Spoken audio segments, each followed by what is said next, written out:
In this short video, my team and I are giving you all the resources you need to be able to delete any negative item off of your credit. Quick story time. My journey started in 2021. I made a $3,500 investment into a mentor that led me to learn about credit repair. I never really knew about credit consumer laws before that. Then, after that, I made an additional investment that allowed me to learn about consumer laws. I started my business in February of 2021. Fast forward to June 2022. I left my 9 to 5 based off of the impact of the information. I worked at chemical engineering, 9 to 5 job. I say all this to let y'all know up until now, 2025, 3 years later, still have a credit repair and funding business. My point in telling you this before we get started is that this information is very, very powerful. Don't just watch this information and not do nothing with it. Please do something with the information I'm giving y'all. I'm giving y'all everything I got. I'm giving y'all everything based off of my experience since 2021, consistently deleting items, right? So hopefully y'all enjoy the video. Hopefully y'all get results. We're going to go through how to read the credit report and then relevant stuff. And we'll probably leave timestamps down below just so y'all can skip around to what you want to skip around to. But with that being said, no matter where you're at right now, if you're deleting items, if you're deleting it for a client, whatever, just know that just stay consistent, stay persistent. Number one is a mindset. We're not doing too much mindset in this video, so I'm just giving you the mindset right here. So with that being said, I hope you enjoyed the video. Y'all have a blessed one. Welcome back to my channel. As you can see, we're about to go over some credit reports. It's going to be a different type of video. I got Ajike. She's in the Cat Credit University. So, y'all can thank her because we're going to just go over a credit report just from like A to Z. Just give y'all like a fly on the wall type of conversation. Ajike, how you doing? I'm doing well, and you? Good, good. I'm blessed. So let's get straight into it. So basically, I wanted to do this type of video because I know that there's a lot of misinformation online, and sometimes some people are only looking at just the Credit Karma or the monitoring services. So as you can see right here, we have the actual Equifax report, and this was pulled from annualcreditreport.com. So number one, just like from the most basic thing, you want to be able to pull your actual credit reports. So that's going to be from annualcreditreport.com. And this is under the assumption that we want to go through litigation. Whether we go through it or not, we just want to do things the right way, the correct way. You guys probably see stuff happening with the CFPB, this, that, and the third, people doing the human trafficking stuff. So we want to have a foundation where we're actually using actual credit reports based off of consumer laws. So this is Equifax. We're gonna block out personal information. But so when you look at Equifax, you're gonna start out by seeing the summary. As you can see, the report date is right here. It was pulled on this date. Um, Average account age. When we talk about funding, average account age is very important because if someone doesn't have a lot of age on their credit, the banks aren't necessarily going to trust them. So when we look at length of credit history as well, that's very important as well. And then on Equifax specifically, they give you that high level overview. So if we have a client or if we have our own credit report, we're going to see accounts with negative information. So we're going to see there's 5 stuff. Oh, by the way, if you're watching this on a phone, I would recommend probably put it on a TV or computer because it might be small. Can you see it good, Ajika? Is it good for you, or should I zoom in? It's a little small. Oh, okay, let me zoom in. This is the first time we're doing it, so we're doing it just here on the spot. We're gonna figure it out as a unit. Is that better? Yes. I bet. I bet. So then you're gonna have your credit accounts. So you see right here, she has a most recent account that was opened on 2024, so September. So when we talk about business funding, a lot of y'all that may be watching this, maybe you're a aspiring business owner or a small business owner currently, you want to make sure you're not opening too recent of accounts. If you have an account that was open within the last 3 to 6 months, you want to kind of wait as you're about to go for your business funding. Oldest account right here is 2013, which is good. So that's going to add age. Obviously, when we remove old accounts, it's going to mess with the age. So you see the credit accounts here. So you see revolving. Hmm. Two open revolving accounts, and revolving is going to be like your credit cards, so personal credit cards that she has in her name. They have a mortgage section right there. Installment is going to be like your student loans, stuff like that, personal loans. You got other accounts, and then they have the balances and things like that. So just FYI, we're going to go into um, some of the accounts, but one of the things you want to look for is different balances. So if you're looking at your Equifax, you're looking at your Experian, you're looking at your TransUnion, and you're seeing different balances, and you know that those are things that you could dispute per 15 USC 1681 I A1A. So we're going to request a reinvestigation. And we're going to combine that with one of the laws that attorneys love to use, which is 15 USC 1681 EB. So the maximum possible accuracy section. Obviously, if we see something says 1770 here, but it says 1769, that means it's not maximum possible accuracy. Maximum possible accuracy doesn't mean 99%, it means 100%. So Hmm.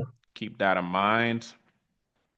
So you'll see the personal information here, inquiries, most recent inquiries, public records. If there's bankruptcies, you see the client has none, and then collections, but the client has none.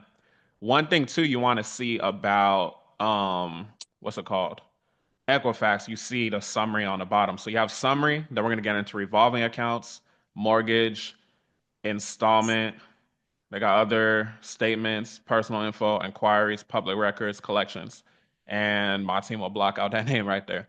But yeah, so section two is going to be revolving accounts. So it's pretty simple how to read these.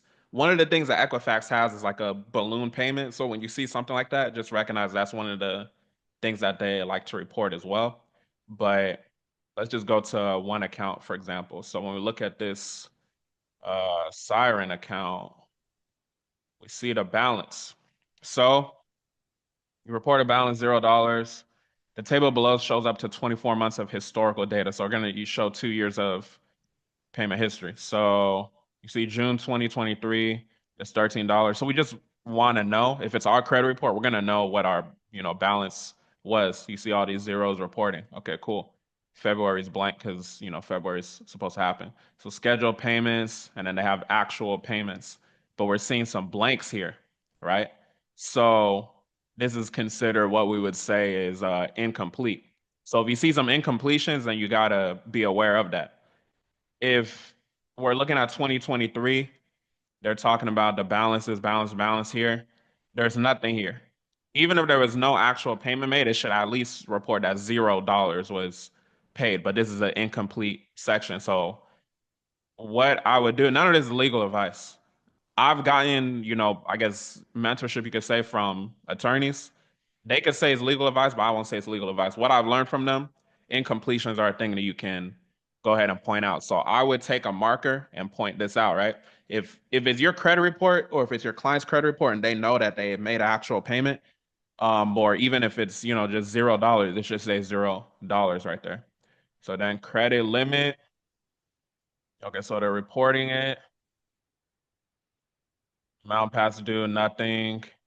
Okay, payment history. So this is the main thing that I've learned from attorneys as well. So when you see blank spaces, when you see ND, no data, that kind of thing. So you see no data available for Equifax. It's like this gray thing right here. So no data available, right? So for February 2025, obviously, that has to occur. But no data is available for May of 2023. So if I'm the client and I know that I made a payment there, it should have paid on time. So why is no data available? So if I'm disputing this and I'm somebody that I want to eventually take it to litigation if possible, I'm going to circle that and I'm going to point in my dispute letter under whatever account this name was. As I'm disputing the dispute reason, I would circle May 2023 has no data available when I paid on time. So that's an inaccuracy, that's an incompletion. 15 USC 1681 IA1A, we're basically requesting a reinvestigation. Reinvestigation meaning they were supposed to do an investigation in the first place before they put it on your report. So that's why it's a reinvestigation and not investigation. So per our reinvestigation, we're seeing that there's not maximum possible accuracy. So that's why this no data thing is very important. So account details. So amount past due, nothing's there. Actual payment amount, why is that incomplete? So if I know I made a payment, I'm gonna say, like, okay, why is that, there? So you want to look for incompletions. You want to look for incompletions like the no data available when you know you paid. You want to look for obviously inaccurate information. And this is how you actually go line by line, read the credit report, and dispute it the correct way. So this is obviously Equifax. So then we go to mortgage. Oh no, we're not on mortgage yet. Hold on. So I mean, there's more incomplete stuff. Okay, no, we're not on mortgage yet. So there's gonna be more accounts. So I mean, y'all kind of get what it is there. So when we go back here, payment history again. So I would recommend if you're new to it, I would recommend like go immediately down to payment history because more often than not, payment history is going to have an incompletion or something that's incorrect. If you see 30 days reporting in June, July right away, that doesn't make sense because you can't be 30 days late and then 30 days late again. It had to be 30, 60. Unless it was 30, you were paid on time and then 30 again. But if you see consecutive 30, 30, 60, 60, that's inaccurate as well. So you want to definitely point that out. Let's And I kind have of a see. question. And Go so ahead. even there where you Oh, you want me see to go the back check, up? yes, sir. So even there where you see the check marks, right? Yeah. So even when it's paid down to zero, because I remember the other section you were saying when it at least should show zero. So for here under the check marks, that should also be a check as well. Even if the balance is down to zero, it should still be a check mark If they made a payment. But if they if they didn't, made if a payment. yeah, no, what I was referencing was that there was nothing like reported right there. Like it was literally Mhm. just blank versus saying like $0 was paid. Gotcha. Yeah, yeah. As far as the check mark, that's for it being paid. If there wasn't a payment, then not necessarily. There wasn't a Okay, that was payment. my question. Yeah, yeah. Hmm. Okay. Okay. Yeah, no, that's a good question. All right, so we're in revolving accounts. We can probably go to a mortgage. So you can see too, this is secured credit card. So this is a closed account, so you can, read that as well when you're reading the report. Let me just go by. Okay, so then we're in section 3, which is mortgage accounts. So it says that the client does not currently have any mortgages in file. So if you don't have any mortgages and won't have any mortgages. So then we go to installment accounts. So revolving accounts was credit cards.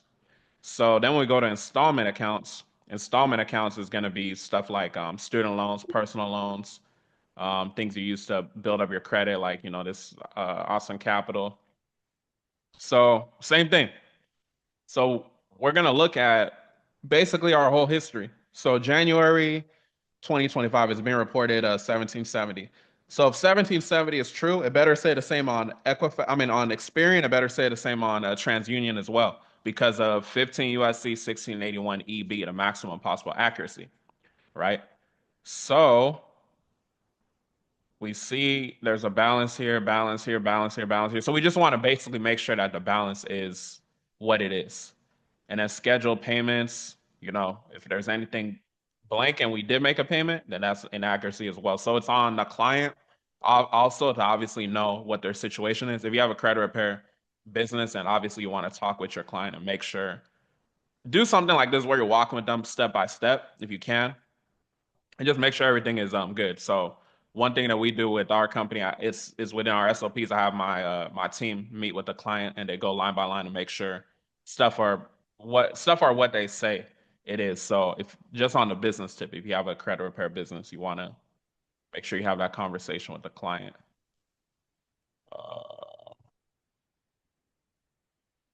so yeah, same thing. Just go back to payment history. So as you see right here, it says May 2024. They have a 30-day late. But I see April 2023, there's no data available. So I don't know if the client made a payment, but if they made a payment and obviously if they made the payment on time, why is there not a green check mark? So that's something that I would request as a reinvestigation. The reality, these credit bureaus are so backed up with disputes. Some people doing actual disputes, like what we're doing, some people doing the human trafficking, some people just doing a lot of disputes. They get so much coming in they're not going to do an actual investigation. So it works to your favor if you go through and do it the correct way like this and then send it a certified mail as well. So when I'm working with my one-on-one clients, preparing them for litigation, arbitration, or whatever the case may be, this is how I'm doing it. I'm printing out the report, circling line by line and all that. So it's tedious, but I mean, this is the right way to do it.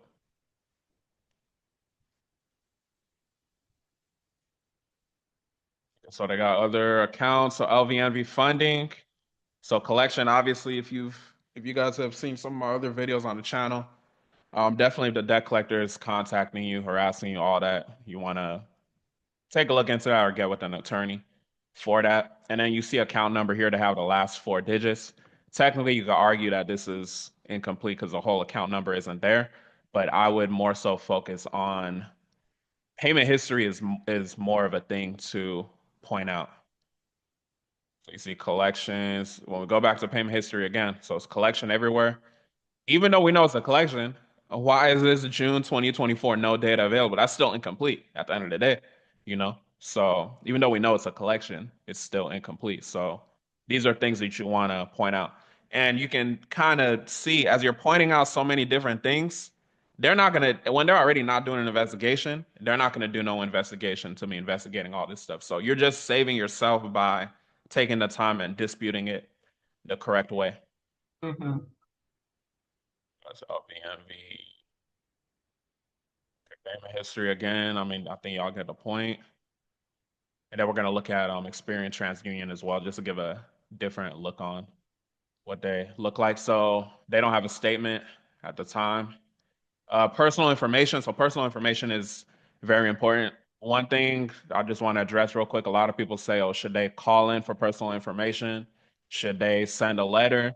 And I say both. Within our company, we actually do both. So within our dispute letter, we also want to make sure we have one of everything. So one name, one address, etc., job, all that. But we also call as well after we send the letter. So the name of the game really is just applying as much pressure as possible because these people aren't even going to be doing no investigation anyway. So you want to just do as much as you can.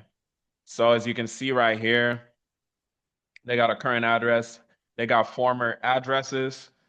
They have former addresses on file. You technically don't have to have them be reporting. And the reality is that some of these former addresses may be attached to some of the negative information that may be on the report. So I would recommend getting all the former stuff removed. Employment history, it looks like it's just one on there. So that is good. That's good. So that one's good. And then hard inquiries. So the client doesn't have any hard inquiries right now, which is, good. So as far as soft inquiries, that's usually somebody looking at their own credit, so we don't need to worry too much about that. And then public records, they don't have any bankruptcies, judgments, liens, or anything. But as y'all see, these crooks, LexisNexis, you would want to dispute with them as well. I already have a video on my channel as far as bankruptcies, collections. I got videos on my channel already. And then, they're supposed to give you your rights under the FCRA, or that's already an additional violation. So, I mean, that's Equifax right there. So, pretty much same thing with Experian. So, Experian is good because, they have, I mean, Equifax does it too, but I like reading Experian more because they have that at a glance just at the top. So, you could just do a quick run through. So, when I'm looking at clients, when I'm trying to get them business funding, I just look at a quick glance. Okay, 10 accounts is good. If I see someone has like one or two accounts, I know they're not going to qualify for the business funding. Zero public records. If I see one, two, three, I don't see three, but they're not going to qualify. Zero hard inquiries is good. We obviously know. I've already put a video on removing hard inquiries on Experian. Well, all of them, but Experian is easiest to remove. Just call and remove it. And then the thing I see here, so I would see five names, five addresses, one employer, so the client's good over there. But I'm interested in this five names, five addresses. So I would be interested in having my team call and send a letter, just making sure we have one of everything. So there's various names and there's name IDs attached to it. So that's the thing with addresses too, especially with Experian. Sometimes they make it like a pain in the ass to remove them, but you just gotta persist. Phone numbers, you could try to have one as well. And then Experian, they make it easy as well because they'll mark on the credit report, okay, this is potentially Hmm. negative, etc. Right. You have a question? Oh no, I was Oh, agreeing with okay, you. okay. Okay, Mhm. my bad. All right, and then so we're just getting straight to accounts. So you'll see here account number again. So right here, kind of like what I referenced earlier, this is technically an incomplete account number because it has all this XXX stuff. I don't know what XXS is. Maybe it could be somebody else's. So date open, you want to be aware of that and then measure it with, I already cut out the Equifax report, but measure it with Equifax, measure it with TransUnion, and then obviously you as a person of the credit report, or you want to talk to your credit repair client about when they open these accounts because they should know. So status updated. Oh, my bad. This is kind of small. Let me make it bigger. I was gonna wait. I said when he pauses, I'm gonna tell him. Oh, okay. No, no, you're good. Is that better? Yeah. Okay, cool. So balance is right there. One thing I'll say, this is an incompletion. So recent payment, if well, you have to talk to the client. Um, a recent payment. So the client should know if they made a recent payment. If they made a recent payment and it's not reporting, that's incomplete. Monthly payment, if I have something and I've had it open for a while, I should know what my monthly payment is. How come they're not reporting that? So I would go over that as well. And then, okay, so I'm gonna look at payment history per usual. So 30, 60, not okay, so this is accurate so far, 120, 150, and then charge off. Okay, so these are accurate. But I would say, okay, how come November and then December of 2024 are not reporting? So that's what I would say on there. But as far as this 30, 60, 90, 120, I mean that's accurate reporting. But we already pointed out some incompletions up here, so they still have stuff to investigate or reinvestigate. Scheduled payments. Okay, so $0. And then they always have the address of the creditor. So again, potentially negative right here. So it points it out to you. So balance, you see incomplete, recent payment, incomplete, 30, 60, 90, closed. Okay, so this was open in what, July? Okay, so July 2021, these are accurate, accurate, accurate, 30, 60, 90, closed. Okay, I mean, payment history is reporting as it should, but there's still some incompletions that you could point out for the client. Account closed July 2022. Yeah, so it's closed July 20. Wait, it said account closed July 2022. Okay, so this is inaccurate. I'm tripping because they said account closed July 2022, but they marked them 90 days. They marked the client Mhm. 90 days late on July 2022, and then they were closed August 2022. So somebody's capping. Down here is capping, Mhm. or up here is capping. So I mean that's just one thing. I mean you just gotta talk with your client about that. But yeah, so you see how little things can just get misconstrued, and then that's something we want to be aware of again with 15 USC 1681 EB. So really, you just need these two laws as far as everything you're doing. Um, People that's watching may have seen on my channel the 4 hour masterclass. I did 2 hours of FCRA, 2 hours of FDCPA. But when we keep it super, super simple, you just need 1681E section, 1681I section. Just bounce on those two laws as you're going about these inaccuracies, incompletions, and inaccurate information. So absolute resolutions, INV. So this looks like a collection account. I would tell the client, just be aware of, the debt collector contacting them. Date open was here, 2024. It's incomplete account number. I mean, you request a debt validation. They're usually not going to have everything in the entire purchase agreement. So We've talked about that on the channel before. You guys can go look at old videos of that. I'm gonna assume you guys know how to remove a collection. You see the balance there, balance updated. I don't know if there's a recent payment, but they gotta reflect that. And then they said it was opened. Hold on, when was it opened? It said it was open September 2024. May, June, July, this August, September. But it doesn't mark it as a collection here. It only marks it as a collection starting October. So it is already incomplete. So I Mm-hmm. would point that out as well.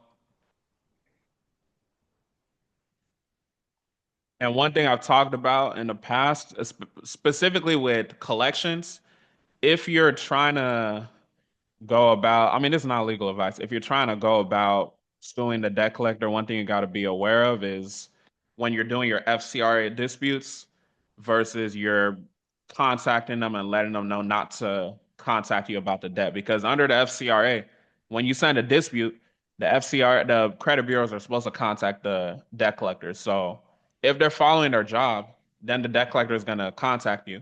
So then, if it does go through a legal route, the debt collector could be like, "Oh, the credit bureaus told us to contact them." So just be careful of the process that you're doing per item. That's just some extra sauce for anybody that wants to take a different route on that. And then we have Affirm. So it has a 30-day late for the client. So it says past due 30 days. But I mean, y'all see some stuff here. So paid close, date open February 2024, February, March, April, May. Status updated. When was it closed? June? Does it say anything different? Okay, it doesn't really say anything different, but there's some 30 days past due as of June. Okay, I mean that looks like it's reporting accurately. It's just some incompletions. Mm-hmm. Okay, and then this Austin Capital. I know we saw that on Equifax. So again, as you're going through them, the easiest thing to do would be just to print them all out. But obviously for the sake of the video, we gotta have a screen share for y'all. So same thing.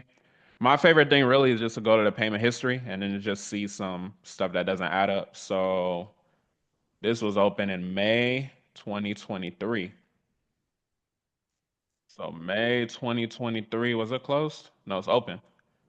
Okay, so okay, no, this payment history is actually reporting accurately. So because February is about to happen. Okay, I mean this is actually reporting So the issue with that one is there's a late payment secured notice on loan. Yes, status it. Okay. updated. Recent payment 49 as of January. Highest balance. It's a secured loan. Okay, has a 30-day late.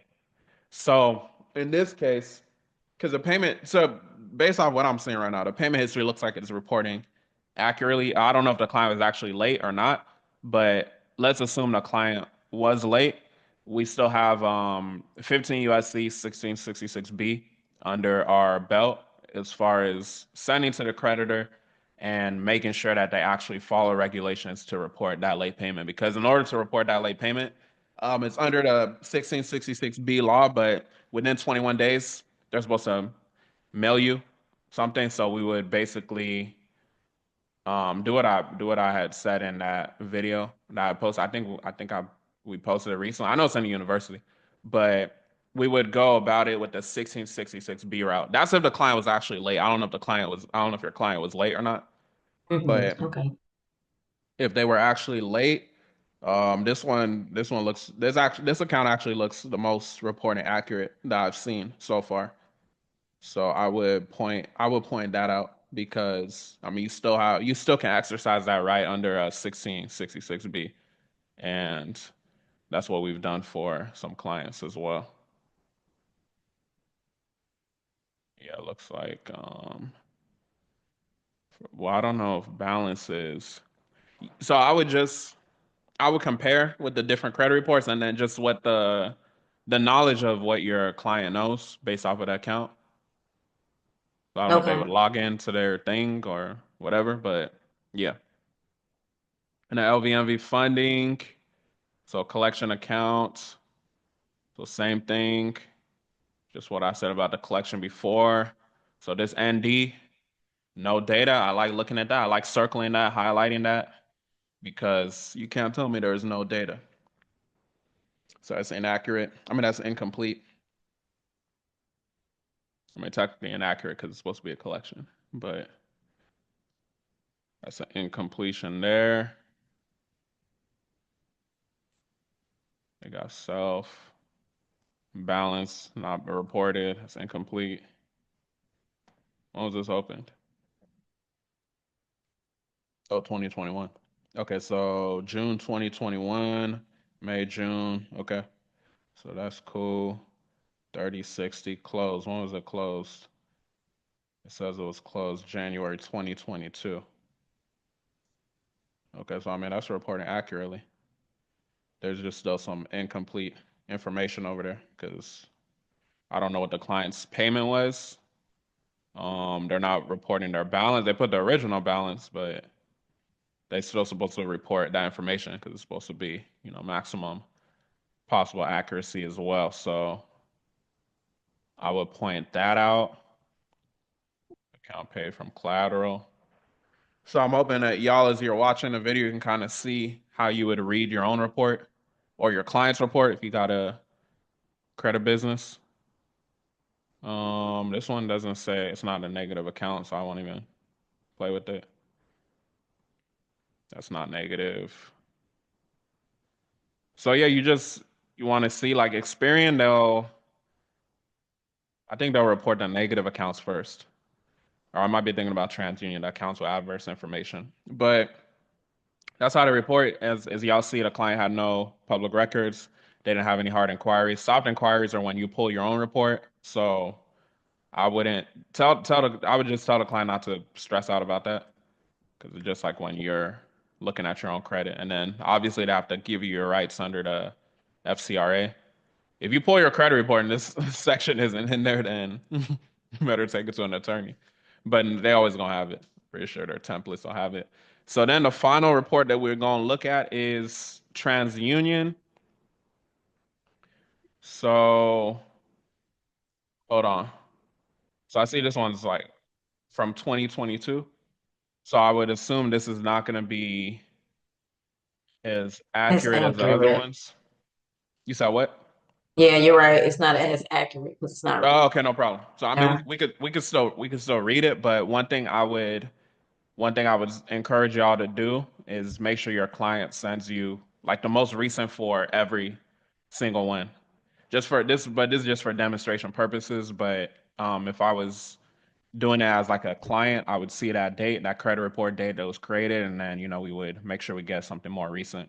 So again, names, addresses, hella addresses, hella phone numbers, one employer, and then they basically have there's a word bank or a key or something for you to know what's what. So when I have stuff that's unknown, I would circle that. Because why don't you know? You know what I'm saying? So, and then they have a bunch of other things here. So if you don't know what something means, they have the key right here for you. So they got hella. Okay, yeah, that's what I was talking about. So TransUnion, they'll report your negative stuff first, so accounts with adverse information. So this particular client, one account with adverse information is this Atlantic one. And it's a secured account. See how it's reporting. Looks accurate so far. Okay, let's look at payment history.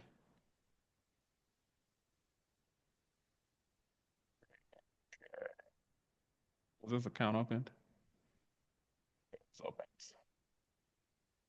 June 2021. So balance past due, blah, blah, blah. Rating okay. So it says 30-day late here. So this one's actually reporting accurately. just off of first glance, to my knowledge. So I would, so in this case, I would look at different balances. If the client has different balances on compared to other reports, obviously this one's going to be different from the other 2025 ones that we were just looking at. But they even got last payment made, payment received. So it looks like they were reporting pretty accurate on this one. But it's an old one anyway, so I wouldn't put too much emphasis on it. So this Community Bank one, same phone number not available. Um, Transferred was charged off, so it's a charge off. When was this opened? So this was opened. Oh shit, 2008. Okay, so they're gonna have like the last 2 years. So these are already inaccurate. I mean, incomplete, which will go under that same situation because if the client knows that they made a payment or technically that they were late because it says 30, 60, 90, 120, this should say 150. But if they were continuing to be late. But all this X, X, X and all that, that's unknown, which is gonna be an incompletion. Oh, this shit too small, huh? Or no? I mean, I could Okay. actually see it, but thanks Oh, for okay. All right. coming Cool. in. Cool. You good. Okay. Yeah. If you're watching, hopefully you've been able to see. I already told them to put it on a TV or something. Like, don't You watch on did, your you phone. did. Yeah. Yeah. Yeah. Okay. That'd be all right. All right. So I think we went over Comenity already. I think we did. Unless it's a duplicate. So yeah, look at the main thing. The main thing is y'all probably know I like looking at is payment history because a lot of times they tend to like fuck up on the payment history. I see some incompletion stuff. Amount paid is incomplete. So, I think y'all get picture. I don't want the video to be too long. I think y'all get what it is. So payment history again. So scheduled payment here is $29, but they don't have a scheduled payment here. So that's obviously incompletion. They got a scheduled payment here. They don't got one here. They don't got one here. They don't got one here. So those are incompletions. Navy Fed, unsecured, balance 1970, charge off. They ain't got no balance. So that's definitely weird. That's incomplete. So I mean a lot to go over here on TransUnion. I think y'all get the picture. So this is how you read a credit report. This is how you point out what's on there. And what I would say after you point out what's on there, I mean you could highlight. Like if you're using maybe Adobe or something, I would recommend just printing it out, having a pen circling it, and then just explaining what's going on. You could put violation of 1681E or 1681I or whatever, but you want to explain it in your actual dispute letter and just kind of point out like just point out colloquially what was going on, like your dispute reason. This account was incomplete. It didn't have a past due amount. I'm just using that as an example. Obviously, they have a past due amount there, but just explain in your letter what's going on. So that's why, like, when people are using templates, a lot of times it's gonna be catered to your own situation. So you don't want to just rely on just template and not doing nothing. I guess you can consider a template listing the account and the dispute reason, but did you have a question? Mhm. I did actually. And so when we see these inaccuracies, we're basically saying, like, for instance, like the collection. So we're basically saying because there are inaccuracies within this report, we want this collection account removed off of our credit report, basically. Okay. Yeah, because under 1681I A1A, I mean, y'all can look it up. It's not something that I made up. It was here before I was even alive. But under 1681I A1A, it says that once they do that reinvestigation, it's supposed to be corrected, removed, deleted, etc. So it's on you in your letter to like instruct them. Okay, this needs to be deleted because this is inaccuracy. It's an inaccuracy. The Mm-hmm. reality, they can't just correct the account, but you want to tell them to remove the account, especially if it's a collection, obviously. Mm-hmm. But the thing about with a collection, for example, the thing about it is we're not just at the mercy of we just can only send letters to the credit bureaus. We can also send a debt validation to the debt collector as well. So for you or just anyone watching it, I wouldn't get too worried about like, oh, if they just corrected it, the payment history or something. It's still a collection. It's Mm-hmm. still you're still they're still supposed to reply when you're asking them about the, to validate the Mm-hmm. debt or whatever. So just remember that it's not just like a one trick pony type of situation. You can always send to multiple parties. When we talk Mm-hmm. about the CFPB, I mean, people can still make complaints, but let's assume the CFPB, you can't make no complaints no more. Obviously, this is the foundation. These are the letters as far as pointing it out and just allowing it to lead to a type of litigation, whether that's arbitration with like Experian or so. I got a couple of clients in that right now. I'm helping, whether that is going through small claims or if that's going through federal court. So you just Mm-hmm. want to make sure that you have your proof, and your proof is going to be in your actual report. So if you're watching this video, you don't want to fuck it up. Remember from the beginning part that I said, you pull the actual credit report, which is the annualcreditreport.com one. Yeah, you can pull what's it called? Identity IQ and maybe Credit Karma and stuff like that. But you don't want to get in a situation where they're just like, oh, that wasn't at like actual data or just these loopholes and stuff because I know what I know about these laws, and I've had successes helping people with litigation and stuff like that. But at the end of the day, I'm not an attorney, so it may be certain things that I'm missing. But I've always been told, I've heard from attorneys, get the annualcreditreport.com to try merge over here. So that's what we've always done. If it ain't broke, don't fix it type shit. So I would just Mm-hmm. recommend I would just recommend continuing to do all that. So anybody that's watching, start annualcreditreport.com, especially if you're thinking about like you might want to sue on the back end. Even if you Mm-hmm. don't, it's just good practice to it's just good practice to do. Right. So then we got the good account. So you'll see with TransUnion, they'll have this accounts with adverse action, and then adverse accounts, and then they'll have satisfactory accounts, which are obviously good accounts. So we'll have that. And you might see some of the good accounts will have incomplete information as well, but if you don't remove it, don't worry about it.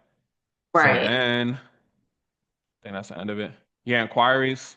So the client actually does have inquiries, and then they have their soft inquiries. So the client has some inquiries on their actual TransUnion, but they don't have any on the Equifax or Experience. So then you should, like I say, you should see your rights on the bottom. So you see the summary of your rights are always gonna give you that in their template.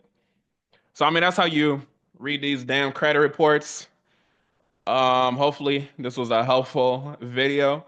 Jika, did you have any specific questions? We can go off camera if you have like personal questions, but I guess any I questions on don't. camera?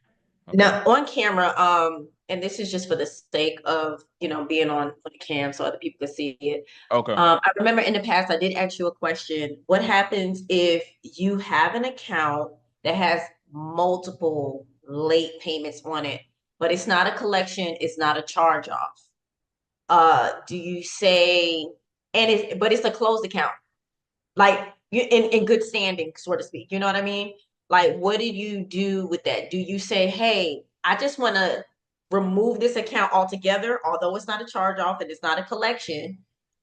Or do you keep it because if you actually fix, let's say it has like 10 late payments on it, you fix the 10 late payments, but you want to keep the history of that account because if once you get the late payments removed, I mean, it looks really good. How would you Yeah. go?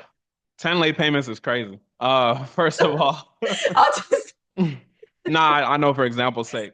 That's a tricky situation because you got to think about the fact of what you said, something that's been on there for a while. So I would have to look at the report and see, do they have some other relatable accounts that are long paid? Like student loans, for example, Mhm. I know that a lot of times they're usually the oldest account for somebody, but sometimes they'll have multiple student loan accounts. So if it's just like one particular account and they have other accounts that have a good amount of history, then I would say just go ahead and remove it. But if it's like their only account that has that good payment history, I've never had an account where it was like more than three late payments and then we're just going late payment by late payment. I mean, I've had students take on that type of situation, but it just takes a minute. But Gotcha. if it's like more than three late payments, to be honest, we usually just go for removing the entire account Gotcha. because it's gonna be a battle, So Mhm.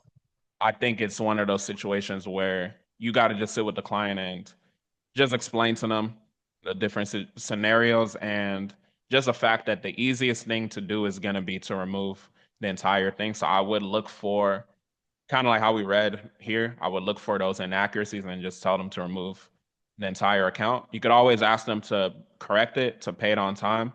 And if it's like if it's one late payment. So when I spoke about earlier in the video, the 15 USC 1666B.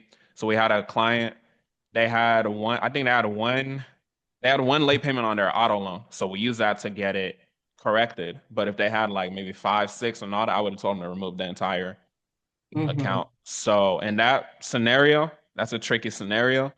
Then Mhm. we get into the complexities. If it's student loans, should they remove it because now they don't qualify for FHA, things like that. So you just got to be Mhm. you just got to be careful and have the dialogue with the client. Because if you do remove it and that's the only old account that they have, then all right, it's like they got to build and build Right, again. right. So that's one of those situations we've avoided, but it is a realistic scenario for some people. So Mhm. that would essentially be my answer. Gotcha. And I was Yeah. throwing that out there because that's something I haven't really seen talked about Hmm. in the credit repair space.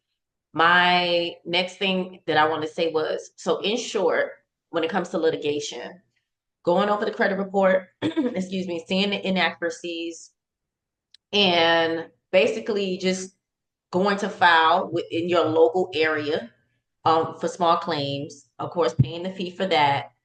And so basically, when you're in litigation, you're just literally going over the inaccuracies, right? And stating the codes basically in those actual like case situations.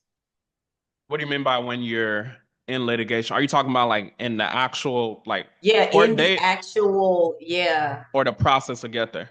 No, when you're actually in your appointment, the actual day.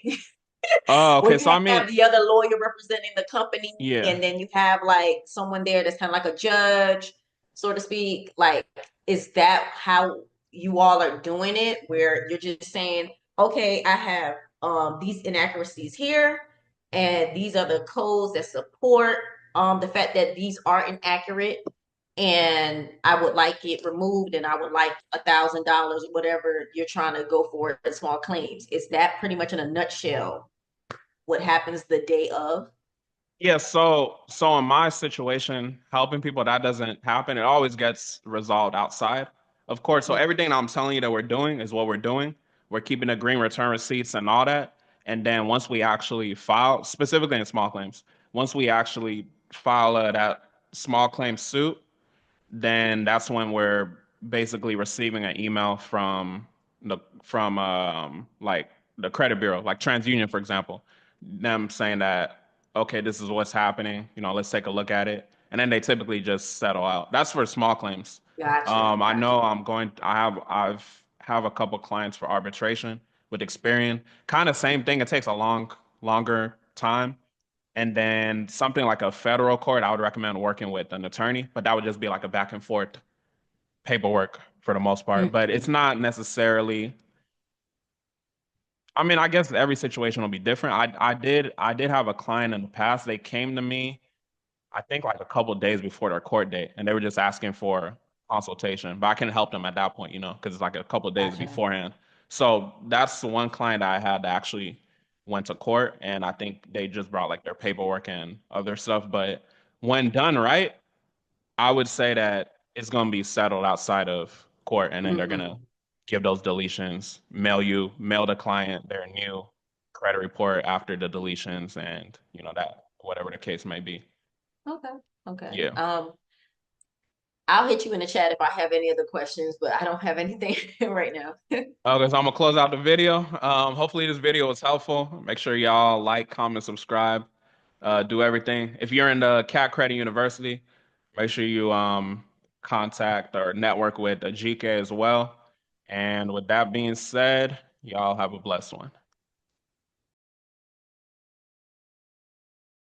We're gonna go over the only law, consumer law, that you need to get any negative item deleted from your credit report. So make sure you watch an entire video because we're going to give y'all the sauce and how to go about it. So all you need, 15 USC 1681I procedure in case of disputed accuracy. That's the section that we're in. We're going to cover 15 USC 1681I A1A. Before we get into it, remember, the whole purpose of credit is to use it. So I want y'all to use these laws not only to clean your credit, but you want to be able to leverage your credit, which means going to get your personal funding, going to get your business funding, and leveraging to be able to go get a house on the personal side, if that's what you want. Go get that vehicle that you need if that's what you need, right? So just understand the whole purpose of credit is to be using it. I see sometimes some people that watch my videos, they get so like in tune with obviously, like reading the laws and all that, but you gotta use it. It's to be used, right? The information is cool, that's cool, but I'm about practicality. How can you use it to move forward? So yeah, 1681I A1A. So we're gonna break it down. Subject to subsection F and except as provided in subsection G. I'm going to highlight this. If the completeness or accuracy of any item of information, right? So what does that mean? And why is this law so powerful? Because we're talking about any item of information, meaning when they didn't say if a collection, they didn't say if a charge off, they didn't say if child support, if a bankruptcy, right? They said any item of information. When you're reading a law, that any word means there's no restriction on what they're talking about.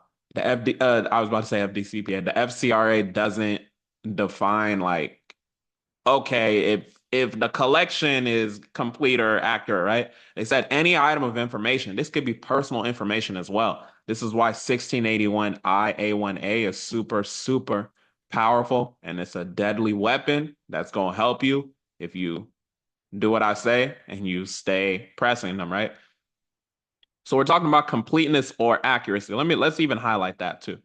So completeness or accuracy. Let's make it a different color. So completeness, right? When you look at your credit report, you're gonna see like an account number and it'll have the stars, right? And like how Experian does it. That's not complete. So that's already incomplete. When we talk about accuracy, I'm pretty sure there's some inaccuracies on your credit report. Every credit report got some type of inaccuracy. So it's on you, the consumer, to do what you need to do to question that. The dope thing too about the 1681I A1A law, we're requesting a reinvestigation. Let me even focus on that too. So reinvestigations, right?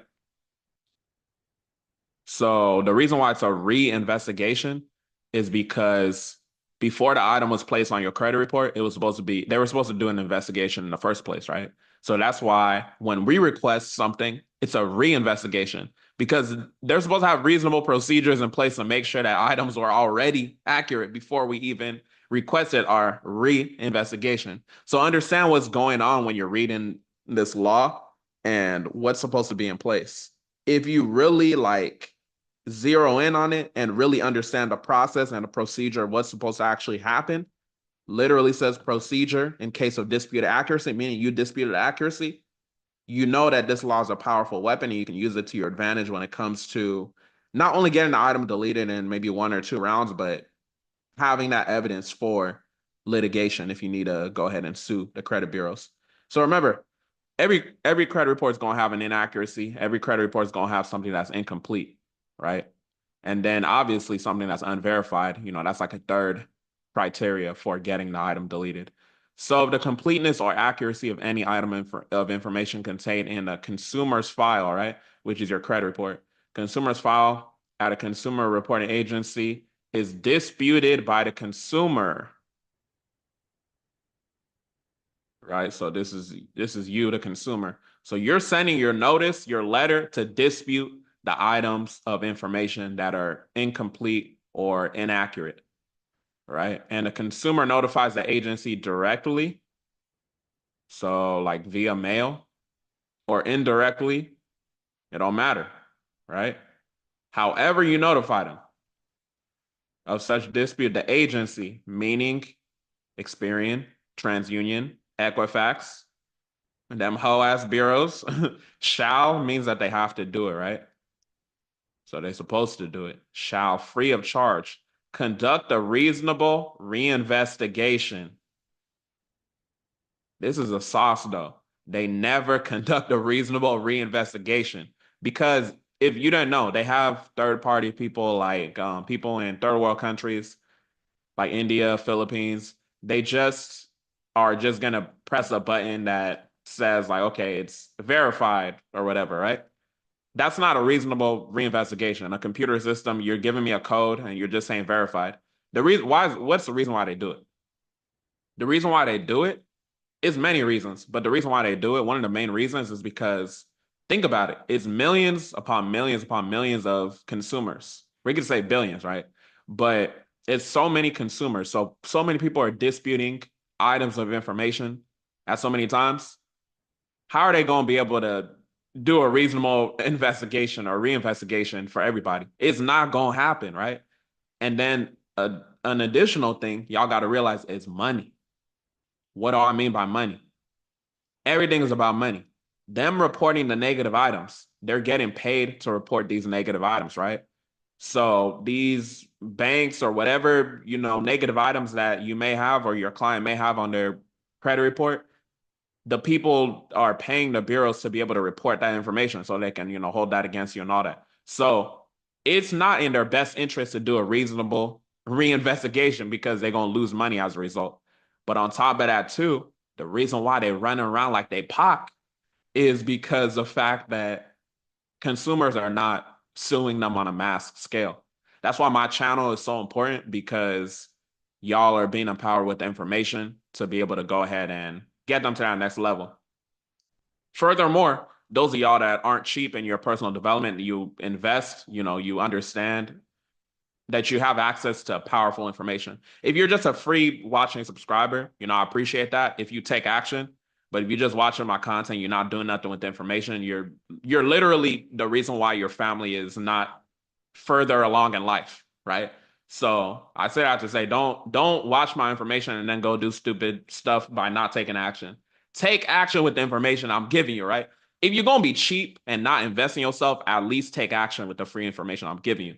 So that's a main reason why the bureaus are making a lot of money because people don't press them. People just gonna send dispute letter after dispute letter after dispute letter, right? And that's dumb to me because you already know that they're not doing a reasonable reinvestigation. Well, if you didn't know, now you know. So now you have no excuse. So they're supposed to conduct a reasonable reinvestigation to determine whether the disputed information is inaccurate and record the current status of the disputed information, right? So that's one thing that they're supposed to do, or delete the item from the file, right? So this is where your deletions come in play. In accordance with paragraph 5, before the end of the 30-day period, blah, blah, blah, right? So that's what they're supposed to do. This is what the law says. This is not something that Michael Benjamin said that, the credit bureaus are supposed to do. This has been said before I was even alive, right? Before I was even a thought, you know what I'm saying? So keep that in mind. One thing I wanted to cover too is this is why it's important not to necessarily send multiple disputes while you have a pending dispute, because anytime you send a dispute and then you send an additional dispute within that 30-day period, that'll be categorized as new information and give them a grace period, an extension of 15 days, right? So that's what this law is basically saying. So keep that in mind when you do send out information, or if you're doing it for your client, if you always want to ask your client before they become a client with you, do you have any pending disputes? If they do, you got to reset the whole process, right? Or just wait until that pending dispute is done. Because you don't want to get in a situation where they're categorizing something as new information. So keep that in mind. All right, so determination that dispute is frivolous or irrelevant. I wanted to just talk about this real quick. I already gave y'all the law that you need to go ahead and get results, but this is something that's BS too. And I want y'all to be aware of that because sometimes what'll happen is the consumer reporting agency will terminate your reinvestigation. They'll say some nonsense, right? But this is a key right here. If the agency reasonably determines that the dispute is frivolous or irrelevant, they have to reasonably determine that. What does that mean? They have to do a reasonable reinvestigation. So you saying verified, you saying I think this is not you or whatever, that's not a reason to mark my dispute as frivolous or irrelevant. So that in itself is a violation. So I want y'all to pay attention to that part because I know sometimes what I hear is that consumers will be in a situation where they send out their dispute and then the consumer reporting agencies are now saying that they can't process it because of whatever BS reason that they want to give, right? So you can't just say that the dispute is frivolous or relevant if you didn't even if you didn't have proof that you did a reasonable reinvestigation, which they won't have proof that they did. So keep that in mind. This could be a potential exhibit to help your case if you do want to go ahead and file a lawsuit against these people. So with that being said, if you want like a specific letter written with the 1681 IA1A law for you, just like plug and go. We literally have our university, Cat Credit University, where you'll have other like-minded individuals. You can see what they're doing as well. And that's a $39 a month investment at the time that I'm recording this. And it's just a dope community to be a part of because not only will you get access to that letter as well, but we give you multiple high income skills such as like, the business funding, suing debt collectors, obviously the credit repair, and just how to remove any negative item and, more information on the litigation aspects. So with that being said, hopefully this video was helpful. Make sure you like, comment, subscribe if you got value from it. If you're cheap and you don't make no investments in yourself, I hope you at least take information. I hope you at least take action on the free information. Those of y'all that are my tribe that I make the videos for, that are willing to make an investment in yourself, I'll catch you in the university. I look forward to seeing your wins. I look forward to helping you get to the next level, aside from just removing these negative items, but also empowering you even more. So with that being said, y'all have a blessed one. The credit bureaus always say verified, but they don't actually show you how they verified the information. I'm going to show you the one law that you need to go ahead and get that negative item deleted. Watch the entire video. So we're going to go to section 15 USC 1681I, procedure in case of disputed accuracy. The specific law that we're going to use 1681I number 7, right? So description of reinvestigation procedure. A consumer reporting agency, which is the credit bureaus, shall provide to a consumer a description referred to in paragraph 6B III by no later than 15 days after receiving a request from the consumer for that description. So when you send out your initial notice, disputing information, the items of information, which you should do pursuant to 15 USC 1681 IA1A, which is what I recommend, they may be like, oh, verified. Nobody's verifying your damn information, right? Y'all got to realize too, if you don't know already, these credit bureaus are getting paid to report this negative information on you. So it's not in their best interest to report accurate information. So they're gonna make it like a hell of a ride to get that negative information deleted. But what I'm showing you here, 15 USC 1681 I number 7, is the legal backing for what's gonna help you have it on paper as far as the legalities to get that negative item removed. Is it a guaranteed item will be removed? No, that's not the case. You got to think about it. It's the same thing like if you're driving right now, you're texting and driving. Technically, you violated the law, but you just didn't get caught. So it's the same thing with the credit bureaus. This is why it's important not only to understand 15 USC 1681I number 7, but also understand exercising your rights, right? Suing these credit bureaus once you have that claim that's presented. This is considered a 1681I claim, right? So you got to understand in the congressional findings section of the FCRA, it talks about the fact that they're supposed to maintain reasonable procedures.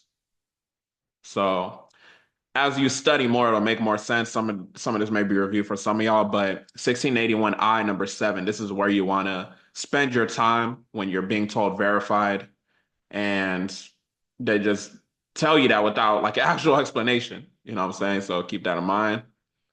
So like I said, it's referring to 6B So let's go to 6B So notice of results of reinvestigation. Remember, it's a reinvestigation, meaning they were supposed to do an investigation before they put the negative or inaccurate, unverifiable information on your credit report in the first place, right? So 6B So basically, it's saying that they're supposed to include this part.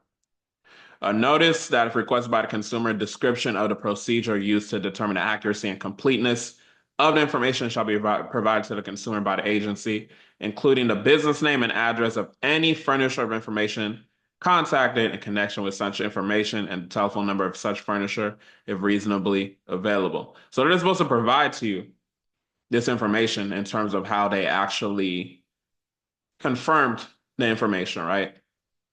But this is a spoiler alert. They don't do all that because they just hire people from overseas that just click a button and say it's verified. So when you get told verified, you always want to use, in my opinion, 15 USC 1681I number 7, because you'll have the legal backing of what you're requesting from them that they're not going to provide to you, right? So you got to remember, under the FCRA, when you make a demand, it's not like they have an option that they can just choose not to address what you're saying, right? When you see the term shall, it means that they have to do it, right? So hopefully this is helpful.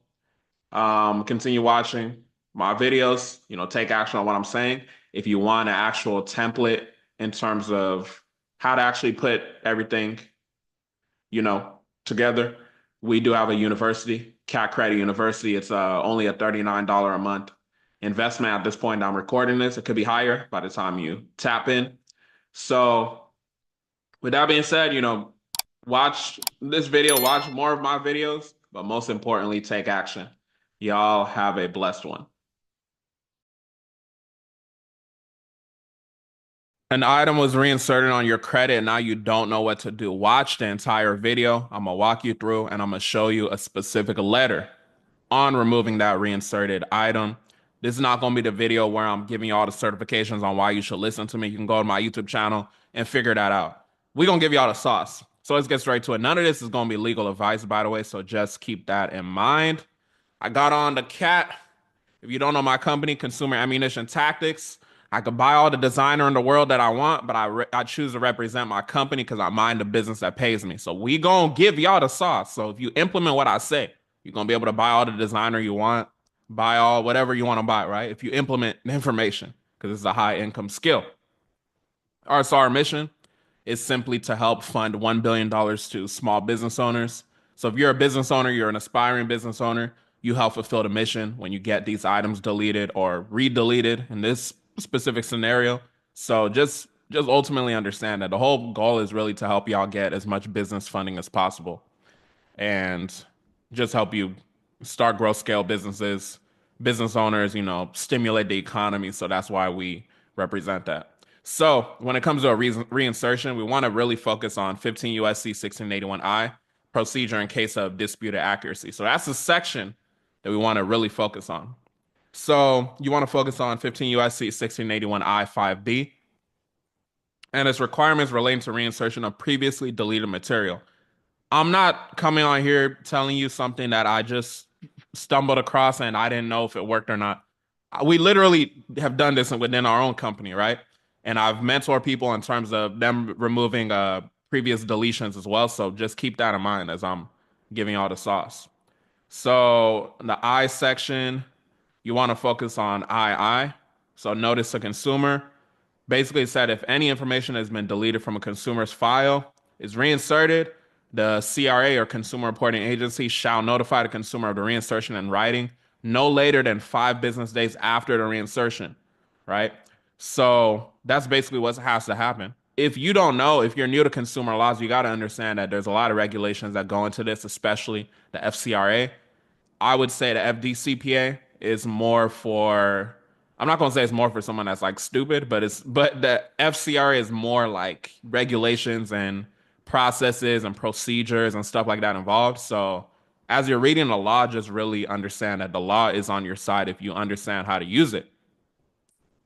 So, additional information, you could just read this as well if you want to go to the specific law. Like I said in this video, I'm gonna make it super simple for you.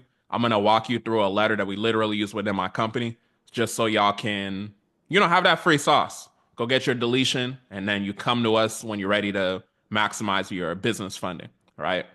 So it's just giving additional information that has to be on there when they're providing you with that notice, right? So they're supposed to give you all this and highlights. Y'all can pause the video. Let's just talk about why does a reinsertion even happen. So a reinsertion does happen because sometimes it could have been the way that you disputed it. It could have been a soft deletion. Soft deletion meaning they deleted it. Now they're doing their investigation. After they're doing their investigation, now they're reinserted. This often happens when people are doing like BS methods like the human or sex trafficking stuff. So just keep in mind that you could have had a soft deletion and it got reinserted. This is why you want to rely on consumer laws to even get your deletion in the first place. We've dealt with reinsertion, but to be honest, just to be transparent with y'all, we don't really deal with it as much with our clients because I'm willing to bet because we're actually using consumer laws and we're doing the justified way of disputing. So keep that in mind. They could have done their long investigation and then they finally tell you verified. So obviously you want to go to the method of verification as well. 15 USC 1681I number 7. But when we're talking about reinsertion, just, I5B. So this is why you need consumer laws only to get these deletions. Because if you don't get what you want right away, you understand if you've presented your case in a way of where you can go ahead and go through a litigation, whether you do it yourself or go through an attorney, at least you did what you were supposed to do as far as the 15 USC 1681I, right? And just making sure that there is maximum possible accuracy per 15 USC 1681 EB. So what are you going to do? So what you need to do, you got to draft up a letter informing the credit bureaus that an item was reinserted and you weren't notified within the 5 business days of it being reinserted per 15 USC 1681 I5B II. And like I said, we're going to look at a letter of that. So if you want to skip around the video, you can do all that, but I wouldn't recommend doing that because you want to make sure that you get every single aspect of what I'm talking about. So the burden of proof is on them to prove that they provided this information to you in a timely manner, right? To be honest, they're so backed up with so many consumer disputes, they don't even do a proper investigation. So this is why it's a really good angle in terms of if you're just from the beginning trying to do litigation, you want to request a reinvestigation. Reinvestigation meaning that they were supposed to do an investigation before they even put the item on your report in the first place. So reinvestigation 15 USC 1681 IA1A. You're requesting a reinvestigation, meaning that they're supposed to investigate or reinvestigate the items that are in question. For example, this could be incomplete payment history. If you paid on March 2024, why is your credit report saying ND or no data or is it blank, right? So that's incomplete. So it's not just about inaccurate items, it's about items that are incomplete. It's about items that are unverifiable, right? So just keep that in mind. That the whole process of what's going on, these credit bureaus, they're backed with so many consumer disputes that are always happening. A lot of them may be frivolous. A lot of them, like yours, if you're watching my YouTube, it's going to be backed by the laws, by stuff that's actually, the case. We're not going under saying sex trafficking, human trafficking, all that, right? We're using these consumer laws for stuff that's actually legal standing. All right, so yeah, violation under the section, it's potentially a 15 USC 1681I violation. You could possibly sue them for, right? So just keep that in mind. We'll talk about the elements that you want to have, but I don't need this. I want to go over the template just so y'all can have a guide as far as what to look at. You can basically just pretty much copy the guide that I have here. You can chat GPT it, you can Claude.ai, whatever you want to do, right? So we have the client information, or if it's for yourself, you put your information, obviously the credit bureau's name. The title we just have is that you're in violation of 1681I5, treatment of inaccurate or unverifiable information. Remember, it's not just inaccuracies, it could be unverifiable, it could be incomplete information. So just let them know I pulled a copy of my report. I noticed the following account was reinserted. So then you put an account, right? And then one thing I like to add, and this just to be transparent, this is some game that I got from an attorney. So, these people, they live, breed all this stuff. I'm more adept at these consumer laws than the average consumer, but I understand that it's attorneys that live and breathe and like I've been doing this since 2021. It's attorneys that have been doing this like way longer than me, right? So this is where I've gotten some of my mentorship too. I've been recommended that you should just like talk colloquially and reference the fact that these credit reporting agencies, they're not, I mean, these credit reporting agencies and the creditors are not really reliable. If you look at the CFPB complaints against them, stuff like that, right? So I've gotten this game from an attorney, just to be transparent. Everything that I know is not just from me knowing it. I study under people, I pay people to get access to information. That's just how life works, right? So basically, I need your agency to realize that these companies reporting this information are not even trustworthy, right? My credit report is it's not the only credit report that has issues with these companies, blah blah blah. So you see what I'm saying? The furnishers of the information are unreliable. So I'm basically saying whatever was reinserted, if it was BOA, if it was Discover, whatever, right? So I would say, okay, go look at their CFPB complaints against them. Go look at the BBB complaints against them, right? You need to do your own reasonable investigation, which we know that the credit bureaus are not going to do. So basically, I'm just framing and giving them context that they can't rely on what the creditor is telling them as far as reporting information. So I'm building up my case if we're going to go through litigation. So now I reference I5BII, right? So I talk about the notice to consumer. So you want to reference that, not legal advice. And then I basically say I require proof with the tracking ID number, basically that they followed a procedure to basically satisfy what needs to be done for a reinsertion, which they're not going to be able to provide with you, right? And then I talk about procedures to prevent reappearance. And then I basically said that they shall maintain reasonable procedures designed to prevent the reappearance of this information.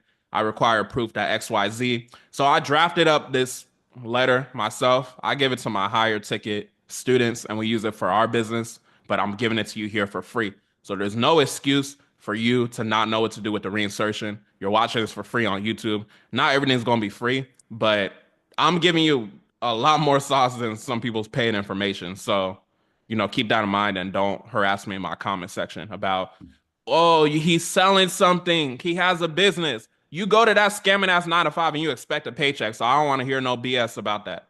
Don't harass me. All right. So can I require proof with the tracking ID number? Blah, blah, blah. Y'all get it. And then, yeah, best regards. So this is a simple reinsertion template that you can essentially use and, you know, potentially get that deletion. So I just want to go over the elements that you do want to have just so that y'all can have it in like a easy to remember way. So have letter proof that helped you get the deletion. So obviously, if we're talking about a reinsertion, you got the item deleted before, right? So have letter proof that they did delete it. So have a scanned copy of that, right? You want to have the date as well, because all of this stuff is documentation. So you have the date and proof that the item was deleted. Then you want to have your new credit report with the reinserted item. Have your new credit report with the reinserted item. So you want to have each step. I recommend you go to annualcreditreport.com and get your actual credit report, right? You use all those monitoring services and all that, but the thing about it, like Experience site and those different sites, sometimes you're giving up rights that you don't even know about. So this is why you want to use the annualcreditreport.com credit report. That's what I would recommend to you. And then you're going to inform them that they violated the section for not meeting the satisfaction under 15 USC 1681 I5B. So specifically, section I was just going over for y'all. All right. So that's pretty much it. The reality is that credit repair methods are always changing. If you want accountability, you want a community where we keep each other updated on current tactics, strategies that are working. We have our Cat Credit University. If this is the first video you're watching of me, Cat Credit University is basically a monthly community that's only $49 a month, where you can tap in with us and get access to our letters and things of that nature. Obviously, $49 is nothing compared to the return on investment in this. And respectfully, if you think that $49 compared to getting a reinsertion deleted is not to the extent of where you think you should invest $49 into yourself, respectfully, get the fuck off my video. I don't want you to watch no more of my videos. You can unsubscribe, get away, and all that. I don't deal with no cheap poor people, and I don't want to deal with any cheap or poor people. So get off my video if you got that weird slavery mentality. All right, cool. So these are your options, right? I'm talking to business owners, people that invest in themselves. I'm not talking to cheap or poor people that think that everything should be handed to them. A lot of y'all that just feel entitled. A lot of y'all that watch videos, maybe you watch some of my videos, you're just like, okay, I saw this happen. Because I watched the video and I didn't take advantage of the opportunity, I should be entitled to the same deal that you were doing back then. We're always continuing to get wins. If you happen to find me at the time that our price increased, you can't go back to an old video and be like, oh, the price was this over here. Okay, this is the new price. You should have been tapped in. You know what I'm saying? This business. You know what I'm saying? So just keep that in mind. If you're somebody that recognizes value, then it doesn't matter what the price is. You just tap in at the time that you tap in. If you're somebody that, oh, I saw it was this price, I don't want to pay because you said it was this price back then when it was months ago and you didn't have the results that you have now. You gotta pay. You gotta pay something. You know what I'm saying? So yeah. So this is the thing. You could try to do it on your own. I'll be real. The issue with that is you've probably already wasted a lot of your time, your energy doing it your way. So let me ask you a simple question.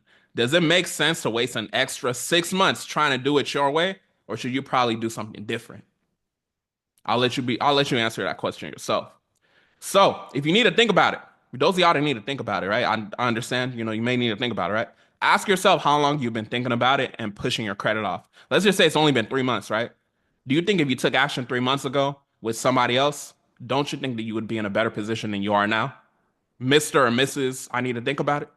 So answer that. And then if you need to talk to your wife, those of y'all need to talk to your wife about a $49 investment. Ask yourself, would my wife really be mad at me for getting a solution from someone that has a proven track record of helping people fix their credit and getting them funded to the next level? I'll let you answer that.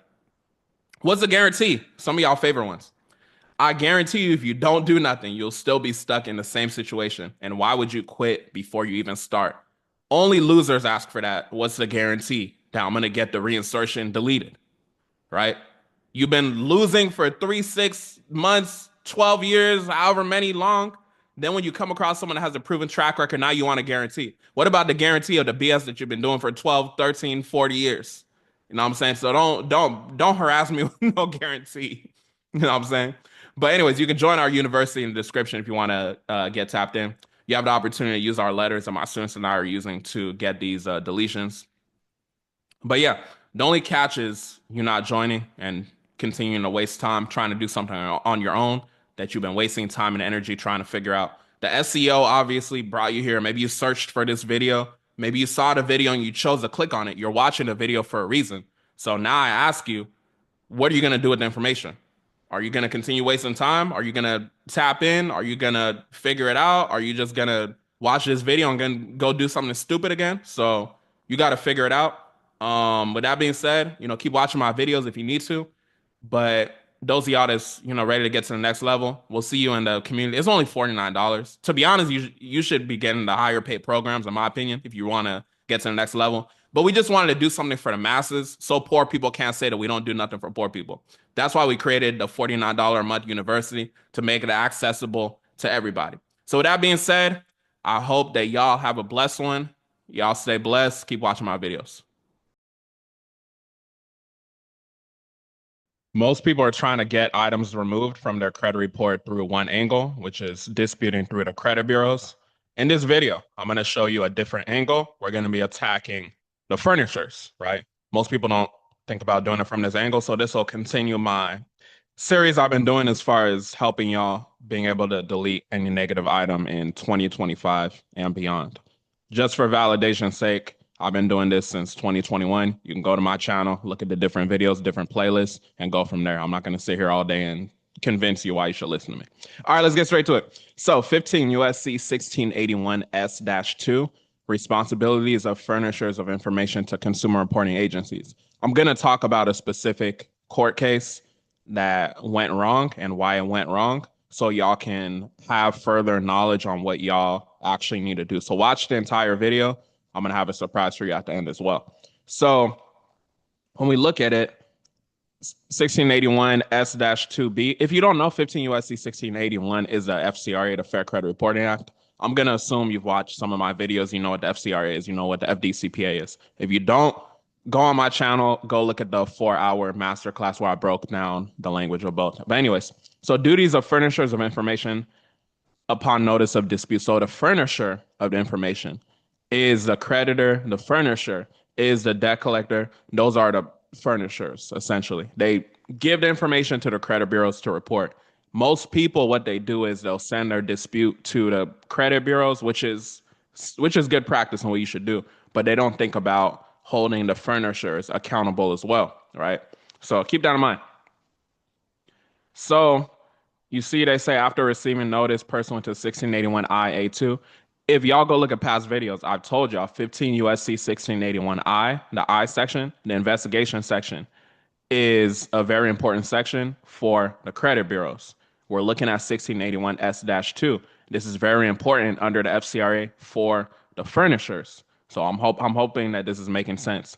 1681 E is also important too, the maximum possible accuracy. So just keep that in mind. So the duties on the furnishers. What are the furnishers even supposed to do? They're supposed to conduct an investigation with respect to the disputed information. So when you, as a consumer, send a dispute, it doesn't matter. It could be a charge off, it could be a collection, it could be whatever, right? If it's a collection, maybe you're disputing the amount, maybe you're disputing, the validity, whatever you're disputing, right? The validation is going to be with the debt collector, but just to give y'all an example, maybe it's a charge off, you're disputing the amount, the payment history, or something, right? You're disputing something. So they have to conduct an investigation. That's fair to you, right?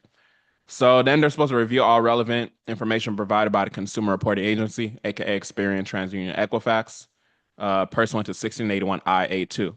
Go look at 1681I and reference everything that they're talking about here, right? Because it's going to be very important for y'all to understand from multiple angles what's going on. They're supposed to report the results of an investigation to the Consumer Reporting Agency. So basically, just as a summary, what happens? You dispute, okay, I need this item deleted. It's actually inaccurate. You point out the inaccuracies. And then what happens? Let's say Experian, they send you a letter or they let you know, like, oh, verified, right? And that whole process, what's actually supposed to happen is Experian, TransUnion, Equifax, they receive the dispute from you. They're supposed to notify the furnisher, right? So that notifying the furnisher is going to be very important, right? When we talk about having a legal standing claim, you've got to make sure that you have reasonable, like, proof that Experian, TransUnion, Equifax actually reached out to the furnisher. And then you're going to see in the case that we're going to talk about, that's a very pivotal part of that, right?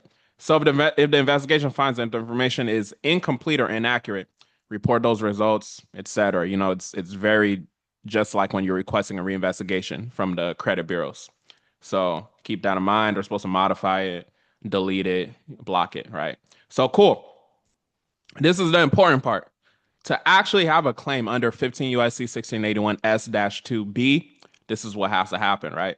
So a consumer, meaning you have to alert the credit reporting agency, which is who? Experian, TransUnion, Equifax, of your dispute regarding the allegedly inaccurate information that's being reported. So you send out your dispute letter. Of course, you want to do that certified mail so you have proof that you did it, right? So that's important. Cool. Boom. We did that. So you have to also allege that the CRA alerted the furnisher of the information, of the dispute. That's going to basically trigger the furnisher's duty to investigate, right? Because if you don't include this part, which is very important, you're going to have a court case that gets thrown out. And then you have to basically allege facts that shows the furnisher actually failed to do a reasonable investigation of the disputed information.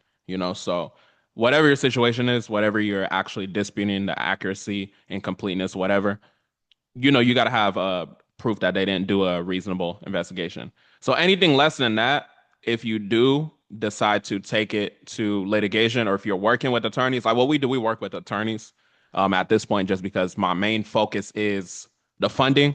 If you don't know, our mission is to help fund $1 billion to small business owners. Part of that, obviously, the foundation is personal credit. That's why I do all this consumer law shit and help y'all, with this at least. So yeah, keep that in mind. So if you don't have all three of those elements, they're gonna be able to basically dismiss your claim. There's something called Rule 12B number 6. They can hit you with that, right? That you don't have a claim where relief can be granted. It's just like legal jargon stuff. If anyone's an attorney watching this, they know what it is. Or if you're a consumer that's at least hip a little bit, you know what that means. So let's give y'all an example of ideal winning situations. So an example is a court finds that the debt collector, which will be the furnisher of the information, they failed to adequately investigate a disputed debt, and they continue reporting inaccurate information after receiving notice of the dispute. So whatever's inaccurate on that, when the debt collectors get it, they don't get everything fully accurate, right? So over that whole transfer period, which is already a violation of that process, maybe they got information that wasn't accurate. So you sent your dispute, you have all three of those elements that I'm talking about. You sent the dispute, obviously the credit bureaus received it, and then it triggered the investigation because they notified them, right? So that helps you. So one practical thing is requesting the I've told y'all this method of verification. So under 1681I number 7, under the FCRA, that's basically going to help you request a method of verification. So when they say all this verified stuff, if you request a method of verification, they're supposed to let you know what they did to find that. So they gonna say like, oh, we notified the furnisher and all that, right? So that's boom, that's your trigger. So then you can hit it from a different angle here with the furnisher, right? So once you actually have that alleged facts that they didn't do a reasonable investigation, and you'll know that based off of your situation. I don't know what your situation is. I don't know if it's inaccurate payment history. I don't know if it's inaccurate balance, that type of thing. So I don't know if it's not tied to you. So keep that in mind.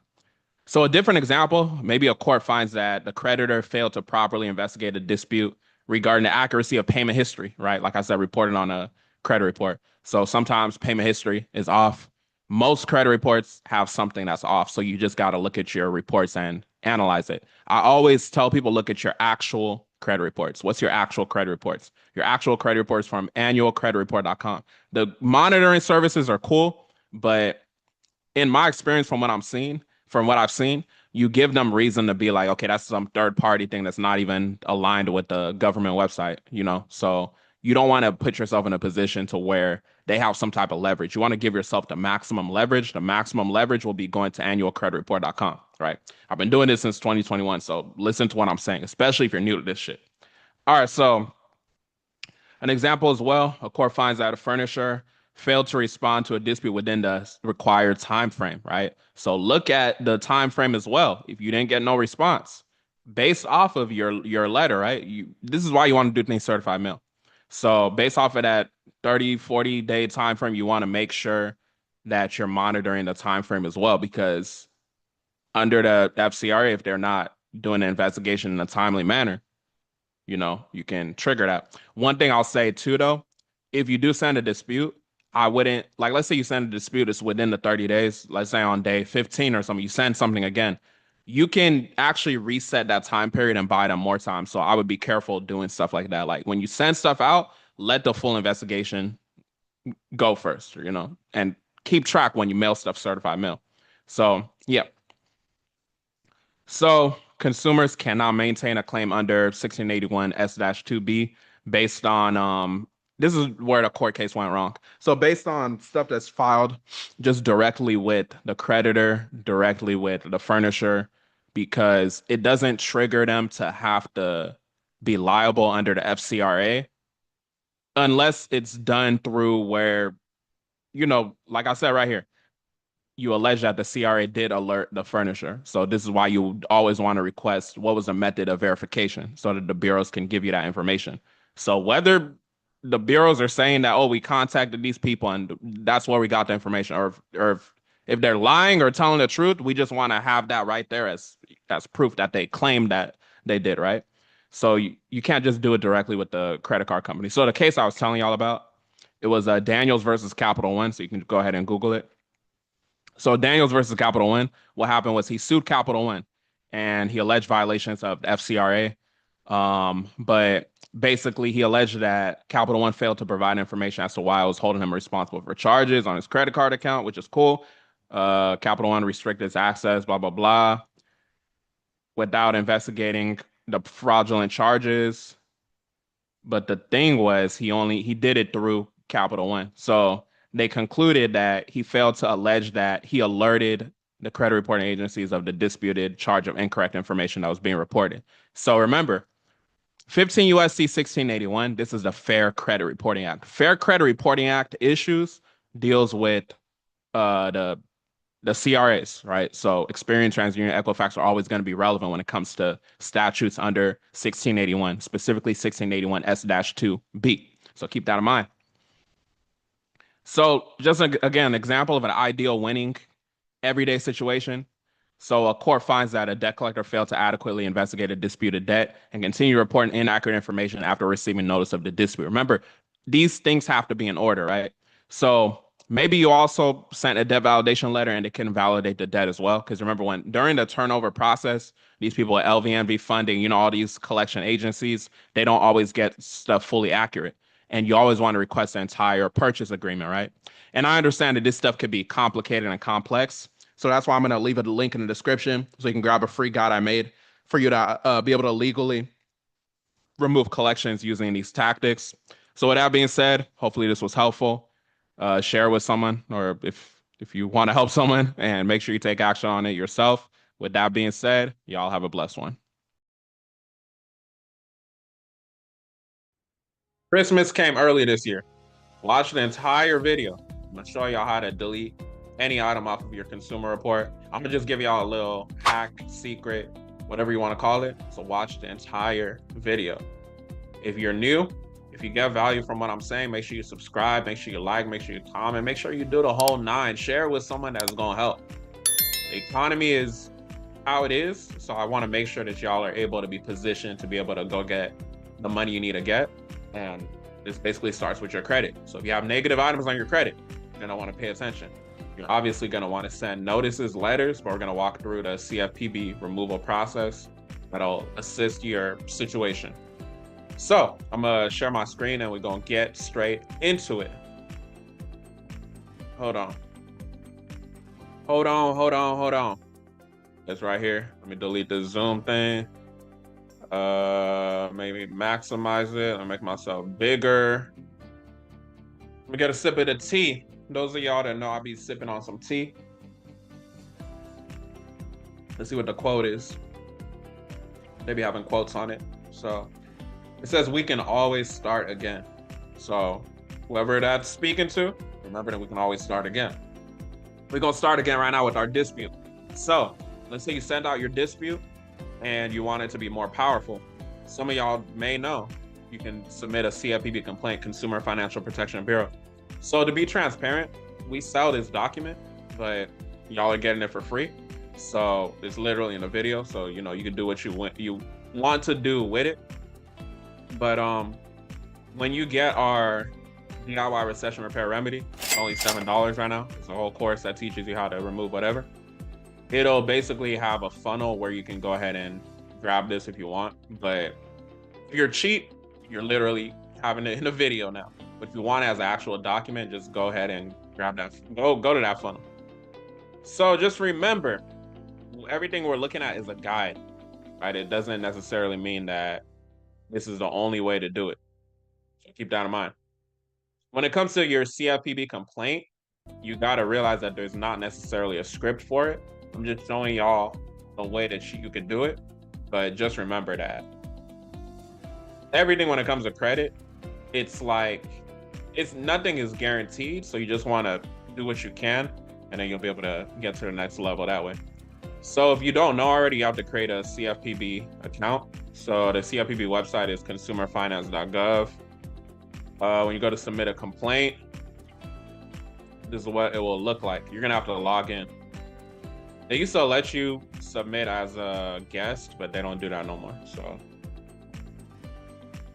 most companies respond within 15 days. Ready to begin. Start a new complaint.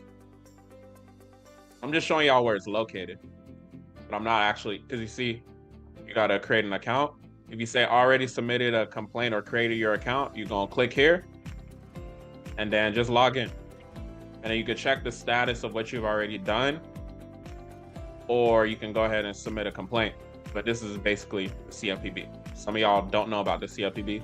Some of y'all know about the CFPB. I just want to show y'all so y'all making no excuses not to get those negative items deleted, so you can leverage your credit, go get the house you want, go get the car you want, go get the funding you need so you can go ahead and start your business, grow your business, or scale your business, right? You deserve the best life, so that's why I put out this information. All right, move myself over here. So yeah, you create your account, and then, so this basically goes through, it follows the DIY recession repair remedy course, and we're operating off of the basis of permissible purpose leading to identity theft, right? So the laws are 15 USC 1681B number 2, 15 USC 1681C-2, which leads to the non-compliance, right? Willful non-compliance, 1681N. If you want to do negligence, 1681O, maybe you've already sent notices, but typically you're going to start with the willful non-compliance because they're not doing what you told them to do, so they're willfully not compliant. They become negligent when continuously, do what it is. So just keep that in mind, that that's basically what our claim is based off of. Your claim is based off of whatever your claim is. So if you have a 1681EB claim, that's going to deal with maximum possible accuracy. So just keep that in mind. That's why I say everything is customized to your situation. So when you go through the CFPB, they're going to be like, what's the complaint about? You're going to select a prompt. This is what I recommend you select. Credit reporting, credit repair services, blah, blah, blah. You're going to select credit reporting. Improper use of your report. They use your report improperly. And then they're going to ask you, have you attempted to resolve it before? You can say no if you're doing like a reset, kind of like what did the T say again? We can always start again. That's no cap. It's literally saying that. So just keep that in mind. So if you're restarting a process based off of what I'm saying now, you can say no. It doesn't matter. You can say no, yes, whatever. But we typically say no because it's our first CFPB complaint that we're doing. Under what happened, write out your complaints, right? You can keep it short and sweet, but the way that we do it, we talk about the actual history of the Fair Credit Reporting Act. So as you can see right here, we just talk about how it says the banking system is dependent upon fair and accurate credit reporting.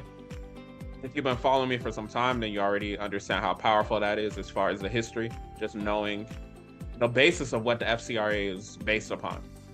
So whenever there's a violation under FCRA that impairs efficiency, blah, blah, blah, violation of, like I said, 1681B number 2, C-2, 1681N.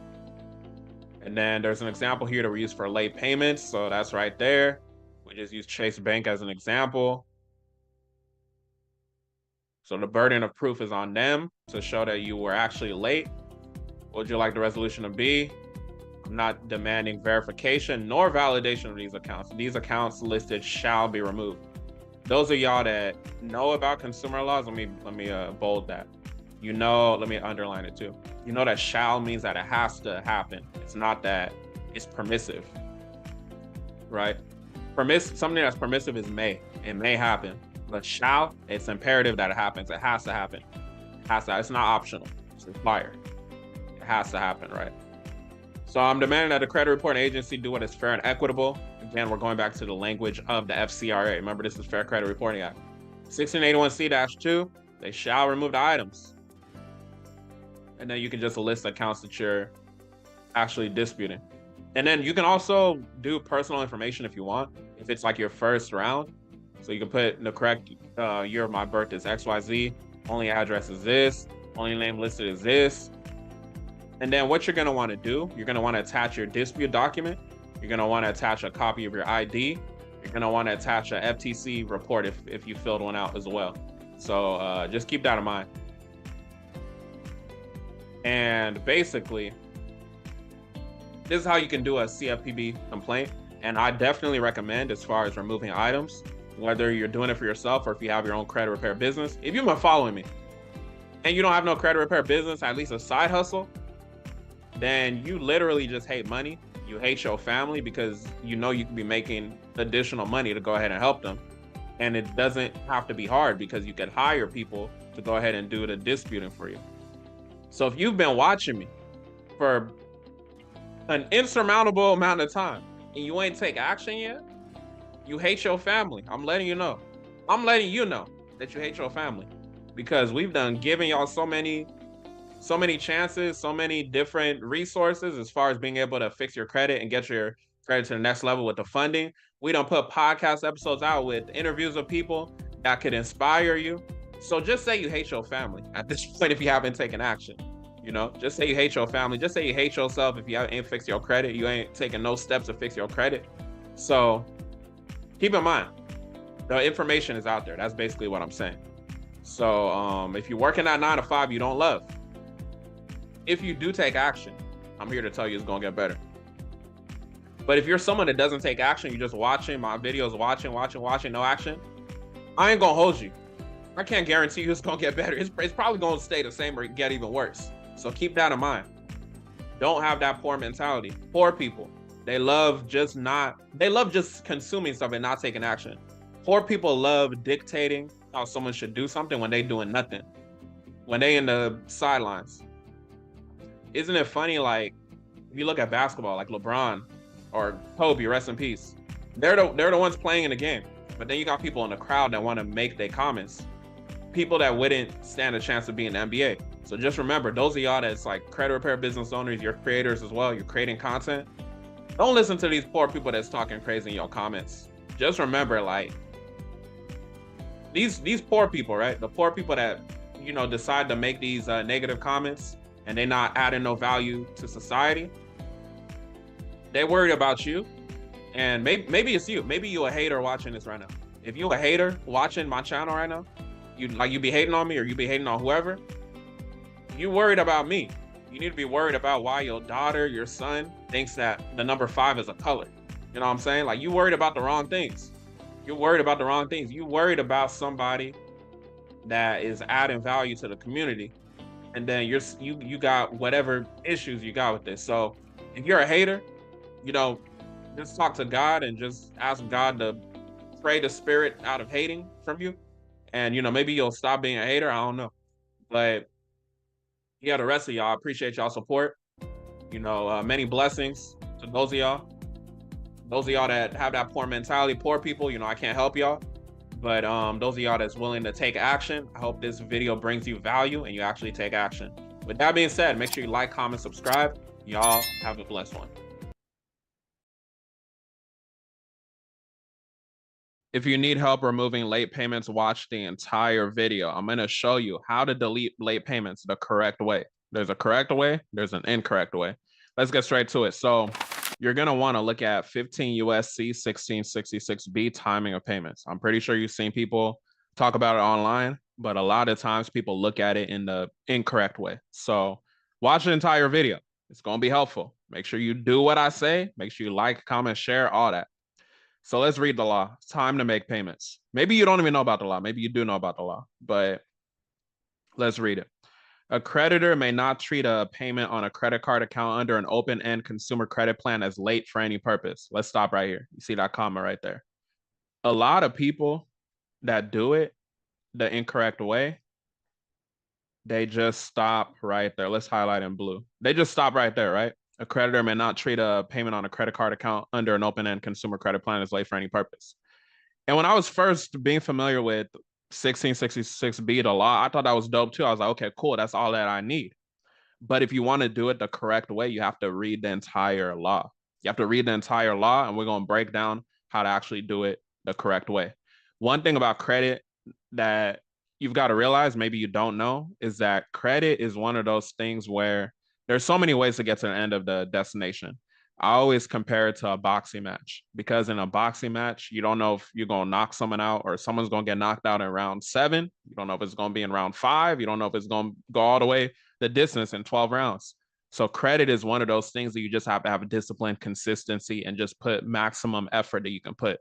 Just focus on getting out 1% better each and every day. It's like going to the gym too. If you're trying to lose weight, if you're trying to gain weight, you're trying to gain muscle mass, you got to do those daily deposits, right? So same thing with removing the late payments. So we don't just stop at purpose, right? Let me just highlight that even different. We don't just stop at purpose, because most people just stop right there. And then that's what it is. And I'm not saying you can't get results that way. You can get results, but it's like you're going to get results not knowing why you did get results. We're going to read the entire law. I need y'all to understand the correct way is to read the entire law. So it says, unless the creditor has adopted reasonable procedures. If you're familiar with the FCRA, you know that they have to maintain reasonable procedures. The creditor has to maintain reasonable procedures as well. Reasonable procedures designed to ensure that each periodic statement, including the information required by Section 1637B. I included part of it here just to show y'all like what creditors are supposed to give you to satisfy the law. Section 1637B of this title is mailed or delivered. We're going to talk about that to the consumer not later than 21 days before the payment due date. What does that mean in English, Michael? Basically, they're supposed to give you this information and it shouldn't be exceeding 21 days before your due date, right? So it has to be within that 21-day period of when your bill is due. If it's later than that 21 days, then they haven't satisfied the law, so they have to maintain these procedures. So I just, like I said, Section 1637B, I put like just a little bit of what's in there, so I didn't put the whole thing. Statement required with each billing cycle. So the creditor of any account, blah, blah, blah, they're basically saying what has to be included.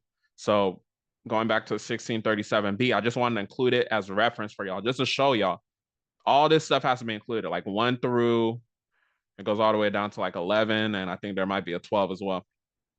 So you see the total amount credited to the account, the amount of the finance charge, blah, blah, blah, blah, blah, blah. So you can go look up 1637B on your own time.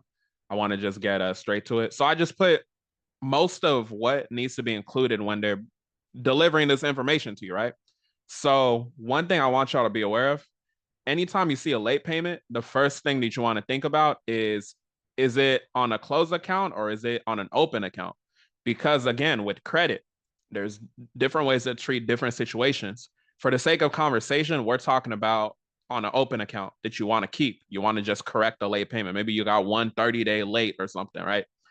When it comes to like a closed account and you can go ahead and delete the account, like it's not good history. It's not necessarily good history for you, but it's just that the main thing is that the account is holding you back. You can take a different approach to it, right? So I'm not going to get into all the different laws and different approaches you can do in here, but we've gotten late payments deleted many different ways. So you could just study my channel and try out different things. But yeah, keep in mind that we're talking about correcting a late payment and keeping the account open. So pay attention to mailed or delivered. Let's go back to the law. Mailed or delivered. This is key. We want to be careful with these words. When you're reading a law, you have to be very, very careful. Mailed or delivered. Be very, very careful when you're reading these laws. These consumer laws, shit ain't sweet when it comes to these consumer laws. You know what I'm saying? So they're very, very powerful. So you want to make sure that you're reading it in its entirety and paying attention. Or just pay attention to my videos and do what I say, because I'm doing the work for y'all. All right, so let me move that out the way. So it says mailed or delivered to the consumer, like I showed y'all in the law. You have to remember the burden of proof to prove that they followed the law per 1666B is on the creditor. The burden of proof is on the company to confirm that they did in fact send it to you. And our approach when we're doing this, we're always asking them to prove that they did in fact send us the requirement, like, the statement letting us know to basically to satisfy 1666B is my point. So this is why they like when you enroll in paperless billing. So this is where we talk about paperless versus paper billing. So when you enroll in paperless billing, they could basically upload it to your online portal, and they could say like, okay, it was delivered to you in that aspect. But the thing is, we make it harder for them, and this is what you should do for yourself, your clients, whoever you're going through with a late payment. We make it harder for them when we enroll in paper billing. When we enroll in paper billing, now they have to mail it out to us, right? And that's kind of where we're going to use our angle to increase the likelihood of getting that deletion or correction, whatever you want to call it. So let's say you enroll in paper billing, which I recommend that you do for the sake of having this work in your favor. Once you enroll, they can claim like, oh, we did send it out to you and everything, right? The burden of proof is on them. Because the burden of proof is on them, I'm going to ask them to provide me with the tracking number based off of the certified mail, right? When we mail out our letters, certified mail, we got to have that green return receipt tracking, right? If you go to a court of law, you're just like, oh, I did my disputes and everything. The opposing counsel, which could be Experian, TransUnion, Equifax, they're gonna be, if they didn't see that you did certified mail, prove it, right? So we're doing the same thing that they doing. So we want to make them prove it. Ask them for the tracking number of the certified mail that they basically sent out. So they're not gonna mail it out certified to you. So they'll just be, oh, we mailed it out to you. But if you don't have a tracking ID number for that, then we can't prove that you sent it to me, right? We can't prove that they sent it to you. So this is the angle that we're taking. This has been powerful for us to get items deleted. Nothing is guaranteed when it comes to credit. I've told y'all this many times. The only thing that's guaranteed is if you don't take action, you're going to continue being in the same situation. So this is something that you can do to go ahead and get those late payments removed. And it's the correct way versus just stopping at purpose when we're reading the law, right? Because we know, but it says unless blah, blah, blah, right? So we want to put the burden of proof on them to prove that they can actually mark us as late per 15 USC 1666B. Hopefully this is making sense. If it's not making sense, then rewatch the video 3, 4, 5, 6, 7, 8 different times. But if you want to improve your credit repair offer, if you're a credit repair business owner, or if you're just a consumer and you want to basically have a community where you can discuss how to delete late payments and many more negative items, if you got value from this, we do have a community, Cat Credit University. It's normally $100 a month, but we're allowing people in for only $39 a month at the time I'm recording this. So you can click the link in the description.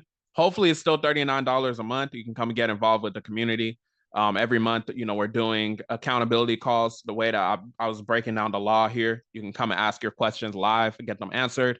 So with that being said, do what I say based off of this video. Hopefully this is helpful.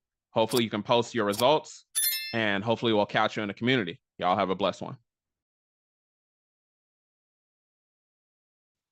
How to delete collections is going to be a no BS guide to watch the entire video. We're going to walk step by step. So let's go ahead and look at my client that we got to 800, just so y'all can see, collections.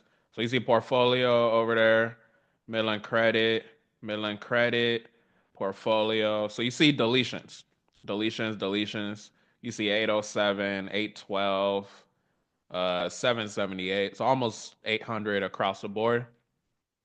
All these are collections, and it was basically consumer law that was used to delete these. So let's get straight to it. So time is of the essence. I said this in my last video that I just dropped, but y'all saw what happened with the CFPB if you watched my last video or if you've just been paying attention.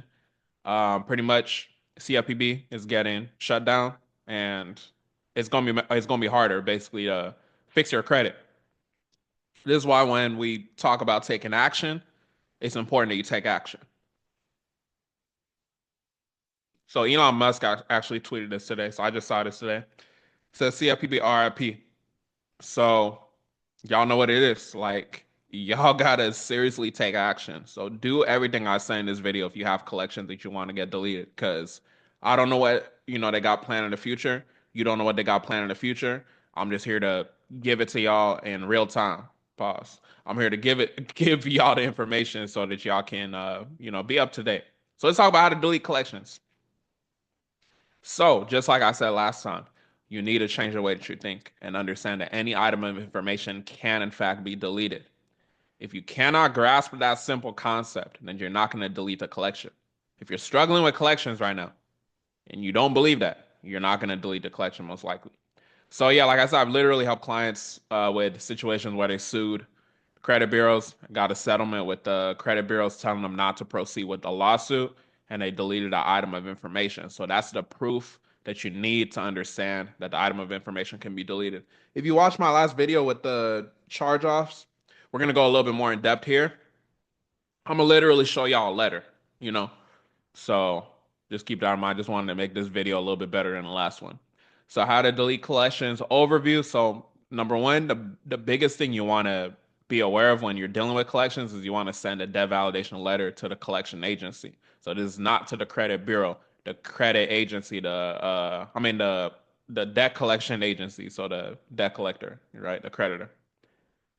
And then you're going to send a dispute letter to the credit bureau. So you want to attack on both sides. This is where we've seen the most success. And this is what I've outlined in my SOPs within my company. If you don't know what SOPs are, it's standard operating procedures.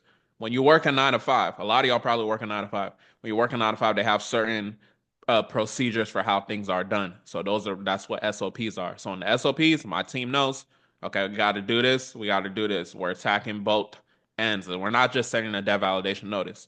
On top of that, too, CFPB complaint. I'm literally walking y'all through how we did all this for my client, right? And with this whole CFPB shutdown thing, y'all better hurry up while you're watching the video while you can still make that CFPB complaint.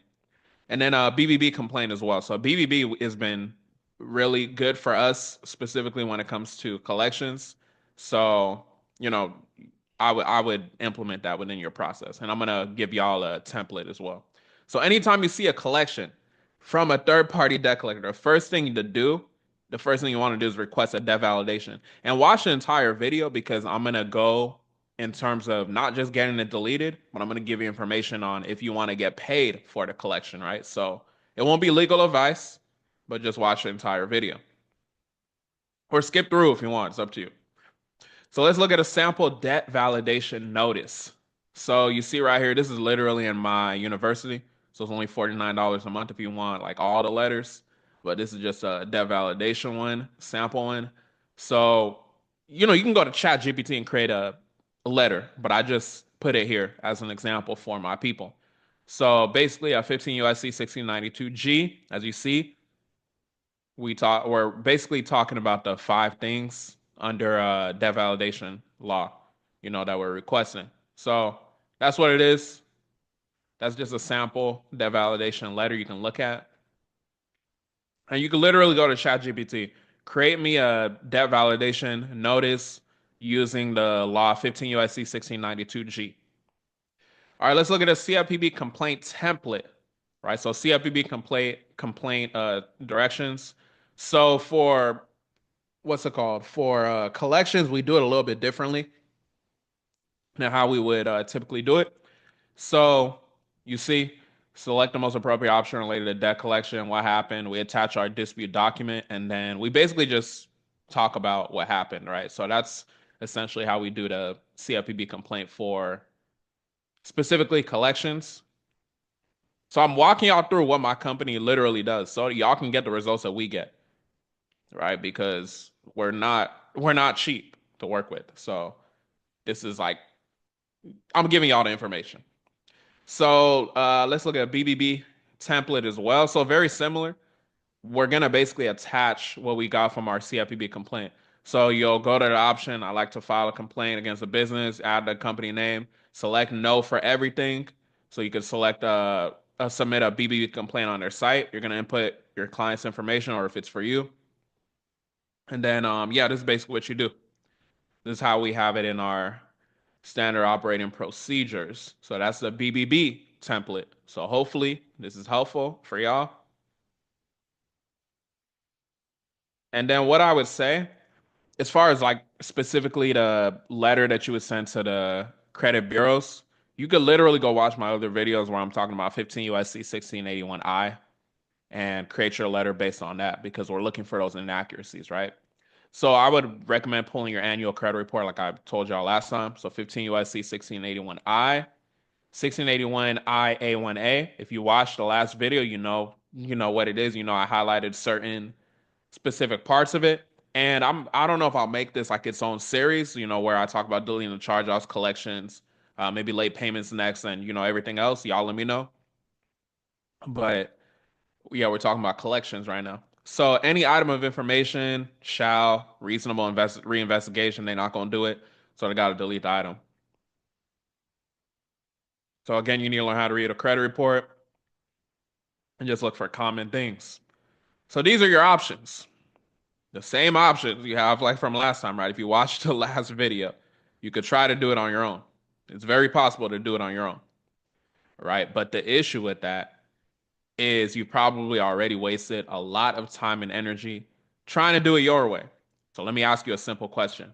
Does it make sense to waste an additional 2 weeks trying to do it your way, or should you probably do something different? The simple answer is you probably should do something different, right? So if you've been trying to like figure it out, you want to continue wasting time or like be efficient. Like let's be real, you know? And then if you need to think about it, ask yourself, how long have you been thinking about it and pushing your credit off? Let's just say for 3 months, let's say 6 months, let's say a year. Do you want to push an additional year? Does that even make sense? That does not make sense, especially if you're coming on this video, right? Do you think if you took action maybe 3 months ago, 6 months ago, 9 months ago, 12 months ago, don't you think you would be in a better position than you are now? Enough, you gotta think about it. It doesn't make sense to continue to think about it. You're not thinking about nothing. I need to talk to my wife. Your wife doesn't want you to have a 300 credit score. You know what I'm saying? So let's just use logic. What's the guarantee? My favorite objection. I guarantee if you don't do nothing, you're gonna be in the same situation or even worse, right? If your usage go up, maybe your credit get even worse. So the thing too about it when you're asking for a guarantee, you're basically quitting before you even start. So I would ask you, why would you quit before you even start? Only losers think like that. If you're watching up until this point, I'm assuming you're not a loser. But if you're a loser, I recommend you click off my video because I make videos for winners. Um, as well as the fact you don't have access to someone that's been doing it for years that will give you the extra strategy that may be that difference maker that you need. It's like a boxing match, an amateur versus someone that has experience. So you can join our university in the description. The video's not over. Keep watching if you want, more sauce.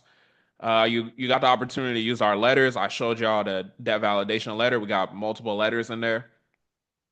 The only catch is you not joining and wasting time trying to do something on your own that you haven't done, right? Or that you've been struggling to do, or that you're uncertain about doing, right? Because sometimes when people are like, "Oh, I'm trying to figure this out," but they don't want to invest nothing into themselves.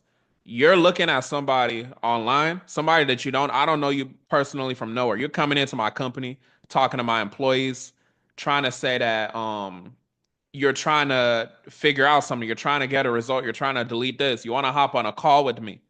Respectfully, it doesn't make sense for you to hop on a call with me for free. Like, how does that even make sense? All the results that we done got and the way that I'm busy, making money in my business, you know what I'm saying? So the way life works is money, right? So if you're like, oh, I don't see the point in investing $49 a month into myself, respectfully, forget your situation. I don't care about the item you're trying to get deleted. You know what I'm saying? I'm not gonna hop on a call with you for free. You know what I'm saying? So just keep that in mind if you do have that poor mindset, because a lot of people do have that poor mindset and just entitled mindset. And people are just selfish, and chances are you're selfish as well. So I do want you to use my information, but be respectful. If you want access to somebody like me, you have to have money. It's not just free. So part two of the video, let's get straight into it. If you're more advanced, this is for people that's a little bit more advanced. We're gonna go a different route if you want to get paid as well for those collections. But keep in mind, this is not legal advice. This is not legal advice. I repeat, this is not legal advice. Go share it with your mama, share it with your dad, share it with your homies. Let them know this is not legal advice. All right, so we're going to want to record the call if we do want to get paid because we want to get them in a violation. And there's not always going to be a violation, but there can be a violation. So 15 USC 1692C, communication and connection with debt collection. So you want to look at the law, and specifically, we're going to look at CA1. So basically, what they're saying is that the debt collectors are not supposed to communicate with you with the collection of any debt. Go look up the definition of debt. I'm not going to break that down in here. If you watch my future, I mean, I said my future. If you watch my previous videos, you know what it is with debt. So, at any unusual time or place, at a time or place is known, which should be known to be inconvenient to the consumer. So, whatever is inconvenient to you, you decide that, right? And then they have the time for that. So, that's a violation right there. So, if you know what to do with it, you know what to do with it. At the consumer's place of employment, look at my situation. I used to work a 9 to 5, right? So I used to work as a chemical engineer. I retired that in June 2022. It's February 2025 now, right? So I've been working within my business for almost 3 years now. If a debt collector calls me right now, I'm at work. They're calling me at my place of employment. Now the thing for y'all, I can't tell y'all what y'all situation is. The thing for y'all, even if you're working 9 to 5, let's say you're being called, maybe you're working, maybe you have a business too. So do what you will with that information. All right, so you also want to notify the debt collector in writing that they said if a consumer notifies the debt collector in writing that the consumer refuses to pay the debt, basically they're supposed to cease communication. So for getting a violation, remember this is not legal advice. Getting a violation under CA1, I would recommend that you say verbatim, right now is not a good time to talk. When they call you, say that, record it. Right now, it's not a good time to talk. Why are you saying that? Because you're letting them know that it's inconvenient to you, right? So CA3, we just talked about work. You can literally let them know I am at work right now. So you have that recorded on a line. If they're repeated, if there's a repetition of them calling you and you have a repetition of this, you're building a case. That's not legal advice, but I mean, you analyze the situation. If they ask you when is a good time to talk, tell them, I don't know. Right now, I'm pretty busy, right? That's not legal advice. This is just maybe something I've seen, maybe something I've experienced. For lack of is a lack of a better term, I don't know what to say. This is this is entertainment purposes. Let me just say that. Everything I'm saying right here is entertainment, but do your research and you might see maybe what I'm saying is onto something. So if you miss their call, you can call them back too. And you can say, I got a missed call from this number. Did you call me? And then, you can kind of go from there. So the biggest thing about that, you don't really have to pay too much attention to this part. Don't pay too much attention to that part. But the biggest thing that I want y'all to take advantage of is understanding that when they call you, you don't necessarily have to run away from it. Don't run away from the calls and record the calls. Record the calls because there's violations in those. All right, so you could literally, as far as like refusing to pay the debt, you can handwrite something. You can say, I refuse to pay the debt. Take a picture of the letter for your record and send it certified mail. Send it out, and then, just letting them know that you refuse to pay the debt. So I just put an example right here for Midland Funding. And then let's say you do decide to go that route, the 1692CC route. I wouldn't recommend disputing with the credit bureaus because FCRA law requires that they notify the creditor.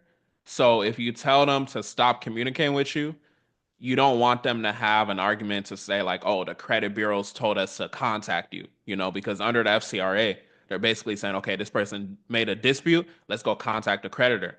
Now, in the back of their mind, they're like, oh, shoot, this person's trying to get us in the FDCPA violation. But Experian told me to contact you or, because you disputed. So just keep that in mind as well.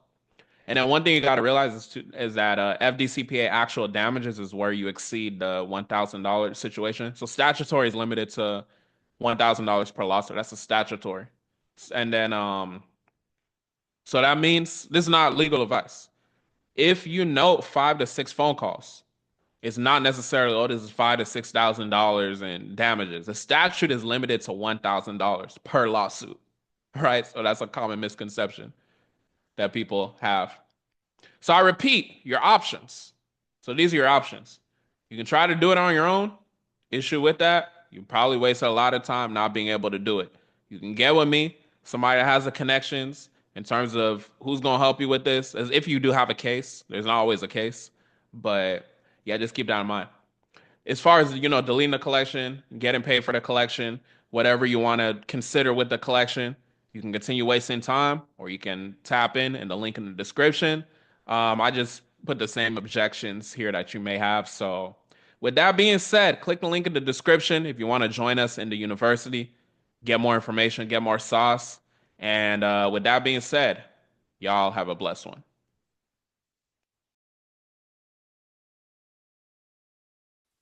How to delete charge-offs from your credit report. This is going to be a no BS guide. It's not going to be no guarantee or nothing, but we're going to give y'all the sauce. Watch the entire video. Y'all know I got to post my receipts. As you can see, Capital One finally came out the report. One of my clients, you see a 131-point increase. And as you see the date right there, hopefully y'all can see it.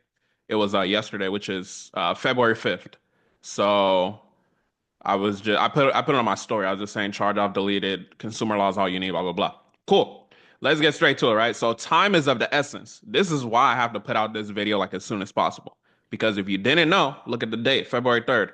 Trump's consumer watchdog freezes CFPB activity on first day of job. Basically, they freezing activity on you being able to use a CFPB. It's gonna get ugly if you're not taking advantage of fixing your credit as soon as possible. I'm gonna give y'all the sauce so y'all can delete them charge-offs, so y'all can delete, whatever negative item is on your credit. So I've been telling y'all this for years. I want y'all to take damn action. All right. So you can look this up yourself. I didn't make up this article or nothing. So how to delete charge-offs from your credit report. Let's get straight to it. So mindset wise, you need to change the way you think. You need to understand that any item of information can in fact be deleted. Right? Maybe you don't believe that, but you have to believe it or it's not going to work. If you can't grasp this simple concept, it's just going to be harder for you to get the charge off deleted, to be honest. I literally have helped clients with situations where they sued the credit bureaus, got a settlement, and they're telling them not to proceed with a lawsuit, and they delete the item of information. So my mindset happens to be naturally different. I will be honest though, this CFPB thing just happened. In the times that I was helping people with litigation and all that, it wasn't with CFPB got fired and this and that. So this is why right now it's so pivotal for y'all to take action if you haven't been taking action. If you've been asleep on taking action, like I've been telling you, take action, take action, take action, then I don't know what to tell you. So just what we did as far as to get the charge off deleted, to get over 100-point increase, let me tell y'all just like an overview. So we did a dispute letter with consumer law, so I'm going to go over, more information on that. 1099-C request, so you definitely want to do that, over $600. And then CFPB complaint. We did a CFPB complaint, but you saw what happened now with the CFPB. So just keep in mind, these are multiple tools that we did, but it doesn't mean that you still can't get the item deleted. But what I'm letting y'all know, time is of the essence, so it's only going to get uglier. It's only going to get harder. So you need to do it ASAP. Focus on fixing your credit ASAP. Make that your priority if it hasn't been in 2025. And then we did a BBB complaint as well. And as y'all saw, the creditor is Capital One. So, do what you will with that information. So you want to pull your annual credit report from annualcreditreport.com or go to Experian.com. Just get your credit report from somewhere. And then 15 USC 1681I is a foundation of what we're doing in our dispute letter. So reinvestigations of disputed information. I've spoke about this law so many times. Some of y'all are probably that have been watching me. You're getting bored of damn, he keeps talking about this law because it's true, right? So reinvestigations require 1681I A1A. You could read the law at your own time. I'm not even going to waste your time by reading it, but y'all see the stuff I'm highlighting. Any item of information can be disputed. They have to conduct a reasonable investigation. They're not going to do that. Delete the item, you know. So that's what's happening. So you need to learn how to read a credit report. So just as far as inaccuracies, common things you can look for, I just put Equifax as an example. Payment history, balances, amount past due, balloon payment. These are different sections when you're reading the credit report. So your options, you have a couple options, right? So basically what we did, we literally sent a dispute letter. We sent a 1099-C request, which is called Capital One. We did a CFPB complaint with the letter and the 1099-C, and then we did a BBB complaint, right? So that's essentially what we did. So me letting you know that I got so much free information on my YouTube. If you want to use the free information on my YouTube, including this video, be my guest and do that. But if you want practical information as far as what to do, we have a university, right? That's where the information is at. But let me give you your options. Obviously, you can try to do it on your own. The issue with that is you probably already wasted a lot of time and energy doing it your way. So let me ask you a logical question. Does it make sense to waste an additional 2 weeks trying to do it your way, or should you probably do something different? Maybe investing in yourself is a thing you should consider doing, right?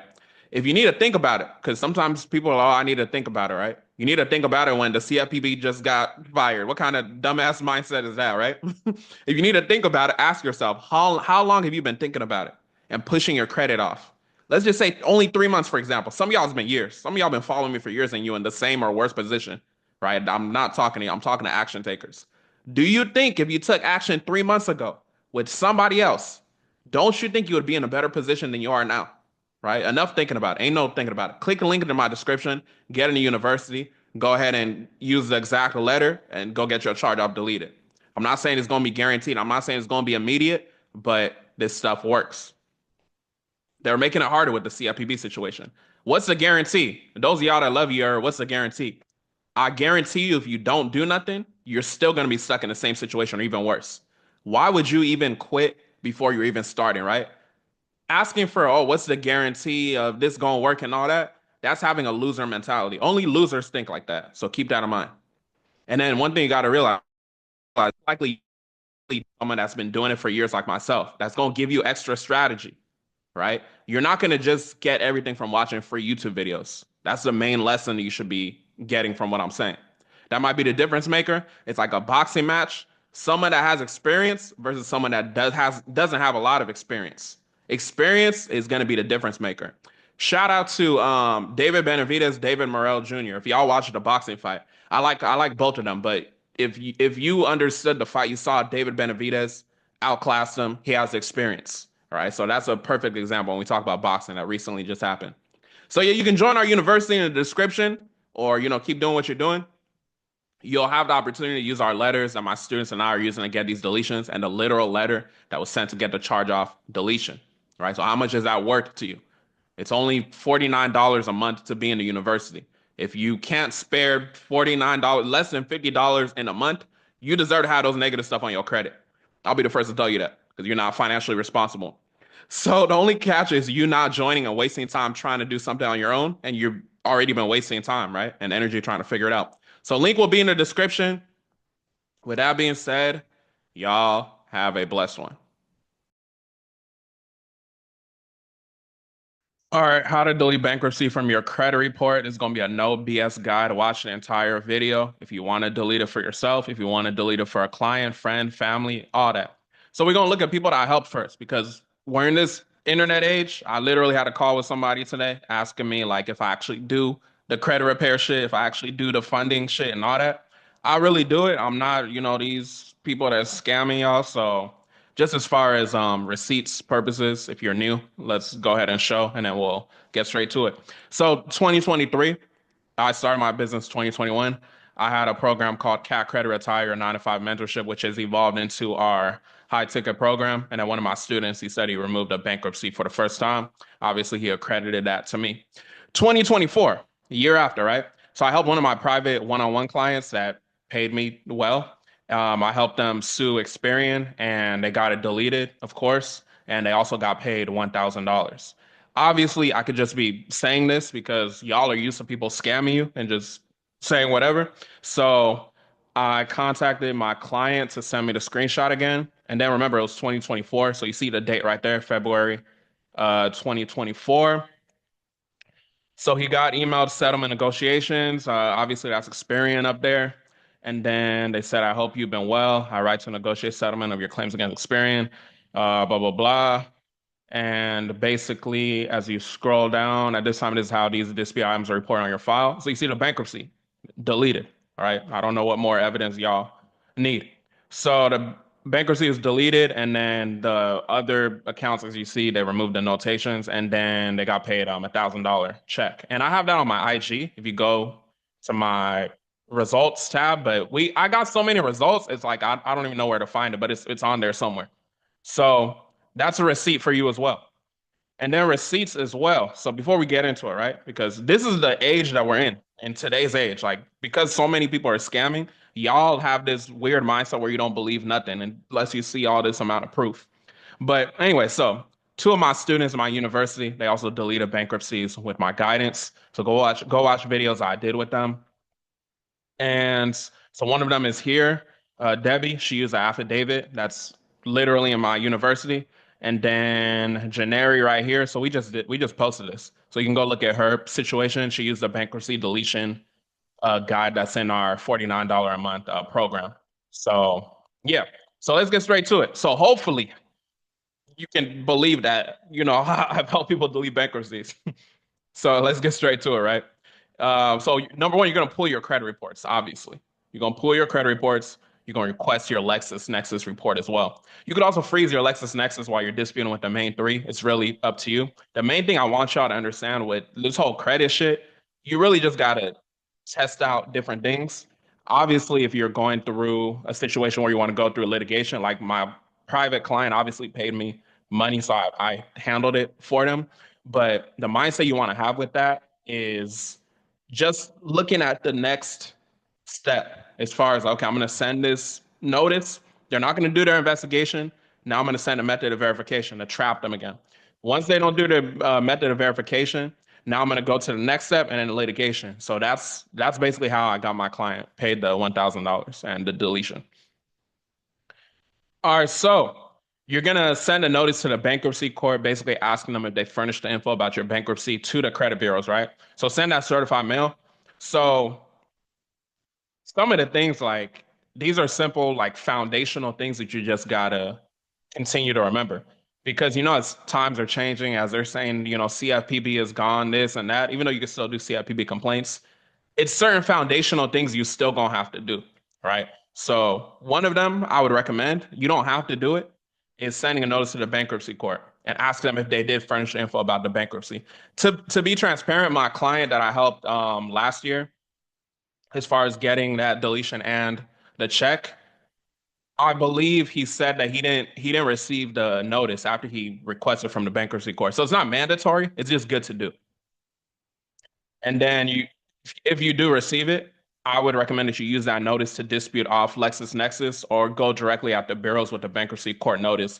And what you may see is when LexisNexis sends you what they send you, they're basically snitching on themselves, saying that the information in the report may not be fully accurate. So keep that in mind as well. You could also do a CFPB complaint if you want. It's not mandatory. So with your round one letter, this is how I recommend that you do it. With your round one letter, I would recommend requesting a reinvestigation. So per 15 USC 1681 IA1A, after you identify any inaccuracies or incomplete information, obviously we can go back to the what's it called? The congressional findings section, 15 USC 1681A4. You know how it talks about your consumer's right to privacy. Look it up if you don't know what I'm talking about. You can include that in there as well. So it's really up to you. So the main thing I want y'all to remember, which I've already said, you can tackle this stuff multiple ways. It's so many ways to get to it. One of my students did affidavit, as I told you, notarized. A different one sent a letter to the credit bureaus after getting the LexisNexis deletion first. So that's obviously two different routes. So there's multiple ways to get to it, is my point, right? So just because one person got it deleted one way and one person got it deleted a second way, it doesn't necessarily mean that It doesn't, because everybody be thinking everything is cap. It doesn't mean that it's cap. It just means that that person got to delete it that way, that person got to delete it that way. If you'll grow to learn. If you do have a credit business, you can do the same thing for two different clients, get different results. Maybe somebody got a deletion, maybe somebody got verified, you know? So just on the mindset tip for those of y'all that have a weird mindset, if you're watching at this point, after all the proof that I've shown you of people that I helped, then I mean, respectfully, you just a dumbass. I don't know how else to put it. But obviously, if you watch it at this point, I'm assuming you're not a dumbass and you understand that this stuff is actual information. I just get irritated when I'm talking to people, like the calls that I'll see, or just DMs talking about like, oh, are you actually doing this? Are you scamming? That kind of thing. Because it's like, I we got so many videos and everything, so much proof. So yeah. Anyways, so after 30 or 45 days, if they're on their BS after round one, the whole verified thing, I would follow up with the method of verification. So 15 USC 1681I number 7. And I have these specific letters in my $49 a month university. So if you're thinking to yourself, if you don't have experience, like you ain't been doing it since 2021 like myself, and you're thinking, okay, how do I create my letter? It's only so much shit you're gonna get on YouTube, and you just gotta stop being fucking cheap, right? We got a $49 a month community. If you want to go join it, join it. If not, use your brain or use chat gpt to create your damn letter, right? Don't be these weird people that's just begging people for all this stuff, and you expect to get the highest ROI, but you're not willing to invest nothing. I don't like cheap people, you know what I'm saying? So keep that in mind. If you're cheap, I don't fuck with you. So the reason why we want to do method verification is because that'll continue to expose the fact that they didn't get the information from the bankruptcy court. All right. So afterwards, if you do get the LexisNexis deletion, it's not mandatory, but you can use that as leverage to dispute it off Experian, TransUnion, and Equifax. So if it's reporting on one, like let's say you get it deleted on Experian, for example, but it's still on TransUnion or Equifax. Equifax will probably be the easiest to delete, but let's say you get it deleted off Equifax, but it's still on TransUnion and Experian. I would factual dispute using maximum possible accuracy, 15 USC 1681 EB. You can use that. Remember, none of this is legal advice, but keep in mind too, TransUnion works with LCI. I think it could be a different company now. I think it's like G2 or something. Don't quote me, but these things are always changing. So from the LCI website, you could pause the video. This is just what it has. I just wanted to put this just to show y'all like they're tied to TransUnion as well. So keep that in mind. You got the LCI information over there. So yeah, you got that information. So afterwards, what I would do around 3, you can send a final notice and or litigation. So for my student, where he got the $1,000 check, I believe we sent 2 rounds and we did litigation. So you can go ahead and do that, right? To be transparent, I got a couple clients. I got 2 clients I'm doing one-on-one here in 2025, where I'm taking them through for one of them has a bankruptcy. I don't think the other one has a bankruptcy. So just to be transparent, like this information is current, is my point when I'm with what I'm saying. This is the same approach that I'm taking. So I just wanted to put this on here, give y'all this free game with the hopes that you get your bankruptcy deleted, you get the bankruptcy deleted for your client, and then you come to us for the business funding. Because the mission is to help fund $1 billion to small business owners. But I hope that this video was definitely helpful. Stay persistent. And that's really the main thing when it comes to this credit repair shit, when it comes to just credit repair game. So stay persistent, stay consistent, just keep at it. It may be different things. Like I showed y'all 2 different students that got their deletions different ways. So your way may be different. Your way might be verbatim based off of what I taught in this video. But with that being said, hopefully this was helpful. If you do rock with me and you want to get tapped into anything we got going on, I'll have links in the description. But with that being said, go ahead and keep watching the videos, and y'all have a blessed one. I'm going to show you how to delete hard inquiries in less than 24 hours and possibly get paid for doing it at the same exact time. Watch the entire video. Let's get straight to it. So, we're going too quick. So just wanted to go over the fact of, receipts. So this is from my university, Cat Credit University. Basically, just for receipts purposes, I had a student and she was able to do what I say. that I'm going to teach you in this video to go ahead and delete over 37 hard inquiries in less than 24 hours. She did it in 6 hours. So I think y'all should be able to do it in at least 24 hours, you know. So just keep that in mind. You see that she says right there, if you see this, please like or comment. She's trying to get to level 3. If you don't know, have a university, and basically when you get to level 3, you unlock an additional course where I go over how you get paid for deleting collections, like going through the, you know, lawsuit with the third-party debt collectors, all that. So plenty of sauce in that university. If you want to get tapped in, you know, I'll have a link in the description. But let's see. So with the hard inquiries, so she said that she did my method for experienced hard inquiries, less than 12 hours. You know, they were deleted. Just wanted to, again, show receipts right there. So hard inquiries mindset, I want y'all to remember, really, you want to attack the bureaus primarily. You can also go to the creditor specifically, but it's not, to be honest, it's not like always necessary, you know? So keep that in mind. I want y'all to focus on the consumer law 15 USC 1681C-2. This is the block of information resulting from identity theft. We're going to go over it just so y'all are a little bit more familiar with it if you're not. And then one thing I'll say, don't be afraid to call, because we're going to talk about experienced hard inquiries. We're going to go over that specifically more in depth, but at the same time, when it comes to TransUnion and Equifax, this is even a question that popped up in my higher ticket mentorship. So sometimes it takes the extent of you calling, even though you did everything correct with your dispute letter, your consumer laws, all that. Sometimes you got to just call them and just stay on them about it, right? It's like a lesson in life. You just got to be consistent.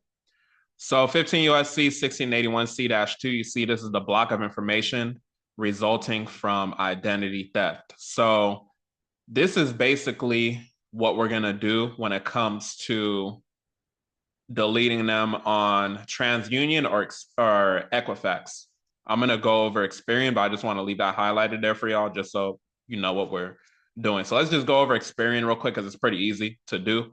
And you can literally do this right now. If it's the weekend as you're watching this, you know, wait till Monday or whatever. But basically, it's all you're going to do.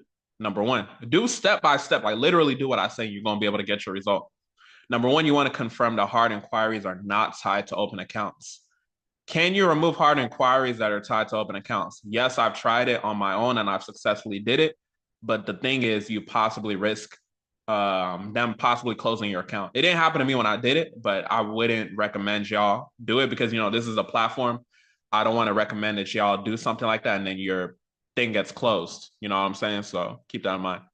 You're going to call this number 1-800-493-1058. That's a working number for Experian. My team uses it. My students use it. A lot of people use it, right? They got hella numbers, so you can go ahead and use that number real quick. You're going to enter your social security number on the prompt. They're going to be like, okay, what's your social security? Or your clients, if you're doing it for a client. You're going to enter your zip code. You're going to say you're calling about a dispute. You're going to say it's a new dispute. And then you're immediately going to ask the rep to transfer you to the fraud department.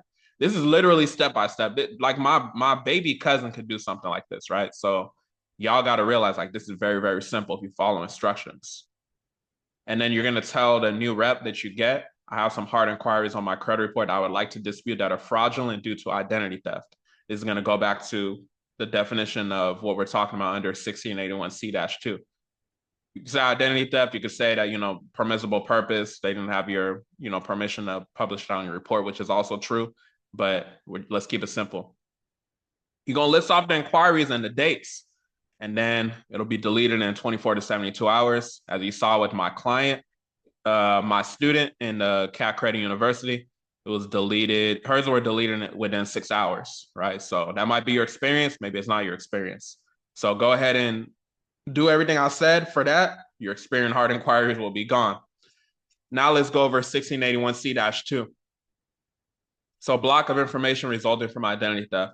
Except as otherwise provided in this section, a consumer reporting agency, meaning Experian, TransUnion, Equifax, shall, we got to wait there on shall. Shall means that they have to do it. When you're reading the consumer laws, you want to pay attention to each word and language, right? They shall block the reporting of any information. Any means no restriction on information. Any information, meaning any hard inquiry in the file of a consumer that the consumer identifies as information that resulted from an alleged identity theft, right? No later than 4 business days after the receipt of, and then we're going to go over the information. But basically, as you can see right here, when you send in your information, what you've identified as alleged identity theft, non-permissible purpose, whatever you want to call it, these hard inquiries, these items are supposed to be deleted within 4 business days of them receiving your information. So what do they need? Appropriate proof of the identity of the consumer. So your ID, right? If you want to put a picture of it, go ahead and do what you need to do. Copy of identity theft report. So if you've ever heard of the FTC method and stuff like that, that's what they're referring to over there. I'm not saying fill out any fake police reports or any fraudulent stuff, but they're going to need that identity theft report. The identification of such information by the consumer. What are they talking about? They're talking about the specific hard inquiries. Okay, Amex, June 2023. Capital One, July 2024, all of those. That's what you're identifying for them. And then a statement by the consumer that the information is not information relating to any transaction by the consumer. So, when you're writing your letter, sometimes you put like your reasoning and stuff like that. What you would simply put here is that this is not related to any transaction authorized by me, the consumer. Was it hard inquiry authorized by you? I can't tell you. You have to tell yourself that. So that's how you draft up your letter. You're going to send it certified mail with the green return receipt. Why are we doing that? Because we want to have proof that they received it, right?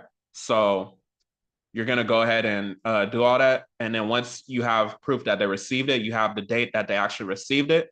That's when you can go ahead and do your 4 business days from there. If it goes past that, then you basically found a violation. I'm not going to get too deep into, what you'll do with that, but if you know, right? So that's how you're going to get rid of those TransUnion and Equifax. People usually have more issues with TransUnion and Equifax, so that's how you go ahead and handle that. So in terms of what I was saying, in terms of how you could possibly get paid, you could literally do this skill for many people. An example offer, you could charge $20 per inquiry deletion. So my student in the university that got 37 hard inquiries deleted, that's basically $740 for making a simple phone call that was going to take the same energy to make to delete 1 inquiry, right? So none of y'all that follow me on my YouTube page should have any issue making money, because I give y'all so many ways to make money, so many ways to get to it. You could charge a flat rate of $200 to $300 for the service if you just want to go that route. You could do a one-on-one consultation. You could do a one-on-one consultation teaching people how to do it. You name your own price. You can put out a guide or ebook that's anywhere from $27 to $47, right? So just keep in mind, there's so many ways that you can do it.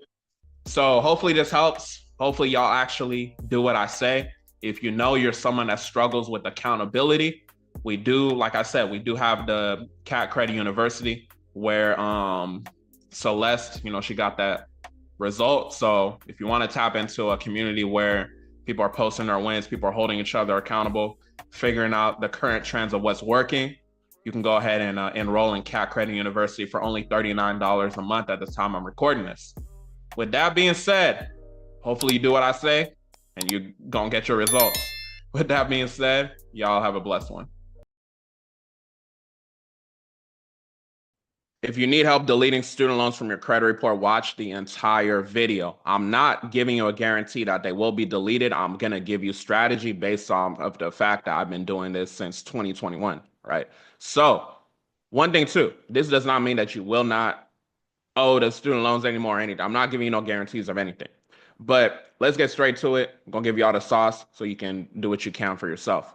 So just wanted to post results here. This is what my company did for a client. We will not fix your credit or anything.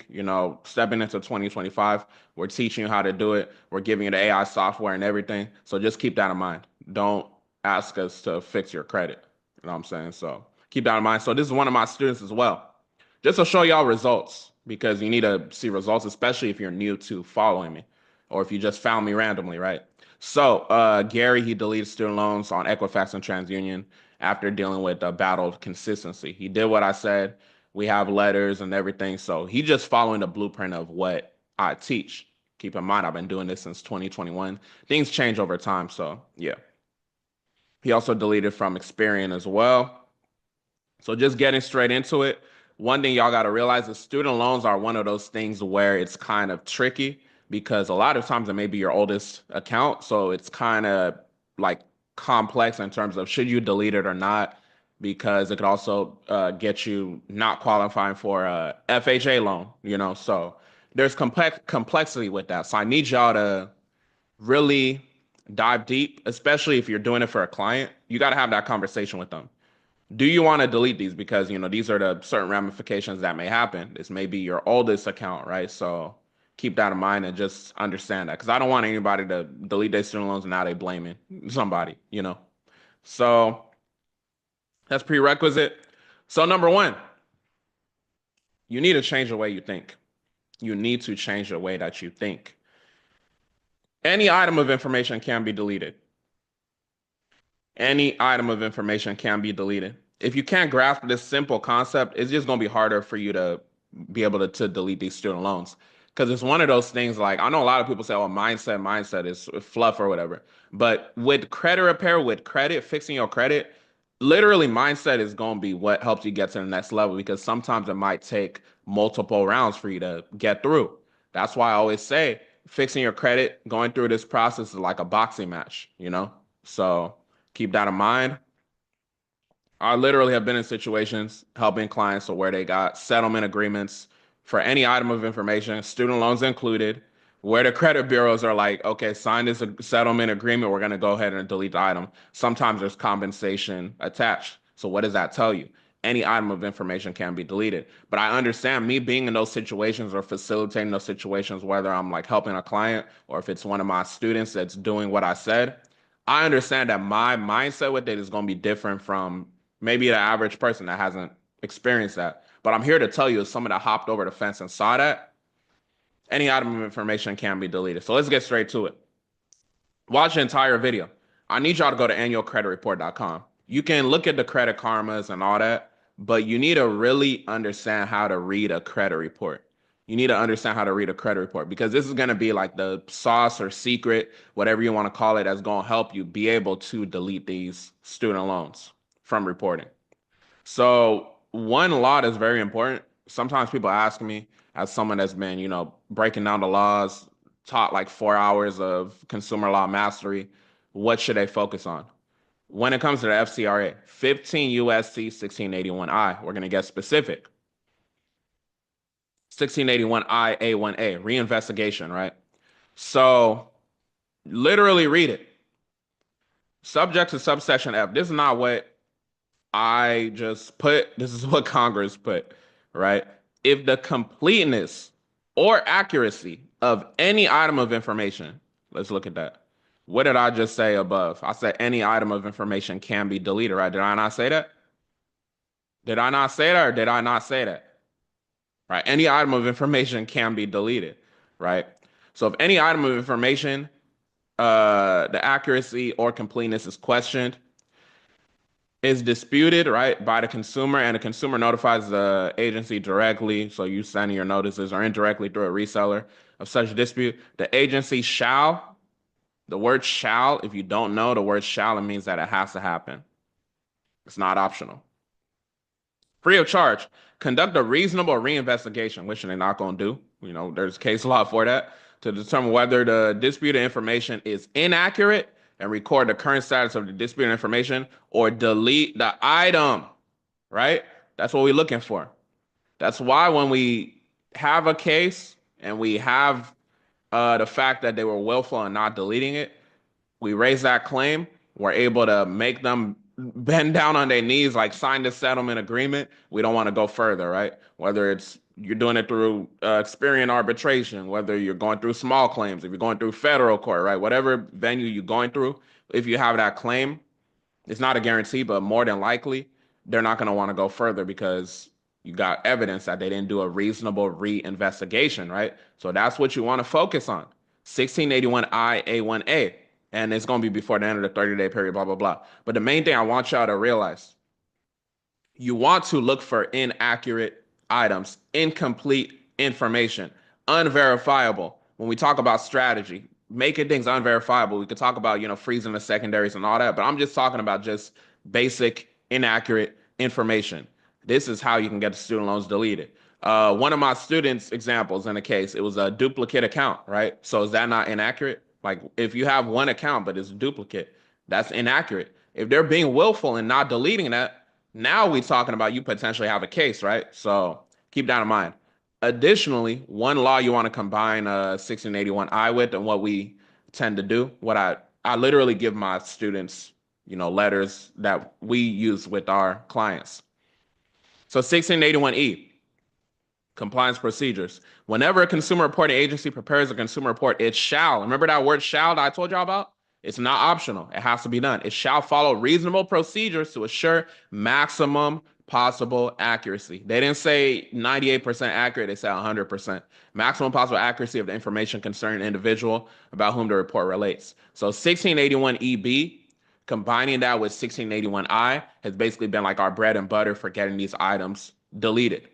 The spoiler alert, the sauce, whatever you want to call it, is very simple. These credit reports don't report accurate information all the time. So this is why, we're able to have a case. So this is why you might see an attorney go ahead and able to get a consumer compensation, right? So, like I said, you need to learn how to read a credit report.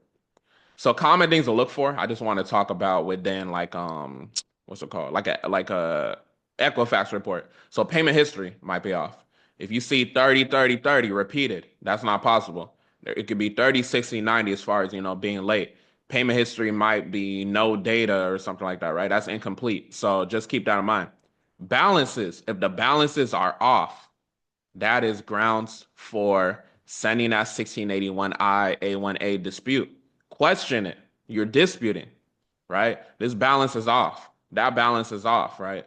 So if you got all three of your credit reports, somebody says $100.31, somebody says $100.32. Maximum possible accuracy. That's not maximum possible accuracy. So what we're going to do is we're going to request a reinvestigation, right? So you see how 1681I and 1681E go as a unit?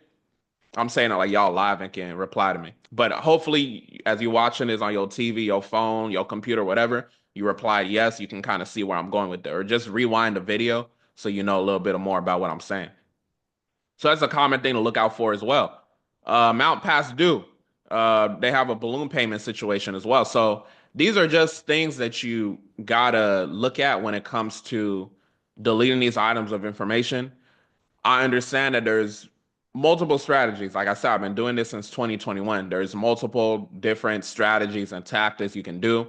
And I talk about, that in my university. I'm not telling you to go say you a victim of human trafficking, like some people be saying. I'm not telling you to do false police reports. We're not even talking about no Metro 2 or none of it. We're talking about consumer laws and getting those items deleted through literally the laws, right? So hopefully this helps in terms of, giving you practical advice. Literally, like I said, go look at your credit report and literally study it. Look at the inaccuracies, right? Look at the inaccurate information. Technically, too, if you should point it out, especially if you're going to go through litigation. But even if you don't point it out, if you're just requesting a reinvestigation, it's on them to conduct a reasonable reinvestigation to confirm that those items are completely accurate, right? I understand that some of y'all may be watching this. You're just like, okay, cool. I'm hearing everything you're saying is sounding good. I don't know where to start though. I don't know. I need a letter. I need to use your AI software so it'll do it for me. That kind of thing, right? You want to use a proven blueprint. I get it. But let me talk about your options because you do have options. So number one, you could try to do it on your own. I've given you this video. You could try to go do it on your own. But you got to understand that if you don't got the experience, if you don't got the context, if you haven't actually done it before, it might be a hard option to do. So the issue with you trying to do it on your own, you probably already wasted a lot of time and energy doing it your way. So I would not like for you to continue wasting your time and energy, especially if you just stumbled across my video where I'm literally giving you the solution to what you've been messing up on. As well as the issue is you might not be patient, right? Credit repair is one of those things where people think that okay, results are supposed to be instant, and I blame part of it based off of how people market by saying like, oh, results in 30 days and all that because that's like illegal when it comes to credit repair laws, but you got to understand that, like I said, it's like a boxing match. There's not going to be a guarantee of a deletion. It's possible to get a deletion quick, but it's not always guaranteed. So keep that in mind. So the issue is you are not patient because of that. And because of that, you don't got like-minded individuals around you that are also going through what you're going through. And that's powerful because when you see other people in a community are in the same situation that you're in, you got people to hold you accountable. You got people to network with, right? You got people to let you know that you just got to keep on going. Like my student right here, Gary, he said, "Don't stop." You see, at the last thing he said, "Don't stop." He had to keep going, consistent, right? He's in a community of like-minded individuals that are all trying to achieve the same goal. So community is important, and just being around somebody that's been doing it for years is obviously important, right? So an additional issue with you trying to do it on your own, you don't got access to a weekly report showing how other people in the community got specific items deleted. That's one thing that we've specifically added to our community. It was by request. I asked how can I add more value to the members in the community. So we just been posting that not only like, okay, if someone posts like, oh, I got an item deleted, but how did you do it? What was the process you took? What did you do? And what laws and stuff like that, right? So we're literally tracking that data. You can't beat that if you're just doing it by yourself, right? You only got yourself versus you got a whole community of people that are all attempting to do the same thing. And with more numbers, you're gonna have more data. It's just a reality, right? The the last issue with you trying to do it on your own, you don't got access to someone that's been doing it for years. Like I said, I've been doing this since early 2021. We're going into 2025. So I mean, results are just results, right? I've been getting results for years and years, and it's certain things you just can't like. You can't just speed experience. You can't speed the process of experience. Experience has to happen over time, right? And I just have certain strategy. I have certain situations I've been in that you just haven't been in.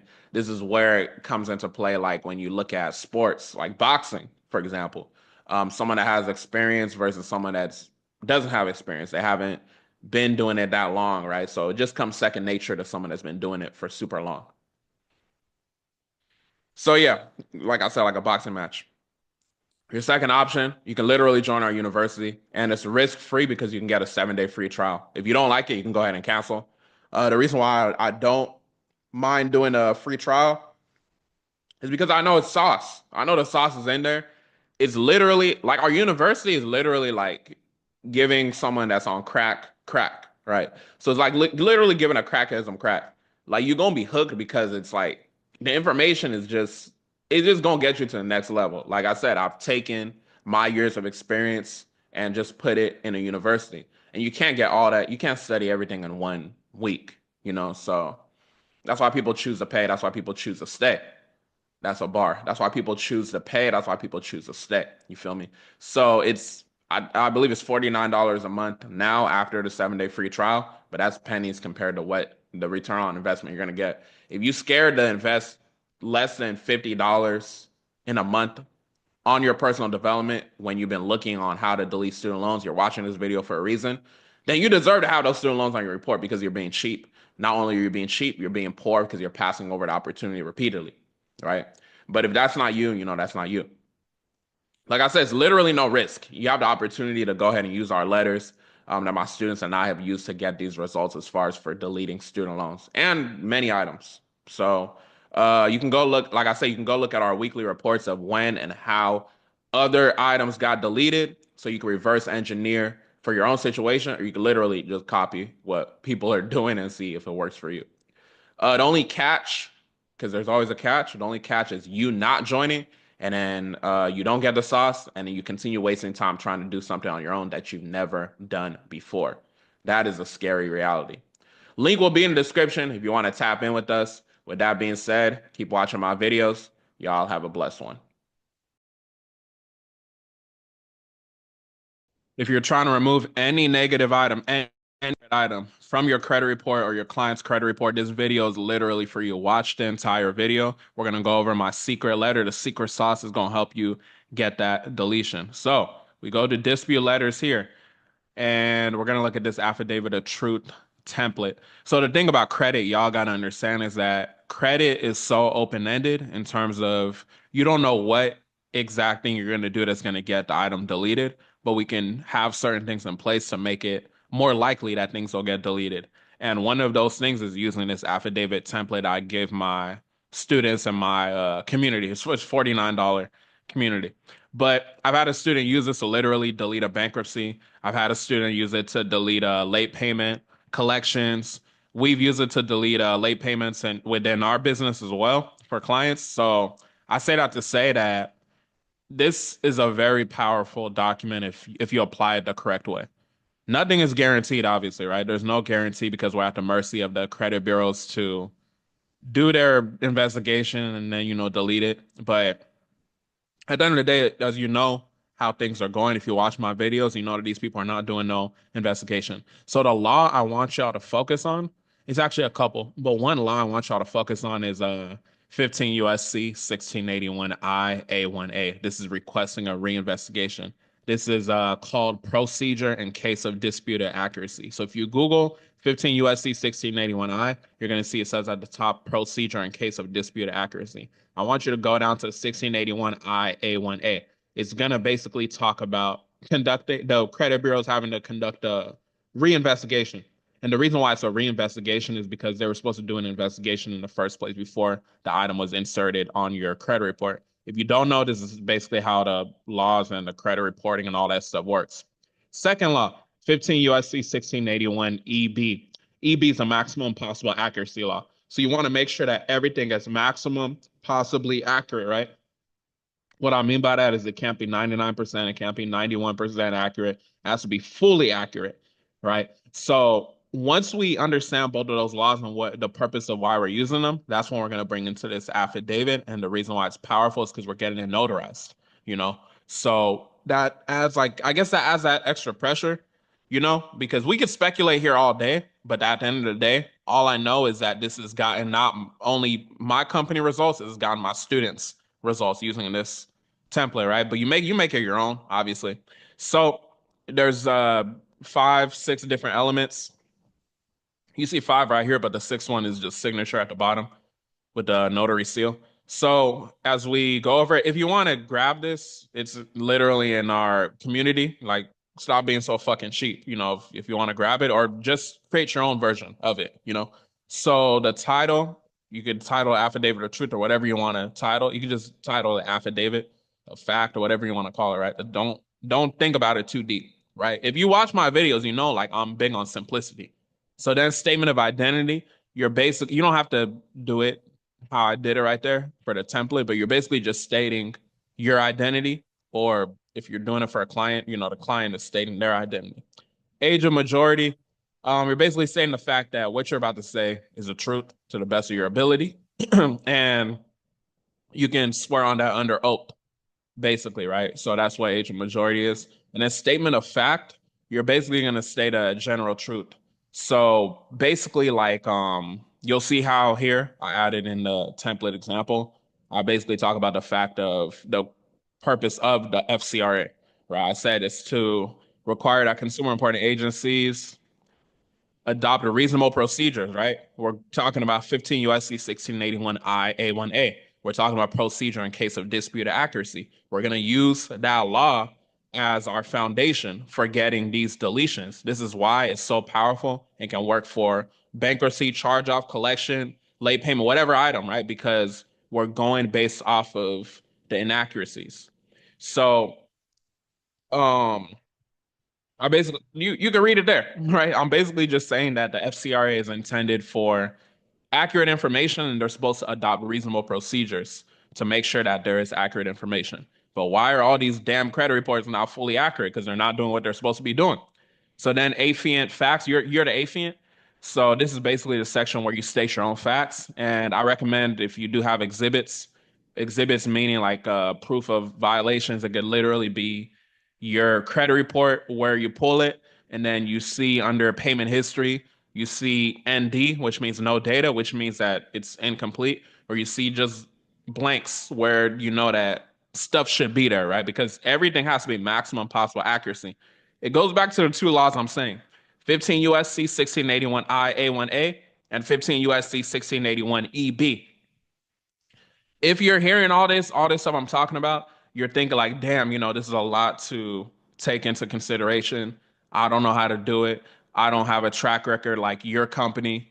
Then you're gonna just have to pay, right? We can help you do it. It's as a paid service, a done for you service. But we obviously have this $49 community, which is affordable. Like even the poorest of poor people could afford $49. You know what I'm saying? So that's why we made that available. You obviously have my YouTube videos as well. But if you're somebody like our ideal client, which is a busy small business owner, you know that you don't do this shit on the fact of the business funding, the consumer laws, the way that I be doing it, the way that our company be doing it, then I'll have a link in the description. I'll have a link probably in the comments as well. You can go ahead and book a consultation with my team, and we'll basically analyze your situation, and then we'll see if we can help you get to the next level as far as fixing your credit. You'll see on the application too. This is my segue before I continue. You'll see on the application on there, one of the questions we ask, it might be different later on. One of the questions we ask is letting you know that we're not cheap. Do you have at least $1,000 to invest in yourself, right?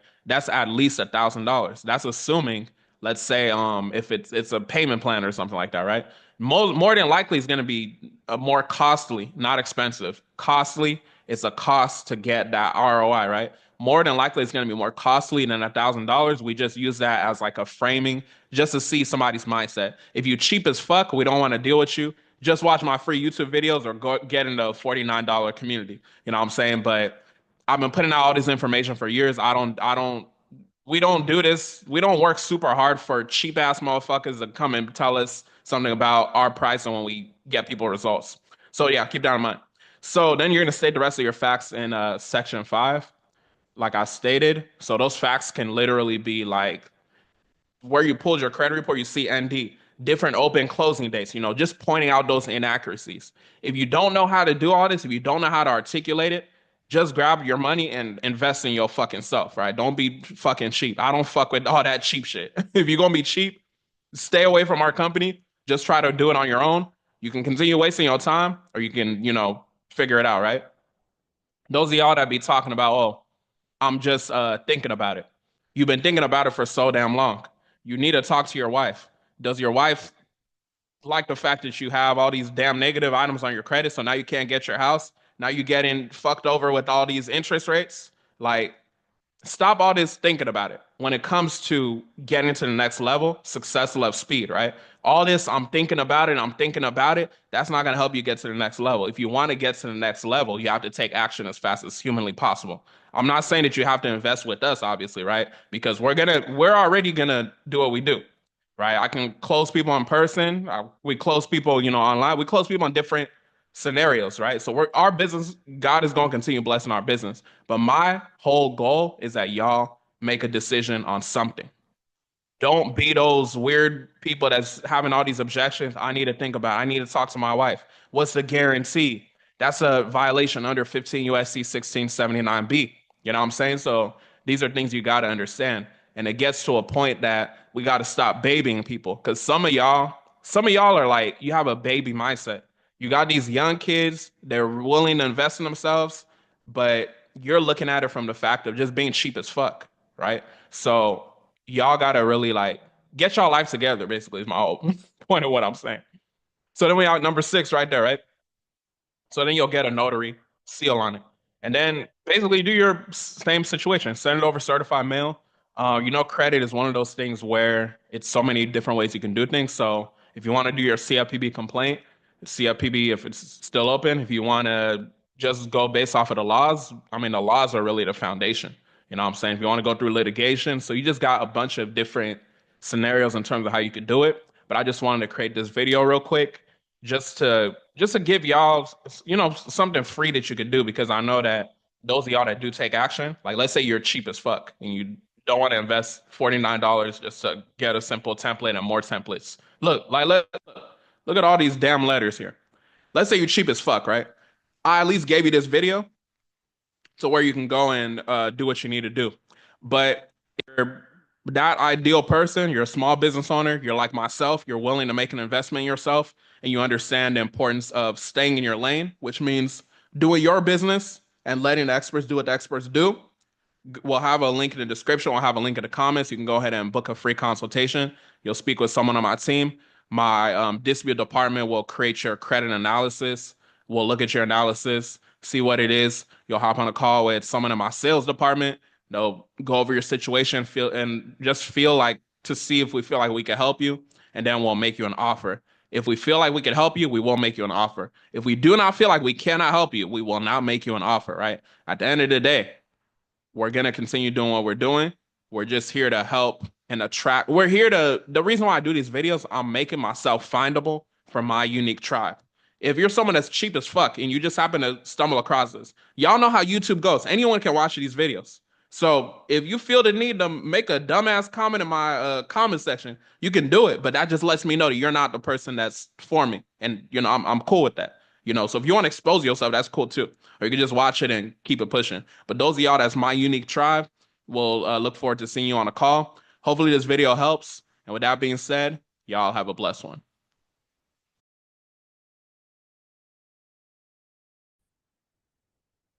If you want to make extra money, this video is for you. If you're lazy, I'm not going to give you a guarantee that you're going to make extra money, but it's pretty simple enough and easy to make money.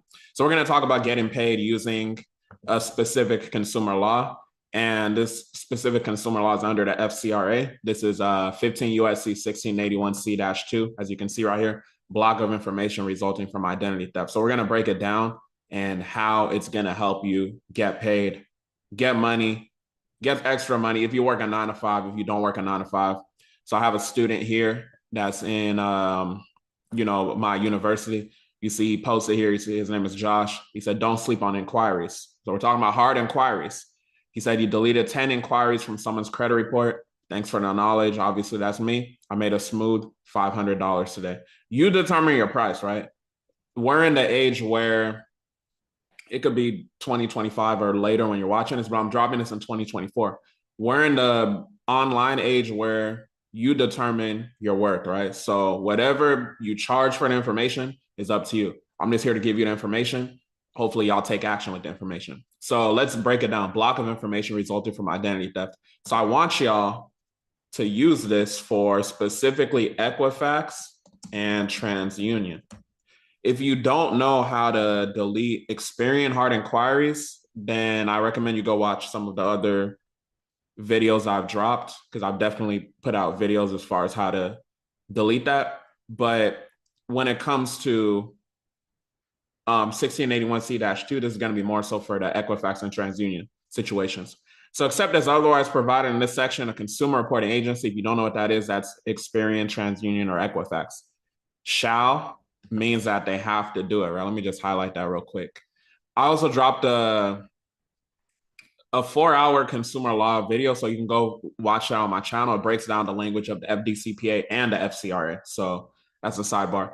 Shall block the reporting of any means no restriction, any information, right, in a file of a consumer that the consumer identifies. So that's important.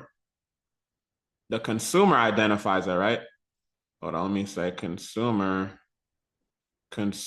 identifies as information that resulted from an alleged identity theft, right? What is something that's alleged? This is not legal advice, but something that's alleged means that it's what you alleged.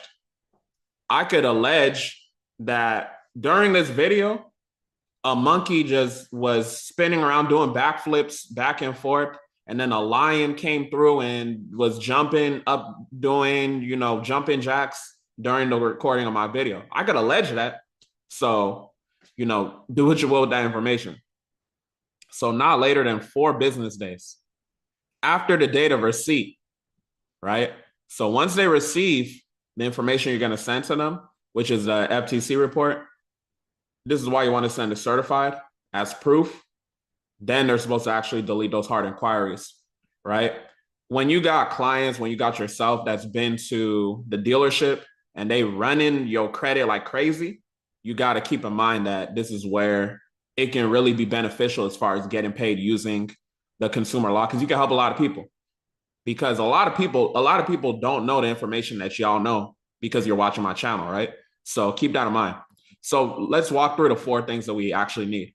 Appropriate proof of the identity of the consumer. So obviously, you know, your identity, right? Your ID, all that. A copy of an identity theft report, that's going to be the FTC report, right? And then identification of such information by the consumer. So what is that going to be? That's going to be the actual hard inquiries.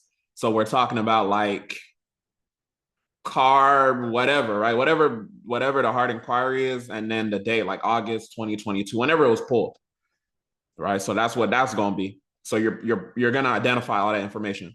And then you're going to have, a lot of people forget number 4, but you got to include that too, like under the law. I'm not saying that you won't get results without including it, but you want to do everything just in case you got to press legal action. A statement by the consumer that the information is not information related to any transaction by the consumer.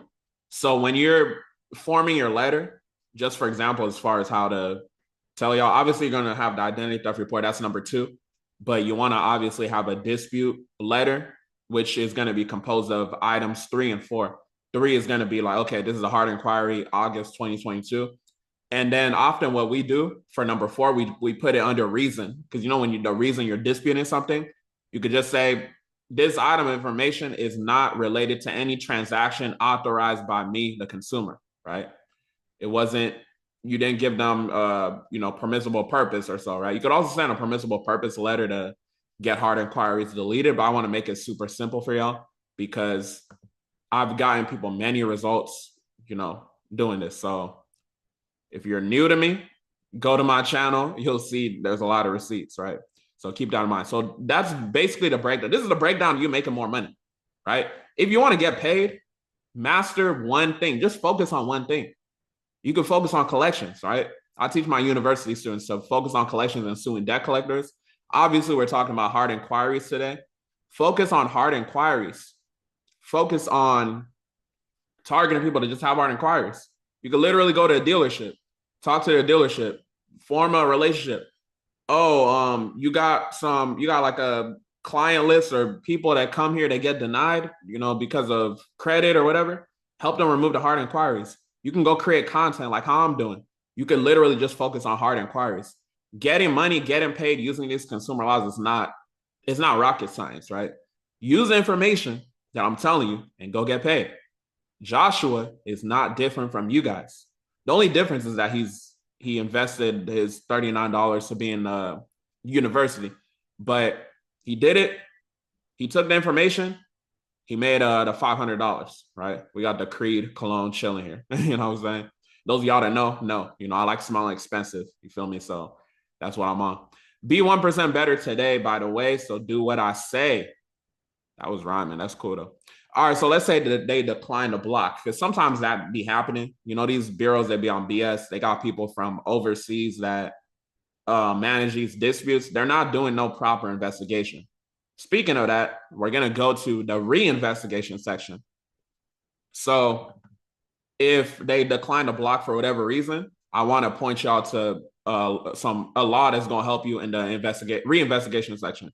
So 1681I is procedure in case of disputed accuracy. So just literally listen to what it's saying. And I want y'all to demand a reinvestigation.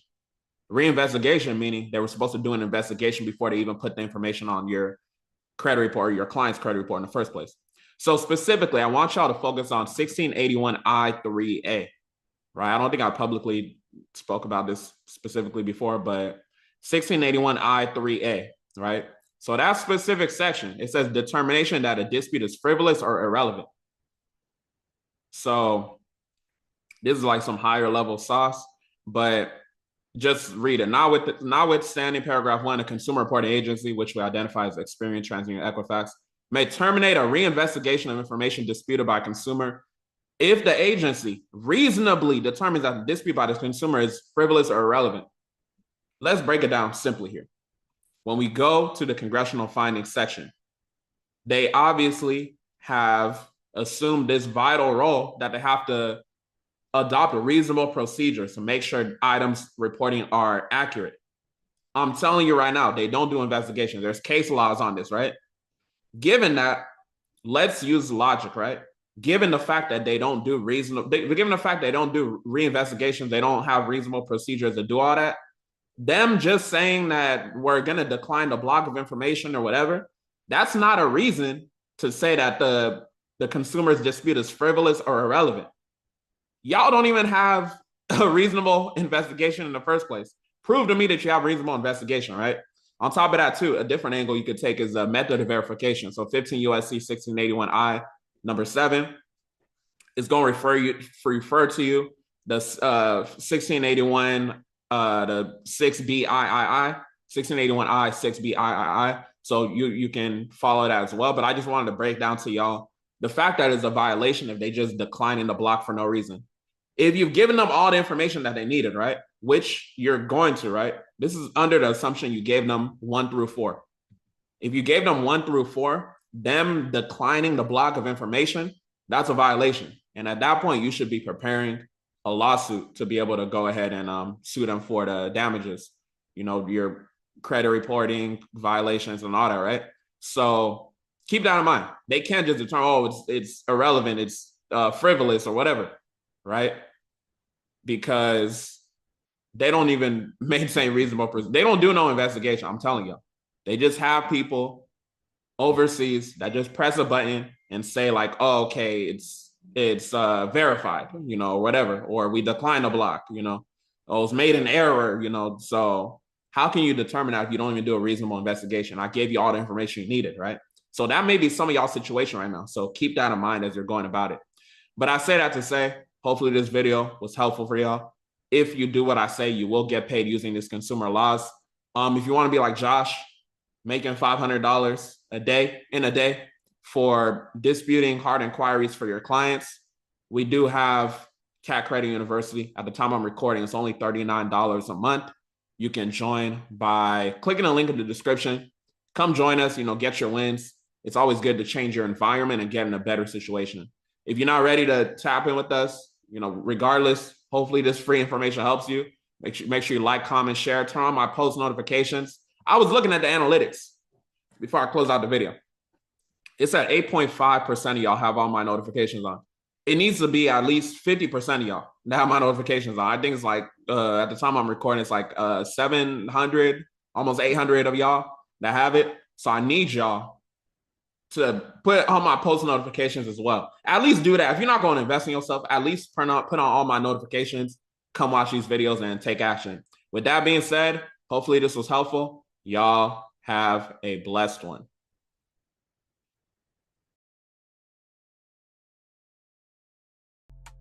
The following video y'all about to watch is basically a replay where I was talking about how to fix your credit from A to Z. You don't got to pay nobody, the consumer laws, all that. Just want to show y'all the views that can happen once you fix that credit. So prioritize that credit, protect your credit, and just make sure, you take action based off of the video. If you get value from it, if you want to join our community for $39 a month for additional help, you can do that. But feel free to just use the content that I'm about to show you right now. So, just on the balcony right now, just observing the view and showing y'all what could be possible for y'all too. With that being said, enjoy the video. Y'all be blessed. All right, it's recording now. How's everybody doing? How you doing? Great. How you doing? Good. Michael, you look I'm familiar. blessed. You look Do I look familiar, familiar? Michael. Oh, someone Yeah, trying to you enter the room right now. You can I look familiar? Yeah, I can't put my finger on it, but I've seen you somewhere. Seen YouTube. someone? I watch his videos. Oh, you watching my videos? You on YouTube, Appreciate right? you. I'm definitely on YouTube. We got damn near 3,000 videos. Yeah, But, absolutely. yeah, you probably see me on YouTube, maybe ads, IG. We on LinkedIn, so. But You most did a people video. most people see me from YouTube, so. You did a like a 2-part series on CFPB, no? We put out so much content. Maybe I did. I don't remember. But tonight we're gonna go through like, you know, the A to Z. I was speaking with Bree as far as the presentation. I don't know what y'all know or what y'all don't know. So I'm gonna go through like a brief presentation and then we just gonna get straight into Q&A. And I think that'll be the most valuable way to go ahead and do it. But let me share my screen and then we can get straight into the presentation. Hold on. Can y'all see my screen? Yes. Yeah. Okay, cool. All right. So allow. All right, we're gonna do a web style. I'm gonna come back on camera once we get to the actual Q&A. If y'all want to see me, you can go to my IG, Michael Benjamin, or go to my YouTube. So with that being said, hold on. I just hit this thing.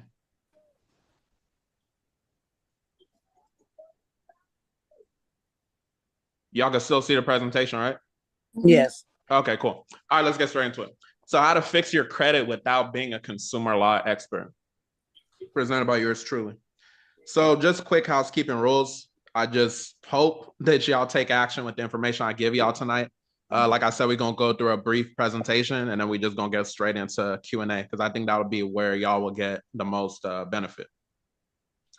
All right, so I just want to know if y'all could just, I mean, you could say it out loud, I guess, or if you want to put it in the comments where y'all are tapping in from. I just like to know like who I'm talking to, you know? So let me know or say it out loud, put it in the comments. I just want to know where y'all actually tapping in from.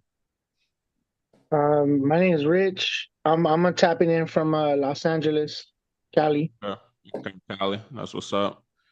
Anybody else, if you want to just put it in the comments, you know, as we go through the presentation, I would like to just know where you're tapping in from. But our objectives today, we just got two simple objectives. If you've seen my content, if you've seen me online and everything, I like to make things super simple because I don't like overcomplicating things.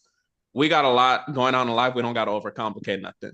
So number one is we're going to discuss how to build a perfect fundable credit profile.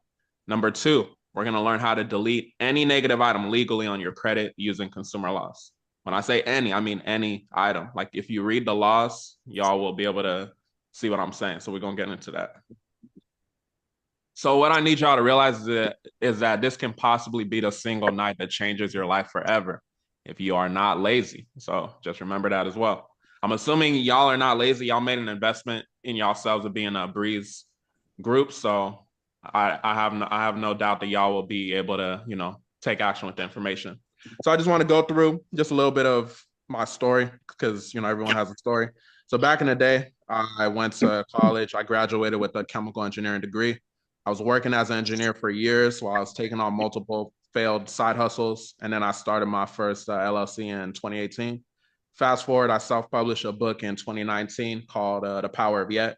And then I was doing speaking engagements, as you can see right there. And at the same time, I was always just hungry for information. So I was investing, you know, a lot of money into my personal development, just trying to figure out how do I leave my 9-to-5.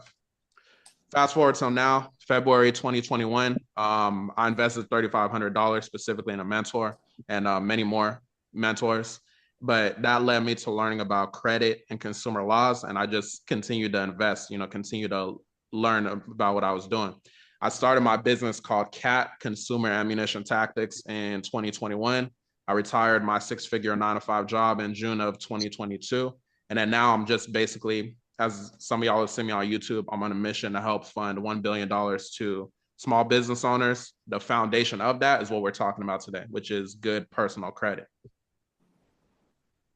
So if I could literally use this skill to be able to leave a 6-figure 9-to-5 job, I don't know if y'all work a 9-to-5 in here, but you should definitely be able to copy and paste what I'm telling you to do and at least get some results, even if you don't take it as like a business per se. So I just wanted to just put it on the screen because we got to look at some results for deletion of items because I want y'all to realize that you guys are next. I don't know if someone's not on mute, but if y'all can make sure you're on mute just so, you know, the recording not coming a little weird. So 37 hard inquiries deleted is somebody that literally followed what I said. So the information I'm giving y'all tonight, like this is an average person that literally did what I told her to do. So as long as y'all do what I tell y'all to do, y'all will literally get results. It's as simple as that. Bankruptcy deleted. This is one of my students as well. I'm going to give you information tonight. If you just follow instructions, you'll be able to get results. I had a separate student, one of my students, I helped them basically sue one of the credit bureaus. They got a settlement check. Different student, charge off deleted. Different student, child support deleted. Collection deleted.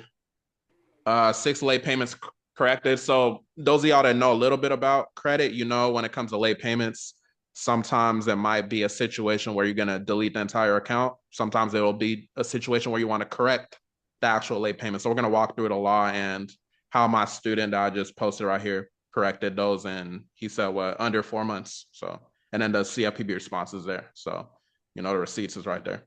Repo deleted, again, different student. I say that to say that y'all could do it too. I like interaction. So if you could drop a 1 in the chat if you believe you can do it too. I just want to see them ones and we'll go from there. So step number 1, we want to make sure we're building a perfect credit profile. We're going back to the basics. Like I said, some of this may be review for some of y'all. Maybe some of y'all haven't really tapped into credit like that. But once we get to Q&A, you know, you can ask me the questions that you need to ask me. So this is basically the pie of your FICO score. There's your FICO score. There's your Vantage score, Vantage 3.0 when you go into Credit Karma. Those are 2 different scoring systems. So just to run through it real quick, 35% is payment history. So pretty much over a third of your score is payment history. So basically, if you got 1, 2, 3 late payments, your credit is pretty much cooked. You know what I'm saying? So that's why you want to pay attention and do what I say so you can get back on track and be able to fix your credit, leverage it to get the funding that you need. I know this group is mainly based on funding. So, you know, you need that personal credit so you can leverage that. 30% is amounts owed. This is basically your debt utilization rate. They always say that average is 30% utilization rate, but I don't want y'all to think as average. You want to look at it like single digits or less. When I'm talking about funding clients, and this is something y'all can use too. When I'm talking about funding clients, I told them it's got to be single digits or less. So when you're looking at your debt utilization rate, think about like 9% or less. Don't look at the average of what people say. So if you look at 35% and 30%, damn near 2/3 of your credit report is structured based off of your payment history and your debt utilization rate. What that means is that those 2 are very, very important. So you want to protect that, whether it's for yourself or for your clients. 10% is new credit. What that means is hard inquiries. If y'all don't know what a hard inquiry is, it's basically whenever you apply for new credit, you get a hard inquiry. It's going to have a month and a year based off of when that was pulled. Like if you go to auto dealership, a lot of times they run the heck out of people's credit. So you're going to get a lot of hard inquiries over there. If you don't know how to remove hard inquiries, I'm going to go over that today. And you can literally turn that into a business. I got students that just literally focus on hard inquiries, making money. So y'all could definitely do that too. 15% length of credit history. So you want to make sure that you have a decent amount of credit history. Y'all are into funding, so I'm pretty sure y'all know about trade lines. So you can do that at the end if you don't have a lot of history on your report. And then 10% is credit mix. So you want to have revolving accounts. You want to have installment accounts, which are going to be like your student loans. Revolving is going to be like the credit cards. You want to have personal loans and things like that. So you just want to have a good mix, because someone that has a good credit score doesn't necessarily mean that they have good credit. They just have the score, but your credit score does not matter, which brings me into my next point. I said this like, I want to say 2021. I used to have a podcast that I would upload a lot to. I say your credit score does not matter. I had a lot of people in my DMs just on some what do I mean by that and all that. And that goes back to what I was saying.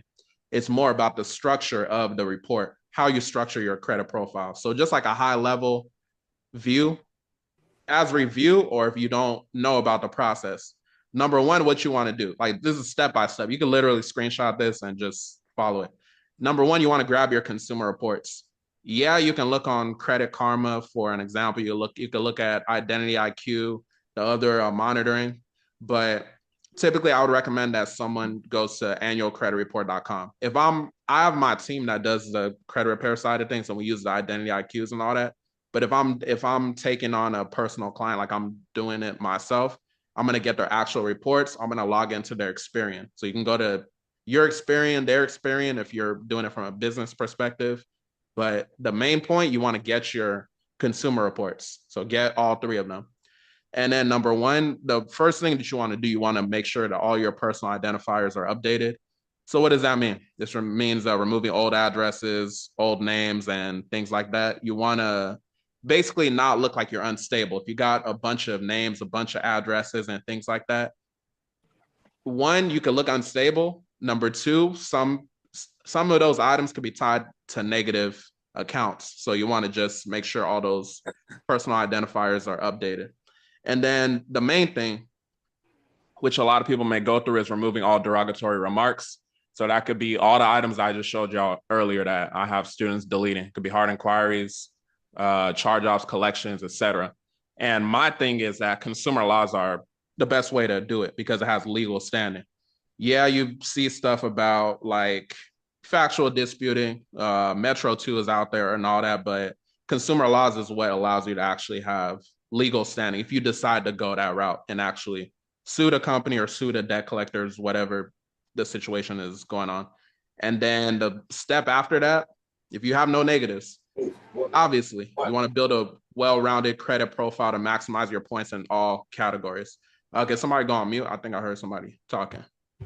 But the name of the game is pretty much maximizing the amount of points that you can get. So don't leave any points on the table. Going back to what I said about average utilization rate is 30%. Don't stop at 30%. Try to get to single digits, so you want to maximize your points. So let's talk about payment history because, again, it is 35%, which is over a third of your score. So the reality is you can do goodwill letters, but I prefer, and our company, we use consumer loss. So after the training, you shouldn't have an issue maintaining 100% payment history. It's not going to be like, oh, I send this letter out and it's guaranteed. You may have to do it a couple times. So keep that in mind. So I say that to say, as you go through the presentation, or if you even ask me questions, you should have the knowledge to take control of your consumer report. It won't be overnight, but you'll have the tools that you need to move forward.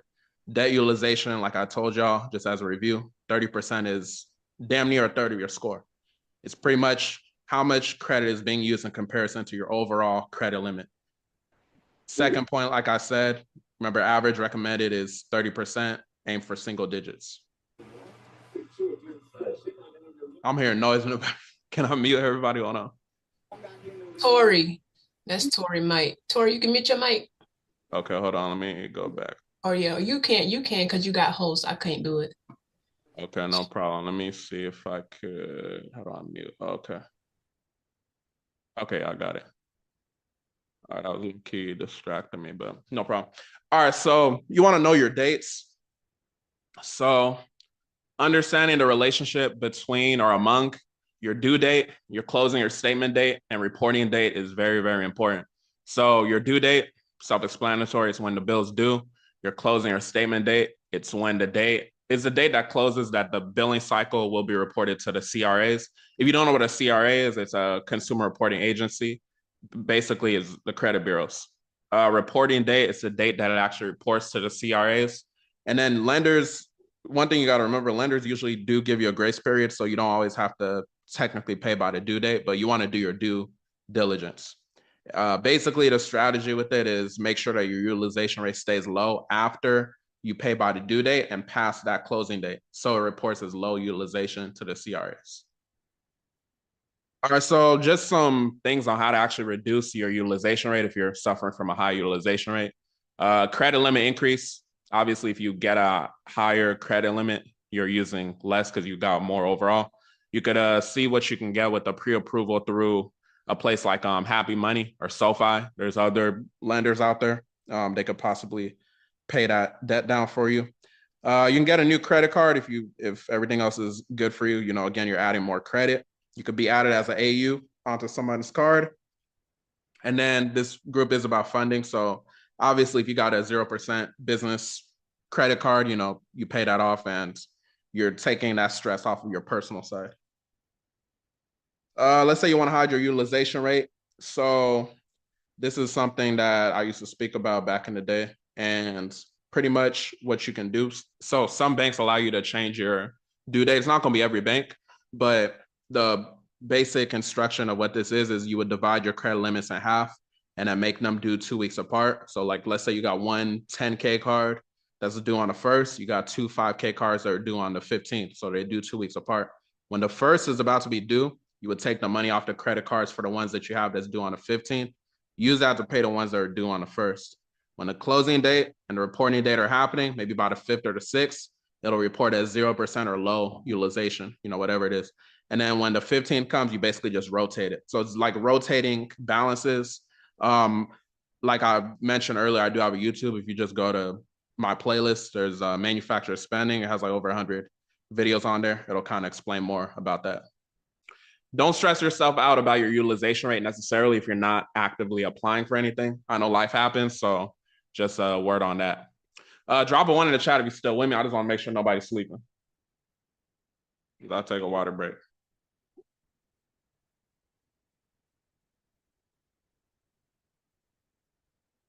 All right, so length of credit history.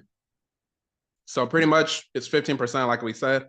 15% isn't going to kill your score, but you don't want to sleep on your length of credit history. I would recommend you have at least 4+ years of history. Like I said, you could look at Credit Karma as an estimate, but it's not your FICO. So just remember that. If you need more age, get an AU. And then new credit, that's going to be hard inquiries, like I said. Pretty much if you have too many hard inquiries, you got to look at it like you're basically looking thirsty to the lenders. That's the way you got to look at it. And I would recommend not having more than 4 per CRA before you go for that funding sequence. And then I'm going to teach y'all how to delete hard inquiries. So if you don't already know how to delete them, it'll help you. As y'all saw in the beginning, I showed you one of my students that deleted. She deleted like 37, I think, in 6 hours. So yeah, it's not rocket science. Credit mix, 10% isn't going to kill your score again, but a lot of people disregard it because a lot of people that don't know about credit, they'll just be like, oh, my credit is good because my score is over 700, but you want to make sure you have that mix. Like I said, people have a high credit score with no mix of accounts, and they're going to be confused why they're getting denied if they're not reading the adverse action letter. So you want to aim to have at least 10 positive reporting accounts. So that includes installment loans, revolving accounts. And then, like I said, you want to have primary trade lines, which are your accounts as well as AUs. So I'm not going to read everything on here, but you can just take a quick screenshot. These are just some credit builders. With our credit repair service, we typically give these different accounts to our clients that they can go and apply for. A lot of people know about the whole Navy Federal pledge loan thing, but we also utilize a Hughes Federal Credit Union as well. So yeah, hopefully you got a picture of that. So that's just a little bit on the building side. If y'all have any questions when we get into Q&A, you can ask. But number 2 is basically how to delete any negative items on your credit report using consumer laws. So number 1, I need y'all to commit to understanding that any item can be deleted. I know a lot of times people that aren't in these types of groups that like y'all are in breeze groups, I'm pretty sure y'all mindset is different from like the average person, but drop 1 in the chat if y'all got me. You believe that you can delete any item. Like I showed y'all people deleting every item, basically. Just drop a 1 in the chat if you actually believe it. Okay. All right, so a little commercial break real quick. We will not have time to go over everything, but like I said, I literally have like over 2,000 videos on YouTube, so you can go ahead and look that up at your convenience. Has anyone heard of the Fair Credit Reporting Act? This is 15 USC 1681. I feel like y'all have. Let me say, has anyone not heard of it? That's probably a better question. Has anyone not heard of it? Has anyone heard of it? That's what we're going to focus on today for the most part. The Fair Credit Reporting Act. Do y'all know what that is? 15 USC 1681.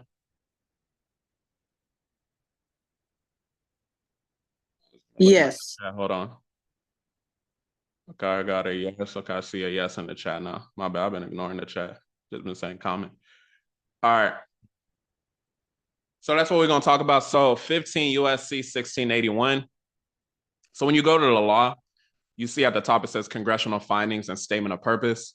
what that means is basically Congress found something on that was happening, and then this is the whole purpose of why they released it. So I want to just focus on the bottom, really, B. It basically, like, the whole purpose of it is to make sure that reasonable procedures are being maintained. When we look at, let's just look at, the top. It says, a Congress makes the following findings. The banking system is dependent upon fair and accurate credit reporting, right? And they're talking about the fact that inaccurate credit reporting impairs the efficiency of the banking system, and it basically it just messes up the whole system, is what they're essentially saying. If you look at number 4, it says there's a need to ensure that consumer reporting agencies, which I said earlier are credit bureaus, they exercise their great responsibilities with fairness and respect the consumer's right to privacy. So remember that, that's important. But the main thing I want y'all to take out of it is the reasonable procedures. Because when we talk about litigation with the FCRA, when you understand the procedure that's supposed to happen, that's more so how you can have a reasonable claim to actually bring up in court against the credit bureaus. It's a little technical, but it's not, impossible. But just keep that in mind, reasonable procedures. You want to think about what is going on. Are they doing an investigation and things like that? So I won't break down the whole FCRA, but we'll cover what you need to get results, right? The main thing is getting those results. So administrative process, if you don't know what that is basically your route towards getting your desired result as far as the deletion. Let's keep it simple. So number 1, you're going to send your notice of dispute, or if you're dealing with like a collection, you will send a debt validation. So that would be under a different law, which is called the FDCPA, Fair Debt Collection Practices Act.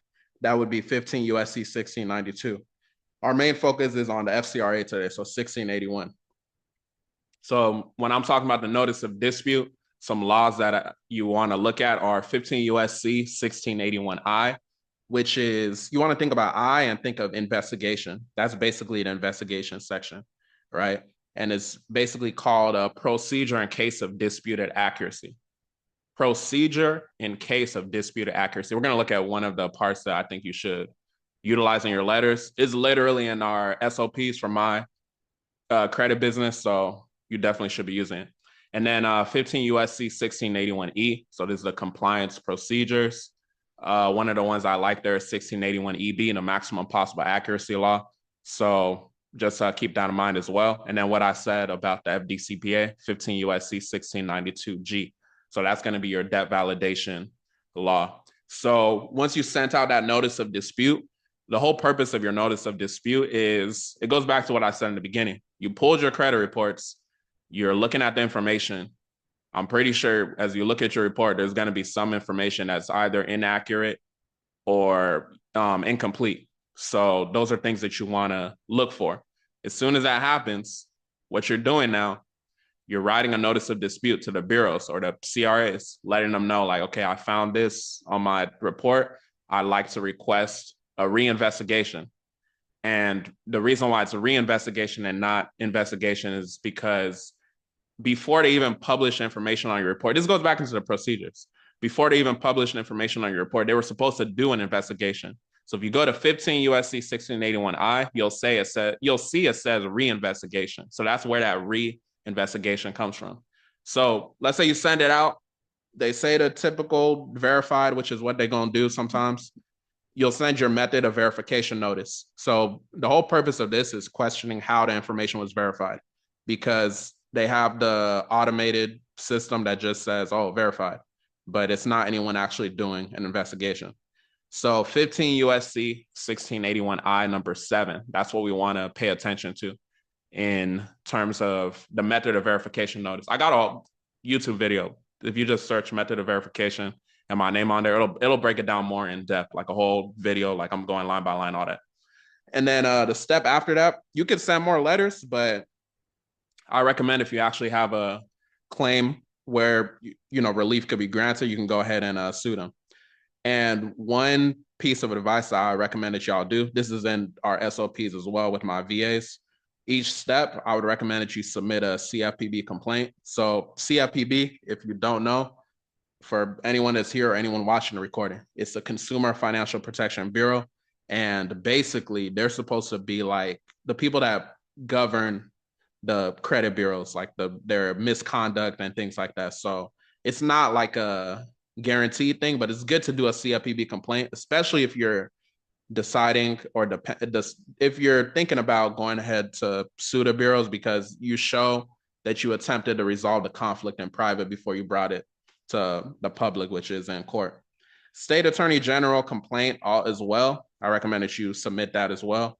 You can submit a BBB complaint. We see a lot of success doing that with collections, and then OCC complaint as well is pretty good. So I recommend that you do as many of those as you can, just to add extra pressure to your letters. Again, if you don't know about credit, I could do the same thing for client 1 and client 2. Maybe client 1 got it deleted, client 2 got a told verified. So it's one of those things you got to look at it from the mindset of, I'm just going to keep on going and just be persistent. Looking at it like a boxing match. If somebody comes to me and they're just like, okay, fix my credit or something. Boxing matches aren't just predictable like that, unless they've already wrote the script or whatever. But it might be a situation, maybe the knockout's in the first round. Maybe there's no knockout. Maybe it goes a distance. Maybe it's a knockout in the 7th round. So I want y'all to just have that mindset to look at it like that. All right, so let's look at 1681I, like I said. So 15 USC 1681I, procedure in case of disputed accuracy, like I told y'all, as y'all can see right there, like I said, reinvestigation. It's not investigation, reinvestigation, because the whole purpose of how the FCRA was constructed and what reasonable procedures are is that these bureaus, they're supposed to already do an investigation before they even put the item on there. That's why we have a law like 1681 EB, which is talking about the maximum possible accuracy law. So I recommend that you put this section in your notice, in your request for a reinvestigation. So keep it simple, right? So 15 USC 1681I A1A. As you see right there, I'll just kind of read a summary of it. It says if the completeness or accuracy. So if you look at your report, you see something's not complete, you see something's not accurate of any item of information. What does any item of information mean?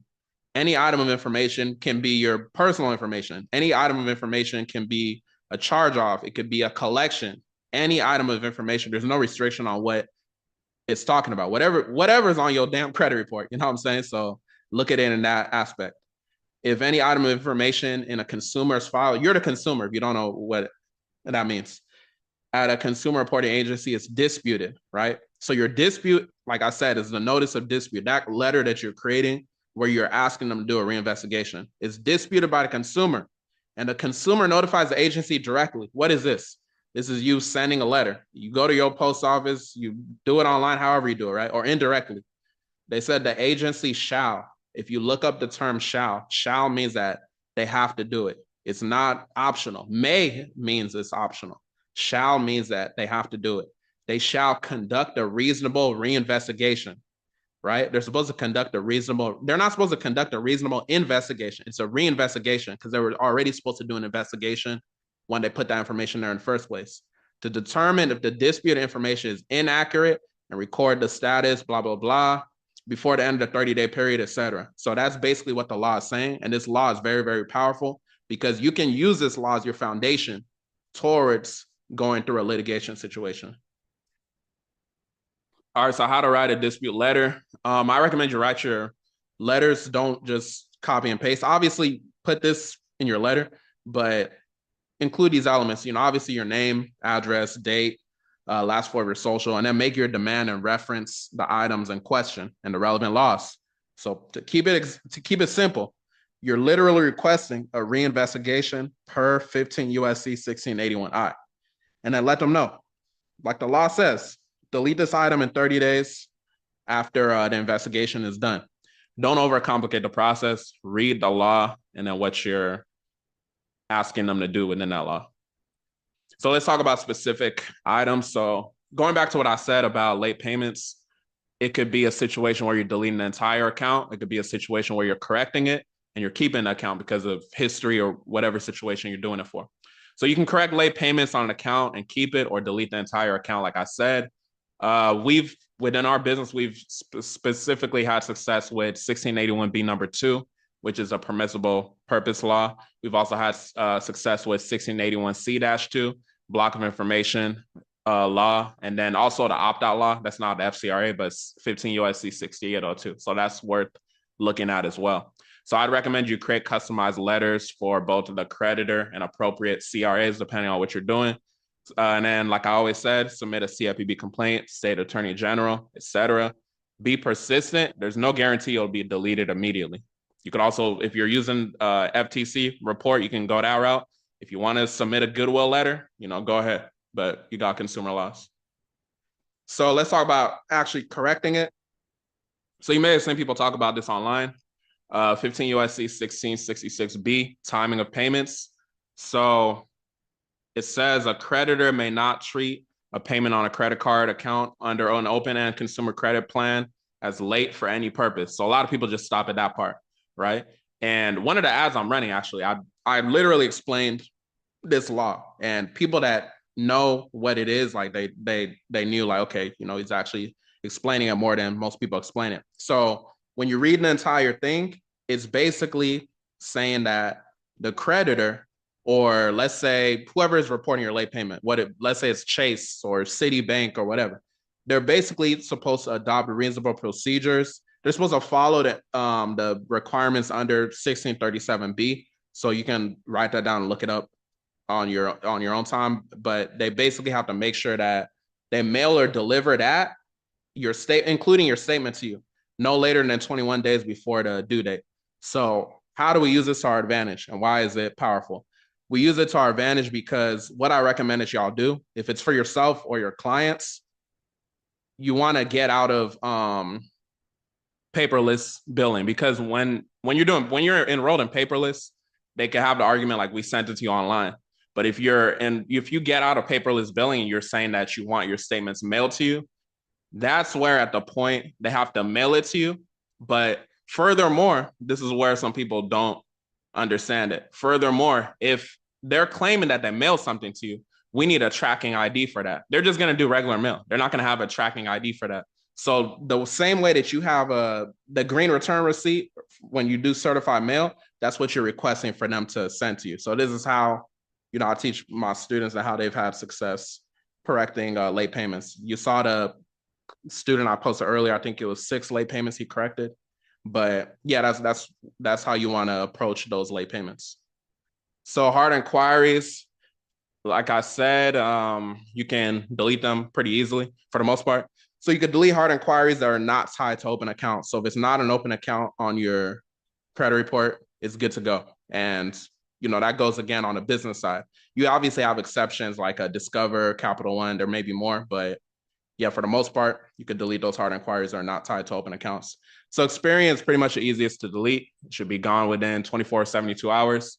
I always tell people, now I'm teaching, I say this on my YouTube, you can literally start a side hustle deleting these for people. If you don't even want to know all these consumer laws, you can literally just delete hard inquiries. So this is a working number, 1-800-493-1058. Literally just ask to be transferred to the fraud department. You'll dispute them as unauthorized fraudulent inquiries when you get a rep, and then you read them off. You could literally say this: I pulled my credit report. I noticed some unauthorized fraudulent inquiries I would like to dispute. After you read them off, they may ask, oh, do you want to put a fraud alert? You could say, oh, no, I'm about to apply for something. And then you'll wait 24 to 72 hours. They should be gone. Or if it's not gone within that time frame, then, just keep going again and again. So the reason you can dispute them as fraudulent or victim of identity theft is because they did not receive your written consent to furnish the information. So when it comes to TransUnion or Equifax, so typically what you're going to want to do, you're going to want to mail it. And Equifax, I would mail it too. These are some previous fax numbers that were used. They may or may not still be working ones, but I would recommend that you mail Equifax as well. And you want to go ahead and mail the FTC report. And the law that you typically want to use is 15 USC 1681C-2. That's a TransUnion address right there. You can Google the other ones.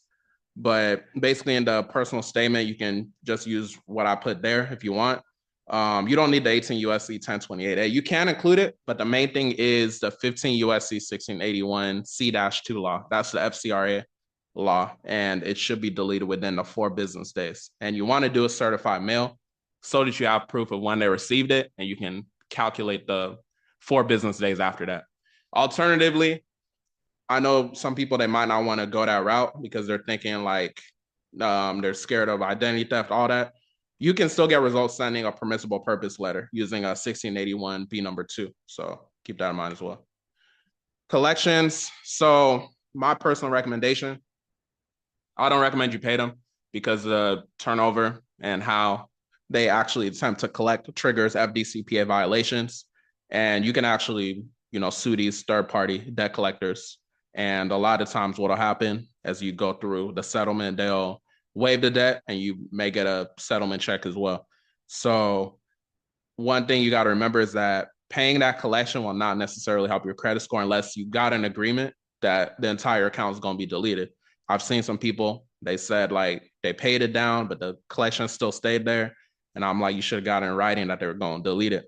So best practice, I always say send a debt validation notice first, referencing a 1692G. Sometimes you might get it deleted that way because they know that if it were to go to court, the turnover process, a lot of times they have a clause in there that says that the information is not 100% accurate. The turnover from the original creditor, quote unquote, to the third party collector. And then you could dispute the collection, or you can go the route of suing them, like I said, to get the debt waived and a settlement check. But that's a more elaborate process. I got some of that on my YouTube channel as well, if you want to go watch. All right, so let's say they said verified after you send your first notice. What do you do now? First of all, don't panic. What you can do, like I said, you want to focus on that method of verification. So 15 USC 1681I number 7. So as you see right there, the law basically says a CRA or the credit bureau, they're supposed to look at the word shall. Remember I said that they have to do it. They shall provide to you, the consumer, a description referred to in 6B So you can go and look that up as well by no later than 15 days after receiving a request from the consumer for that description. So basically that method of verification, you're asking them to provide certain information in terms of how they did their investigation. But remember, the spoiler alert, they don't do an investigation. They just have this automated system. It's so many consumers sending in these requests, these disputes, they're not going to do an actual investigation. So just do what you will with that information. Let's say round 2 fails. What do you do now? So you should sue them. That's my recommendation. That's not legal advice, but that's what I would recommend. So I had a one-on-one client. Basically, he kept disputing his bankruptcy and he wanted to know how he can go about suing them. So I gave him some information as far as how to do that. He got the item deleted. It got settled outside of court and he got paid $1,000.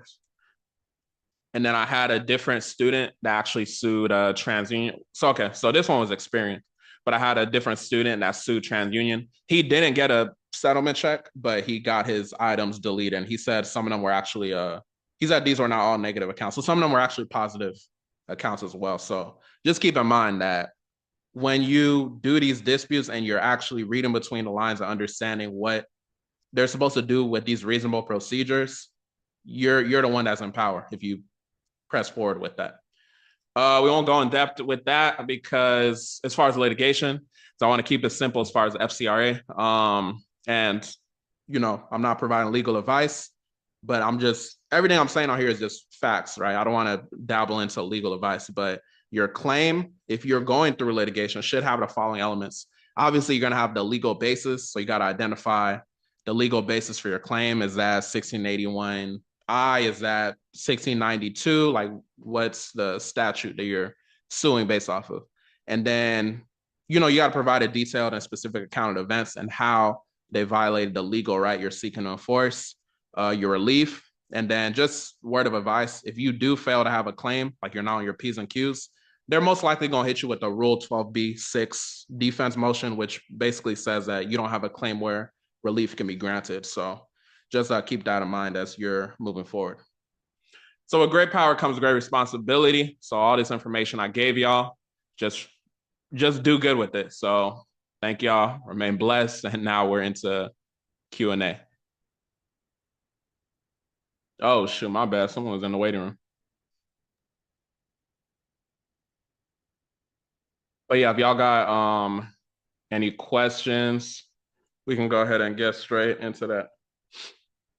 How you doing, Michael? I'm blessed, man. How you living?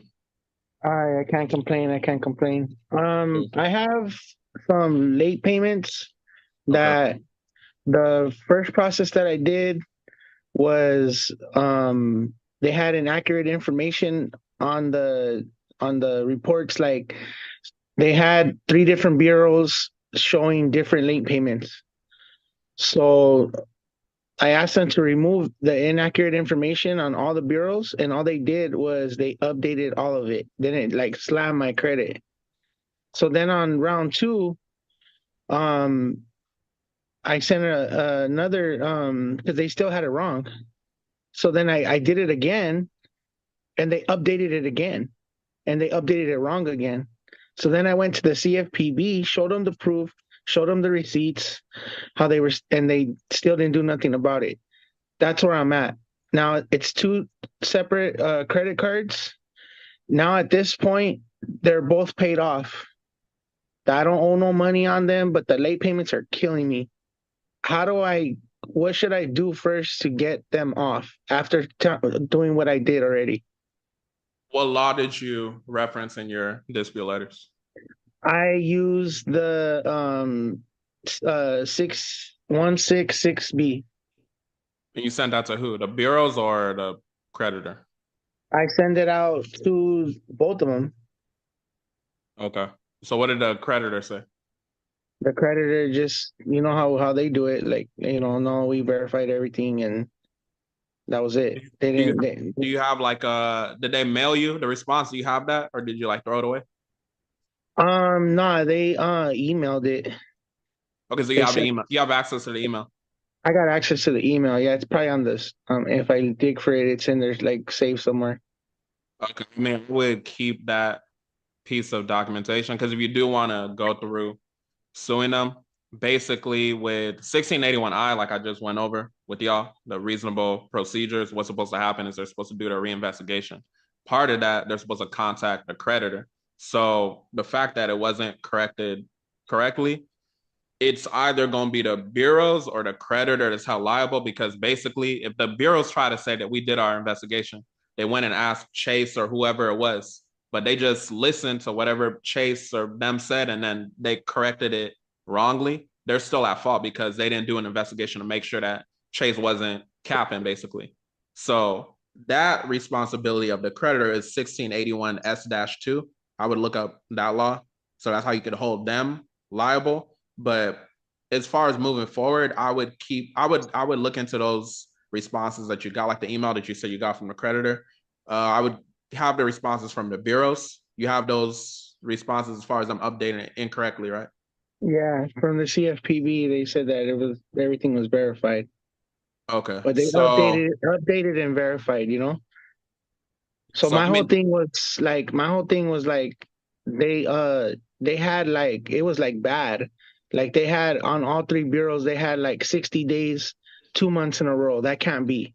You can't be 60 days, 2 months in a row. It has to be like 30, 60, 90, And all they did was update it. They didn't update it correctly, and they did it twice. They like hit my credit for like 70 points twice. Yeah. So I mean, like I said, if you have the responses and everything, I would, based off what I'm hearing, I can't physically see what you have, but based off what I'm hearing, I would file a suit against them. You just got to figure out what laws you're using.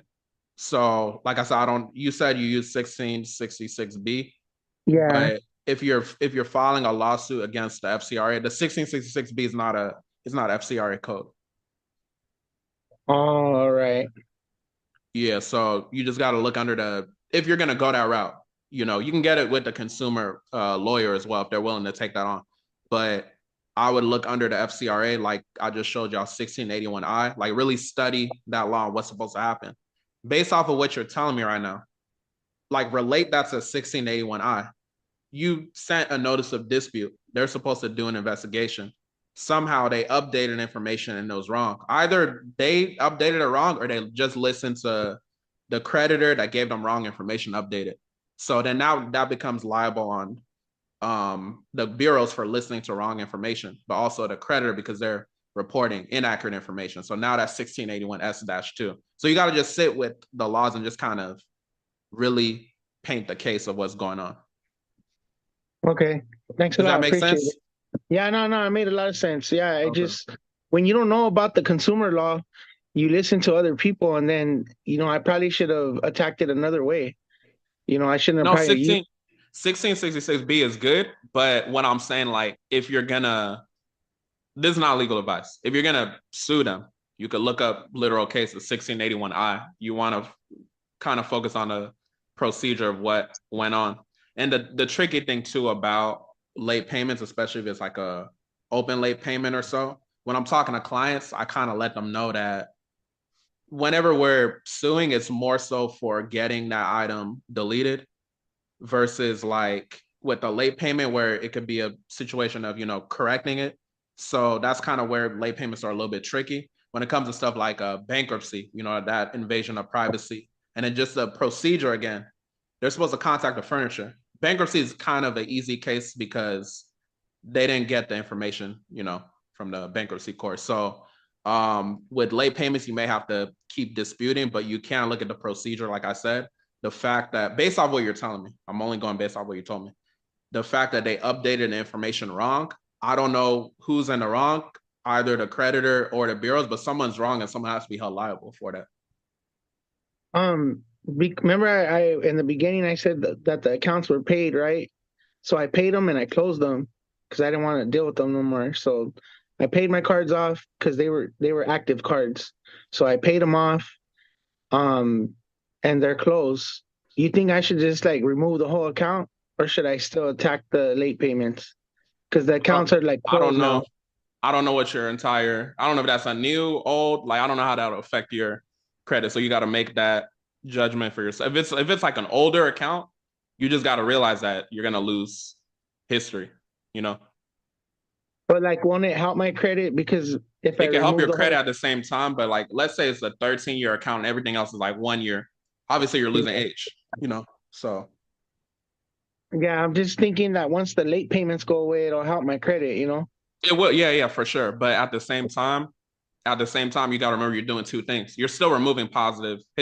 I'm giving you the scenario if it is Yeah. one of the older accounts. But yeah, definitely removing a late payment will help. It's 35% of your score, so Got you. Appreciate it. Thank you. yeah, no problem. Does anybody have any questions?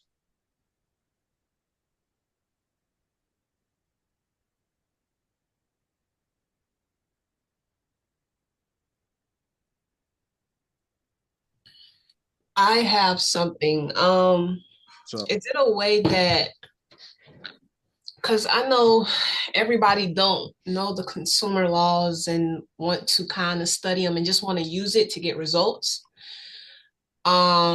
Is it a way that you can give templates or verbiage on how that law is supposed to be written out in the dispute letter? What do you mean by that? So so the round 1 letter, the round 2 letter, like what those letters actually look like and how to use, because I know you gave out the laws, but how do we use these laws in the letter? What does that verbiage look like? Oh, I got templates with my students, but like a basic thing I would say, just going back to the presentation, I tell people not to make it, too deep. So literally put the law and then be like, what's it called? I'm writing a notice of dispute. These are the items that I want to dispute. And the main thing is because I know people overthink about it. So literally just copy and paste the law that I said and just say that I'm looking to dispute these items and then just literally list it. It doesn't have to be too deep. Yeah. Oh, no, I'll say go to my YouTube too, because I got videos on there. There's I think it's a DIY Credit University playlist. I literally got a letter that I'm walking. I'll try to find it and maybe I'll send it to you. But I would say it's on my YouTube for sure as well. Okay. Yeah. Okay, cool. To elaborate on Bree's question, so let's just say for the sake of argument, let's just say I'm gonna use 1681 I-7. Let's just say, Okay. do I you said keep it simple, so do I just put the item and just put the 1681 I, or do I have to put verbiage along with it from the law in there? Well, how would you recommend that you do it? I just want to see what your thought process. Because I'm real thorough, me personally, I'd probably want to put like at least a line or two from the law in it. But I just want to know, do you need to do that? Because a lot of people say that once you put the law in there, they already know what the law is, you know? So you don't have to do that. I just want to know what is the proper way to do it. What do you think? Like, how would you do it? How would you guide me to do it? Yeah, so going back to what I said, I would just make it super simple. Because I know when I started in 2021, I went through this as well. Like, okay, do I got to do this? Do I got to do this? Do I got to do this? But when you simply think about it, when we talk about just a 1681I claim, the reinvestigation, I could literally put a simple letter. I'm writing a notice of dispute to dispute these items based off of 1681I, A1A. And then these are the items. I send that. I already triggered the reinvestigation. Whether they know what I'm talking about or not, ignorance of the law is no excuse. You know what I'm saying? So if you want to explain all this, and that's your waste of time if you want to do all that. And I used to waste my time too. So I understand that. But I would, as far as your question, 1681 I-7. So this is how I would do it. I would say, like, obviously you're using that as like your second notice. So I would say, what's today's date? So today's like the 8th. So I sent you my first letter, which you received on September 8th, and you didn't, correct it. Now I'm requesting a method of verification pursuant to 1681 I-7. And then the same thing, I wouldn't, you can just copy and paste the law right there. But as you read the law, it's going to tell you what that you need from them within that 15-day period. So you'll let them know, again, do this within this period. And then that's it. That's pretty much what it is. And you got to think just high level, like you sent out the first notice. They didn't do what they were supposed to do. They're already violated. You're sending out the second notice, referring back to what you did on the first notice. I sent you this notice. You received it on September 8th. So you're explaining the situation in the letters. Pretend like a judge is literally looking at this. They're not going to want to go to court with you if you have everything on point. So you send that 1681 I number 7 notice. You can make it as deep as you want or as concise as you want. You send that, have a green return receipt for that as well, because you want to be able to prove the violation. And then you can send a pre-litigation notice, or you can go straight to file the lawsuit, or bring it to a consumer attorney, see what they say if they want to take it on, essentially. But I would say don't think about it too deep. But if y'all, like I said, if y'all want like specific letters, literally go to my YouTube channel. I think it's the DIY Credit University playlist, where I go over more of the stuff like line by line. But I just don't want people to overthink too much about it. And that's why, as I'm teaching them more now, I'm more general, because if I'm giving everyone the same exact thing, we're just gonna have a bunch of robots and sending the same exact letter. So when I say just keep it simple, just keep it simple.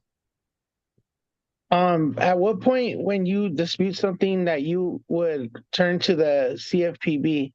Like, obviously round 1, you're not gonna go to the CFPB. At what point do you involve them? I would. In round 1? Yeah, that's part of our SOPs with my VS. And that's why I recommend people do. Yeah. Okay. So you like let's just say I'm disputing a collection, and I send out a debt validation letter to a collection. Let's just say Al and V Funding, and I put 1692G. Mm-hmm. So what do I do with the CFPB? I send them a copy of the letter I sent to the collection agency.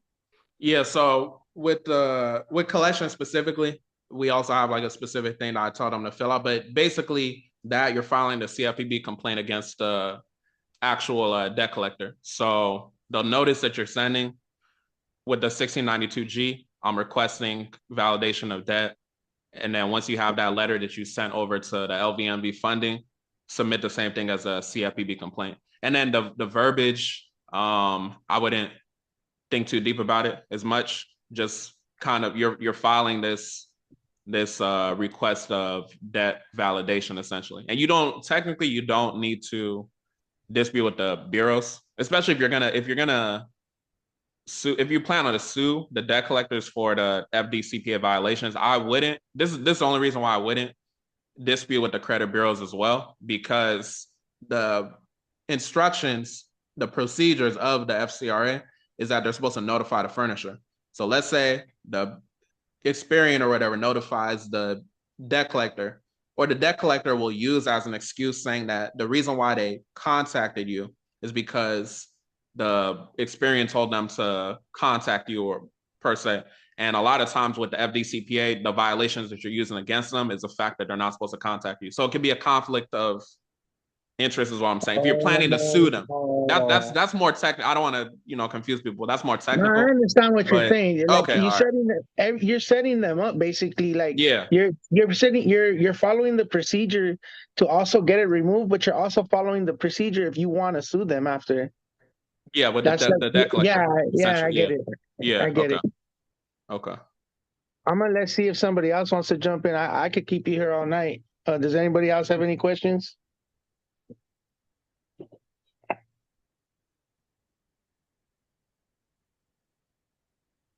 Maybe they have their mics muted.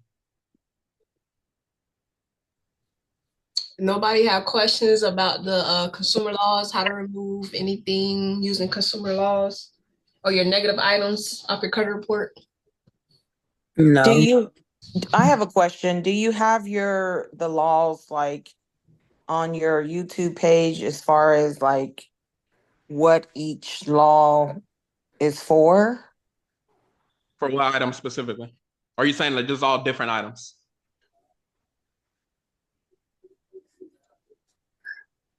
Hello? You're on mute if you're talking. I'm not sure if you're talking.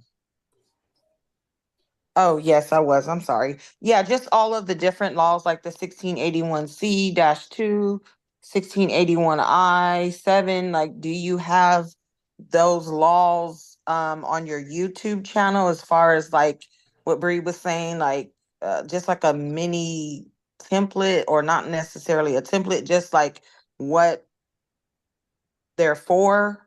Is like, okay, like 1681C is for removing inquiries.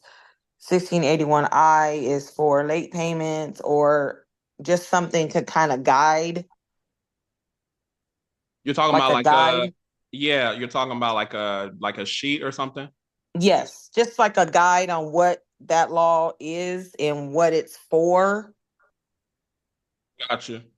No, the answer is no. I just upload a lot on the YouTube, and as I guess people binge watch it, they can kind of tie it together. But if you have, I mean, we could literally talk about it right now. If you have like specific, like you're just like, okay, what would I use for this scenario? I can literally answer that right now. And you can write it down, I guess. I think I understand what everybody's asking. Like, what I'm getting out of what everybody's asking is like, what law would you use for inquiries? What law would you use for collections? What law would you use for charge-offs? And then I think we got what law you would use for late payments. I think that's what they're asking. Can you use multiple laws for multiple accounts, or I think that's what they're asking. Like, can you use one law to take off a collection and a charge off, or are they specifically only for certain things? The consumer law. So one thing I would say, you guys are gonna have the recording, so I said rewatch the recording because it's in there. But like, let's say collections, I would just stick with 1692G. That's FDCPA. Hard inquiries, Experian, like I said, you can literally call them. You don't have to use a consumer law for that. But if you're gonna dispute with TransUnion and Equifax, like I said in the presentation, that'll be 1681 C-2. When it comes to what other items? Collections, late payment, we went over that. That's in the presentation. You guys will watch the replay. Charge-offs? Yeah. Charge-off. So technically, okay, let me say this. So technically, 1681I, if you guys like really look at it, is based off procedure. Any item of information. you could use 1681I to delete anything essentially. But if you want specifics as far as a charge off, one thing that I would recommend that y'all do is request a 1099-C from the actual creditor, because if it's not like over $600 balance. So that's one route you could take. But then again, 1681I, that's like the overall thing. I don't want y'all to get, too confused with it.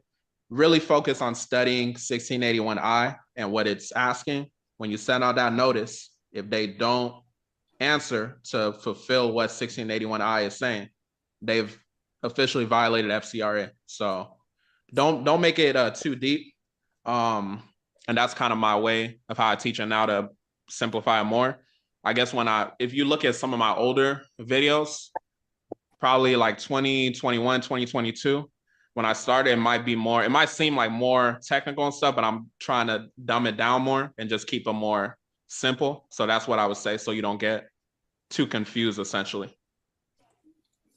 And then if the bureau sends you a stall tactic letter or a verified letter, then you want to go ahead and do a method of verification with the 1681I7. That's what I would recommend that you do. Okay. Yeah. What did you say 1691G was? 1692G, that is a validation of debt law. Okay. Yeah. Okay, thank you. And do you no have your problem. contact information on the playback of this, as far as like your YouTube You can channel see and my all that? name right there, but the app Mike O. Benjamin, if you just search it out on YouTube, you'll be able to find me. That's an IG as well. And then I don't know, Bree could, I guess, share it with the community. Yeah, Okay. I'll post this information in the community like how I do with the other guests, so that y'all can have it and be able to kind of get in contact with them. Yeah, YouTube superstar though. You just punch in his name, everything gonna come up. Right. All right, anybody else have any questions? I know we getting. Yeah, no, thank you. You good? Tori, you good? Yes, I'm good. I think the replay should help y'all too, because if you're just getting new to this stuff, the way I was talking about it could seem like what is he talking about? But probably just watch a replay a couple times and watch my YouTube. That'll help. You can pause and do all that. So yeah, if it was a little bit confusing, I apologize about that, but I just want to make it as simple as possible for y'all. I'm gonna be honest with you. I disputed a bunch of stuff, and sometimes it came off, and sometimes it didn't. But I didn't follow none of these steps. Like, I use different consumer law, so I already learned a bunch of stuff today. Now I know what to put for a stall tactic letter. Now I know which law to start off with. I know pretty much 1681I you can dispute everything on your profile. You start off with that. So like, yeah, I already learned a lot. I didn't know that you taught me something else too about the late payments. I didn't know that the paperless thing mattered. That's how they got me, because I was paperless. They were sending me emails. Yeah. Yeah, so yeah, I appreciate it. Thank you for No everything that you say. Thank you to Bree too. Absolutely. I hope we all learned something, Michael. I really truly appreciate it. I'll get in contact with you after the call is off to see just to ask you a few questions, get access to a few things, see how we can work on something. But other than that, everybody good. We got our questions out, right? Tori, Brittany, Sabrina, Richard, we all good. Yes. Thank you so much for your time. Yes, No thank you. No problem. All right. Well, I'll see y'all next week. I had this recording up for y'all in a couple hours. All right. Y'all may email you the recording once it's done downloading. Okay, I got you. All right, All right. Good night, everyone. Good night. Thank Have a you. good one. Thank you. Yeah. The following 4 hours you're about to watch is really the sauce. I'm giving you all the game to help you fix your credit. We're going to be going over the Fair Credit Reporting Act, which is 15 USC 1681, if you've never heard of it. And then we're going to transition into the FDCPA, which is 15 USC 1692. So this is what you're going to use against the debt collectors as they're harassing you. I'm literally giving y'all all the sauce. I've never put this out publicly before, so I just wanted to do a different type of video, just give y'all all the sauce so you have no excuse not to get to the next level. If you enjoy it, if you get value from it, if you want to get more information, you can click the link in the description and then join our community Cat Credit University for only $39 a month. Enjoy the video. All right, listen, my name is Michael Benjamin. I think all of y'all know that. But basically, you know, we're going to be doing a consumer law breakdown of the FCRA, the Fair Credit Reporting Act. I want to thank y'all for showing up tonight because, you know, not everybody invests in themselves. So definitely appreciate y'all being here tonight. I definitely appreciate y'all participation. I know y'all going to participate. If y'all got any questions, definitely type them in the chat. Some of y'all are only typing to me personally, which is fine. But if you want to change your settings, you can type to everybody. I know we got some older people here, so maybe you never use Zoom. So if you got a kid around you, maybe that can help you. But it's okay if you just want to type to me. And if you got questions, I'm going to read them out loud to everybody that is attending. So yeah, with that being said, I'm going to share my screen and then we're going to get straight to it.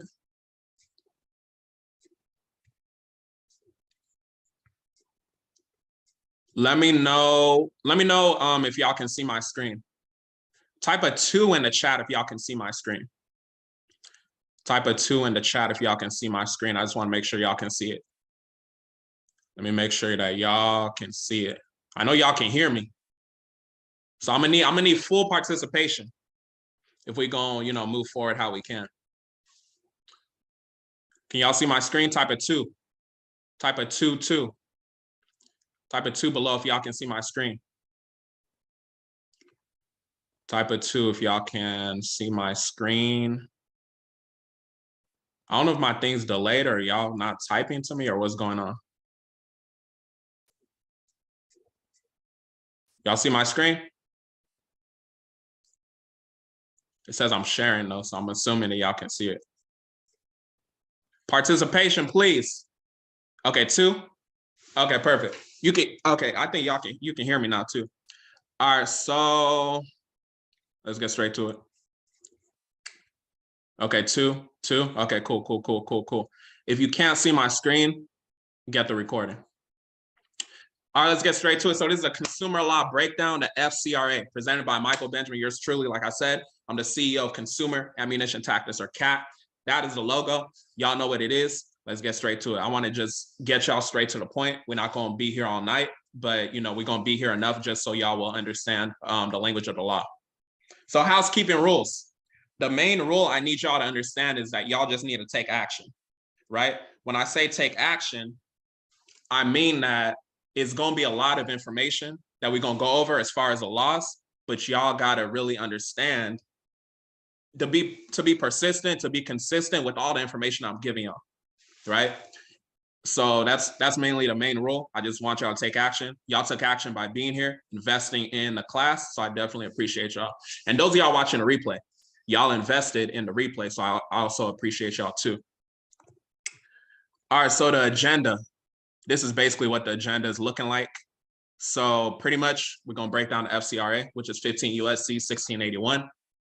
We're going to go in order of the laws I think are most important. So just really keep that in mind. 15 USC 1681, Congressional Findings and Statement of Purpose. If y'all want to screenshot this, you can screenshot it. Just to know what we're going to go across and cover. Then we're going to go into the definition section. The definition section is very, very important. It's very, very important in terms of y'all getting y'all deletions. So really keep that in mind. Then we're going to go to 15 USC 1681B, permissible purposes of consumer reports. Remember, these are not credit reports. These are consumer reports. Keep that in mind. Then we're going to go to 15 USC 1681C-2, which is a block of information resulting from identity theft. I want y'all to really be familiar with that section, and we're going to cover it. I'm going to let y'all know what I want y'all to take from that section, because I want y'all to really master deletions. As a result of everything y'all learning tonight or reviewing tonight, y'all can start your own credit business. You can host your own class, breaking down the FCRA to people. So really keep that in mind. Then we're going to go into 1681N, which is a civil liability for willful noncompliance. Then we're going to cover 1681O, civil liability for negligent noncompliance. Then we're going to cover 1681S-2. I'm going to cover something that I like as far as like a second round dispute. A lot of y'all see what I be posting on social media. You probably saw the reel when I was talking about 1681S-2 in your second round. So we're going to cover that. So basically it talks about the responsibilities of furnishers of information to consumer reporting agencies. CRAs are basically Experian, TransUnion, Equifax, those people, right? So once we break down all the laws and the language of the law, we're going to go into a deletion letter example. I saw that some of y'all purchased some of the letters. Some of y'all purchased a payment deletion letter. Some of y'all purchased the bundle. Some of y'all purchased the debt validation. So we're going to go over an example and just break it down a little bit even more, just so it really crystallizes in y'all mind. Then we're going to go over an affidavit of truth example. A lot of y'all DM me about affidavit of truth. So I decided we're going to include that here. We're going to go over just the components that's included in an affidavit of truth. We're going to move forward on that.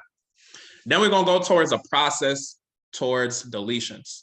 It's not, this is the only process, it's a process. So that's why I want y'all to recognize. So that's what we're going over tonight. All right, how do I move forward? All right, mindset. So this is where I need y'all to take action. When I say take action, take action. So I need you to write down on your piece of paper, on your notes, on your laptop, whatever you got for notes, right? Don't be writing it down in your mind. Write this down. I, and then insert your name, understand that everything I was taught about credit before may not have been true. And I promise to open my mindset to what I learned today. I, insert your name, understand that everything I was taught about credit before may not have been true. And I promise to open my mindset to what I learned today.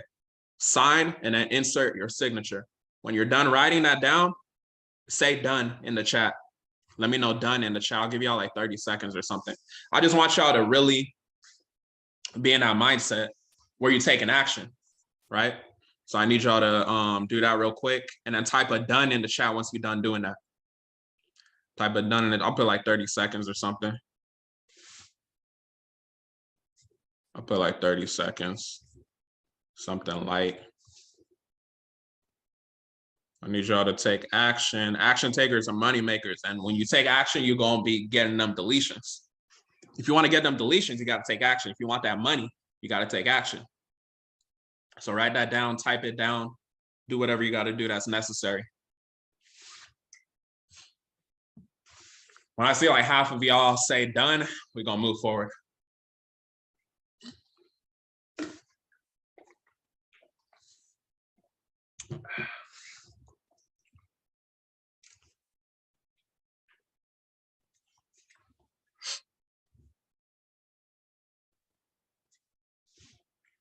Y'all love typing the hosts and panelists.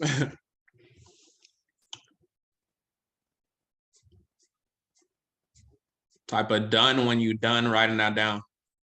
Type a done when you done writing that down. Type a done in the chat when you're done writing that down.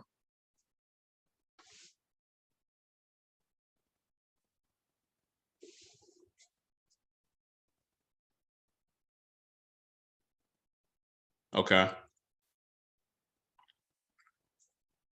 Okay, we're gonna continue. All right, so any questions for me before we move forward? Just any immediate questions? I know we ain't covered the laws yet, but if y'all have any like immediate questions, definitely type them down below and let me know. Any immediate questions? Let me know if y'all have any immediate questions. Any immediate questions? Let me know. Will there be a replay? Yeah, when you went to actually buy the class, there was an option to purchase a replay. If you didn't purchase it, you'll still have an option to purchase it. So yeah, just keep that in mind. There will be a replay.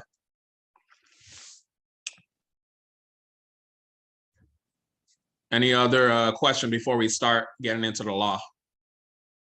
Does anybody have any questions? Any immediate questions? Will we be covering remedy? No, we're not going to cover remedy in this specific class. This is just breaking down the FCRA, but we will be doing a separate class where we will cover remedy. That's part of the reason why a lot of people that actually applied to be in the class, I was just saying like they don't technically qualify because of the fact that, you know, they might have been studying law already. So yeah, just keep that in mind. I'll take one more question if y'all got one more question.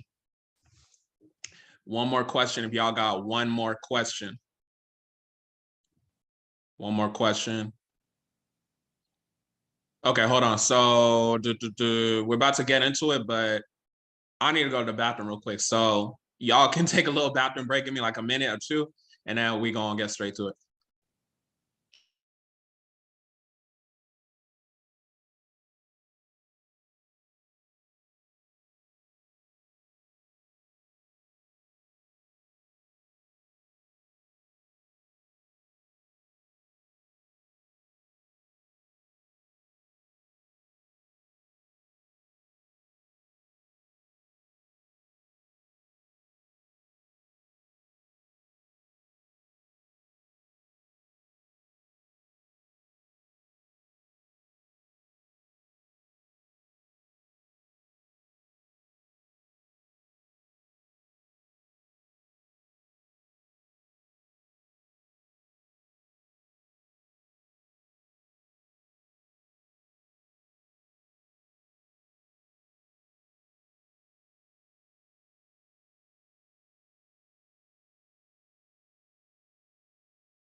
Okay, I'm back.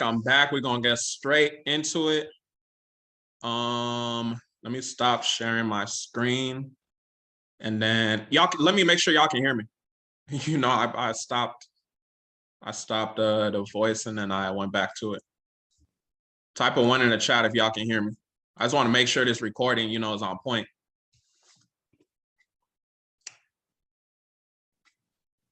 Type a 1 in the chat if y'all can hear me.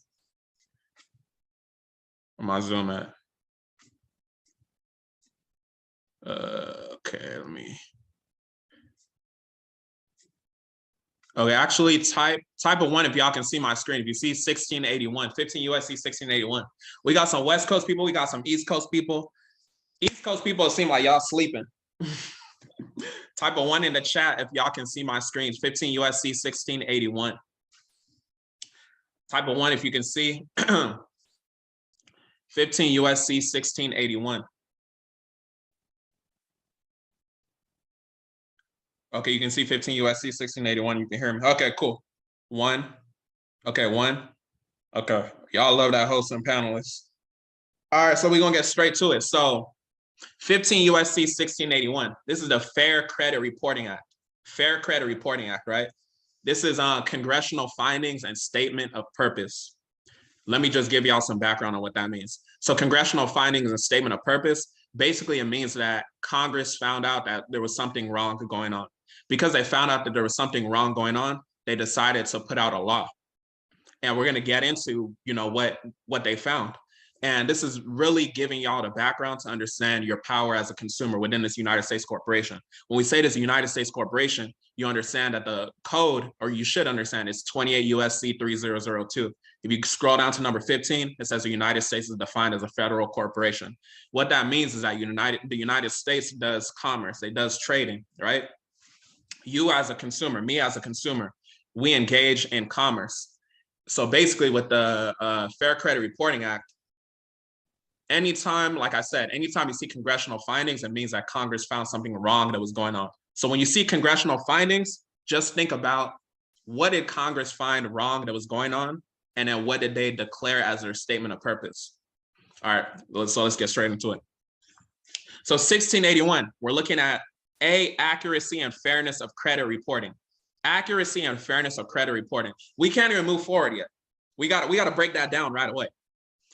The average person would just look at that and then they just gonna continue reading. Okay, accuracy and fairness of credit reporting. What does it mean to be accurate? Type in the chat below what you think it means to be accurate. What is something that is accurate? Type below what you think is accurate. Type below what you think is accurate. Type in the chat.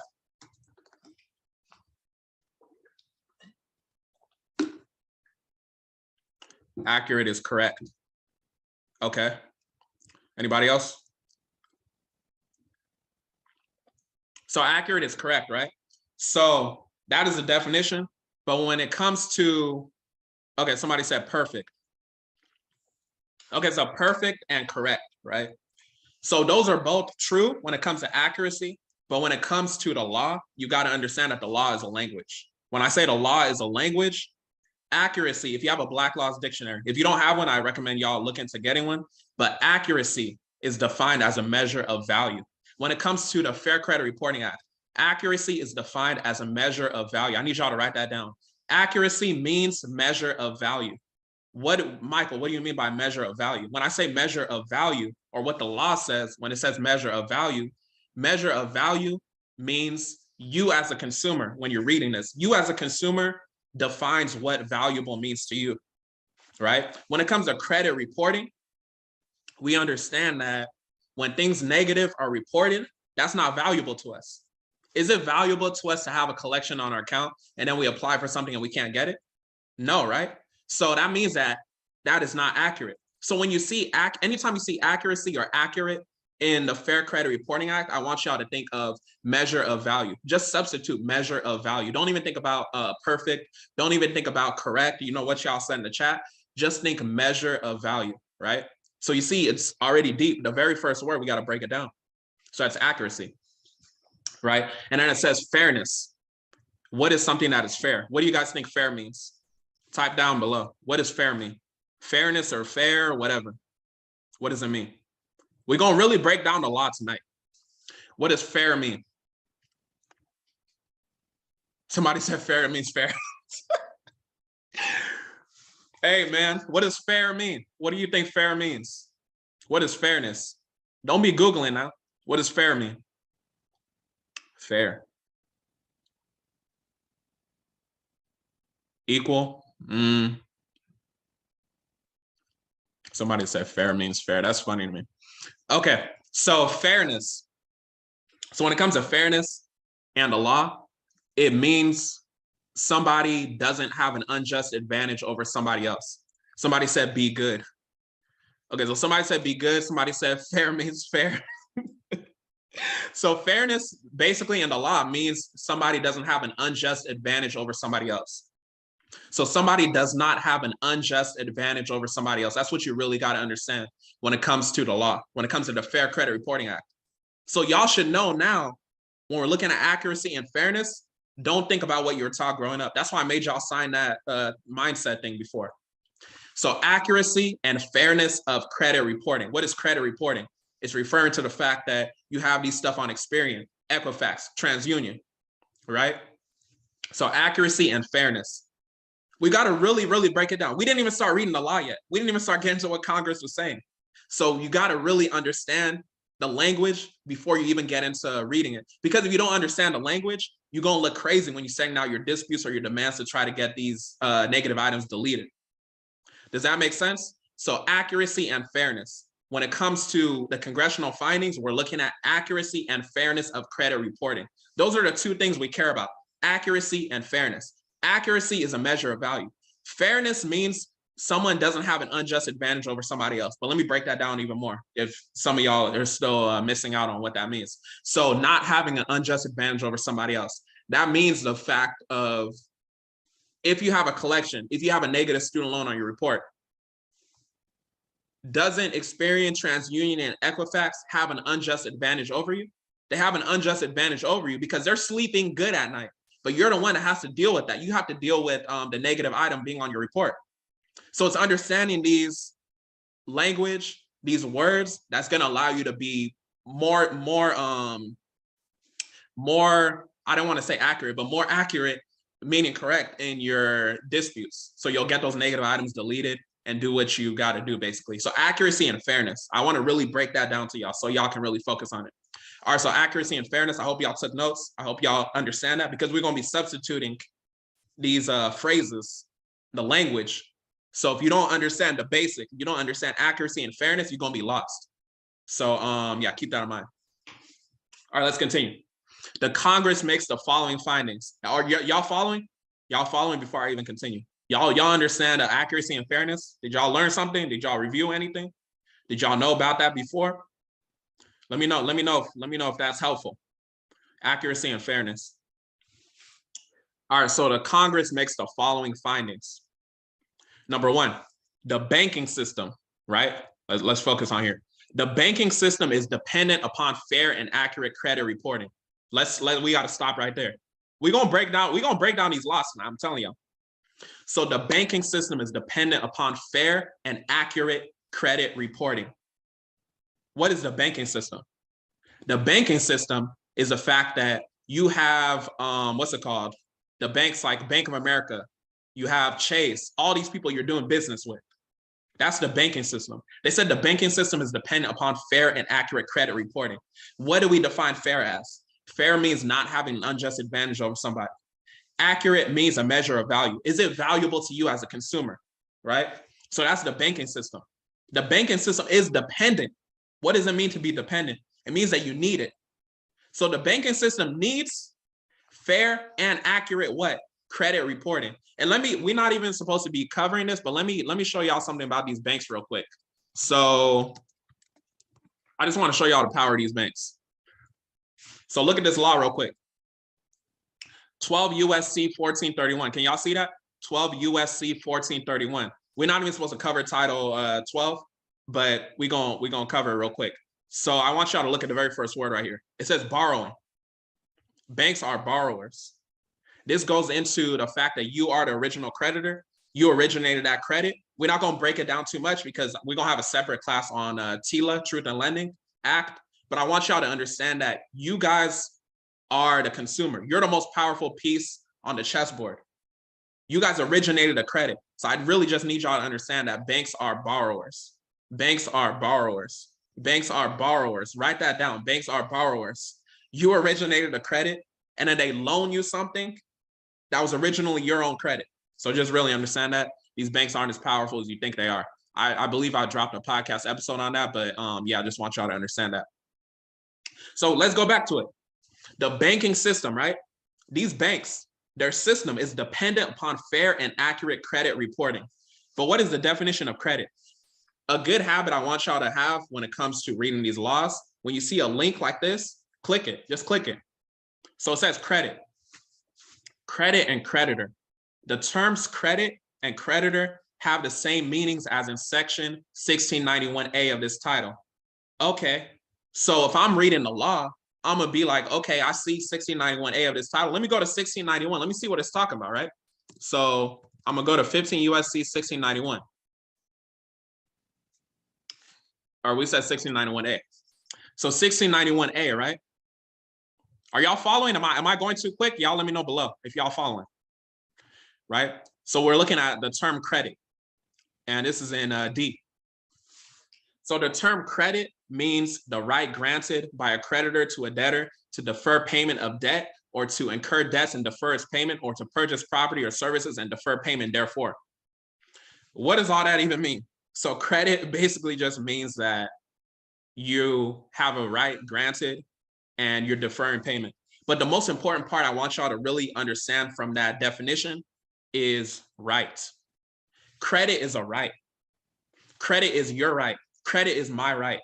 It's your right. Somebody can't take something that's your right from you. So how are they going to tell you you could be denied from something? That goes into adverse action.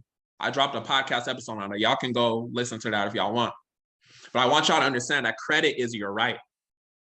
Credit is your right. That's the main thing I want y'all to understand from that. So we said the term credit means the right granted, but it says by a creditor. What did I tell y'all earlier? When you see a hyperlink like this, just click on it, right? The term creditor, let me go back. So the term creditor is just right after, right? So the term creditor means any person who regularly extends, renews, or continues credit. I'm gonna just stop there. We're not even gonna read the whole thing because we're gonna get back to the FCRA, but you see right here, any person, right? So let me click on person because I want to know what that means too. I think it's right after. So yeah, the term person means a natural person, a corporation, or a government or governmental subdivision or agency, trust, estate, partnership, cooperative, or association. So you can get in a rabbit hole reading these definitions. I just want y'all to have these best practices of constantly looking to figure out what you're reading. So we see person means a natural person here, right? Natural person just means that you were born naturally from your parents. You have a mom, you have a dad, they created you. That's what natural person means. A corporation can be the fact of you have a bill, you see your name in all capital letters. A corporation can be, Experian and all those people, right? So just really understand it's a language of the law. And there's different definitions per section. So when it comes to like consumer is defined as an adjective in the Truth in Lending Act. Consumer, we're going to look at the definition of consumer here in the Fair Credit Reporting Act, but consumer means just an individual in the Fair Credit Reporting Act. So you see that there are different definitions of the same word. This is why you got to understand that the language is a law. That's the main thing I want y'all to understand. Let me know how y'all feeling. Am I going too quick or y'all following? Am I going too quick or y'all following? So we're going to go back to the Fair Credit Reporting Act. We're going to go back to the Fair Credit Reporting Act. Let me know how y'all feeling. Y'all good? Y'all good? Y'all good? Y'all good? So we were talking about the banking system, right? We only went through the very first sentence, right? So the banking system is dependent upon fair and accurate credit reporting, right? So we finished that sentence. We recognize that credit means the right granted. Credit is your right, remember? And an accuracy is a measure of value. And then fairness, something that's fair means someone doesn't have an unjust advantage over somebody. So just really understand the language, understand these definitions. If you need a purchase, if I'm going too quick, definitely recommend you purchase a replay if you didn't already, and then just break it down piece by piece. All right, let's go to sentence number 2. Inaccurate. Before we move forward, accurate means what? A measure of value. So something that's inaccurate means it's not valuable to you as a consumer, right? It's not valuable to you as a consumer. So inaccurate, something that's not valuable to you. Credit, you're right. Something that's not valuable to you, you're right. Reports directly impair the efficiency of the banking system, and unfair credit reporting methods undermine the public confidence, which is essential to the continued functioning of the banking system. There's a lot said right there, right? So inaccurate means something that's not of value to you. Credit, the right, directly impairs the efficiency of the banking system. We already said the banking system is you doing business with Chase, Bank of America, all that, right? When you're applying, you're doing everything you got to do because you are, you're the consumer, you're the most powerful piece on the chessboard. So when you have something that's inaccurate on your credit report, something that's not of value to you, you determine that it directly impairs. What does impair mean? Diminishes the value. It impairs the efficiency. What is something that's efficient? Something that's working, right? Of the banking system. And unfair. What does unfair mean? We said fair means having a not having an unjust advantage over somebody.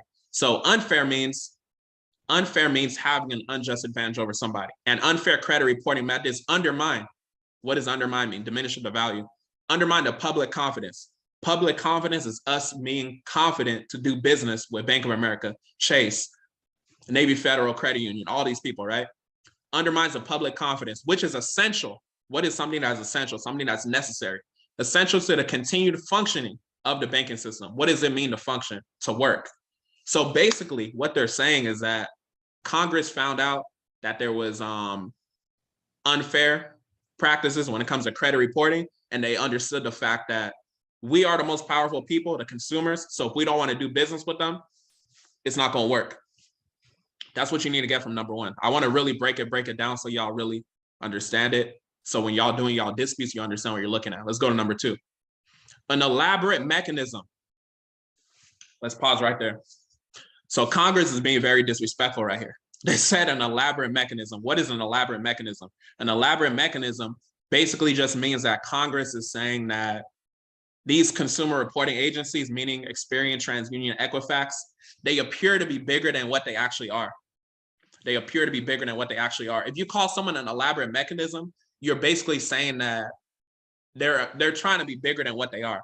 An elaborate mechanism has been developed for investigating and evaluating the credit worthiness. What do we say credit is?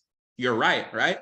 So an elaborate mechanism has been developed for investigating and evaluating your rights, worthiness, your right standing, your right capacity, character, and general reputation of consumers. How can somebody evaluate you on something that's your right? That's basically what Congress is saying. They're calling them an elaborate mechanism. These people are pretending to be bigger than what they are. and they're evaluating on you on something that's your right. That doesn't even make sense. That's what y'all got to really understand when you're going through the FCRA. And then we see here the term consumers, right? What did I say earlier? Consumers is defined differently in different sections. I said the FCRA means what? An individual, right? In the Truth in Lending Act, consumer is defined as an adjective. In the FDCPA, or Fair Debt Collection Practices Act, 15 USC 1692 is defined as any natural person that has an obligation or an alleged obligation to pay a debt. So this is just more evidence that the same word can be used and defined in different sections. So you got to really understand where you're at. On top of that too, the Truth in Lending Act is for credit. The Fair Credit Reporting Act is for credit reporting. So really understand the difference. Everything is a language. I really want y'all to remember that and understand that. So an elaborate mechanism has been developed and, for judging the reputation of consumers. You and I are consumers. So let's go to number 3, consumer reporting agencies. What is a consumer reporting agency? Experian, TransUnion, Equifax. A lot of people be like, oh, they're bureaus. They're not bureaus. The only bureau is the Consumer Financial Protection Bureau, the CFPB. We're going to go over them a little bit today. I'm going to show y'all some examples and things like that. So consumer reporting agencies have assumed a vital role in assembling and evaluating consumer credit and other information on consumers. Consumer reporting agencies have assumed. What does it mean to assume something? They've assumed a vital role. They've assumed a vital role, meaning that the role wasn't given to them. They're just assuming that they're it. If I assume I can fly, does that mean I can fly? That don't mean I can fly. I just made an assumption I can fly. If I assume that I'm the president of the United States, am I the president? I'm not the president of the United States. I just made an assumption. An assumption isn't always true. So that's basically what Congress is saying right here. They said Experian, TransUnion, and Equifax, they've assumed a vital role. What does it mean for something to be vital? It's a life or death situation.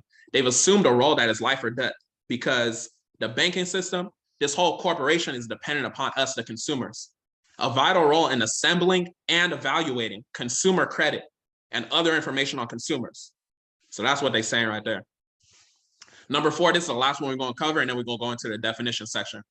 So number 4, there is a need to ensure that consumer reporting agencies exercise their grave responsibilities with fairness, impartiality, and respect for the consumer's right to privacy. There's gold right here in what we're looking at. So number 4, there's a need to ensure that consumer reporting agencies, so Equifax, TransUnion, and Experian, there's a need to ensure that Experian and them exercise their grave responsibilities. What does grave responsibility mean? Again, it's a life or death situation. Their grave responsibilities with fairness. We defined fairness earlier, right? Fair means not having an unjust advantage over somebody. Fairness, impartiality, same thing. And a respect for the consumer's right to privacy. That's gold right there. You as a federally protected consumer, you have a right to privacy.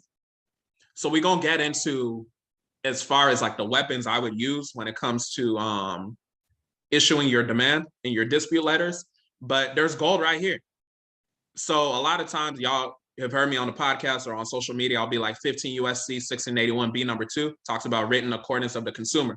But one hack you could do, you could literally just start right here in the congressional findings. You could quote 15 USC 1681A4.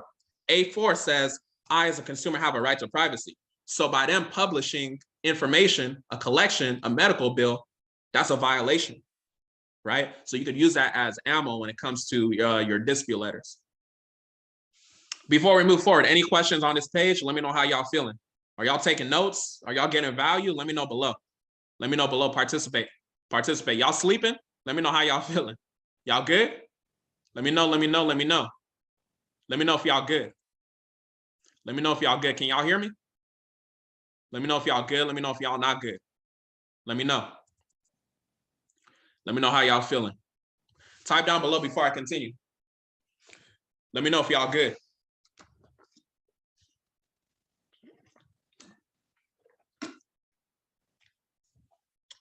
Y'all good? That was a mouthful. Let me know if y'all got any questions about this section so far. Any questions? Any questions? Let me know how y'all feeling. Okay, good. Y'all ready to move forward? All right, we're gonna go to the definition section. All right, so 15 USC 1681A, definitions. Definitions, rules of construction. So we're gonna go over the main definitions that I think you should know, and then we'll move forward from there. So basically, the term person means any individual, partnership, corporation, trust, estate, cooperative, association, government or governmental subdivision or agency or other entity. The term person means any individual. What does any mean? Any means no restriction. When it comes to law, you got to understand that any means no restriction. There's no restriction to what we're talking about. That's why I want y'all to understand. Any individual, right? Person means any individual. So any individual can be you. Any corporation can be Experian, TransUnion, Equifax. Y'all got to really understand the definitions when it comes to you know what we're talking about. The term consumer means an individual. Remember, I said consumer means different in different sections. So really understand what you're reading when you want to construct your demand. So consumer report.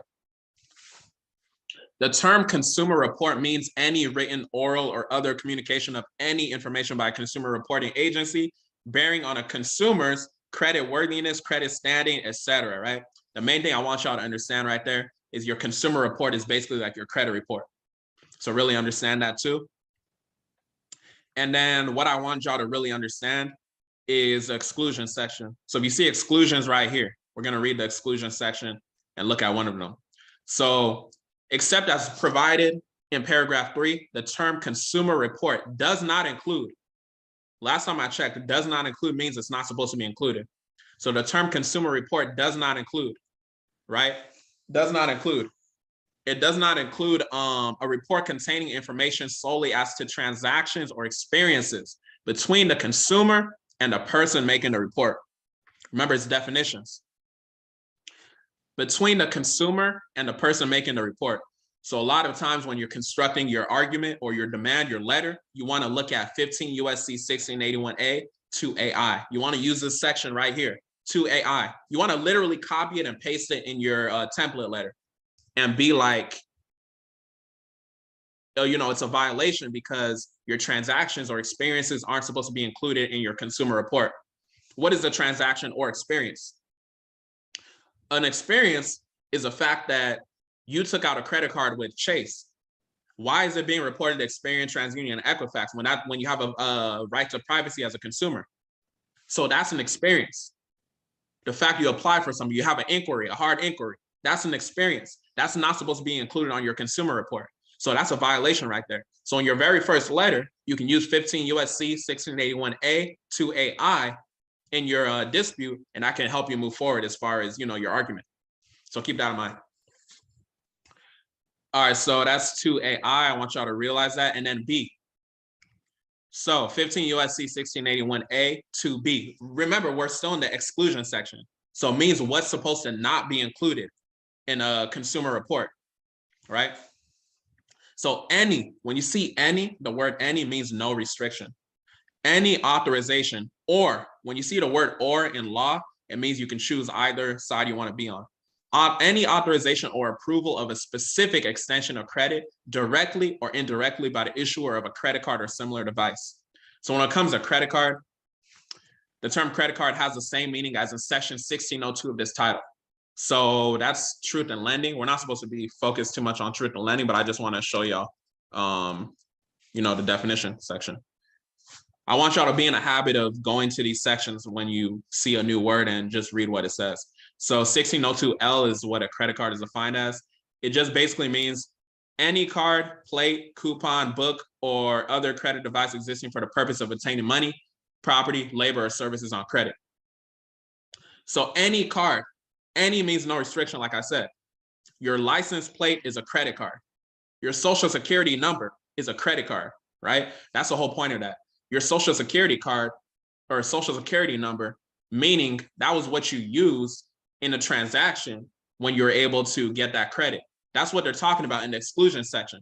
any authorization or approval of a specific extension of credit directly or indirectly by the issuer of a credit card or similar device. What they mean right there is that when you use your social security number, which is an open-end credit plan, to go ahead and apply for something, when that information was reported to your report, whether in the form of an account, inquiry, or whatever, that's not supposed to be included on your credit report. So when you see people using the law to get negative items deleted, they understand this. 1681A to B is part of the exclusion section. So I want y'all to use that as well.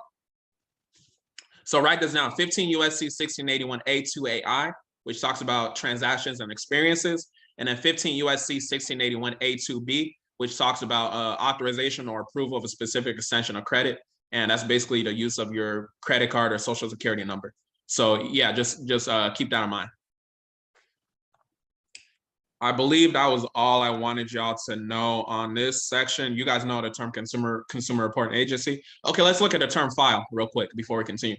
The term file, when used in connection with information on any consumer, means all the information on that consumer recorded and retained by a consumer reporting agency, regardless of how the information is stored. The reason why I want y'all to understand file is that there's a difference between your credit report and credit file.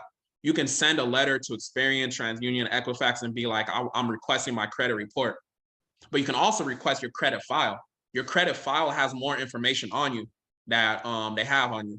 So really just understand that you can request your credit file, you can request your credit report. They're different things. So you got to really understand how these consumer reporting agencies are violating you, because they have a lot of information that they're reporting on you that they're not supposed to be reporting on you.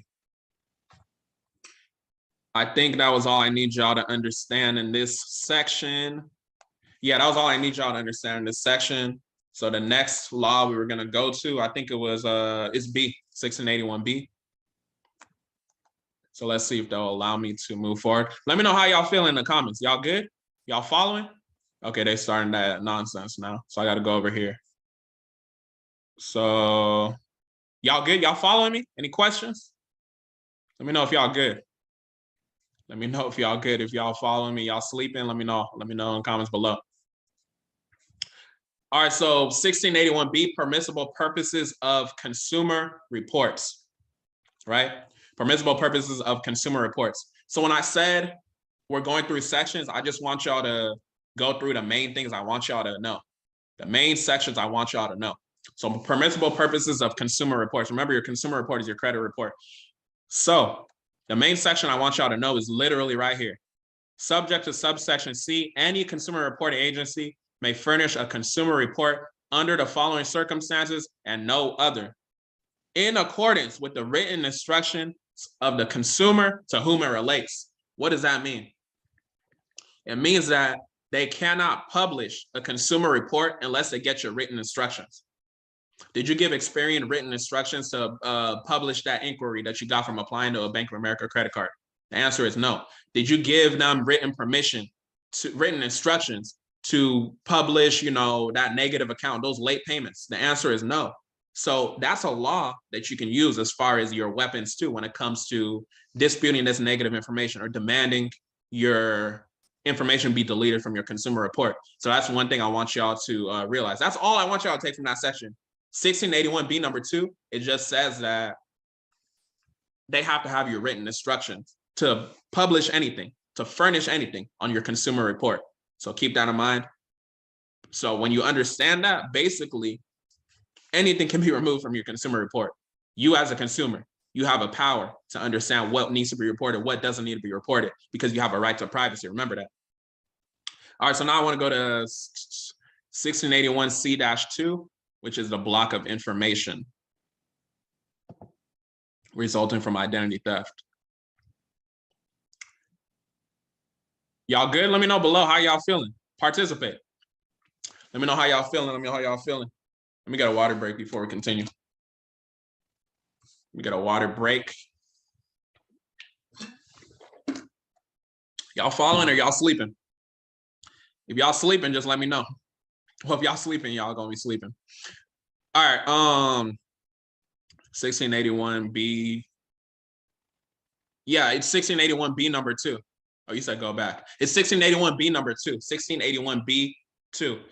I believe you purchased the recording. So yeah, you can just watch the recording. Go back at 1681B number 2. Y'all good?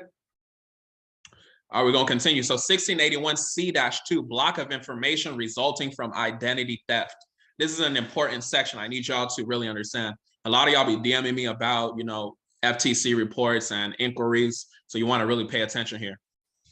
So block is what I need y'all to understand. Except as otherwise provided in this section, a consumer reporting agency, what is that? Experian, Equifax, TransUnion. A consumer reporting agency shall block the reporting of any information. What did I say any means? No restriction. Any information in the file. What did I say file means? Or what did the law say file means? It's different from your credit report. Your file has more information on you. Any information in the file of a consumer. What is a consumer? An individual. That the consumer identifies as information that resulted from an alleged. What does an alleged mean? Something that possibly could have happened. Identity theft. Identity theft based off of the law means no consent. Did you give them consent to publish that information, publish that inquiry? The answer is no.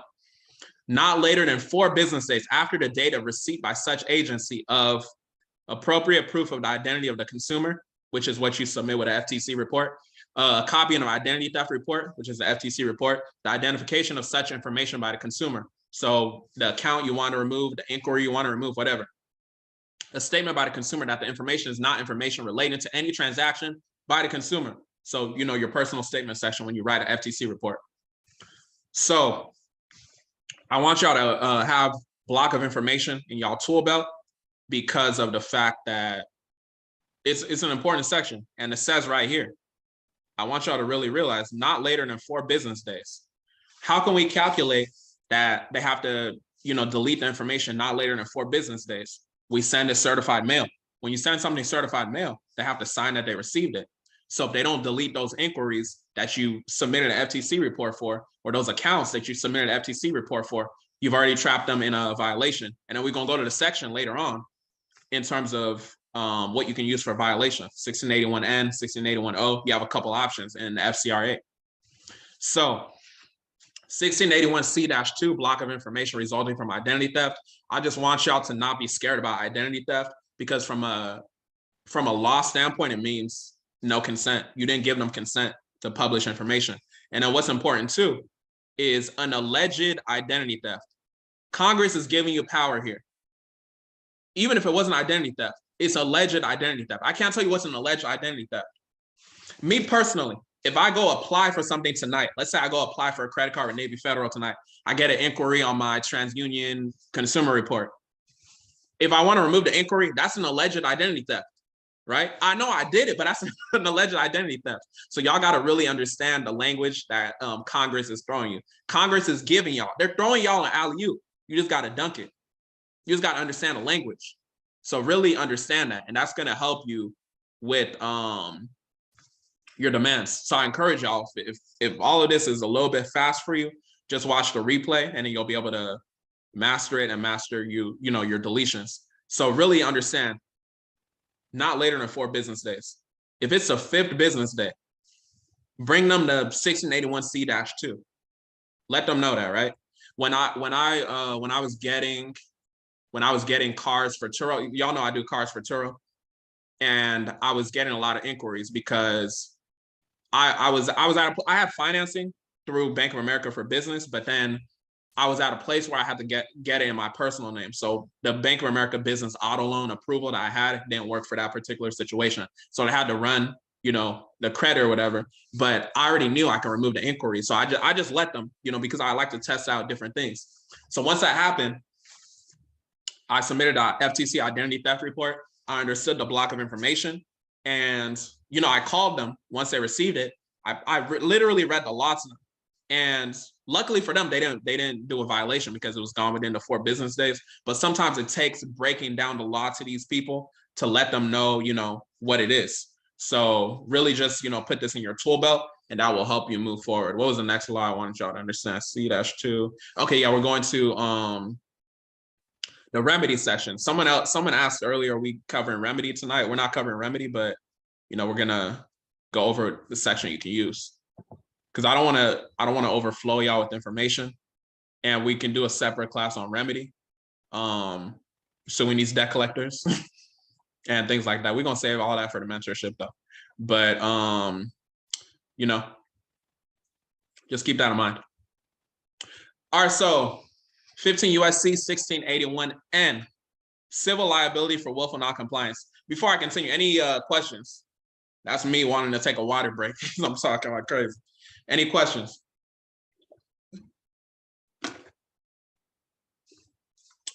All right, let's continue because we got some other things we got to cover. I don't want to keep y'all here all night. 1681N, civil liability for willful noncompliance. So willful noncompliance, what does that mean? You're willfully not compliant. So in general, this is what we're going to read real quick.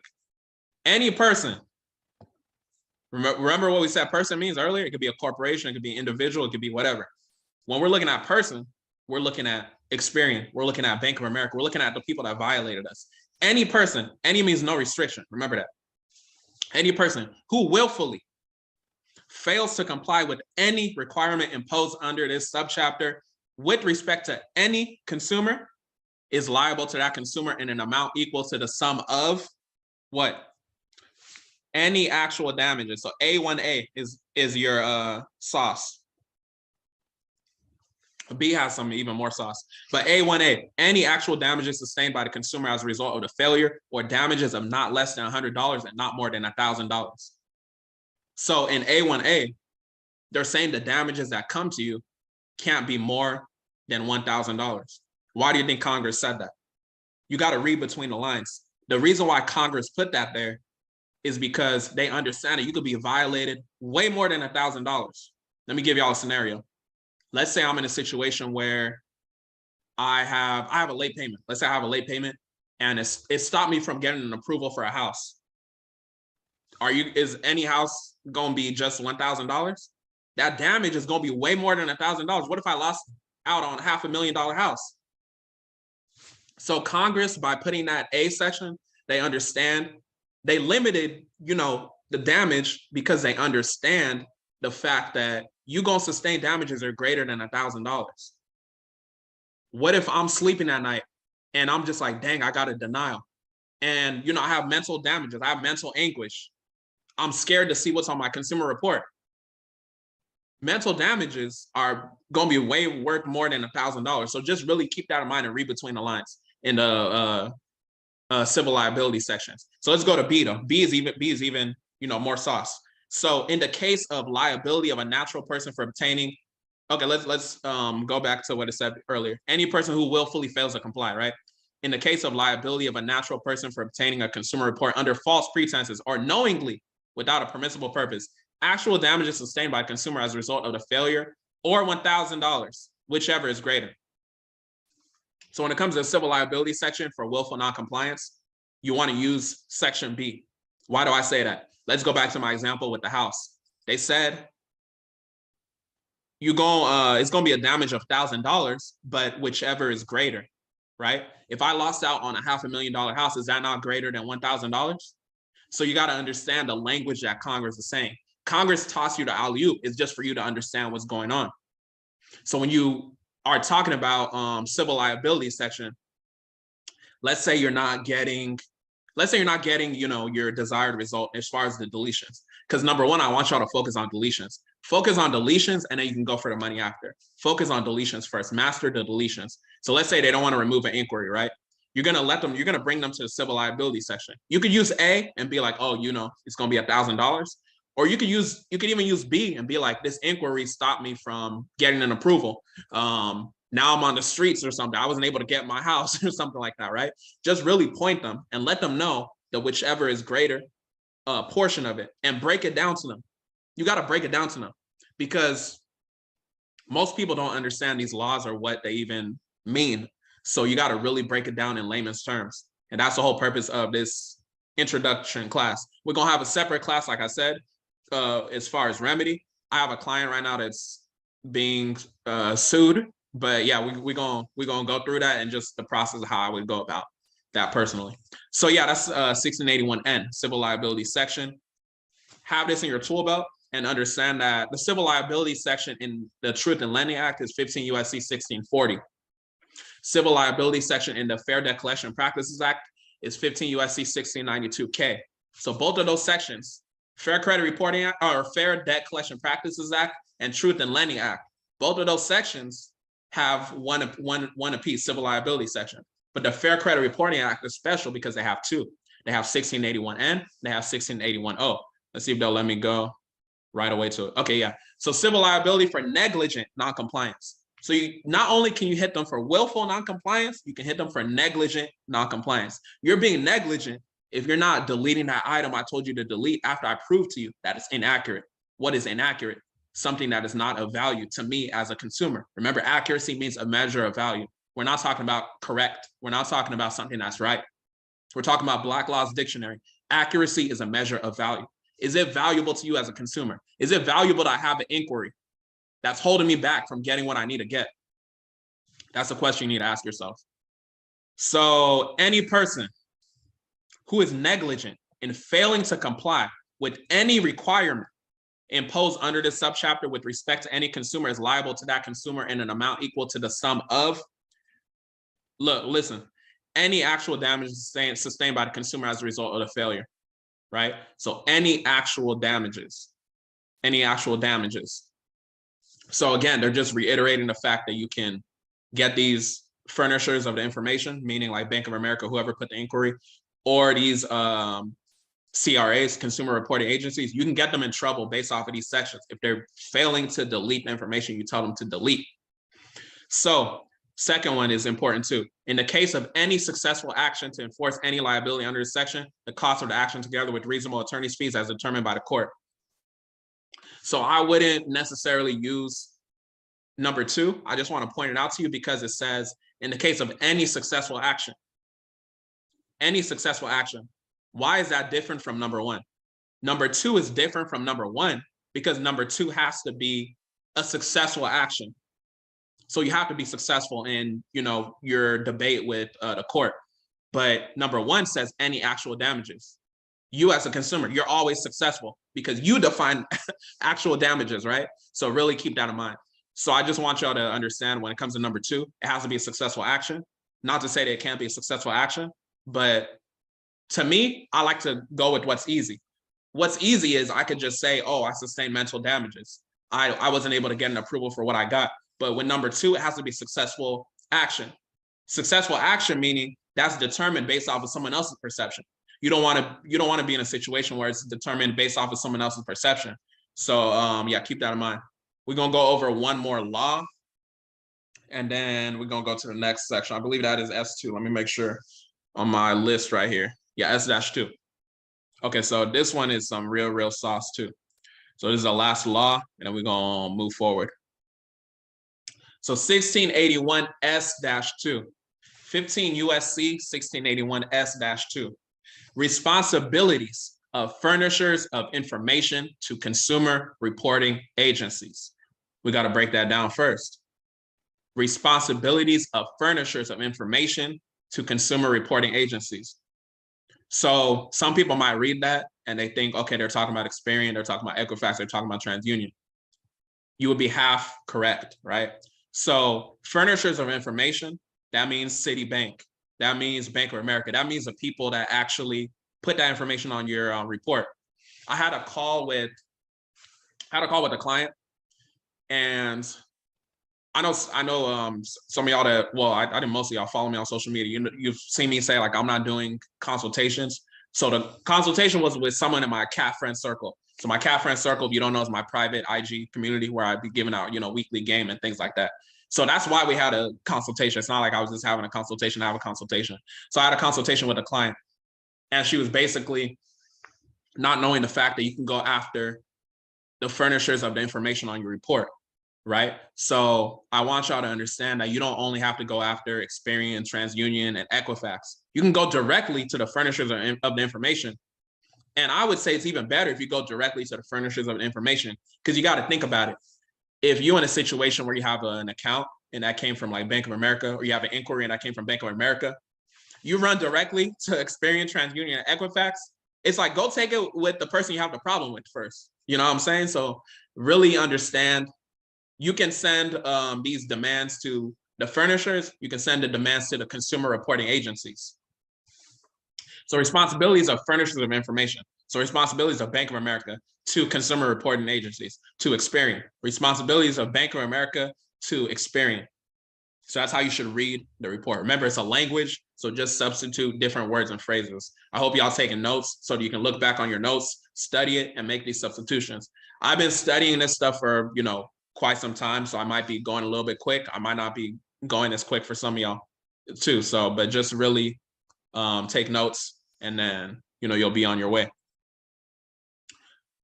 All right, duty of furnishers of information to provide accurate information. What do we say accurate means? A measure of value, something that's valuable to you as a consumer. So prohibition, what is for something to be prohibited, what does it mean? Let me get some participation below. For something to be prohibited, what does it mean? For something to be prohibited, what does it mean? What does prohibition mean? This is me taking a water break.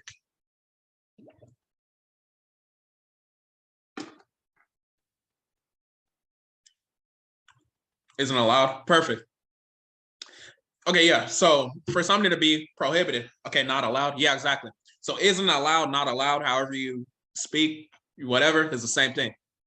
So for something to be prohibited, it means it is not allowed. It is not allowed. So reporting information with actual knowledge of errors. Let's get it. So a person, we defined person earlier.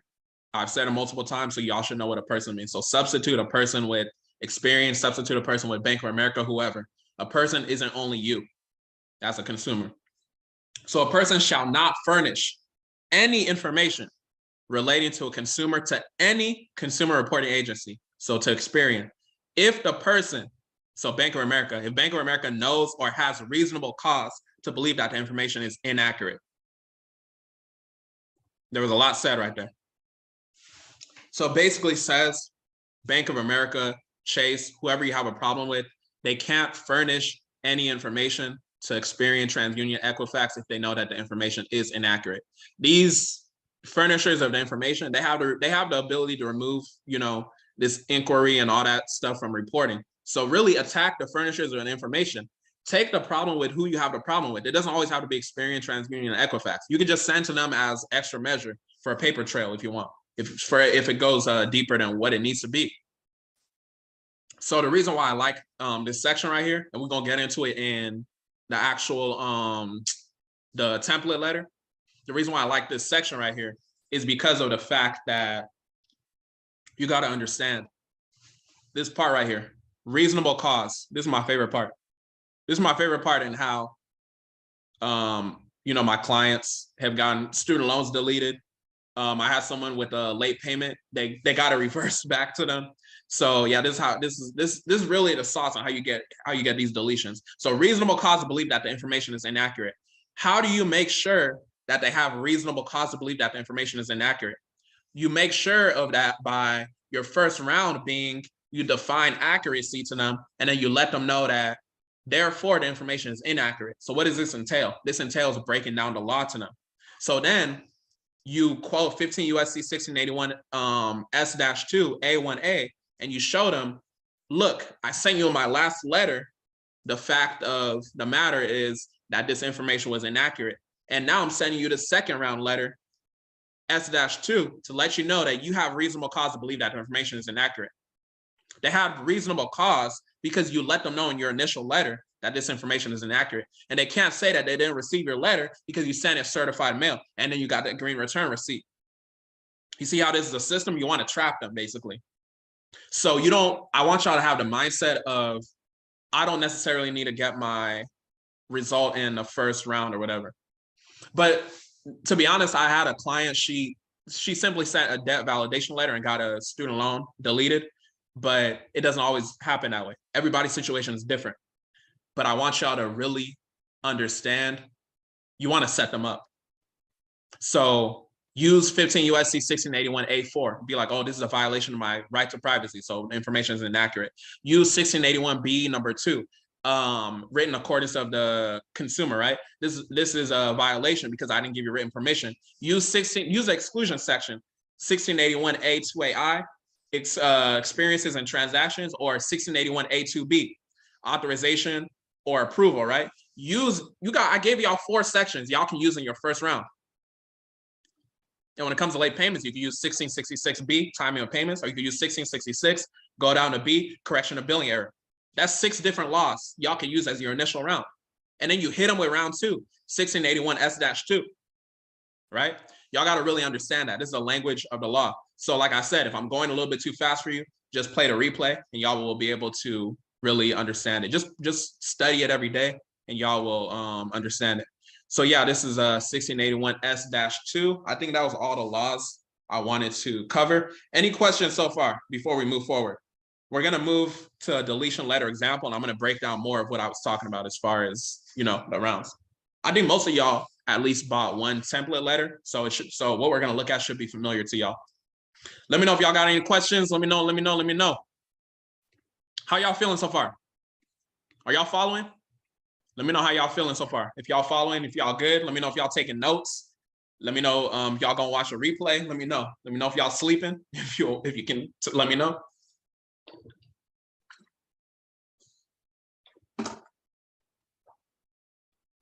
Let me know.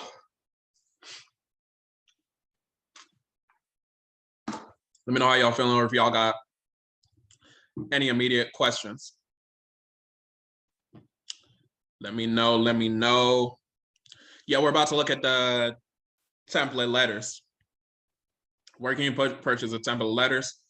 So when you purchase the class, basically there were order bumps when you scroll down and they had deletion letters. I don't know, maybe you scroll past it. But if you go to catactisllc.com, we also have deletion letters, so you can go ahead and get deletion letters over there. And that should help. How do I remove a late payment? That is the only thing holding me back. Okay, so with the late payment, we're going to go over the template letter, and I'll give you an example. But what I've seen, like I said earlier, one of my clients, she literally sent a debt validation letter. Or I think that was for a student loan. It might have been for a student loan. She sent a debt validation letter and got it, removed. So just really understand everybody's situation is different.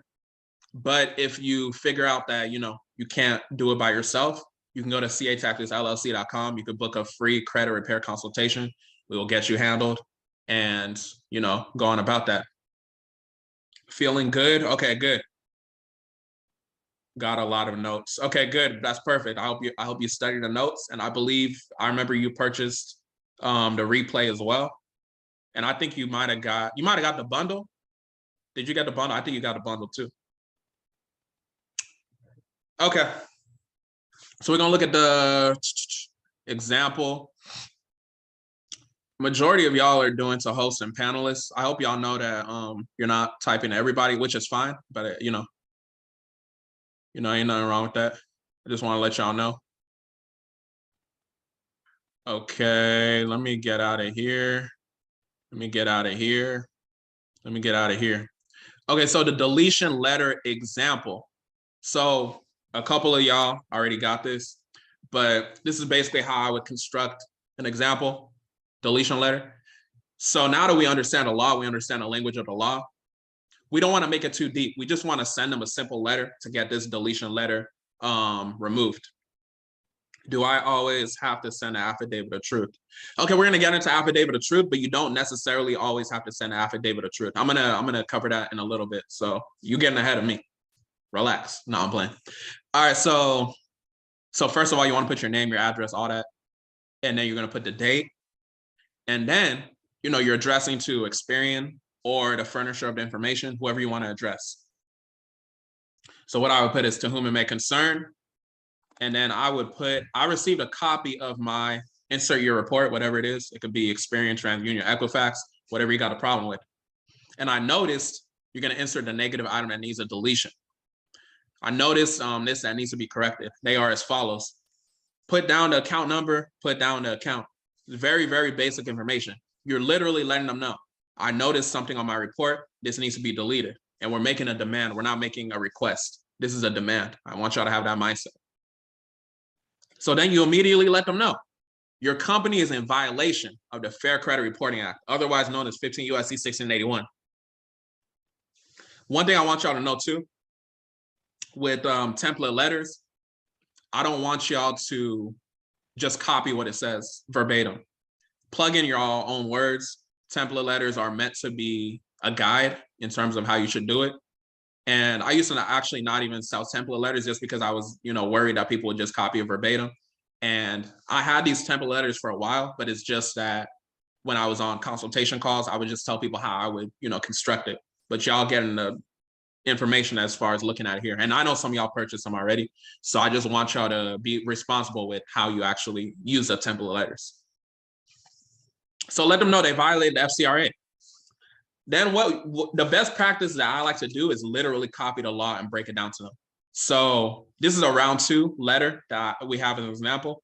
You see it's S-2, responsibilities of furnishers of information to consumer reporting agencies. I would say the law clearly states and then publish it, right? Copy and paste it. Does that not look familiar? We just talked about prohibition. Don't make it too deep. So then I'll explain it to them, right? So like I said, this is an example of a round 2 letter. So let's say we sent our first round, we sent a debt validation, we sent, just for the sake of example, we used 1681B number 2 in our example for round 1, saying that our late payment needed to be removed because we didn't give them written instruction, or we use 2AI because that was an experience or transaction between us and, the person. So this is round 2, like I said. So clearly, prohibition means something that is not allowed. This law says a person, you in this case, shall not furnish any information relating to a consumer to any consumer reporting agency if the person knows or has reasonable cause to believe that information is inaccurate. So you're just letting them know what they're doing. You want to coach them through, the law. Somebody asked, why are there highlights? Okay, I should have said that too. So as far as the highlighting, the reason why I'm highlighting is when you're sending dispute letters to Experian, TransUnion, and Equifax, there's something called the eOscar system. The eOscar system means that when your dispute or your demand is sent over to them, they have an automated system, an automated system that scans your letter. And our whole goal is to get our dispute to a human being. How can we get our dispute to a human being as best as possible? What we could do, we could throw them off by highlighting random phrases and words and things like that. So that's really the reason why I'm putting the highlights, because I want y'all to bypass the eOscar system, get directly to Experian, TransUnion, or Equifax, or whoever you're dealing with. Because you got to realize it's billions of consumers. They're not going to be reading your dispute all the time. But most people don't understand the fact that there is an eOscar system. So most people are going to get that automatic thing of, oh, this information is verified. Whole time it wasn't even a human being that looked at your letter. So you want to really think about what are tactics, consumer ammunition tactics, that we could use to bypass the eOscar system. So that's why there's a highlight. That was a great question. All right, so then you walk them through it. Accuracy is defined as a measure of value. We talked about that. Having this information on my credit report is not of value to me, so therefore it is inaccurate, and I demand it to be deleted from all consumer reporting agencies. So let them know. Let's look at reasonable cause to believe that the information is inaccurate, right? Did we not just go over this in the presentation? So you can literally replay the presentation if you purchase a replay, and just kind of, take my position. The way I'm breaking it down to y'all, break it down to them. So look, I clearly showed you in my previous letter. Remember, this is round 2 example.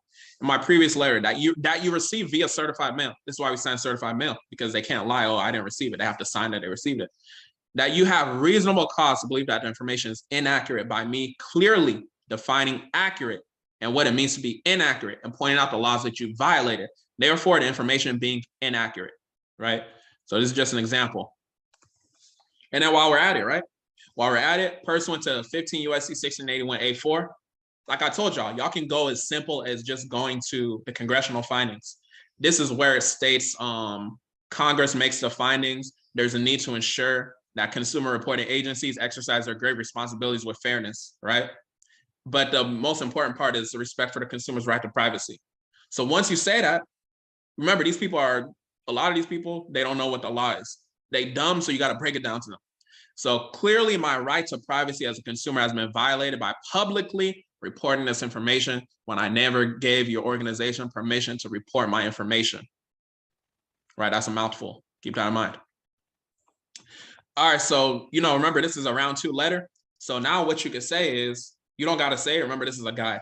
This is getting out of hand. So if you continue failing to follow the law after I've clearly showed you that you have reasonable cause to believe that the information isn't, in fact, inaccurate, this matter will result in legal actions being taken against your company, and I will be seeking $1,000 for violation of the following. So that would be 15 USC 1681N, civil liability for willful noncompliance, 15 USC 1681O, civil liability for negligent noncompliance. So they're willfully non-complying and they're being negligent in their noncompliance as far as them not removing the late payment that I am demanding that they remove, because I've showed them and proved to them that they have reasonable cause to believe that the information is inaccurate. Therefore, it must be deleted from all consumer reporting agencies. That is what is going on in this whole scenario. And furthermore, you could even copy and paste 1681N. I didn't do that in this example, but it's something that y'all could do just to show them. Remember, I said earlier, any actual damages, any damages could be your mental health, damages could be you getting denied, damages could be anything.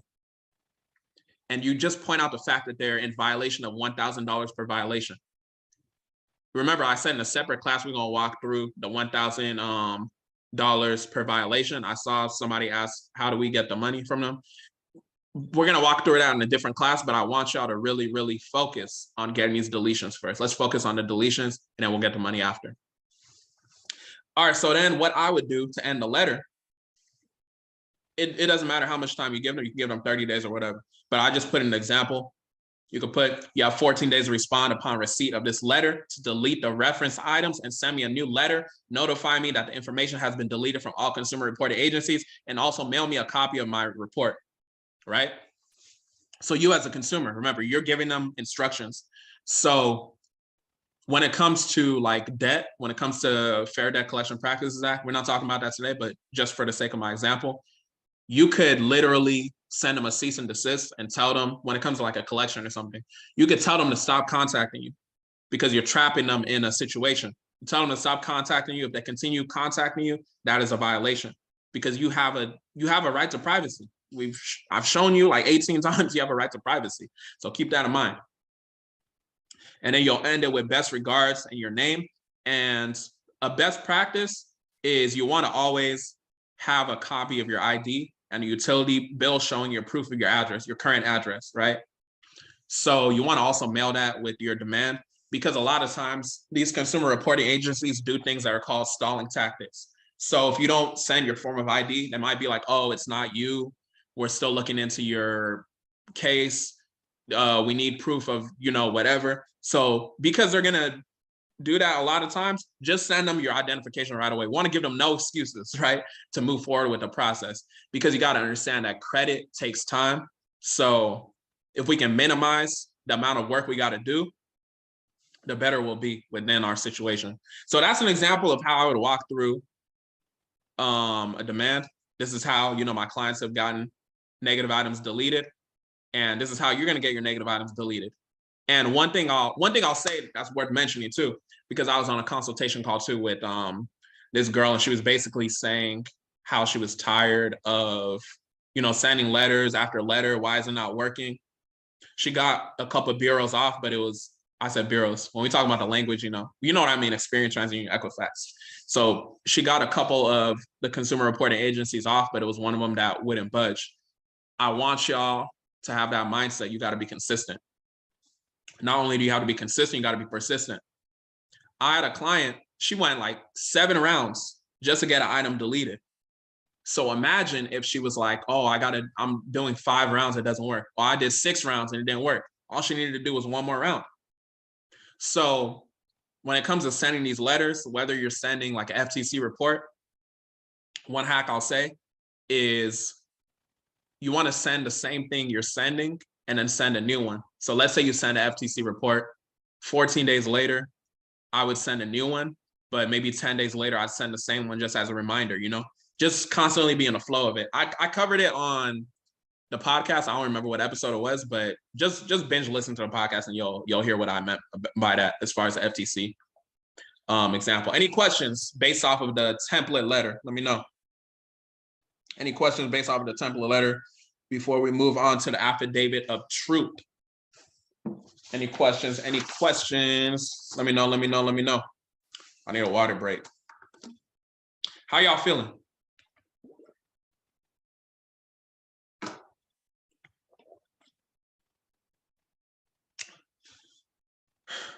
I know most of y'all that's in here got the template letters. I know a couple people that weren't able to make it tonight also got the template letters.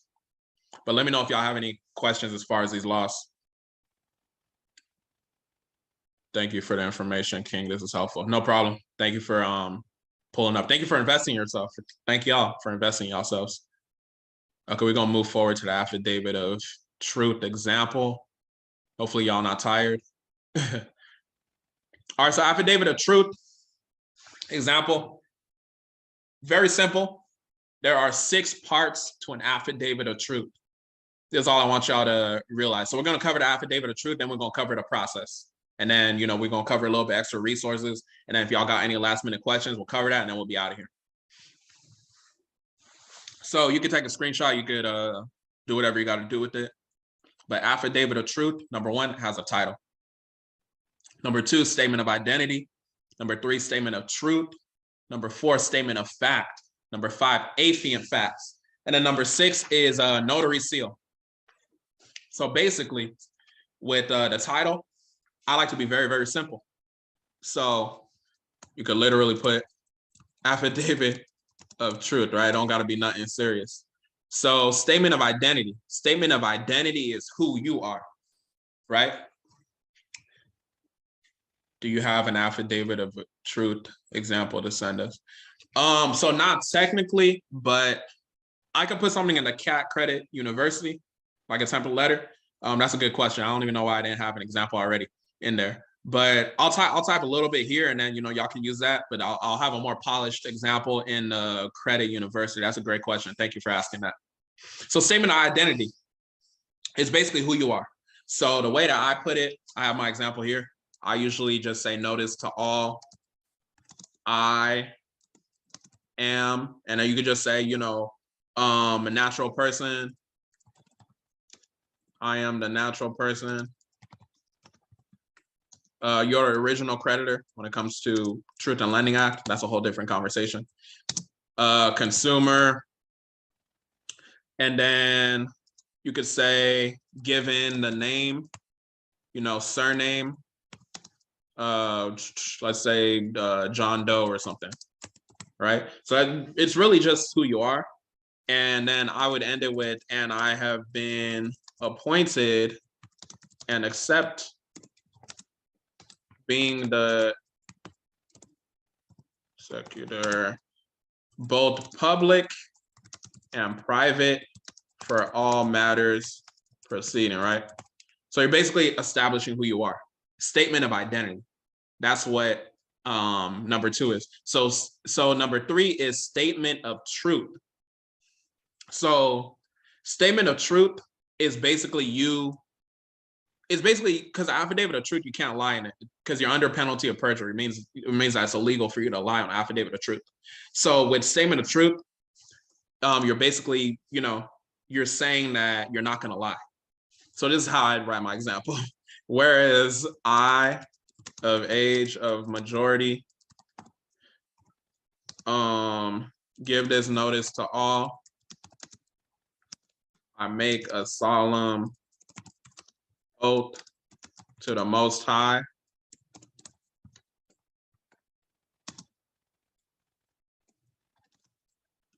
under the penalty of perjury that the following are factual, or something like that, right? And it's statement of fact. So statement of truth, you're basically just saying that I'm not gonna lie in this affidavit of truth. These violations are the truth, etc., right? Because it's illegal to lie in an affidavit of truth. It's illegal to lie in an affidavit of truth. It's illegal to lie in an affidavit of truth. So statement of fact, you're just literally stating a fact. You're literally stating a fact. So when we're dealing with the Fair Credit Reporting Act, we can state a fact as far as what the Fair Credit Reporting Act is intended, right? So you could literally go to quote 15 USC 1681A4.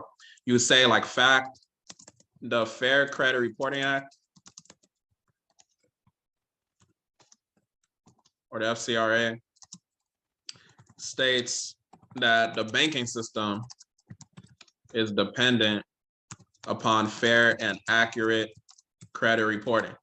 That's a statement of fact. It's a fact, right? That's what the Fair Credit Reporting Act states. We went over that in the congressional findings. So you could state however many facts you want. It's up to you, right? So you're just making a statement of fact. And then affiant facts. Affiant facts, and affiant is somebody that's writing an affidavit of truth. So you are the affiant. So the affiant facts, now we're getting straight to your facts, right? So when we're saying your facts, we're just talking about let's talk about an example I did. So with the auto loan inquiries that I did, I used I included affidavit of truth with my FTC and everything to remove those inquiries. I basically said, so this is how I do it. I put fact, affiant, which is me or you, is aware and has proof in the attachment labeled as Exhibit A that Bank of America,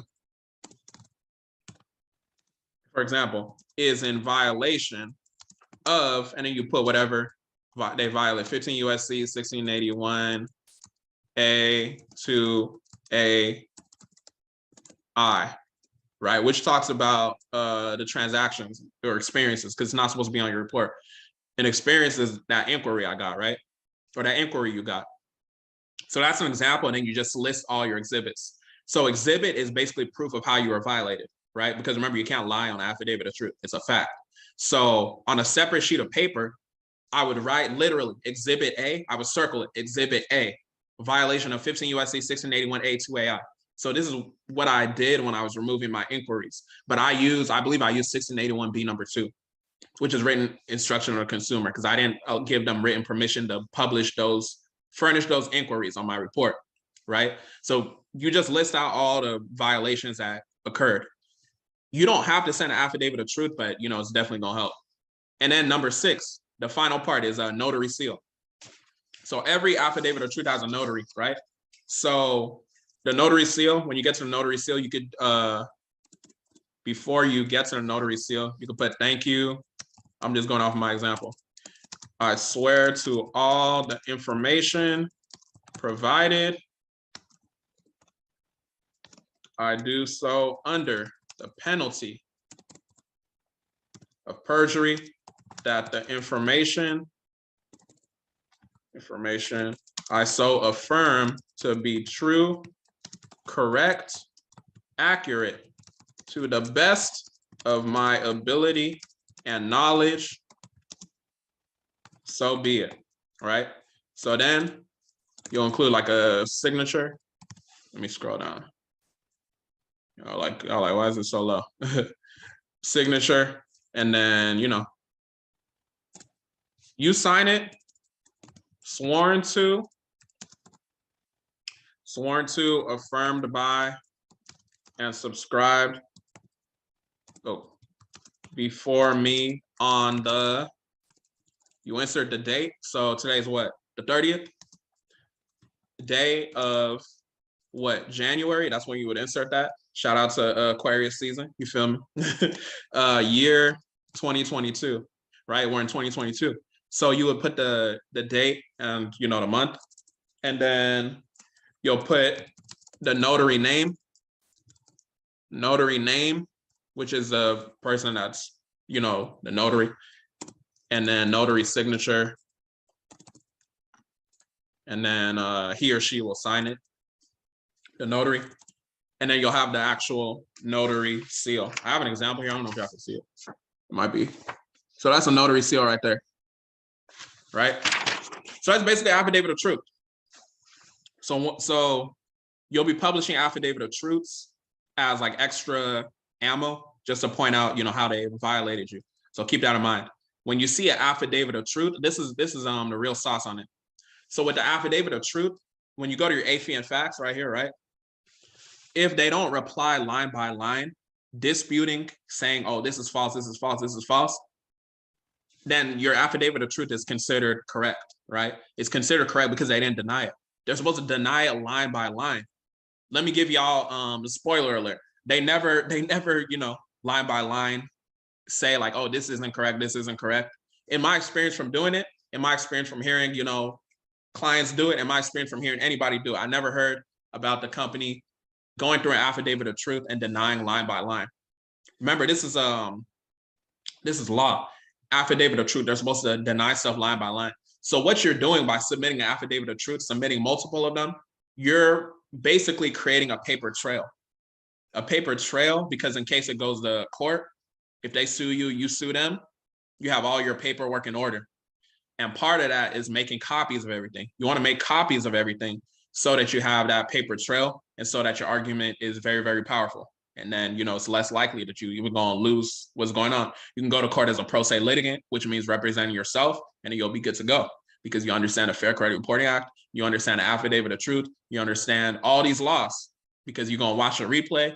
You have notes from tonight. And yeah, so any questions on Affidavit of Truth before we go into the process? And then we will, if y'all got any questions, then we'll close it out. Oh no, I got some resources I want to show y'all too before.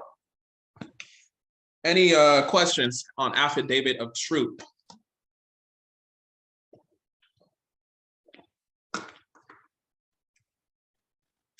I'm gonna need the template.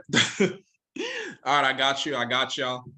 I'm gonna have something in the university. I'll have my assistant edit the website once I, you know, get like an official one. But I mean, you can literally Google an example. But if y'all want to use, you know, something that I would use, then I'll have that in the university for y'all. How y'all feeling? Y'all good?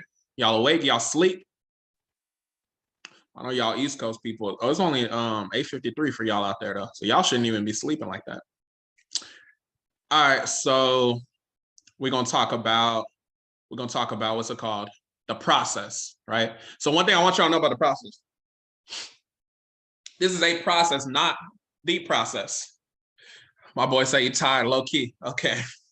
So I know we got people tired. I know we got some people on the West Coast. So y'all are 5:53 with me too. But some people are East Coast time. So this is a process, not the process. So everything I'm showing y'all tonight, besides the law is the law. That's what it is.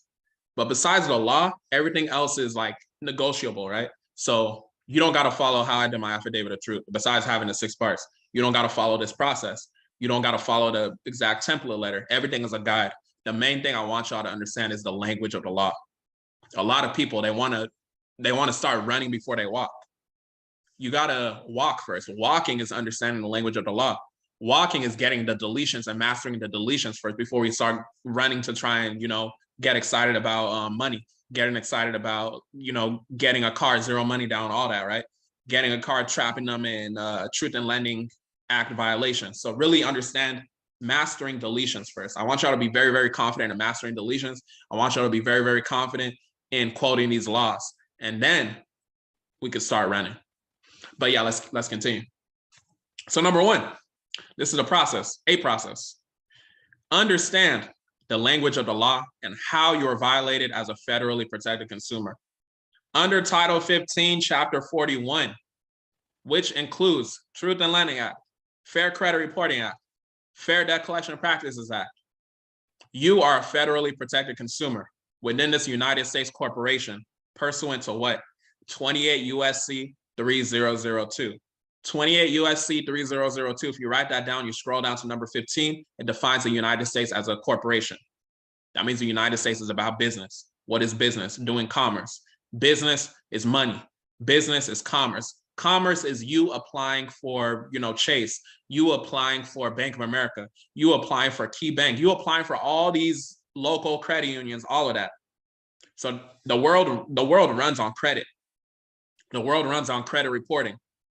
So even if you're not passionate about credit, even if you're not passionate about the laws, you're doing yourself a disservice if you don't understand how it works, right? That's why I want y'all to really understand.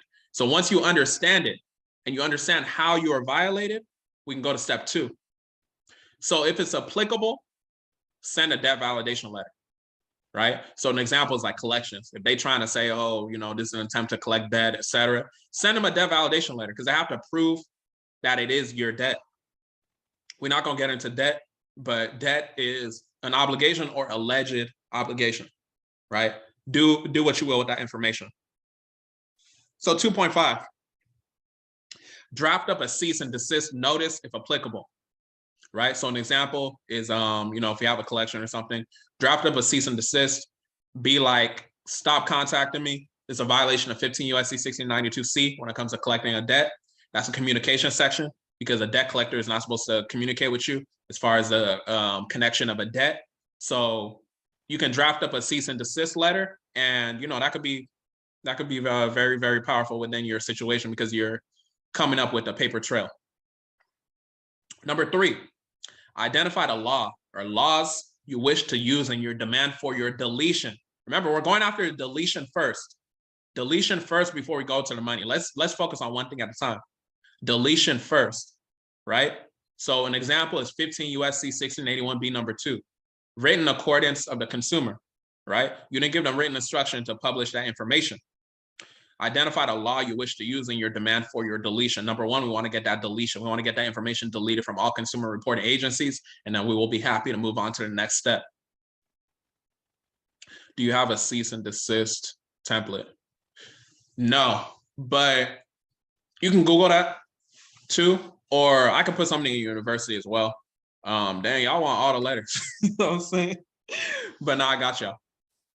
All right, so once you do all that, number 3, now we go on to number 4. Now you're going to draft up your round 1 letter, like the template we discussed in the class. Copy and pasting the law. Walk them through the law. Walk them through how they violated you. Walk them through how the information is inaccurate because you understand the law. You understand the language, right? Even if you understood everything I said today, it's good to continue practicing, right? Because you could, let's say you're a master of the law. Let's say you consider yourself a master of the law. If you're good at basketball, if you're good at football, you obviously got to go to practice, right? This is good for me too, because I got to be on my P's and Q's understanding what the law is. So I got to break it down to y'all. So really understand. It's good to consistently, be looking at the law, and drafting up these letters are really, really going to help y'all continuing to be good with the law. All right, so number 5, paper trail.